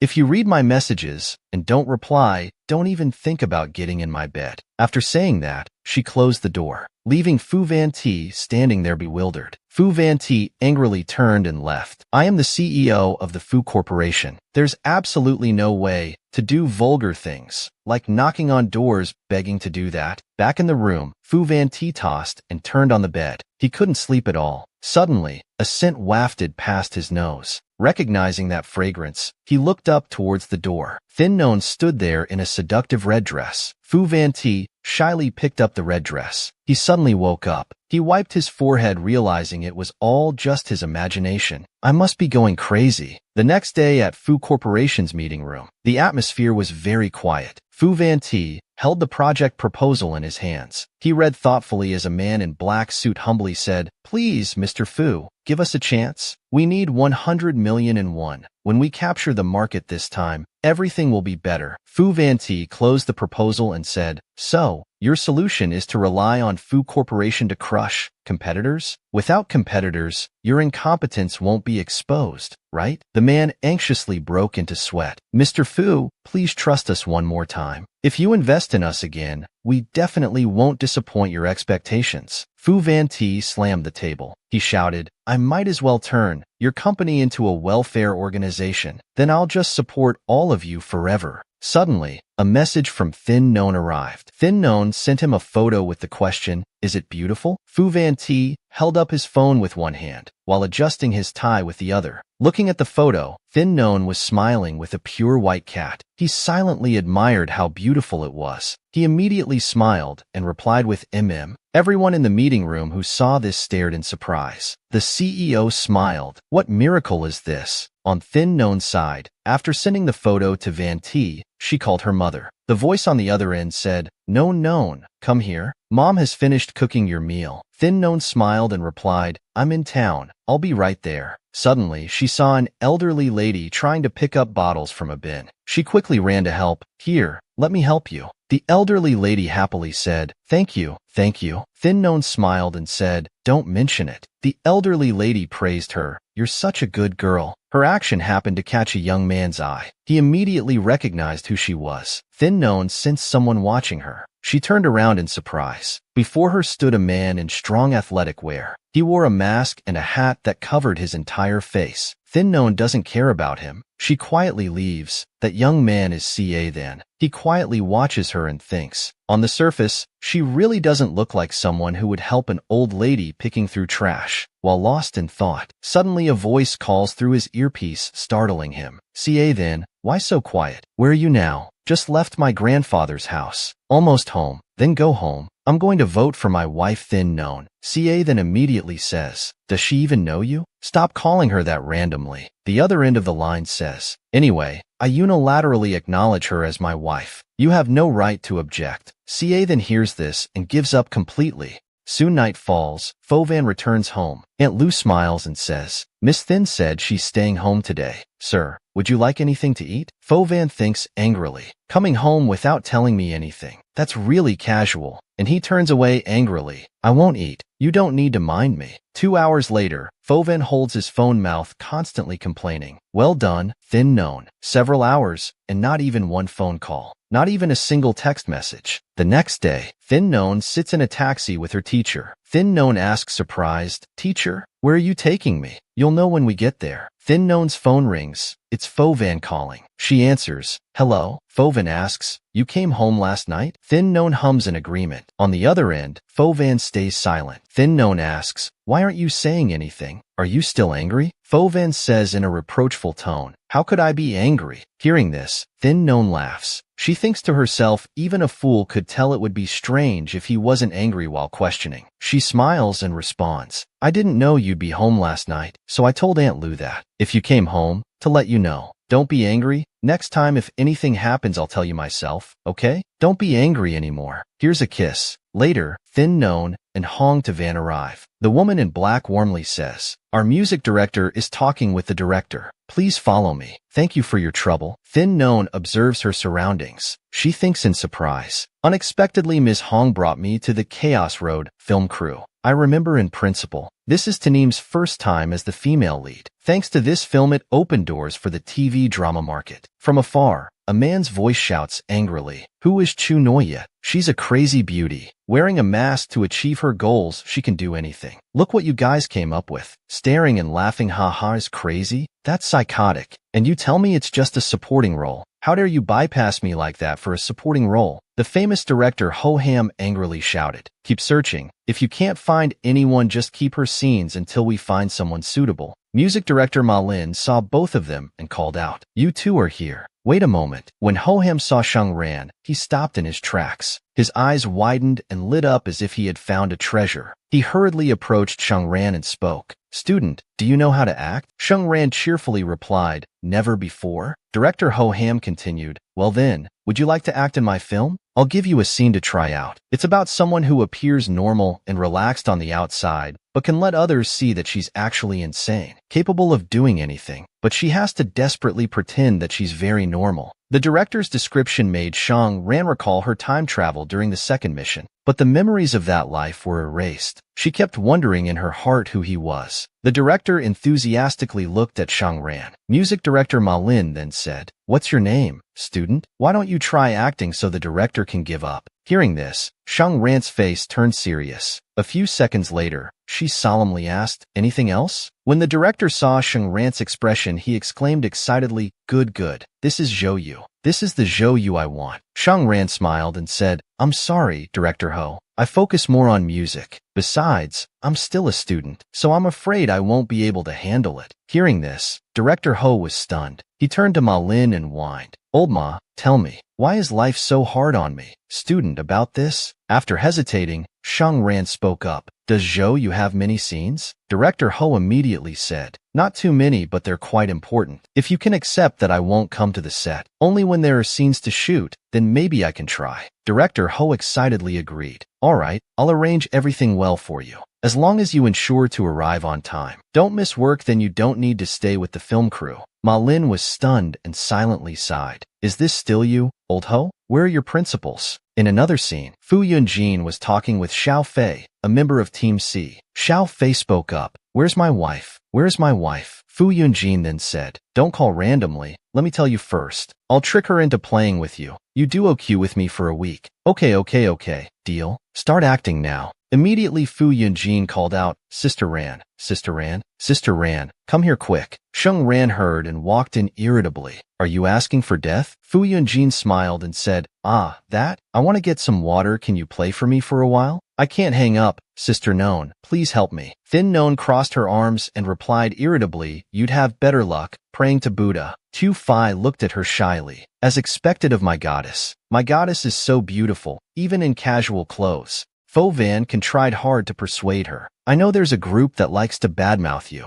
Sister Non, help me play the game for a bit. I'll be your spy in that group." "All right then. The plan is successful." Fo Van Can's face lit up like a flower. He then showed Thin Non how to play. Left hand presses up, down, left, right. Right hand just clicks the mouse. It's simple. Tu Fai added to Sister Non, "Don't worry, Non. Just follow behind me. I'll protect you." CA then approached from afar, surprised to see Tu Fai. "This is the first time I've seen that a monk character can play like this. Hiding behind to send teammates to salvation?" Thin Non angrily said to Van Can, "Am I using a monk character? Is he mocking me?" Van Can stuttered in response. No.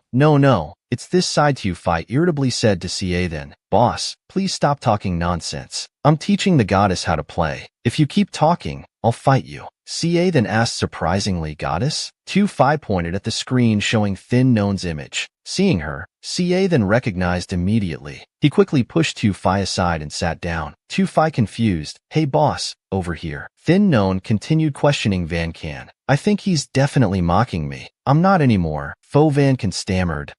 That. CA then quickly explained, "No, I wasn't mocking you at all. I just meant you don't need to do anything. Just follow behind me and save people." Seeing CA then, Fo Van Can exclaimed in surprise, Wow. CA then, my idol. He worried internally. Wait, CA then is famous for being cold and harsh. They won't fight through the screen, will they? Thin Non asked CA then confusedly. "I remember you just said, send teammates to salvation." CA then explained, "I meant when I die, please help save my soul. Let's go. Just follow behind me." Seeing CA then's behavior so different from what he knew, Fo Van Can was surprised with mouth agape, while Tu Fai kept begging, "Boss, this is my spot. Yours is beside. It's mine now." CA then said firmly. Both were so absorbed in playing they didn't notice a figure approaching outside the door. Sister Fo Van passed by the room, saw them both and stopped. He raised his hand to knock. Hearing the sound, both turned to look. Seeing him, Fo Van Can said formally, "Brother, you're back?" Sister Fo Van asked, "What are you doing?" Van Can fearfully replied, I'm I'm teaching Sister Known how to play games. Fo Van Can crossed his arms and said sternly, if you're really that free with nothing to do, then go down to the garden below the building. Fo Van Can thought anxiously to himself, although not knowing why, but he seemed very angry. He then leaned towards Thin Known and pleaded, Sister Known, I'm already your junior. You must save me. I don't want to go dig the soil. Immediately Thin Known stood up and said irritably, Deputy Fo is so busy during the day that he has no time to pay attention to me, and now won't let others play with me either. Fo Van Tai then said, haven't I already replied to your messages? Thin Known angrily said while walking away, just one word, himph. Who are you being perfunctory with? Looking at Thin Known's expression, Van Tai worriedly thought, she's angry with me. Wonder if I'll still get to sleep in bed tonight. He then turned to look at Fo Van Can, making him startled with fear. He quickly ran away. Brother, I'm going downstairs to dig soil right now. Inside the room, Fo Van Tai sat on the bed looking at Thin Known and thinking, should I take the initiative later or not? Thin Known walked out from the bathroom. She wiped away the water drops still on her hair. Fo Van Tai held his phone, scrolling through it, his heart constantly struggling. No need to take initiative. Suddenly Thin Known fell onto him, making him startled. Thin Known propped her chin up smiling and asked, are you angry again? Fo Van Tai blushed shyly. He said nothing, just grunted. Thin Known then put her hand on Fo Van Tai's face, pulled him towards her. Using her lips to lock his firmly, Thin Known released him. She raised her hand to stroke Van Tai's lips. People often say men with thin lips are the most heartless. It's indeed true. Thin Known angrily withdrew her hand and walked away. If you're angry, well, I'm still angry here. Fo Van Tai immediately grabbed her hand, pulled her down onto the bed. He leaned down to kiss Thin Known, but was stopped by her hand. Thin Known then said, every day you reply to messages with just one word. I'm unhappy. No kissing allowed. Fo Van Tai thought in surprise. So that's what she's angry about. Thin Known puffed her cheeks looking at him. She wrapped her arms, pulling him close to her and said, are you listening to what I'm saying from now on? When replying to a girl's messages, don't just reply with one word. Do you understand? Then you also can't frown at me anymore. Thin Known smiled and agreed. Before finishing her words, the two embraced and kissed each other. The next morning, Thin Known reached for her phone. She exclaimed in surprise, is it this late already? She immediately sat up, yawning repeatedly. Suddenly Van Tai hugged her, pulled her back down onto the bed. He spoke up saying sleep a bit more. Thin Known said uncomfortably, you sleep by yourself. Van Tai then said let's sleep together. I have to film a show today. If I wake up late, will you take me there? Fu Yenti whispered in Shang Ran's ear, who hummed in response. A moment later, Fu Yenti drove Shang Ran to the film set. Shang Ran cheerfully said goodbye to him. I'm going in. Drive safely. After saying that, she turned and walked inside. Fu Yenti looked at the passenger seat and saw that she had left her phone in the car. He picked it up and said, she's really forgetful. Inside the dressing room, Chu Jing's voice rang out. Let go of me, Shang Ran. Shang Ran grabbed Chu Jing's hand. She spoke up. If you won't admit that you ruined the dress, then let's check the security cameras. Lin Jun, the head of security, who was Chu Jing's boyfriend, stepped forward and said, our production team will investigate this matter. Shang, please return to your seat. If you continue to disrupt order here, don't blame us for taking forceful measures. Everyone in the room started buzzing with discussion. Shu Yakin immediately took out her phone to record the incident. She thought to herself, such an interesting scene. I must record and post it in the group. Chu Jing said to Shang Ran, the management has already been notified. Do you still want to make this a bigger issue? Let it be bigger then. I want to see what kind of forceful measures you'll take. Lin Jun angrily shouted, I'm warning you, don't be arrogant. If you continue like this, don't blame me for being impolite. Before he could finish, he was immediately kicked. The kick was so strong that he fell face first onto the floor. Both Shang Ran and Chu Jing were stunned. Fu Yini walked in and spoke, who do you think you are to threaten my person? Everyone was shocked to see him. Isn't this the CEO of Fu Corporation? Oh my God, I can't believe he's here. At the door, a staff member from the studio came up and said, President Fu, you've honored us with your presence. I apologize for my rudeness. Please come this way. Fu Yini handed the phone to Shang Ran. He said, you continue with your work. I'll deal with them first. Shang Ran obediently hummed in response and took the phone. The studio staff hurriedly escorted Fu Yenti away, while calling Chu Jing and Lin Jun to follow. The two could only hold each other in worry. If they had known Shang Ran had Fu's backing, they would never have provoked her. What should they do now? Before dispersing,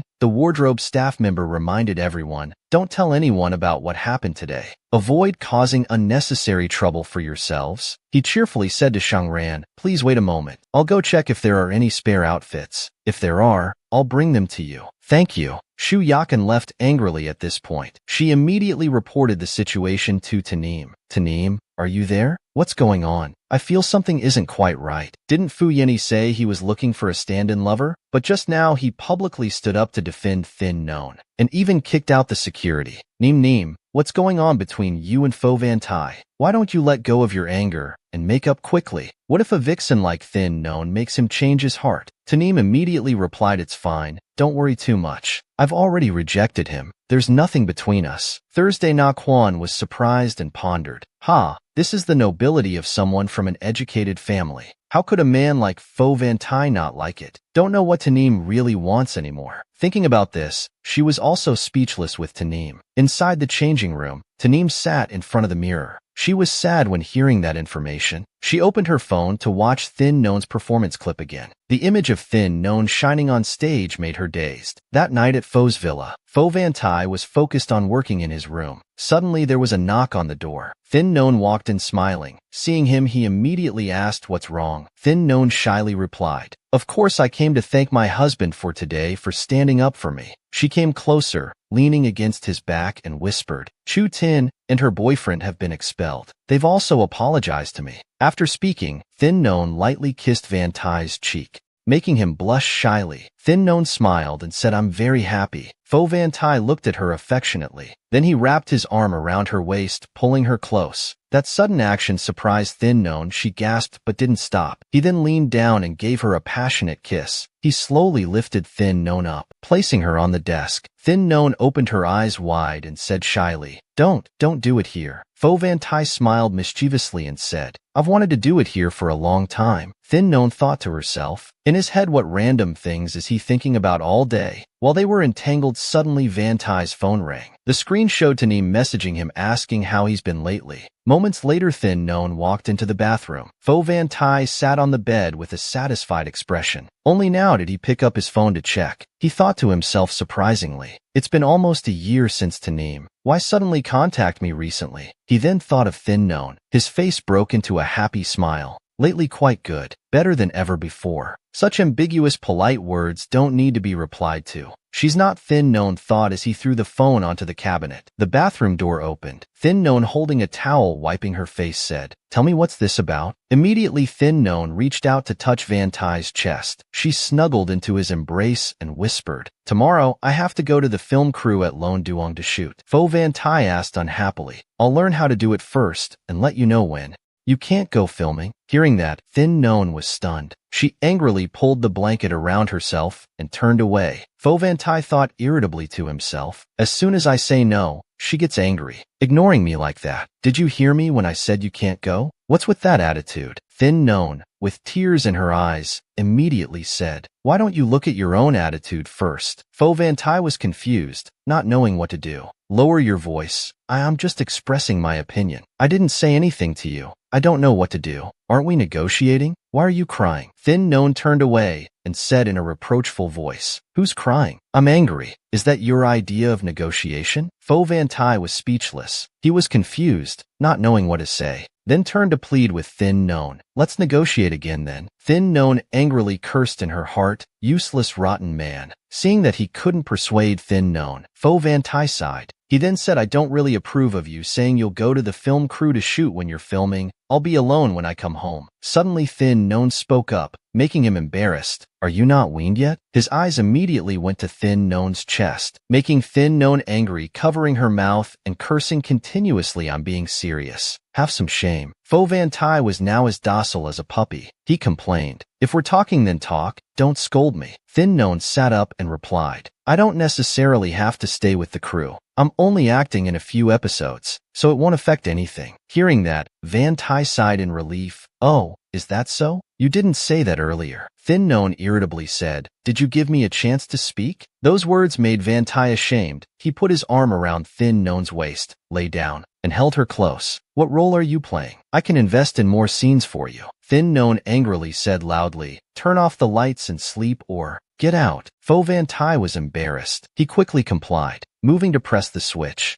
Over at Tanim's house, a message notification rang out. She picked up to check and sadly exclaimed, It wasn't a message from Fo Van Tai. The next morning, Fo Van Tai was preparing to go out. Thin Known called out to Fo Van Tai from behind. She ran and hugged him. Fo Van Tai was surprised by Thin Known's action. He was embarrassed, his cheeks turning pink. Thin Known then said, I'm about to go to the film set. We might not see each other for a few days. Let's make up, okay? Fo Van Tai smiled and replied, be good when you're out there. If anyone bullies you, remember to tell me. She smiled and replied, Yes, husband. Fo Van Tai was pleased inside. She made up first. Indeed, I still have a high status. Inside the makeup room, Thin Known was being attended to by the makeup staff. The system announced that the female lead character Tanim had arrived. Heading towards her, the stylist spoke to Tanim. Miss Tu, do you need to touch up your makeup? Tanim replied, No need. I heard someone new has arrived. I'll just go take a look. She then walked towards Thin Known. Suddenly she froze, seeing Thin Known's radiant beauty. She remained silent for a few seconds before coming to her senses. She smiled and greeted Thin Known. Hello, I'm Tanim. I've heard about you for a long time, finally getting to meet you. Thin Known stood up. She seriously asked, What have you heard about me? Seeing Thin Known's attitude, Tanim gasped in surprise. She thought to herself that she was just being polite. Why would she ask such a question? I heard you're very good at singing and dancing, and very famous now. Thin Known immediately said, Is that all? Haven't you heard that I'm also very good at composing? Tanim awkwardly replied, Yes, I've heard a bit about that. Thin Known smiled and asked, Is that so? Where did you hear that? Tanim lost her composure and felt angry inside. What a psycho who socializes like this. I just remembered I need to review the script a bit more. I won't bother you anymore. You can continue with your makeup. Tanim left while Thin Known smiled with satisfaction. Tanim thought angrily to herself. Originally, she wanted to say she and Sister Fo Van knew each other since childhood. He even confessed to her before. It's just that their appearances were similar, but she couldn't find the opportunity to bring up the topic. Outside the filming set, the director and staff were busy preparing. He held the walkie-talkie and called out loudly, Is Han Triet here? Later we'll film his scene. At this time, Thin Known was ready. She walked over radiantly and said, Director, I'm ready. The director looked at her admiringly. His heart seemed to melt. Is this Chu Noyet? So beautiful. I've met the real Chu Noyet. He immediately grabbed the walkie-talkie and announced,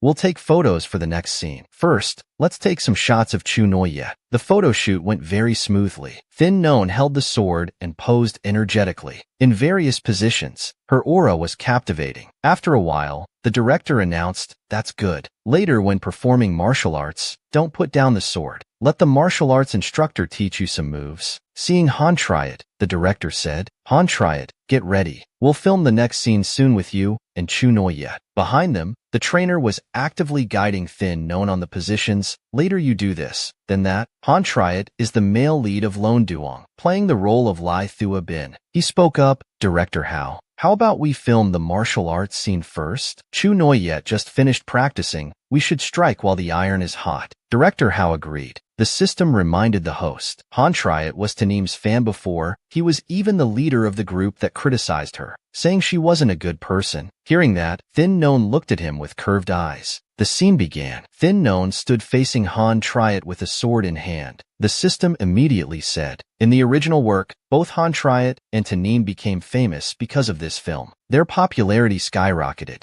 Han Triet practiced martial arts for months for this film. He deliberately put the martial arts scene first, probably to provoke her. Hearing this, Thin Known smiled slightly. The director shouted, Action! You err. Royal brother won't go easy on you. Royal brother, come at me then. Immediately, Han Triet swung his sword towards Thin Known. She quickly dodged, while raising her sword high, blocking his attack. Thin Known counterattacked. She struck Han Triet's hand hard with her sword tip, causing the sword in his hand to fall. Han Triet was stunned with surprise. The director angrily shouted, "Cut! Han, try it. Did you not eat enough at lunch, or what?" Thin Known stepped forward and mockingly said, "Oh my! I'm really sorry, Teacher Hang. I used too much force, didn't I?" The director shouted again. Han, try it. Like before, swung his sword towards Thin Known. Just like before, Thin Known quickly dodged. She kicked his hand hard, causing the sword to fall once again. Han Triot was surprised, thinking to himself that Thin Known actually knew martial arts. The director immediately shouted, "Cut! The martial arts scene is good enough. Prepare for the next scene."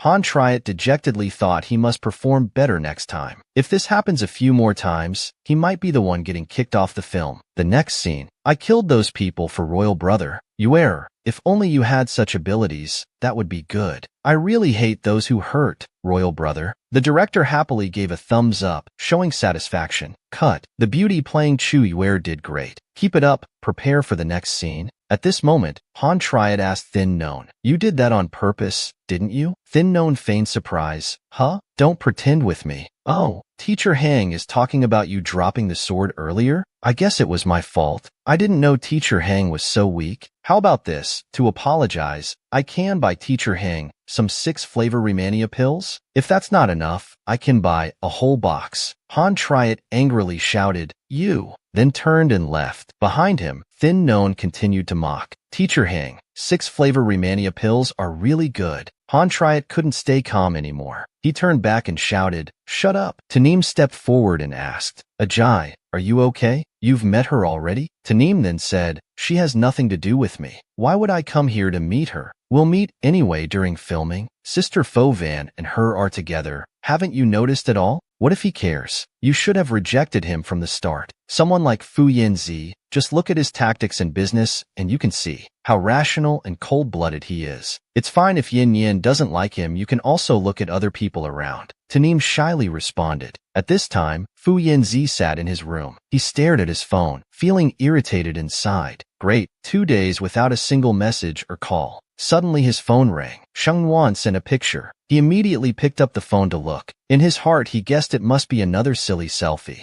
Opening the message, he saw news about himself. Last night, rising actress Luo Xian Ling was seen in CEO Fu's car at a hotel. Suspecting they are dating, Fu Yanzi immediately called her. Sheng Wan's hello rang out. Fu Yanzi asked if she's coming back tomorrow. Sheng Wan angrily replied no. Fu Yanzi continued asking why. Wasn't it supposed to be 3 days? Sheng Wan replied sulkily. Filming ends in the evening, and I'm too tired to drive. I'll send someone to pick you up. Sheng Wan laughed coldly and replied, "Haha, no need. I don't like riding in dirty cars." Hearing her tone, Fu Yanzi thought to himself, seems she's really upset about that fake news. Then Fu Yanzi switched to his domineering CEO voice. 3 parts cold, 4 parts authoritative, 0.5 parts cruel, 2.5 parts intelligent. If I say, woman, my business, you have no right to interfere. On the other end, Sheng Wan shouted, "Get lost." Then she hung up abruptly. Fu Yanzi was stunned, about to say something. Realizing Sheng Wan had already hung up,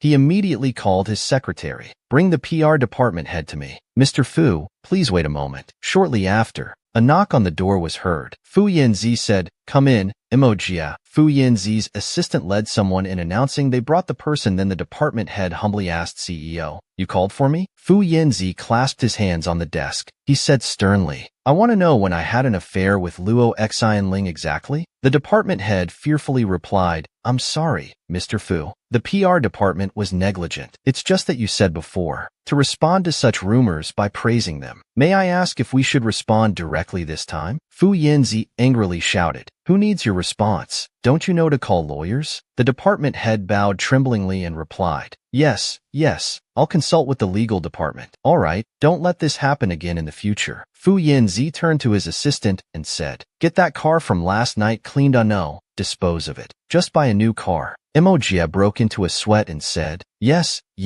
CEO." They both just left the room. Fu Yinbi immediately picked up his phone. He texted Sheng Wan to explain. "Yesterday, I just happened to give her a ride. Barely spoke 3 sentences the whole way. The legal department has hired a lawyer. The car has also been changed." He eagerly texted again. Tomorrow I'll send someone to pick you up. Shengnuan read those messages. She smiled slightly and covered her mouth. A while later, Shengnuan finished changing clothes. Just as she stepped out of the room, a staff member from the set asked, "Miss Sheng, are you done?" Shengnuan smiled and replied, I'm leaving now. Thank you everyone for your hard work. Take care, Miss Sheng." Suddenly Han Jie stood blocking her way. He glanced at Shengnuan. Shengnuan smiled gleefully and teased, "Teacher Han, eat more blood-enriching foods. Your body still needs regular maintenance." Han Jie angrily shouted, "You think you're so," but was cut off by a staff member covering his mouth. "Calm down, Teacher Han. There are paparazzi outside. We must stay calm." Shengnuan spoke while waving goodbye to an enraged Han Jie. "See you next week, Teacher Han." Han Jie could no longer keep his composure. He shouted, "From now on, it's either me or her in this production. If she's here, I won't be." Walking out of the set, Jie was waiting. He spoke up, "Hello, Miss Sheng. I'm Jie, Mr. Fu's assistant." Shengnuan smiled and replied, "Hello." Jie opened the car door and said, "Please get in." Inside, Fu Yanbi sat with his hand on his chin. He was waiting pensively. Seeing Shengnuan, Fu Yanbi's eyes lit up as she entered the car. Shengnuan smiled and said, "Why did you come here?" Fu Yanbi replied thoughtfully, "Nothing to do. Just came out for some fresh air." Shengnuan moved closer. She asked, "Are you angry?" Fu Yanbi turned away and grunted sulkily. Shengnuan explained, "I was wrong to hang up on you today. I was too angry to control myself then. I'm sorry. Please don't be mad anymore." Hearing Shengnuan actively apologize, Fu Yanbi thought happily to himself, "She apologized to me." He smiled and replied, "Nothing worth being angry about. Just some minor things." Shengnuan hugged him and snuggled close to Fu Yanbi, saying coyly, "I was angry because I care about you. If you had something with another woman and I ignored it, would you be happy?" Fu Yanbi blushed embarrassedly, thinking that's true. Back at the dormitory, Shengnuan smiled and gave out gifts to everyone. Mian Air and happily accepted the gift and thanked her. "Thank you, Nuan. I've wanted this perfume for so long, but it was too expensive, couldn't bring myself to buy it." "Nuan, you're so nice." Shengnuan smiled and replied, "It's nothing. You guys like it. I'll go to the bathroom then." Duong San trembled with anger and thought to herself, "Thin Known must be deliberately trying to isolate me. It's just a bottle of perfume, isn't it? I don't want it." Then she turned to speak to the other two friends. Nin, Lak, don't you two find it strange?" Milak immediately asked, "What's strange?" Thin Known's family is middle class. "But don't you see her way of dressing? And recently these bottles of perfume aren't at her usual spending level?" Nin spoke up, "You mean this?" Known already said her boyfriend gave them to her. Duong San mockingly replied, "Is that so? We still haven't seen her bring her boyfriend to meet us. Maybe she's embarrassed to let others see him." Nin replied irritably,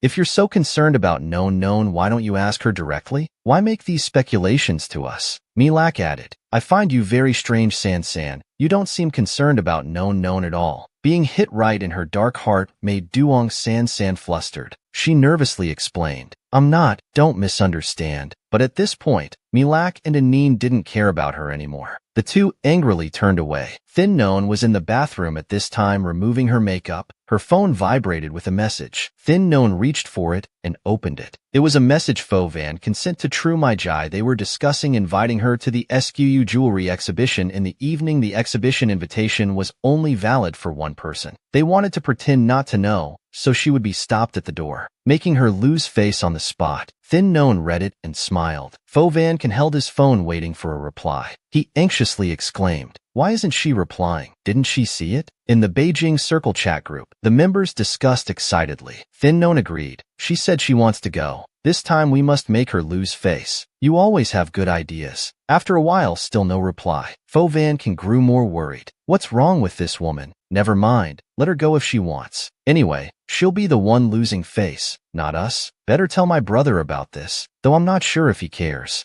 Fovan angrily exclaimed when reading the messages. What's wrong with these people's brains? What did Thin Known do to them? Looks like I need to send word down to prevent these idle people who have nothing better to do all day. They only think about bullying our people. In no time, the day of the jewelry exhibition arrived. The service staff respectfully invited everyone inside the venue. Thin Known walked in radiantly in a light yellow dress. True My Jai held the invitation and handed it to the service staff. Everyone entering the hall must have an invitation to proceed. This is my invitation for these two distinguished guests. The two girls saw Xing Ran entering and felt gleeful, thinking to themselves, great, we'll soon see Xing Ran lose face. The staff member saw Xing Ran and approached her, saying with a smile, Miss Xing, Miss Tina was just asking about your arrival. Let me take you to meet her. Please come this way. Xing Ran happily said thank you. This situation was contrary to what those girls had thought. They were all shocked, with their mouths agape, wondering what's going on. What about the embarrassing scene they expected? How come Xing Ran doesn't need an invitation? A girl inside the hall came out calling, Ran Ran. Tina walked over with a smile, saying, finally I get to see you.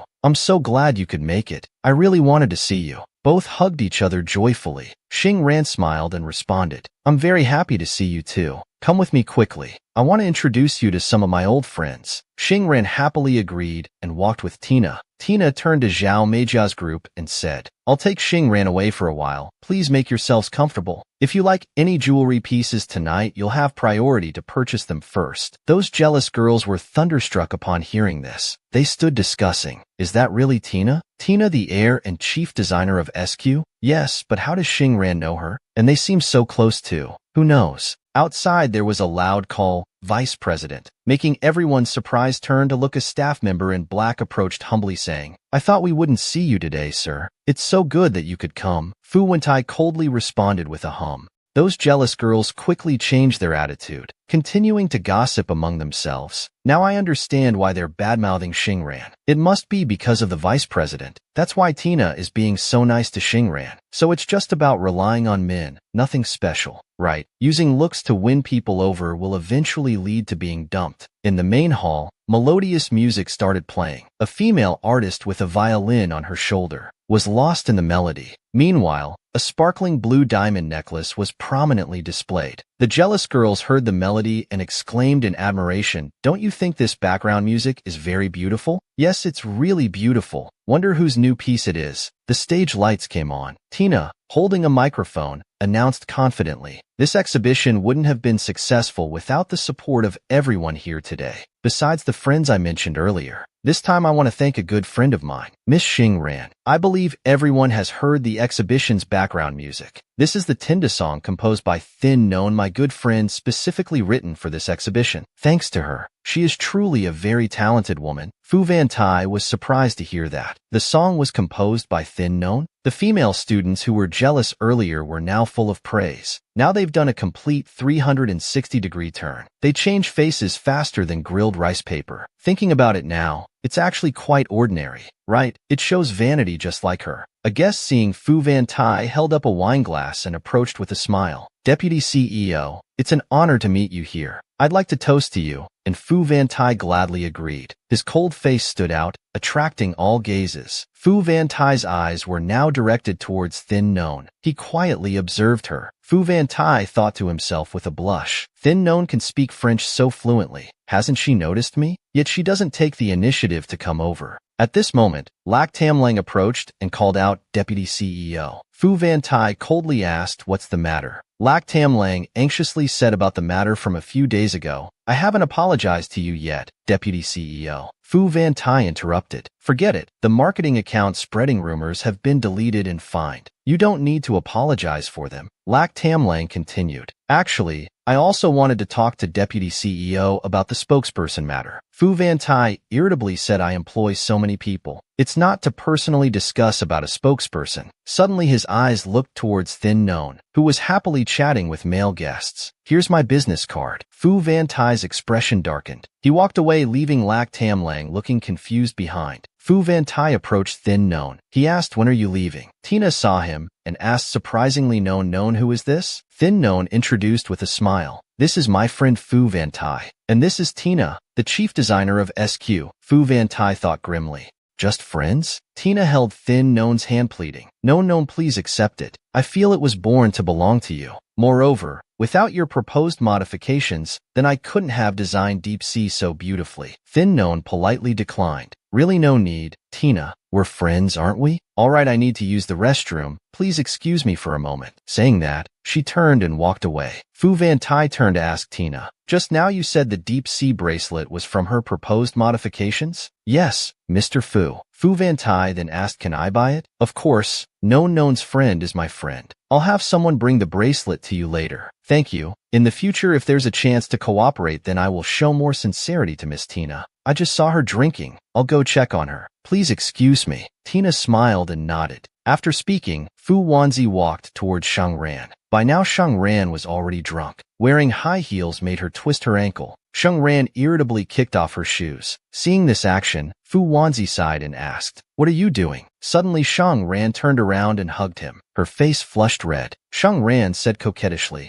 I want to hug you. Fu Wanzi smiled at her. He bent down and lifted her up. You can't handle alcohol, yet you drink so much. Shang Ran lay snugly in his arms, mumbling in response, no. I only had 2 glasses at the party. The jealous girls who saw this were shocked. Their eyes widened looking at the scene. Am I seeing things? That proud man who everyone talks about is now carrying Shang Ran's shoes. Isn't she just a little canary? What gives her the right? I must quickly tell Sun Yin about this. So Zhao Meijia immediately sent a message to the chat group, Beijing Circle. Sun Yin, you really can't wait any longer. Fu Wanzi is about to be stolen by a vixen. Gu Sheng and I both saw Fu Wanzi carrying shoes for Shang Ran. Can you believe it? Damn it, I thought I was drunk. Gu will message that it's true. Han Jia also joined Gu Jin Cheng. Gu 2, when are you finally going to make a move? Don't need land anymore? Gu Jin Cheng read the messages with his hand on his chin. Land? Well, that requires some skill. With Shang Ran's archery posture at the racetrack, if I get close, forget about land. I might not even be able to keep my dignity. Better to just keep listening to this song. Morning a few days later. Just coming downstairs, Shang Ran saw Fu Wanzi and smiled, saying, haven't you gone to the company yet? Fu Wanzi adjusted his tie. He turned to ask Shang Ran, do you want to go to the film crew? She replied, I'm going home to visit my parents. I won't be back tonight. Hearing this, Fu Wanzi's expression changed. He thought sadly, today is my birthday, and she wants to leave. Shang Ran went to a luxury restaurant with her parents. The waiter spoke up. Sorry, our restaurant requires reservations. Mr. Shang Yuan, Shang Ran's father asked surprisingly. Need reservations? Well, we'll come back another time, Ding Yuan. Shang Ran's mother said. Old man, why act so mysterious? Just say it already. Isn't it our wedding anniversary? I wanted to surprise you. Shang Ran smiled and held both their hands as they left. It's okay. Let's go somewhere else. All right. So where should we eat? Thin Known took out her phone and said immediately, let me check if there are any restaurants nearby. Suddenly the waiter came over and said, startling Thin Vien Fong, please wait a moment. It's like this. We just had a table that became available. We can give it to you. Thin Vien Fong smiled and replied, that's great, thank you. Thin Known was confused, not understanding what happened. The system displayed a notification. Host, this was arranged by Mr. Fu Vantai. He's having a business meeting in this restaurant. Hearing this, Thin Known thought embarrassedly, this guy really? The waiter respectfully said, please follow me this way. Thin Known walked in and looked around. She saw Fu Vantai talking with his business partners. Fu Vantai glanced at Thin Known. They both looked at each other awkwardly, their faces turning red. Fu Vantai smiled triumphantly. Thin Known frowned, thinking how childish. Fu Vantai sent her a message to meet in the restroom. Thin Known turned to say, Mom, Dad, I need to use the restroom. Please take me there.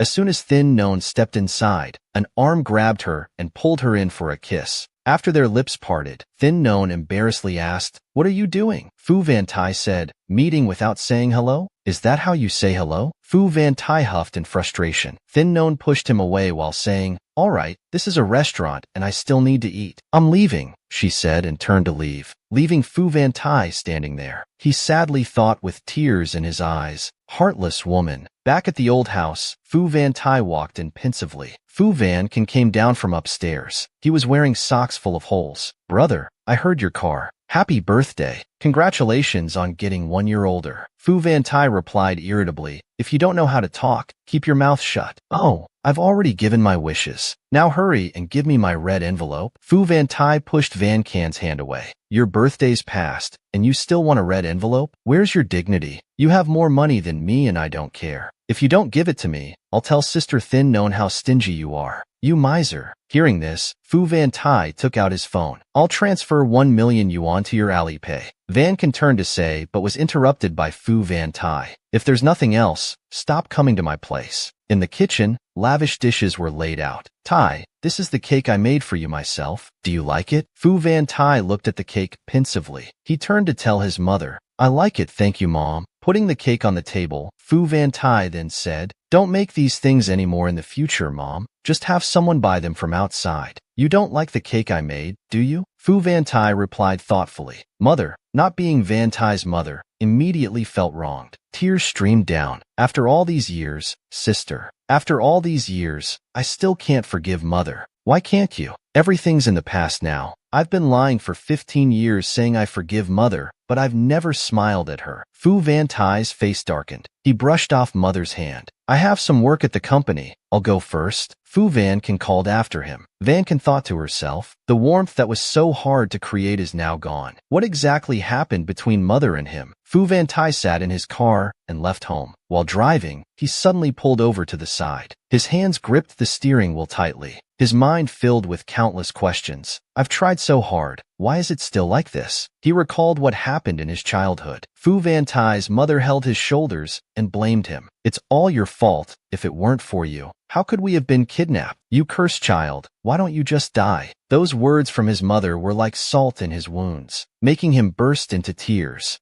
After some time, the police found and rescued both of them. Hurry, people are here. Fu Van Tai saw the rescuers and quickly got up. But what surprised him more was, his mother didn't care about him and rushed away, bumping into him, causing him to fall. Not only that, she left him lying on the ground as he reached out calling Mother. Back to the present, remembering made him even angrier. At that time, I could understand she was also a victim, but still, I can never forget that moment, the despair of being abandoned by family. A while later, back home, Fu Van Tai opened the door and entered. His mood hadn't improved, still carrying deep sadness in his heart. His eyes filled with sorrow. A hand reached for him from behind. Thin Non rushed from behind to hug him and smiled, saying, Did I startle you? Fu Van Tai asked in surprise. Weren't you supposed to be home? Thin Non shyly nestled into his chest. Isn't it because I missed you? Hearing those loving words immediately improved his mood. He smiled softly. With blushing cheeks, Thin Non looked up and said to him, It's not too late. Do you want to go out? Fu Van Tai asked in surprise. Go out? Yes. It's just past 7 o'clock. We can still go for a walk. You can't just keep staring at the bed like that, Mr. Fu. Young people should practice restraint. Teased by Thin Non, Fu Van Tai frowned and sighed. He spoke up in defense. Who's staring at the bed? Fine, fine. It's you. Okay? Your behavior is improper. Our Mr. Fu is the most proper person. Where are you going? Didn't you want to go out? Thin Non said while rummaging through the wardrobe. Of course, we need to change his clothes first. She held up the leather jacket against his body and said approvingly that he looked much younger now. Fu Van Tai asked confusedly, Do I usually look that old? Thin Non raised her hand to stroke her chin. He teased her. Of course, you lustful one. A while later, they both arrived at a street. People were happily bustling on the street. Thin Non spotted a drink shop and told him, There's a famous shop nearby that's very popular. Let's go. He went to buy 2 fruit drinks. When they arrived, they had to queue up. When it was Fu Van Tai's turn, he asked her, Is this place that good? Probably. The internet says it's delicious. Fu Van Tai thought to himself, With the time spent queuing here, I could have bought the whole shop already. He turned to look at Thin Non's bright, cheerful smile. His heart felt happy too. But perhaps it shouldn't be viewed that way. The most important thing was her happiness. After a while, it was their turn. The shop owner brought out 2 fragrant drinks and said, Your passion fruit drink is ready. Please take it. Thank you,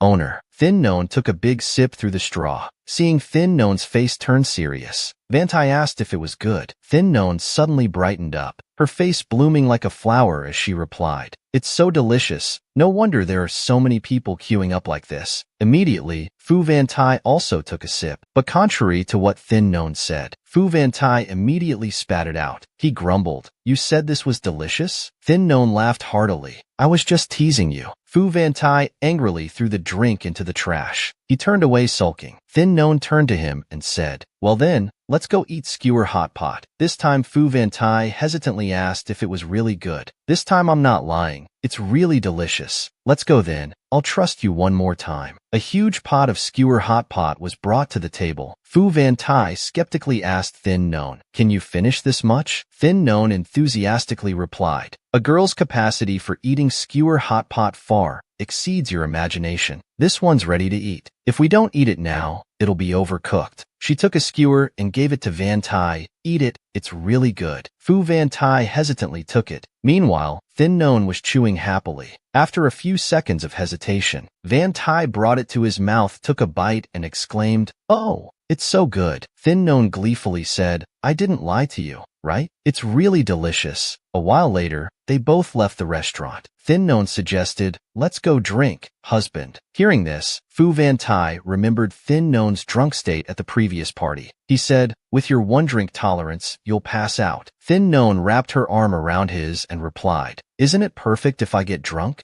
You can do whatever you want when we get back to the villa." The night grew later. They sat on chairs drinking beer while gazing at the mysterious night sky. Thin Known spoke up to confide, "Actually, thinking back, there's no need to be sad. What's past is past. Future events haven't happened yet. We should focus all our attention on the scene before us. Don't you think so?" Fu Van just responded with a slight grunt. Suddenly Thin Known stood up and shouted, Known is brave and fearless." That sudden action startled Fu Van. Suddenly she let out a loud burp, making Fu Van cover his mouth and laugh. Drunk Thin Known cursed him as a stinking man. Fu Van then said, "If you keep cursing people, I won't be nice to you anymore." Thin Known stepped forward and asked, "Aren't you angry? Will you hit me back?" Before finishing her words, Thin Known fell forward. Fu Van quickly caught her. He said, "Be careful," then teased, already drunk after not even 2 beers, and still shamelessly asking for wine. At this point, Thin Known's head was spinning and she hiccuped, I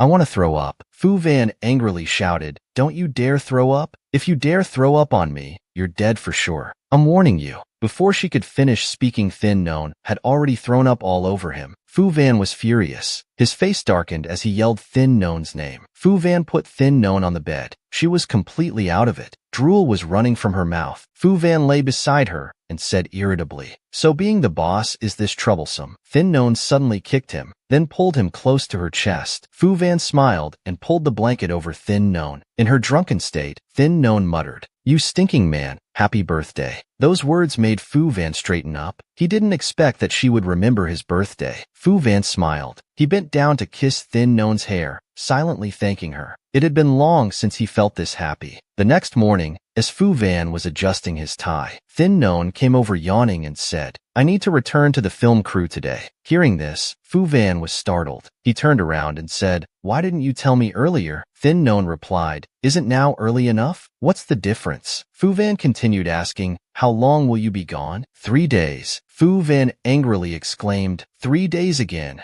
Immediately, Thin Known grabbed his tie, pulled him close and said, "Are you reluctant to let me go?" Fu Van embarrassedly replied, "You're thinking too much. I just want to know how many days of peace I'll have." Immediately Thin Known stood on her tiptoes. She aimed for his lips and kissed him. "Don't be angry. I'll call you when I'm free." Fu Van's cheeks turned pink as he sadly replied, On Weibo's hot search, there was information about Thin Known in the movie. People commented excitedly, "Oh my god, it's overwhelming. How can she be so beautiful?" "Sister, can I comment under an account named Hadeng Shuyan? I'm so excited about Chunoi yet." Other accounts are also commenting, bustling with, "Wife, look at me. Don't focus too much on gender. Stay away from my wife. Someone wake that person up." Han Triot reads the post with visible anger. Outside, Thin Known opens the door and walks in. Han Triot sees Thin Known. He immediately raises his hand to stop her. "You don't even know how shameless you are to buy hot search for attention. Who do you think you are in front of Neem Neem? Don't think having Fu Van's support means you fear no one.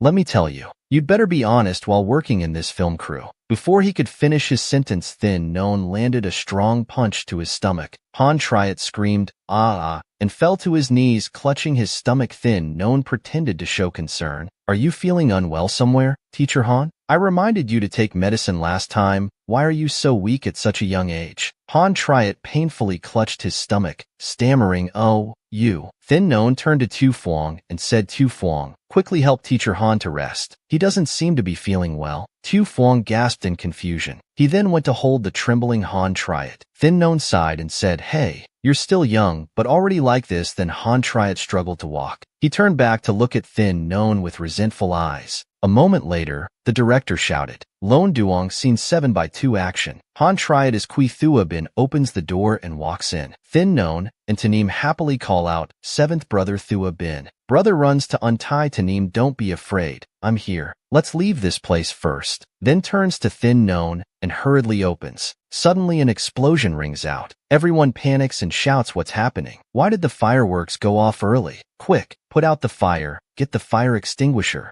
Han Triet worriedly turns to look at Tanim. He notices a burning wooden beam falling toward Tanim. He immediately dives to push her away while shouting, Neem, watch out. Han Triet gets pinned down by the wooden beam outside. Everyone screams, run quickly. Thin None quickly helps a girl run away. She turns back to see Han Triet trapped, then freezes. Flames have surrounded Han Triet. He's trapped under the wooden beam with no way to escape. Raising sad eyes toward the door, he desperately calls out, Neem, but Tanim shows no concern for his life or death. She hurriedly runs outside before Han Triet's helpless eyes. To save his life, Han Triet struggles desperately. A pair of hands grabs the wooden beam to help push it away. Those hands belong to Thin None. She urgently reaches out saying, quick, let's go. Before it engulfs the whole room, Han Triet bewilderedly calls out Thin None's name. After escaping the fire, Han Triet is treated by the doctor who instructs, don't get wet for the next 2 days. He happily thanks the doctor. Tanim stood beside him with a worried face. She approached to check on Han Triet. Triet, are you okay? Han Triet coldly replied, I'm fine. That expression made Tanim freeze. Tanim explained with teary eyes, thank you for saving me just now. At that time, I was scared. I'm sorry. Triet, I know you blame me. It's okay. It was my fault originally. Han Triet replied with a stern face, it's fine. I'm going back to my room. Han Triet walked to the door of a room. He kept pacing back and forth, hesitating. What am I afraid of just saying thank you? No one hits someone who comes back to apologize. After pondering for a while, he bravely knocked on the door. Thin None opened the door and accidentally slammed it into Han Triet's face, causing him to cry out in pain. Han Triet covered his nose with his hand. Blood dripped onto his hand. Han Triet spoke irritably. I came to thank you. Why are you so rough? Thin None replied with an annoyed tone. All right, no need to thank me. Even if dogs or cats are in danger, I would save them if I could, let alone you're at least a human being. After saying that, Thin None slammed the door shut. Han Triet was stunned by that action, thinking, she said at least I'm human. Why do I feel like I was almost erased from the human world? Thin None was sitting on the bed looking at her phone when the system announced, the boss has arrived. Thin None exclaimed in surprise. What is he doing here? She went to open the door and called out to him. Immediately, Fo Van Tai hurriedly checked all over Thin None's body. Let me check your head. Is your arm okay? Are you hurt? After examining for a while, Fo Van Tai sighed in relief. He irritably grabbed Thin None's hand and pulled, all right, stop filming. Let's go home. Thin None smiled and pulled his hand back. It was just an accident. I'm not hurt.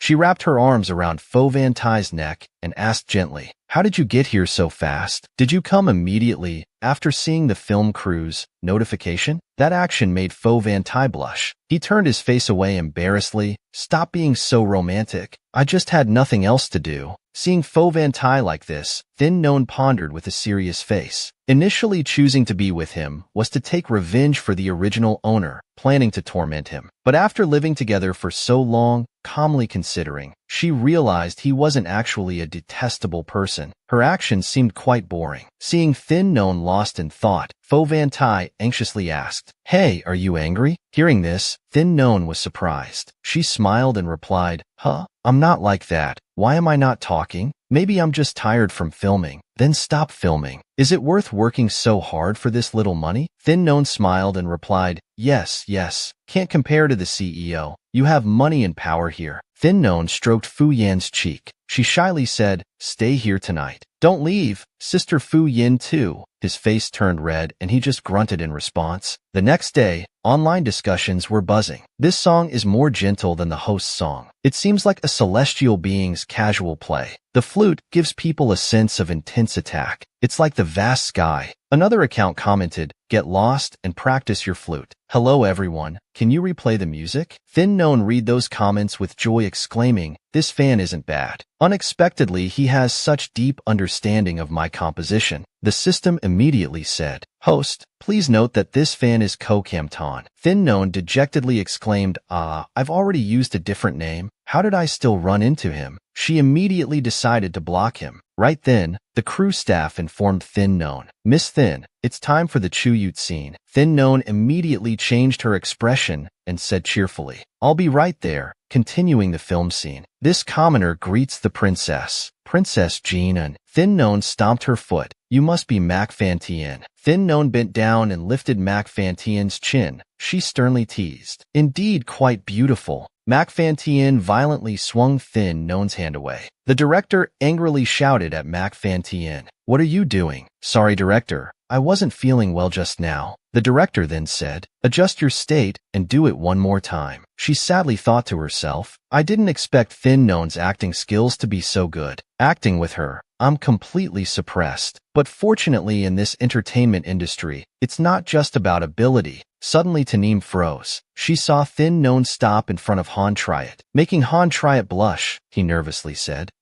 The director asked me to find you for the next scene practice." Hearing this, Thin Known said, "Why didn't you go find the martial arts instructor?" Han Triet nervously explained, "It's because the director mentioned earlier, we need to practice when possible. You think I want to look for you?" Thin Known then mocked, "Well, have you been taking your medicine lately? Are you still weak? Can you hold a sword?" Han Triet's face darkened from the teasing. He angrily drew his sword and said, "Try and you'll see." After a bout of fighting, Han Triet was disarmed by Thin Known as his sword flew from his hand. She moved close and placed her sword against Han Triet's neck. "Mr. Han, looks like you still need to keep taking medicine." Han Triet blushed when she pressed close to him. "We're just talking. Why stand so close?" Thin Known withdrew her sword and replied irritably, "You asked to practice with me. Now you're acting like this. Afraid I'll fall for you?" Han Triet angrily said, "Can't you talk properly?" Thin Known retorted, "So we need to see who's been so angry about this." With both hands clenched, thinking silently that fighting won't work and scolding won't work either. On Gu Jincheng's personal page, there was a post. Chung used someone else's work to prove herself as a talented woman with solid skills. Isn't that right, Shang Ran? Below is the song Time Seemed Dream that Shang Ran sang at ages 30 and 20. The melody of this song was actually written by someone in the center position named Jialu Gentle. Compare these two pieces of music below.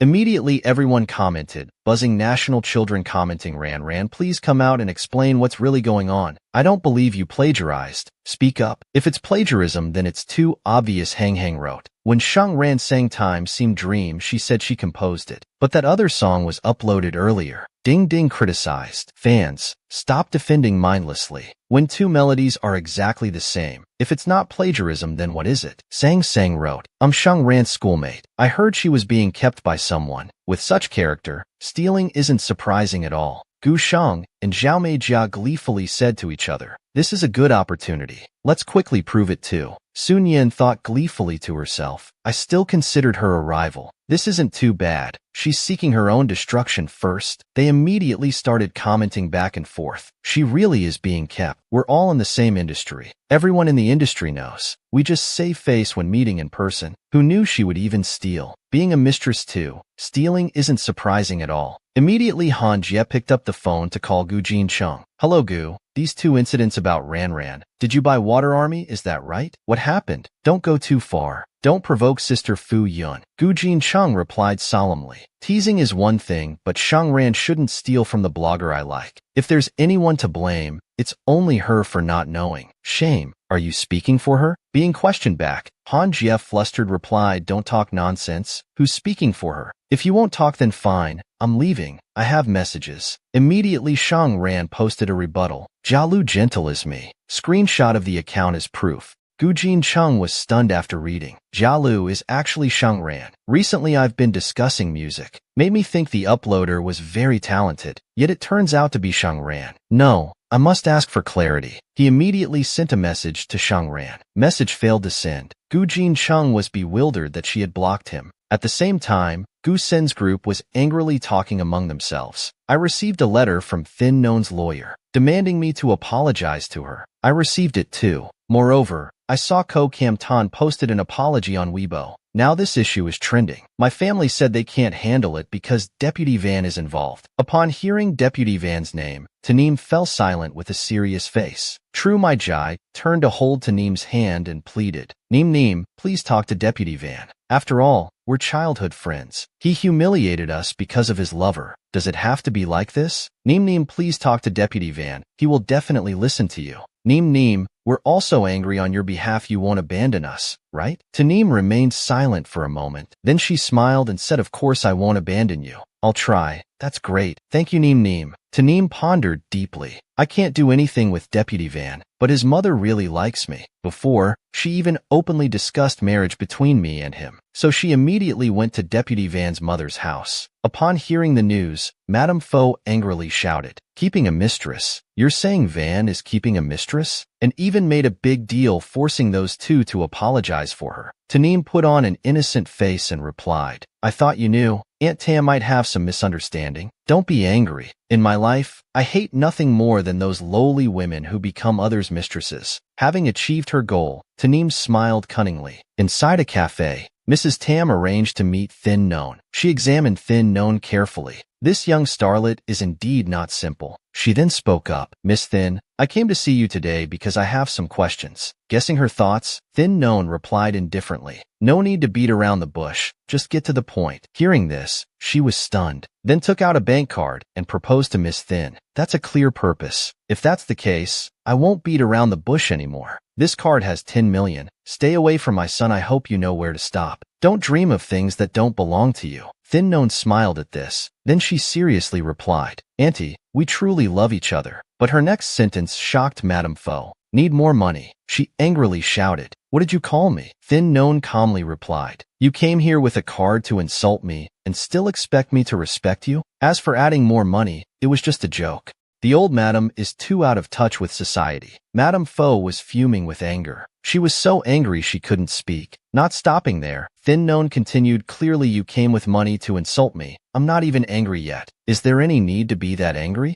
The deputy madam could no longer keep her composure. She slammed her hand on the table and shouted, Get out right now. Thin Non turned around and replied, We don't agree on anything. I was already planning to leave. Thanks for the meal. Goodbye. Deputy madam angrily gritted her teeth. As long as I'm here, this woman will never get to stay by Van Tai's side. 3 days later in Country A, just as Thin Non got off the plane, Fo Van Tai called. Why do you keep turning off your phone? You're not at home? Thin Non replied. I'm in Country A. The Assassin's Alliance song I wrote before has been approved. They invited me here for a test recording. Fo Van Tai asked irritably. Why didn't you tell me beforehand? Aren't I telling you now? Telling me after you've gone abroad is no different from not telling me at all. Behind Thin Non, a man stood waving. Thin Non said to Fo Van Tai, My pickup is here. I have to go now. The beeping sound rang out. Fo Van Tai angrily hung up his phone too. At the Assassin's Alliance headquarters, Thin Non walked out of the gate tiredly. She stretched and exclaimed, finally finished recording. Suddenly a car stopped in front of her, making her confused. A man opened the door and spoke. Miss Thin, I'm Hancock. We played games together before. Thin Non smiled and replied, Ah, so it's you. I was just inside too. I heard Miss Thin came to record the song. Among the 3 songs, I liked yours the best. Thin Non said thank you, and the man continued. Meeting you abroad must be fate. Miss Thin, would you treat me to a meal? Hearing this request, Thin Non thought to herself, this guy isn't using the usual approach. If he invited me to eat, I could refuse. But asking me to treat him and refusing seems a bit strange. But we've played games together, and he's been quite friendly to me. After some thought, she agreed. Let's go then. The man happily opened the car door. Thank you.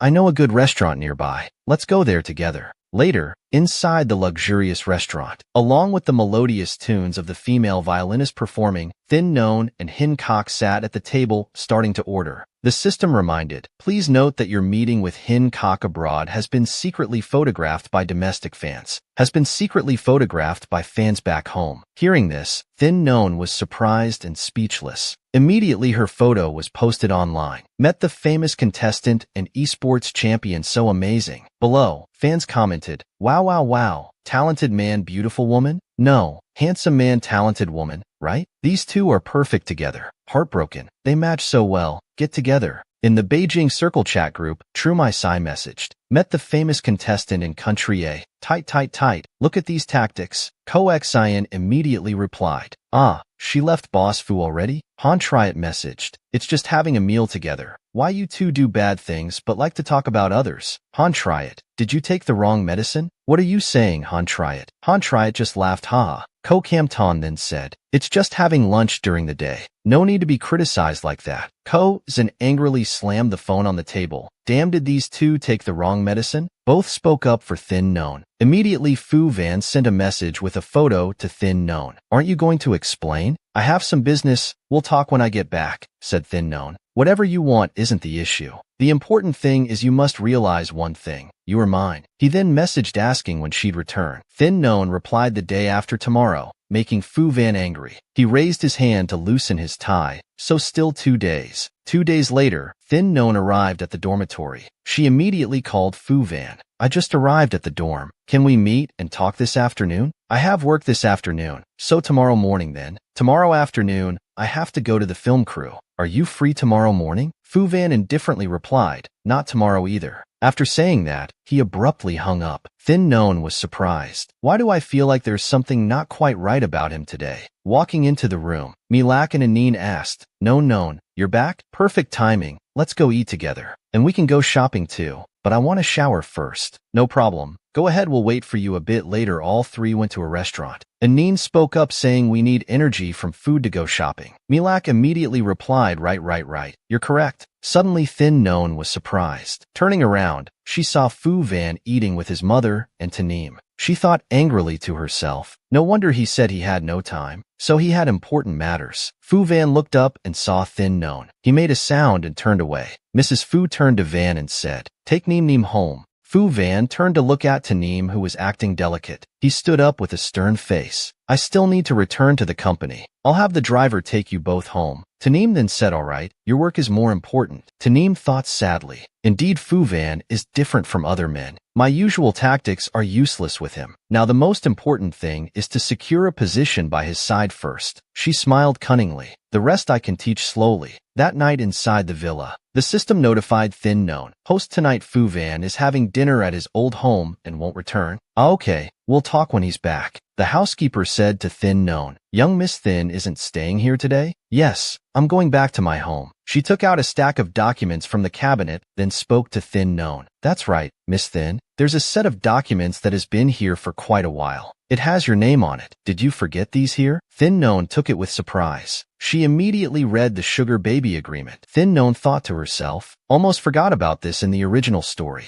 Only the original owner was foolish enough to treat this relationship like real love. But in Fu Van Tai's eyes, the original owner was just a substitute lover that he kept. She then said to the housekeeper, it's not mine. It must belong to the young master. I'll ask him when he returns. Thin Known immediately called Fu Van Tai. Hello, what's wrong? Thin Known spoke. I've changed my mind. I don't think we need to talk face to face. Let's break up. Hearing this, Fu Van Tai fell silent with a stern face. Thin Known didn't wait for his response and continued. Fu Van Tai, can you hear me? Fu Van Tai said sternly. Thin Known, normally I don't mind whatever you do, but I don't like you using this method. I'm not trying to pick a fight with you. I'm very calm now and seriously discussing this with you. Is it because you had lunch with someone else today? Is that right? I was with my mother. I didn't know there would be others beforehand. Don't misunderstand. I'm not doing this for that reason. It's just between us. It has nothing to do with others. If not for this, then what for? I'm flying abroad tonight for business. We'll talk when I return tomorrow. He hung up right after speaking. Fu Van Tai pensively rubbed his forehead. On the film set, Thin Non sat in a daze. Han Triet coughed lightly a few times. He spoke to Thin Non. This morning I heard you talking on the phone in the makeup room. Looking for a house? Thin Non responded with a Han Triet continued. My friend has a large apartment. It's not far from your school. Would you like me to ask about it for you? Thin Non refused. No need, Han Triet asked surprisingly. Why? Because it's too expensive. Han Triet smiled and replied, that's indeed a big issue. That house is still vacant. I'll call him, and you can move in right away. Thin Non responded indifferently with a serious face. Do I need to tell you that I don't want anything to do with you or your friends? Han Triet angrily stood up and shouted. Can you stop being so indirect? I'm scolding you directly. How can this be considered indirect? Han Triet snorted coldly and left. Thin Non asked, why are you leaving, Mr. Han? Let's talk a bit more. Taneem, who had been standing behind her, thought angrily.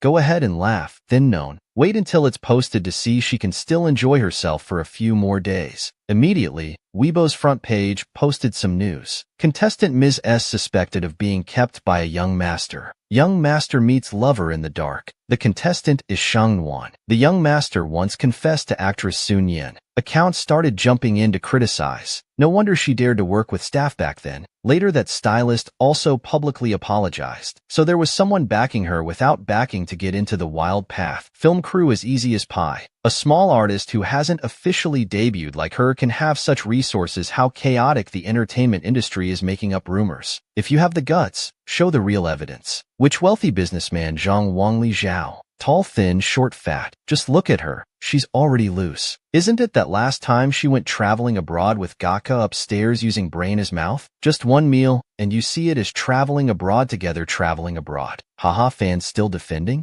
Has your idol spoken up yet? Sister Fu Wen read the news and thought silently. Such a big incident, yet she didn't come to me. From beginning to end, not even a message or phone call. He saw Shang Wan posting fun photos and thought, she's still writing new posts. Still posting shopping photos in friend circle. As if these rumors have nothing to do with her. And I'm worthless. An account named Lucky posted a photo with comment. When following Idol back then, I thought this couple looked good together, so I took a photo. Didn't expect to catch such big news. Below, other accounts immediately commented buzzing. Is it true, hoo-hoo? So there really is such a domineering boss. I thought such quality boss only existed in novels. Are they really lovers? They look so good together. If not lovers, then maybe boyfriend-girlfriend? Fans, can't you wake up? Do all female celebrities like to marry rich? Or what they already have enough money? Can't understand. The account of Fu Shi Tech director Shin Yuan posted an announcement regarding inquiries from friends and family. I would like to clarify. Sister Fu Wan, chairman of Fu Shi Tech, has no relationship with the female artist Ms. S. I understand some young artists want shortcuts, but Fu Wan has been educated since childhood that she won't accept such women. At most, just casual help. After all, the kid is a gentleman and generous. At the same time, at Shi Na Tech's annual meeting, Fu Wan also attended. He sat right in the front row. Fu Wan turned to instruct the assistant. Go handle these things right away. The assistant obeyed, replying, yes, VP. Fu Wan sat deep in thought. The quarrel between us is our business. It doesn't mean others can take this chance to cause trouble. The girl in purple dress who has been presenting on stage. Seeing Sister Fu Yin, she came down and asked, it's rare to meet Vice President. Vice President is the youngest here. Talented yet mysterious, it's really hard to meet Vice President. I'm asking on behalf of netizens. There's a rumor online that actress S has a close relationship with you.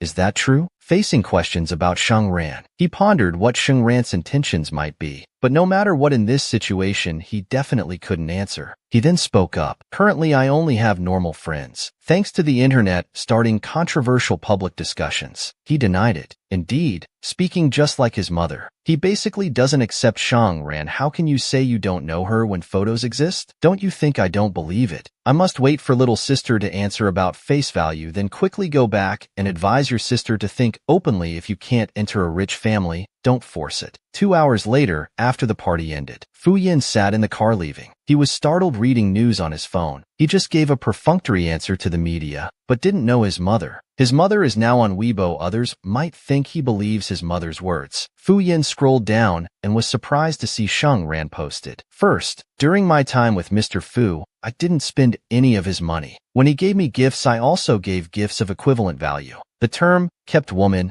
I dare not accept. Second, regarding Madame Shan's statement about the 10 million condition for me to leave him, I didn't take a penny from her and had parted peacefully with Mr. Fu. Third, since you're here, please vote for me. Arriving at the villa, Fu Yin hurriedly called Shang Ran, but she had blocked him. She still wouldn't answer his calls. He rushed into the house, opening the room door to find it empty. The housekeeper approached Fu Yin and asked, "Young master, what happened?" Fu Yin turned and asked about Shang Ran. Has she moved all her things? Yes. Yesterday Miss Shang said those things were needed at school, so she had people move everything. Young master, is something wrong? Fu Yin asked blankly. Did she say anything when she left? The housekeeper replied surprisingly, "No, she didn't say anything." What's that on the table? It's documents Miss Shang left behind. Miss Shang said these documents weren't hers. I wanted to ask if young master had forgotten them. Don't know if they're important. Fo Van Tai picked it up and read. He thought deeply. On Weibo, she said she never spent any of his money. He immediately turned to ask his assistant Makiet. The card I gave to Thin Known, has she ever used it? Makiet replied immediately. Mr. Fo, I've never received any notification that Miss Thin, she has never used any money from that card. Fo Van Can walked in and asked him. Before this, wouldn't Thin Known think that she and you were in love? She thought she was in love with you,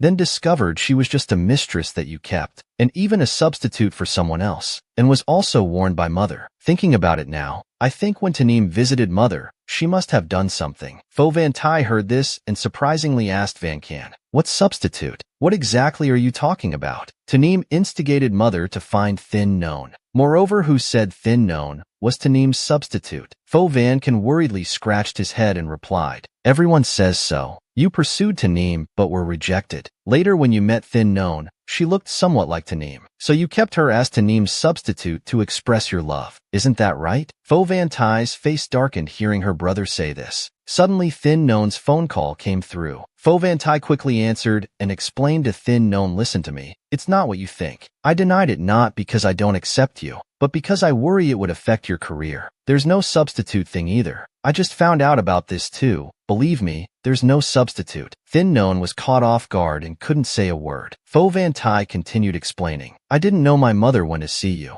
I also didn't know she posted on Weibo. If she said anything that hurt you, I apologize here." Fo Van Tai's face turned serious. He lowered his dignity to apologize to Thin Known. "I'm sorry." Hearing the apology from the domineering CEO made all three people present startled in surprise. At this moment, Thin Known pensively replied to him, "She didn't hurt me, because I wasn't polite to her either. You don't need to apologize. Before, I wanted to talk about breaking up with you. Just didn't expect things would become so noisy online like this. This is just between us two. It has nothing to do with others." Thin Known thought to herself, "Actually, there's no conflict between him and me. These past few days, it's because someone shared it that things became like this." Fo Van Tai asked her, "So is there anything I did wrong that made you angry?" Thin Known smiled and said, "Mr. Fo, from the beginning of our relationship, it wasn't the kind that put feelings first. You wanted to keep a canary. I wanted to find a temporary lover. We were together at the right time. When we want to end it, we should just let each other go, right?" Fo Van Tai pondered upon hearing that, thinking she was right. The relationship between us and her wasn't primarily based on emotions. But why do I feel something's not right now? Breaking from his thoughts, Fo Van Tai said loudly that he disagrees. Thin Known, if it's a relationship between two people, then it can't be decided by just one person. "I don't agree to break up." Thin Known immediately replied, "Calm down and think carefully before speaking. I need to rest. Let's talk later." After saying that, she hung up. Fo Van Tai helplessly dropped his phone. Fo Van Can reached out to Fo Van Tai, hesitantly about to say brother. Fo Van Tai interrupted. "Tell me about the body double incident." At this time, the drama about Thin Known continued to make the latest headlines. Thin Known was criticized for suspected sugar dating. Late at night, the boss posted to clarify,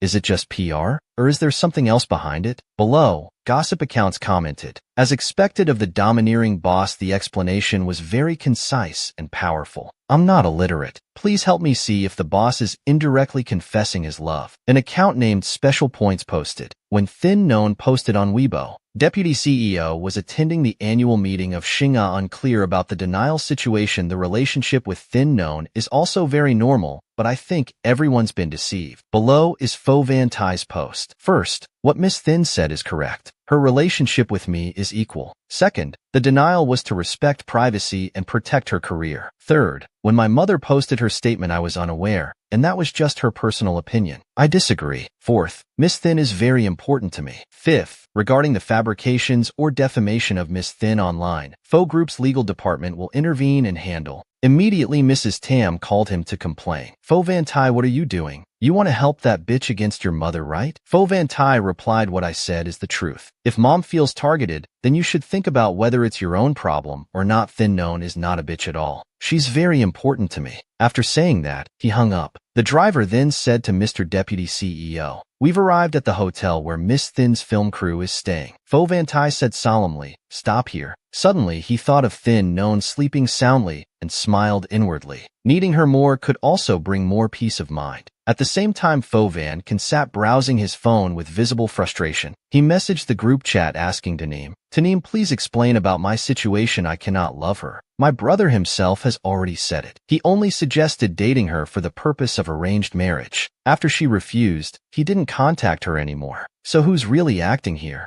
Immediately, True My Jai and Kosi replied, Faux Van Can, are you crazy? You yourself said your brother confessed to her. Faux Van Can laughed in surprise. Ha ha ha. You're calling a marriage arrangement proposal a confession? No contact for a year, and you call it unable to love? Have you been writing and acting out a whole drama series in your heads? Oh My Jai replied to Taneem, tell him what exactly happened. Did he take the wrong medicine or something? Immediately, Faux Van Tai had joined the group. Faux Van Tai wrote, regarding the body double and defamation of Thin known, I want an explanation by 9 a.m. tomorrow. After sending that, he left the group. All three, Ko-Sin, True My Jai, and Taneem were surprised and thought, Faux Van Tai actually stepped in personally. By 9 a.m. tomorrow, if we don't give him a satisfactory answer, we're doomed. The next morning, just as Thin known stepped out of the hotel, she saw Faux Van Tai standing there. Seeing her, Van Tai immediately called out to Thin known. The system then told Thin known, Faux Van Tai has been here since last night. He's been waiting here all night. Thin known asked, why did you come here? I wanted to see you. I really wanted to see you. Thin known replied solemnly, well, now you've seen me. Faux Van Tai said sadly, I wanted to see you and tell you I'll handle all those matters. Please don't be angry with me anymore, okay? I told you yesterday, I don't blame you. Faux Van Tai asked with teary eyes, then why don't you need me anymore? Thin known replied sternly, Faux Van Tai, you should understand clearly about our relationship. We both got what we needed. Isn't that right? I need to get to the film crew. Being late would delay everyone's work. Then please don't block me. And don't ignore me, okay? I swear I won't bother you. I'm just afraid I won't be able to find you anymore. Go home and rest. You look like you've been bitten by a zombie. Alright, I'm leaving. I'll go deal with those who bullied you. Be good and wait for me, okay? After saying that, he turned and left. Immediately, Faux Van Tai posted in the Faux Technology Company group. From now on, Mrs. Tam will no longer hold the position of director in my company. Please be informed. Below, employees immediately commented, boss has made his move. I won't get beaten up, right? Indeed, such decisive action. Not even going easy on his own mother. What about being his mother? Support whoever is right. Just disregard principles and stand by your mother's side, then just call yourself a mama's boy. Thanks to the group of Ko-Sin and True My Jai who surrounded Taneem and asked, Neem, tell us what exactly happened. I'm about to get beaten to death by my dad. That's right, Neem. Didn't you say Mr. Faux Van liked you? Why did you have to do that? Last time I also targeted Thin known because of you. You can't just abandon us like this. Taneem immediately denied. Back then I told you all that when Miss Faux Van asked to get back together. I refused. I never said he had any feelings for me. I also never said Thin known was my substitute. You all targeted Thin known. I always tried to stop you, but you wouldn't listen. As for Thursday Na Quan, wasn't it because of the CA that you targeted Thin known? What does it have to do with me? You sent me messages yourself saying you rejected Miss Faux Van. It seemed like that hurt him a lot. You felt very guilty about it. You even said Miss Faux Van's lover looked a bit like you. You felt very sorry towards him. Moreover, when we targeted Thin known, you said in the group that having friends like us made you happy. Wasn't that just disguised encouragement for us to target Thin known, so we would stand up for you? It even affected our family business. But in your eyes, I'm just a clown putting on a show. I will send the chat history to the group. From now on, consider us strangers. Then Ko-sin's group angrily left. Tanim thought smugly. Nowadays Photoshop technology is so advanced. As long as I don't admit sending those messages, how many people would believe her? Inside the Faux family villa, Mrs. Tamveen came in to question Miss Fauvan. You would side with that woman again and give your mother no face at all. Miss Fauvan said, Mom, it's not just about your face. She's also a daughter. She has dignity too. You smeared her like that. Did you ever think about her dignity? So you helped her deal with me? Even if she provoked you, you still want to help her, right? Mom, you insulted her first, didn't you? You can't demand that only you can attack while others can't fight back. Am I wrong? She's just a bitch who only cares about benefits. She's the one I like. She's not a bitch, Mom. You can't always find excuses from others. Sometimes you should look at yourself. Not everyone has the obligation to tolerate you. I still resent you. You're talking about that year, aren't you? You said so much. You help others deal with me. Actually, you still hold a grudge against me, don't you? I can't forget that. It's not my fault. It's your fault. You are my birth mother. I don't hate you. But why do you want to ease your mind by demanding that I have no grievances at all? You know what? I've had nightmares many times in my dreams. There's always a voice telling me even your birth mother doesn't love you.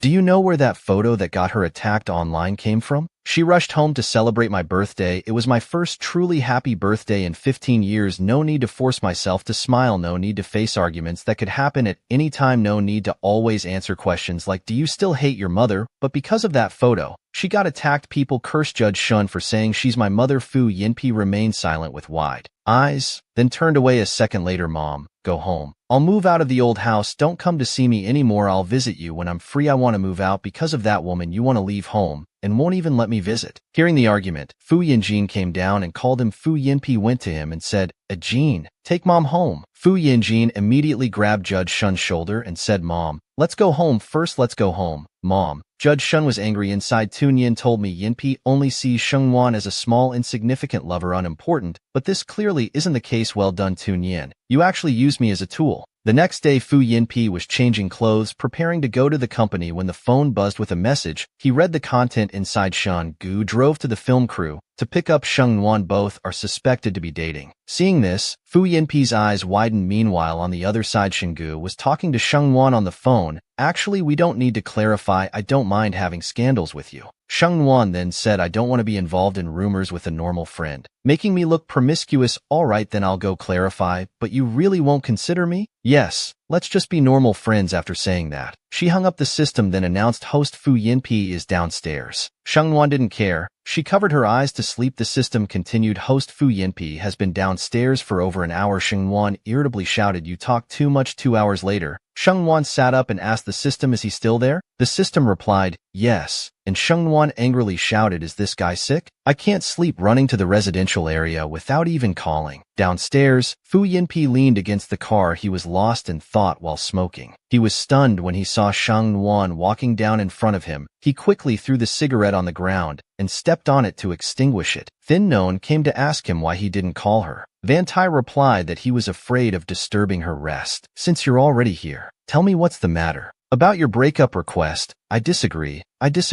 So what then? I continue being your mistress. Fo Van Tai angrily replied to Thin Non, you be honest with yourself. Tell me, for such a long time have I ever treated you just as a mistress? Who would pamper their mistress like an ancestor? You freely climbed into my bed. Have I ever spoken harshly to you? You scolded me like a nephew because of rumors. What did I do? Thin Non indifferently said, no matter what, it doesn't change the fact. I'm just your mistress, aren't I? Then you could have talked to me about it. I've never been in love before. I know that in terms of emotions, I'm not very sensitive, but you can't just break up without saying anything. Fo Van Tai said with tears in his eyes. Thin Non saw him like that and looked thoughtfully. She reached out to wipe the tears on his face, but Fo Van Tai angrily turned away, refusing her touch. Thin Non immediately withdrew her hand. Fo Van Tai then grabbed her hand. Can I pursue you again now? I know there were unpleasant things before that made you suffer, but give me another chance. Let me pursue you again. Can we live together again? Thin Non quickly pulled her hand back. She said she needed time to think. I need a few days to think. Thin Non sighed. and said to Fo Van Tai, "You go handle those people around you and those chaotic matters, then we'll talk again." Fo Van Tai agreed, "But during your thinking time, you can't be with anyone else. Don't push me. I'm already restraining myself as much as I can." Thin Known teased, "What if I push you? Will you cry for me?" Fo Van Tai snorted in frustration. Thin Known saw his expression and smiled, saying, "I agree with you. During the thinking time, I won't be with anyone else. Go home and rest. Your eyes are all red." Fo Van Tai acted coquettishly with Thin Known. "I want to hug you." Thin Known silently stared at him with wide eyes. Fo Van Tai bent down and hugged her tightly. "Thin Known, I really like you very much. Be good. I'm leaving." Going upstairs, Thin Known opened the door and was surprised, seeing her parents still awake. She asked, "Why are you both up, Mom?" Thin Known then said, "No, we respect your feelings, but we're also worried about you. We hope you can understand about Mr. Fo. Your father and I have discussed. We don't approve of you two being together. Fo Corporation is so big, and he alone manages it. It shows that he's a very shrewd person. If he doesn't treat you well, we fear we won't have the ability to protect you." Thin Known sat down and reassured them both. "My relationship with him hasn't been decided yet. When you've made your decision, you'll talk to your parents. As for Fu Yun, he is indeed ruthless in business, but he's not a bad person. Mom and Dad, don't worry too much." Sheng Dan patted her head and said, I know what I'm doing. Go to bed early. Don't you have to go to Country A tomorrow?" The next morning, Sheng Dan sat on the plane to Country A. The system immediately announced, "Host, Fu Yun is also on this flight." Sheng Dan surprisingly asked the system, "Where is he?" The system replied, "He's sitting in economy class, afraid you'd discover him." Sheng Dan smiled and said, "This guy, really?" After filming, Sheng Dan walked out. The shooting was quite quick this time. There's still time to look around. The system said, "Host, Fu Yun is following too." Hearing this, Sheng Dan grumbled. Some chairman he is, not doing proper work, but acting like a stalker. Whatever, let him follow if he wants to. Inside a pastry shop, Sheng Dan excitedly looked around. So cute. Which one should I buy? Suddenly the system warned, "Host, 2 armed men are rushing into the store. Hurry." Gunshots immediately rang out. Everyone screamed for help. As 2 armed men entered, the system said, "Host, someone is targeting you." Hearing this, Sheng Dan cursed, "Damn it, such bad luck." One man pointed his gun at Sheng Dan's head and pulled the trigger. Fu Yun quickly rushed over, embraced Sheng Dan and shouted, "Watch out." Fu Yun collapsed to the ground in pain. Sheng Dan worriedly called out, "Fu Yun." The 2 men slowly approached her. Fu Yun looked up and said to Sheng Dan, "Run away quickly." Sheng Dan said to him sternly, "Lie down and cover your head." Then she grabbed an iron bar nearby and swiftly moved towards the 2 gunmen, swinging the bar. The iron bar hit one man's hand, causing his gun to drop. Sheng Dan quickly grabbed it. She pointed it at the other man and pulled the trigger. The bullet from Sheng Dan's gun flew out and struck straight into one assassin's stomach, making him cry out. Blood began spurting from his stomach, while the other man turned back in horror. Regaining composure, he turned and pointed his gun at Sheng Dan, pulling the trigger. Sheng Dan quickly dodged the bullet while firing back. The bullet hit his shoulder. The assassin clutched his shoulder in pain and ran away. Everyone in the store shouted loudly, "Chase after him! Call the police!" The danger had passed. Sheng Dan turned to Fu Yun worriedly asking, "You're wound." Suddenly Fu Yun embraced Sheng Dan tightly, making her blush with embarrassment. Sheng Dan froze, letting her arms fall. Fu Yun's face turned red. He leaned close to Sheng Dan's ear and asked, "If you don't need me anymore, why risk yourself to save me?" To this reproachful question, Sheng Dan smiled and replied, "You just risked your life to save me too. How could I possibly abandon you?" Then they both hugged each other tightly. 3 days later at the film set, Thin Known was sitting focused on reading the script. Han Triot, sitting beside, spoke up. "So how are things between you and Miss Fu Van? Did you really break up?" He moved closer. "You'd better be careful. I heard he's been cold-blooded and heartless since childhood. He desires you. You know." Then Thin Known spoke up irritably. "Are we close enough to discuss personal matters?" Han Triot surprisingly replied, "I'm being kind, warning you, but thank you, don't waste any more time." Han Triot froze when he saw Ko Cam Ton approaching. He asked, "Ko Tu, why are you here?" Ko Cam Ton turned to look at Thin Known. "I came to see Miss Thin about something." I need to speak with her privately. Please step aside for a moment. Han Triet left angrily.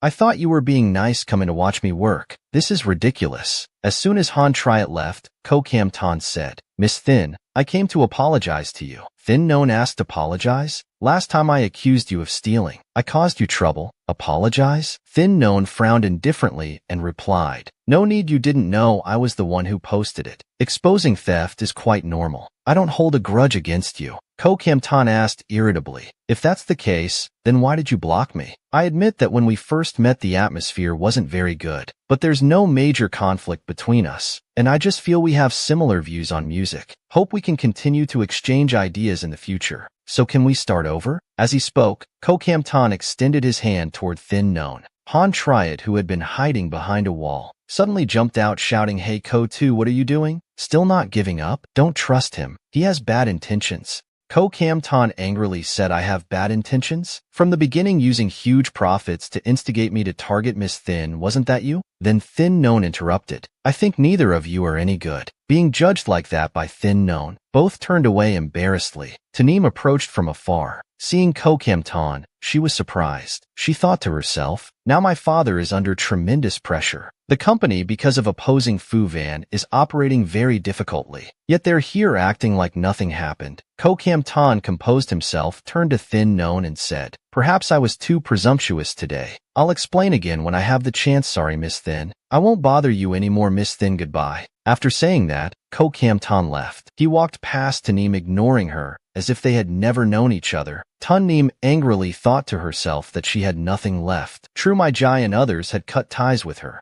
Han Triet turned a blind eye. Ko Kam Tan wouldn't even greet her anymore. Han Triet was still trying hard to explain. Thin Known, please listen to what I have to say. I didn't let him finish his sentence. Thin Known stood up and stomped hard on Han Triet's foot, making him scream in pain. A crew member rushed over worriedly to check on him. Sir, are you all right? Are you okay? Taneem watched Thin Known leave with many thoughts. Therefore, I absolutely cannot apologize to Thin Known again. This is my last dignity. Thin Known was originally just Fo Van's lover. After Fo Van failed to confess to me, she found a substitute, Thin Known, who resembles me in some ways. These are all facts. What reason do I have to apologize? A few days later, in the auditorium hall, Fo Van sat coldly in her chair. Female students around were buzzing with discussion. Isn't that the chairman of Fo Corporation, Fo Van? Oh my goodness, I thought my eyes were playing tricks on me. That day indeed. A girl holding a sign turned and asked, Miss Fo, who are you here to see? Fo Van glanced at the support sign with Thin Known's name and smiled while saying, Here to see Thin Known. The female student, hearing this, burst with joy. Oh, my ship is real. On stage, Thin Known in an elegant white dress. She held the mic and sang the song with a smile. Fo Van smiled, thinking she's really talented. Immediately jealousy arose. Her face darkened. But like this, she won't just attract me. When Thin Known just stepped out of the dressing room, she was surprised to see Fo Van holding a bouquet waiting. Fo Van handed the flowers to Thin Known while congratulating. The performance was great. Congratulations, Thin Known happily said. Thank you. She worriedly asked, How's your wound? You just left the hospital like that? Van immediately said, It's nothing serious. Just need to rest for a while to fully recover.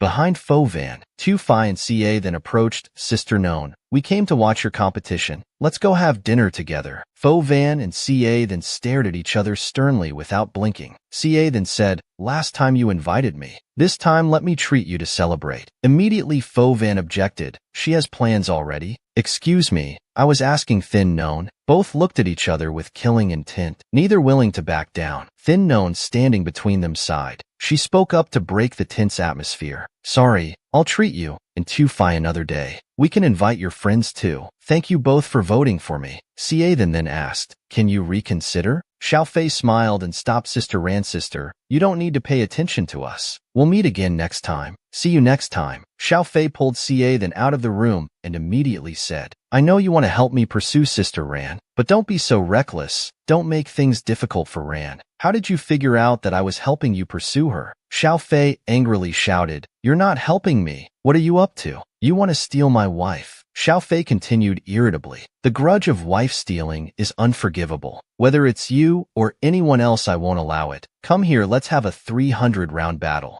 Later, inside a luxurious restaurant, Shang Ran and Fu Yunti were sitting and eating. Shang Ran was surprised to see only 2 people inside. They sat down and she spoke up. "Did you book the entire restaurant? You really didn't have to." Fu Yunti said, "I was worried you wouldn't want others to see you having dinner with me." "How could that be?" Suddenly Fu Yunti seriously asked, making her surprised. Shang Ran gasped, "Have you considered it?" Shang Ran fell silent. She contemplated while looking at him. A moment later, Shang Ran spoke. "Fu Yunti, actually I'm not as good as you think. In fact, I'm somewhat selfish. In everything I do, I think about my own benefits and preferences first. With someone like that, do you really like, or can you accept it?" Fu Yunti immediately replied, "I don't need you to sacrifice anything. I will accommodate your preferences and protect your interests." Shang Ran continued, "I won't comply with your mother's wishes just for you. I will respect her, but as said before, she must also respect me. If she doesn't respect me, or even treats me rudely, I will fight back immediately. That's only fair and reasonable. If there are any conflicts between us, then it can only mean you're incompetent." Fu Yunti raised 3 fingers and swore, "I swear I won't let you suffer any disadvantage ever again."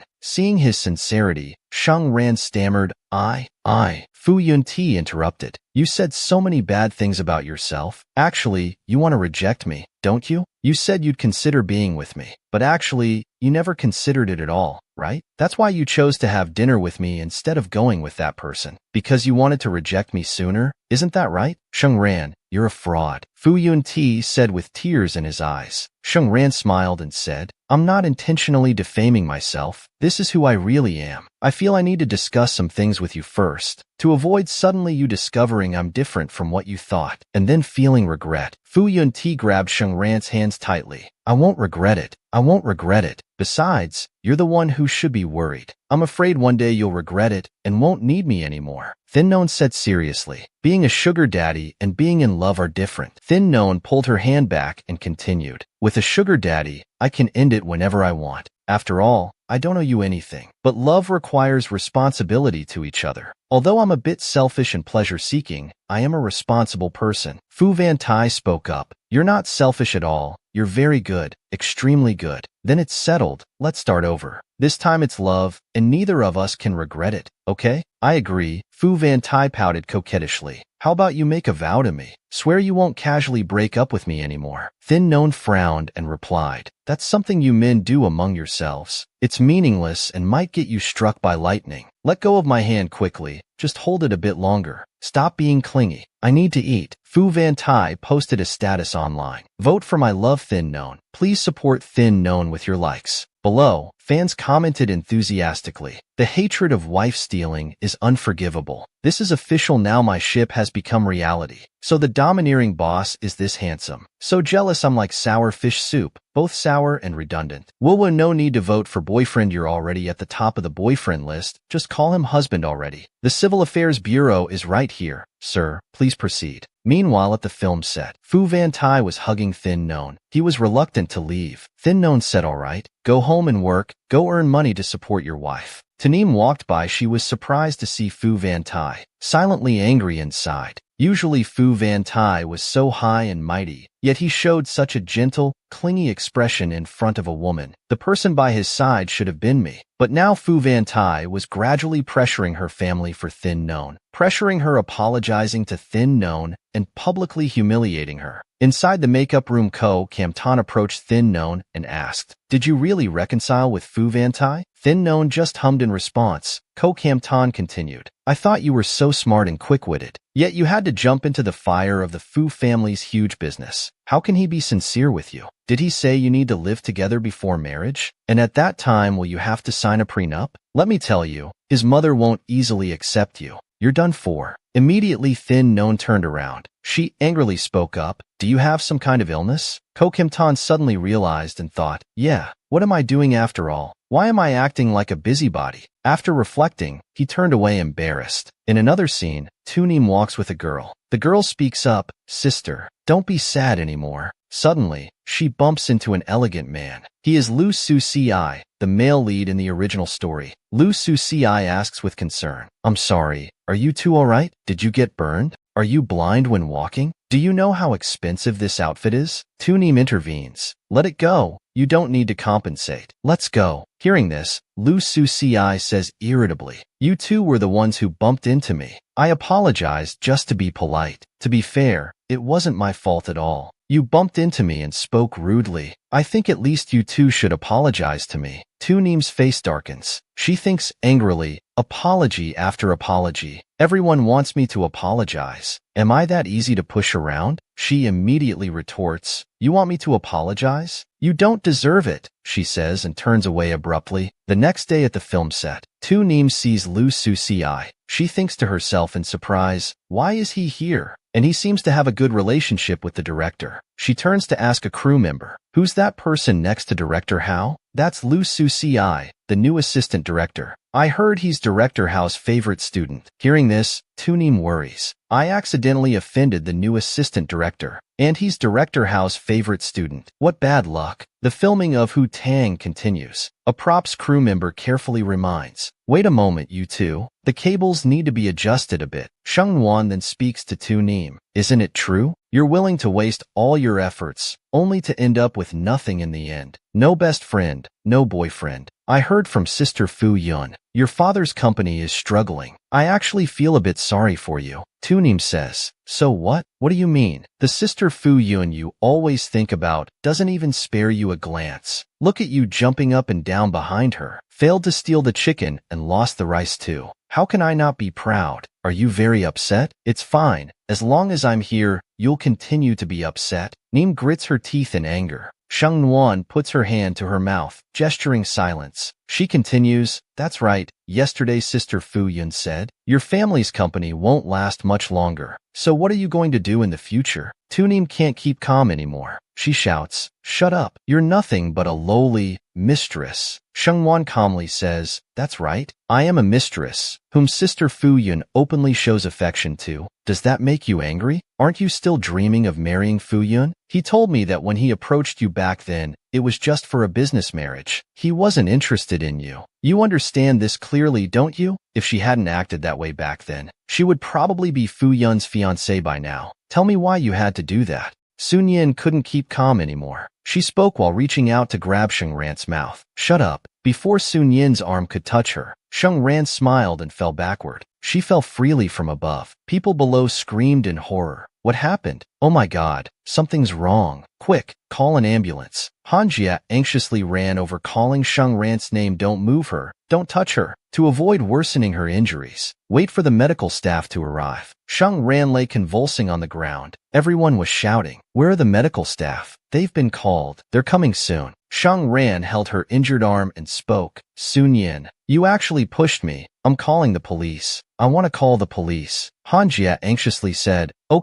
Okay. First, don't move." Sun Yin stood above. She was dizzy seeing that Sheng Ran did it on purpose, deliberately said those things to provoke her, making her lose control. Otherwise, she wouldn't have pushed her just now, causing her to fall. Sheng Ran was truly crazy, falling from such a height just to frame her. Suddenly she realized, wait, if police are called, wouldn't she go to jail? No, they hadn't started filming yet. Everyone was busy. No one was paying attention to her. As long as she doesn't admit it, there's nothing she can do behind her. Her assistant ran over anxiously saying, "Miss Sun Yin, what should we do? I just heard the assistant director say. Seems like when he was adjusting the camera, he happened to capture." Immediately Sun Yin rushed away in panic. Inside the filming room, Sun Yin saw Lu Shuzu and spoke up. "Director Lu, you're here?" I just had a dispute with Sheng Ran. I don't know exactly what happened. I heard you happened to film it. Can I see it?" Lu Shuzu smiled and said, "Sure." He then played the footage he just captured for her. Sun Yin stared blankly at the screen. When the footage showed Sheng Ran falling, Sun Yin shouted, "Look." She took a step back herself before falling. "Look at it. Miss Su, you'd better tell this to the police. You did this on purpose, didn't you? Because I offended you." Lu Shuzu smiled and replied, "Yes, I knew Miss Su would push someone, so I deliberately waited to film. Are you satisfied? Actually, Miss Su doesn't need to argue with me. Many staff here saw it. Whether there's evidence or not isn't really important." Just as Sun Yin opened the door to leave, two police officers approached and said, "Miss Su, please come with us." Sun Yin screamed in fear, "No, it wasn't me. I didn't do it. Sheng Ran is framing me. She planned this." When Sheng Ran saw Sun Yin, she screamed Sun Yin's name. Han Jie quickly intervened. Stay calm. The police are here. The police will handle it. Don't get agitated.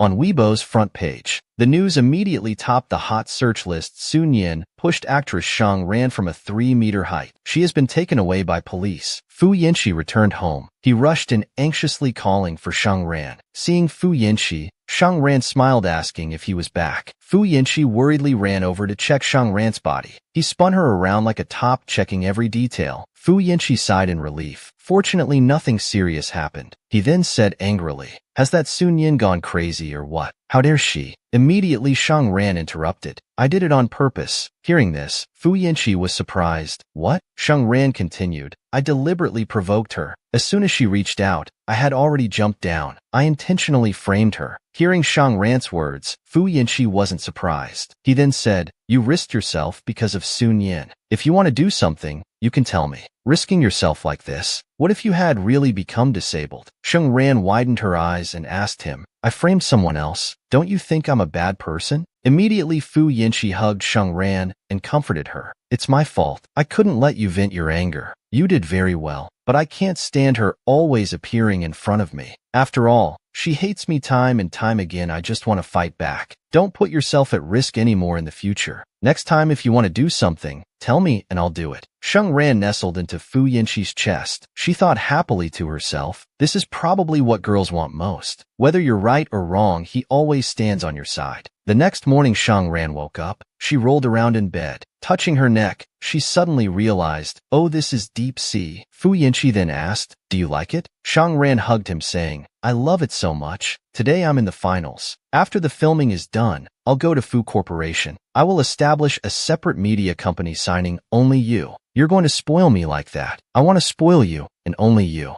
At the same time on the film set, a staff member told director Ho, "There's a police notice. Sun Yin has been detained for intentional injury. Yeah, we have to pause work again. Change the female lead." Anyway, Fu Corporation Science and Technology gave us a large sum, and the female lead scenes will be res hot. Director Ho exclaimed in surprise, "Really? Our budget is tight. Filming is difficult. This is like finding a silver lining in misfortune." "It's decided. I'll tell the casting director to find someone suitable for me." Inside the dormitory, and Ran and Mi Lu held hands while praising Sheng Wan, the big star and top student. "Quick, tell me how you managed to get into Class 3. You participated in this competition, had to film, and compose music too, yet still had time to study. Tell me your secret." Sheng Wan smiled and said, "When reading, keep your phone far away from you." Milu responded tearfully, "I can't do that." Yang Sanson walked up to Sheng Wan and said, "Congratulations. I've always wanted to tell you this before, but was afraid of bothering you.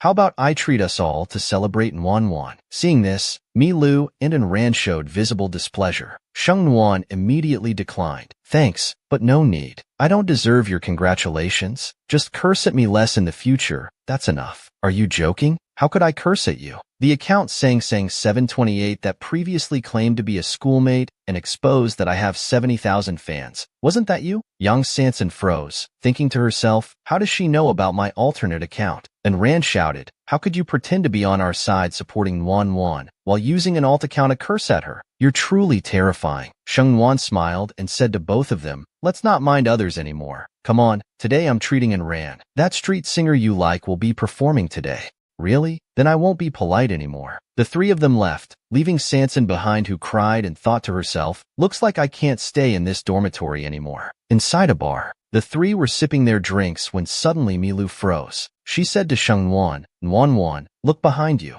I'm not seeing things, am I? Is that Tun Yin? Has she been released?" Hearing this, Sheng Wan turned to look. Tun Yin was sitting with 3 men at that moment. She was repeatedly forced to drink more. One more sip, one more. "Oh, good job." Tun Yin coughed violently. The middle-aged man put his arm around her shoulder and said, "Good alcohol tolerance. Come on, have another drink." "I can't drink anymore." A blonde young man spoke up, "Young Master Wei, Miss Tu doesn't respect you anymore. You used to be crazy about her. Don't tell me you still are." The red-haired young man shouted, "Damn it, you don't know how flirtatious she was in my bed." Tun Yin thought angrily to herself, "If it weren't for Sister Fu Yun targeting my family to the point of bankruptcy, how could I endure the disgust of being near Wei Dao, even having to humble myself to please him?" Wei Dao shouted, "Drink. I really can't drink anymore." Immediately, Tun Yin had her mouth forced open as he poured the drink in. Tanim struggled vigorously, while Wei Dao laughed mockingly. When you were still a young lady pointing fingers at everyone, back then, weren't you putting on airs in front of me? Tanim felt uncomfortable. She threw away the wine glass and tremblingly hugged herself while coughing violently. Don't you dare go too far, he shouted. If you don't like it, you can leave. You think I'm your backup plan, following you around all day? The middle-aged man sitting beside patted Tanim's shoulder to comfort her. Don't cry anymore, don't cry anymore. It's not a big deal. If you don't want to drink, then don't. Wei Dao sat down irritably. Sheng Wan had been observing Tanim the whole time. She looked at her pensively, suddenly remembering. Do you think I was too cruel to Tanim?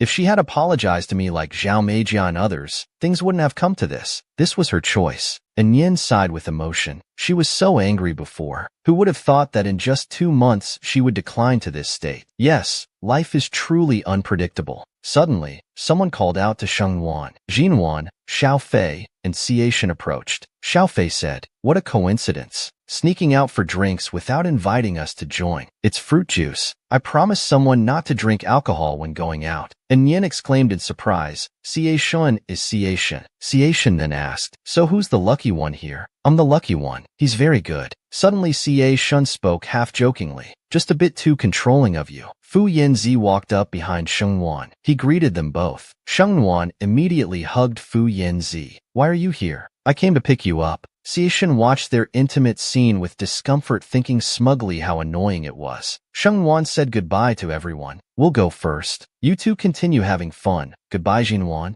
"Goodbye, Xiaoshan." Sheng Wan held Fu Yanzi's arm walking past Tanim's table. Seeing them both, Tanim angrily gritted her teeth. Wei Dao said, "Still thinking about Vice President Fu? Too bad he only has eyes for Sheng Wan. He wouldn't even bother looking at worn-out shoes like you." Back at the villa, Fu Yanzi prepared for Sheng Wan a spectacular fireworks display. The fireworks burst, forming the words, "Nuan Wan, love you forever." Sheng Wan was overjoyed seeing this. She turned to Fu Yanzi and said, "Why such a sudden surprise?" Fu Yanzi knelt down. Holding a ring in his hand, he spoke. "Nuan Wan, you're the first person in my life, and also the only one who makes me yearn so much. Yearning to be loved by you, yearning to have you, yearning to have a future, yearning to grow old together. Nuan Wan, will you marry me? I will give you love and lifelong faithfulness, to make you the king in my world." Sheng Wan blushed shyly, immediately smiled and said, "Yes, I agree." Later on, Tanim was abused by rich playboys until her body was damaged. Infertile, she could only marry an alcoholic gambler. Finally, due to frequent domestic violence, while resisting, she accidentally killed the violent man and was sent to prison. Sheng Wan and Fu Yanzi lived together until old age, living a fulfilling life. The story ends here. If you enjoyed it, please give me a like.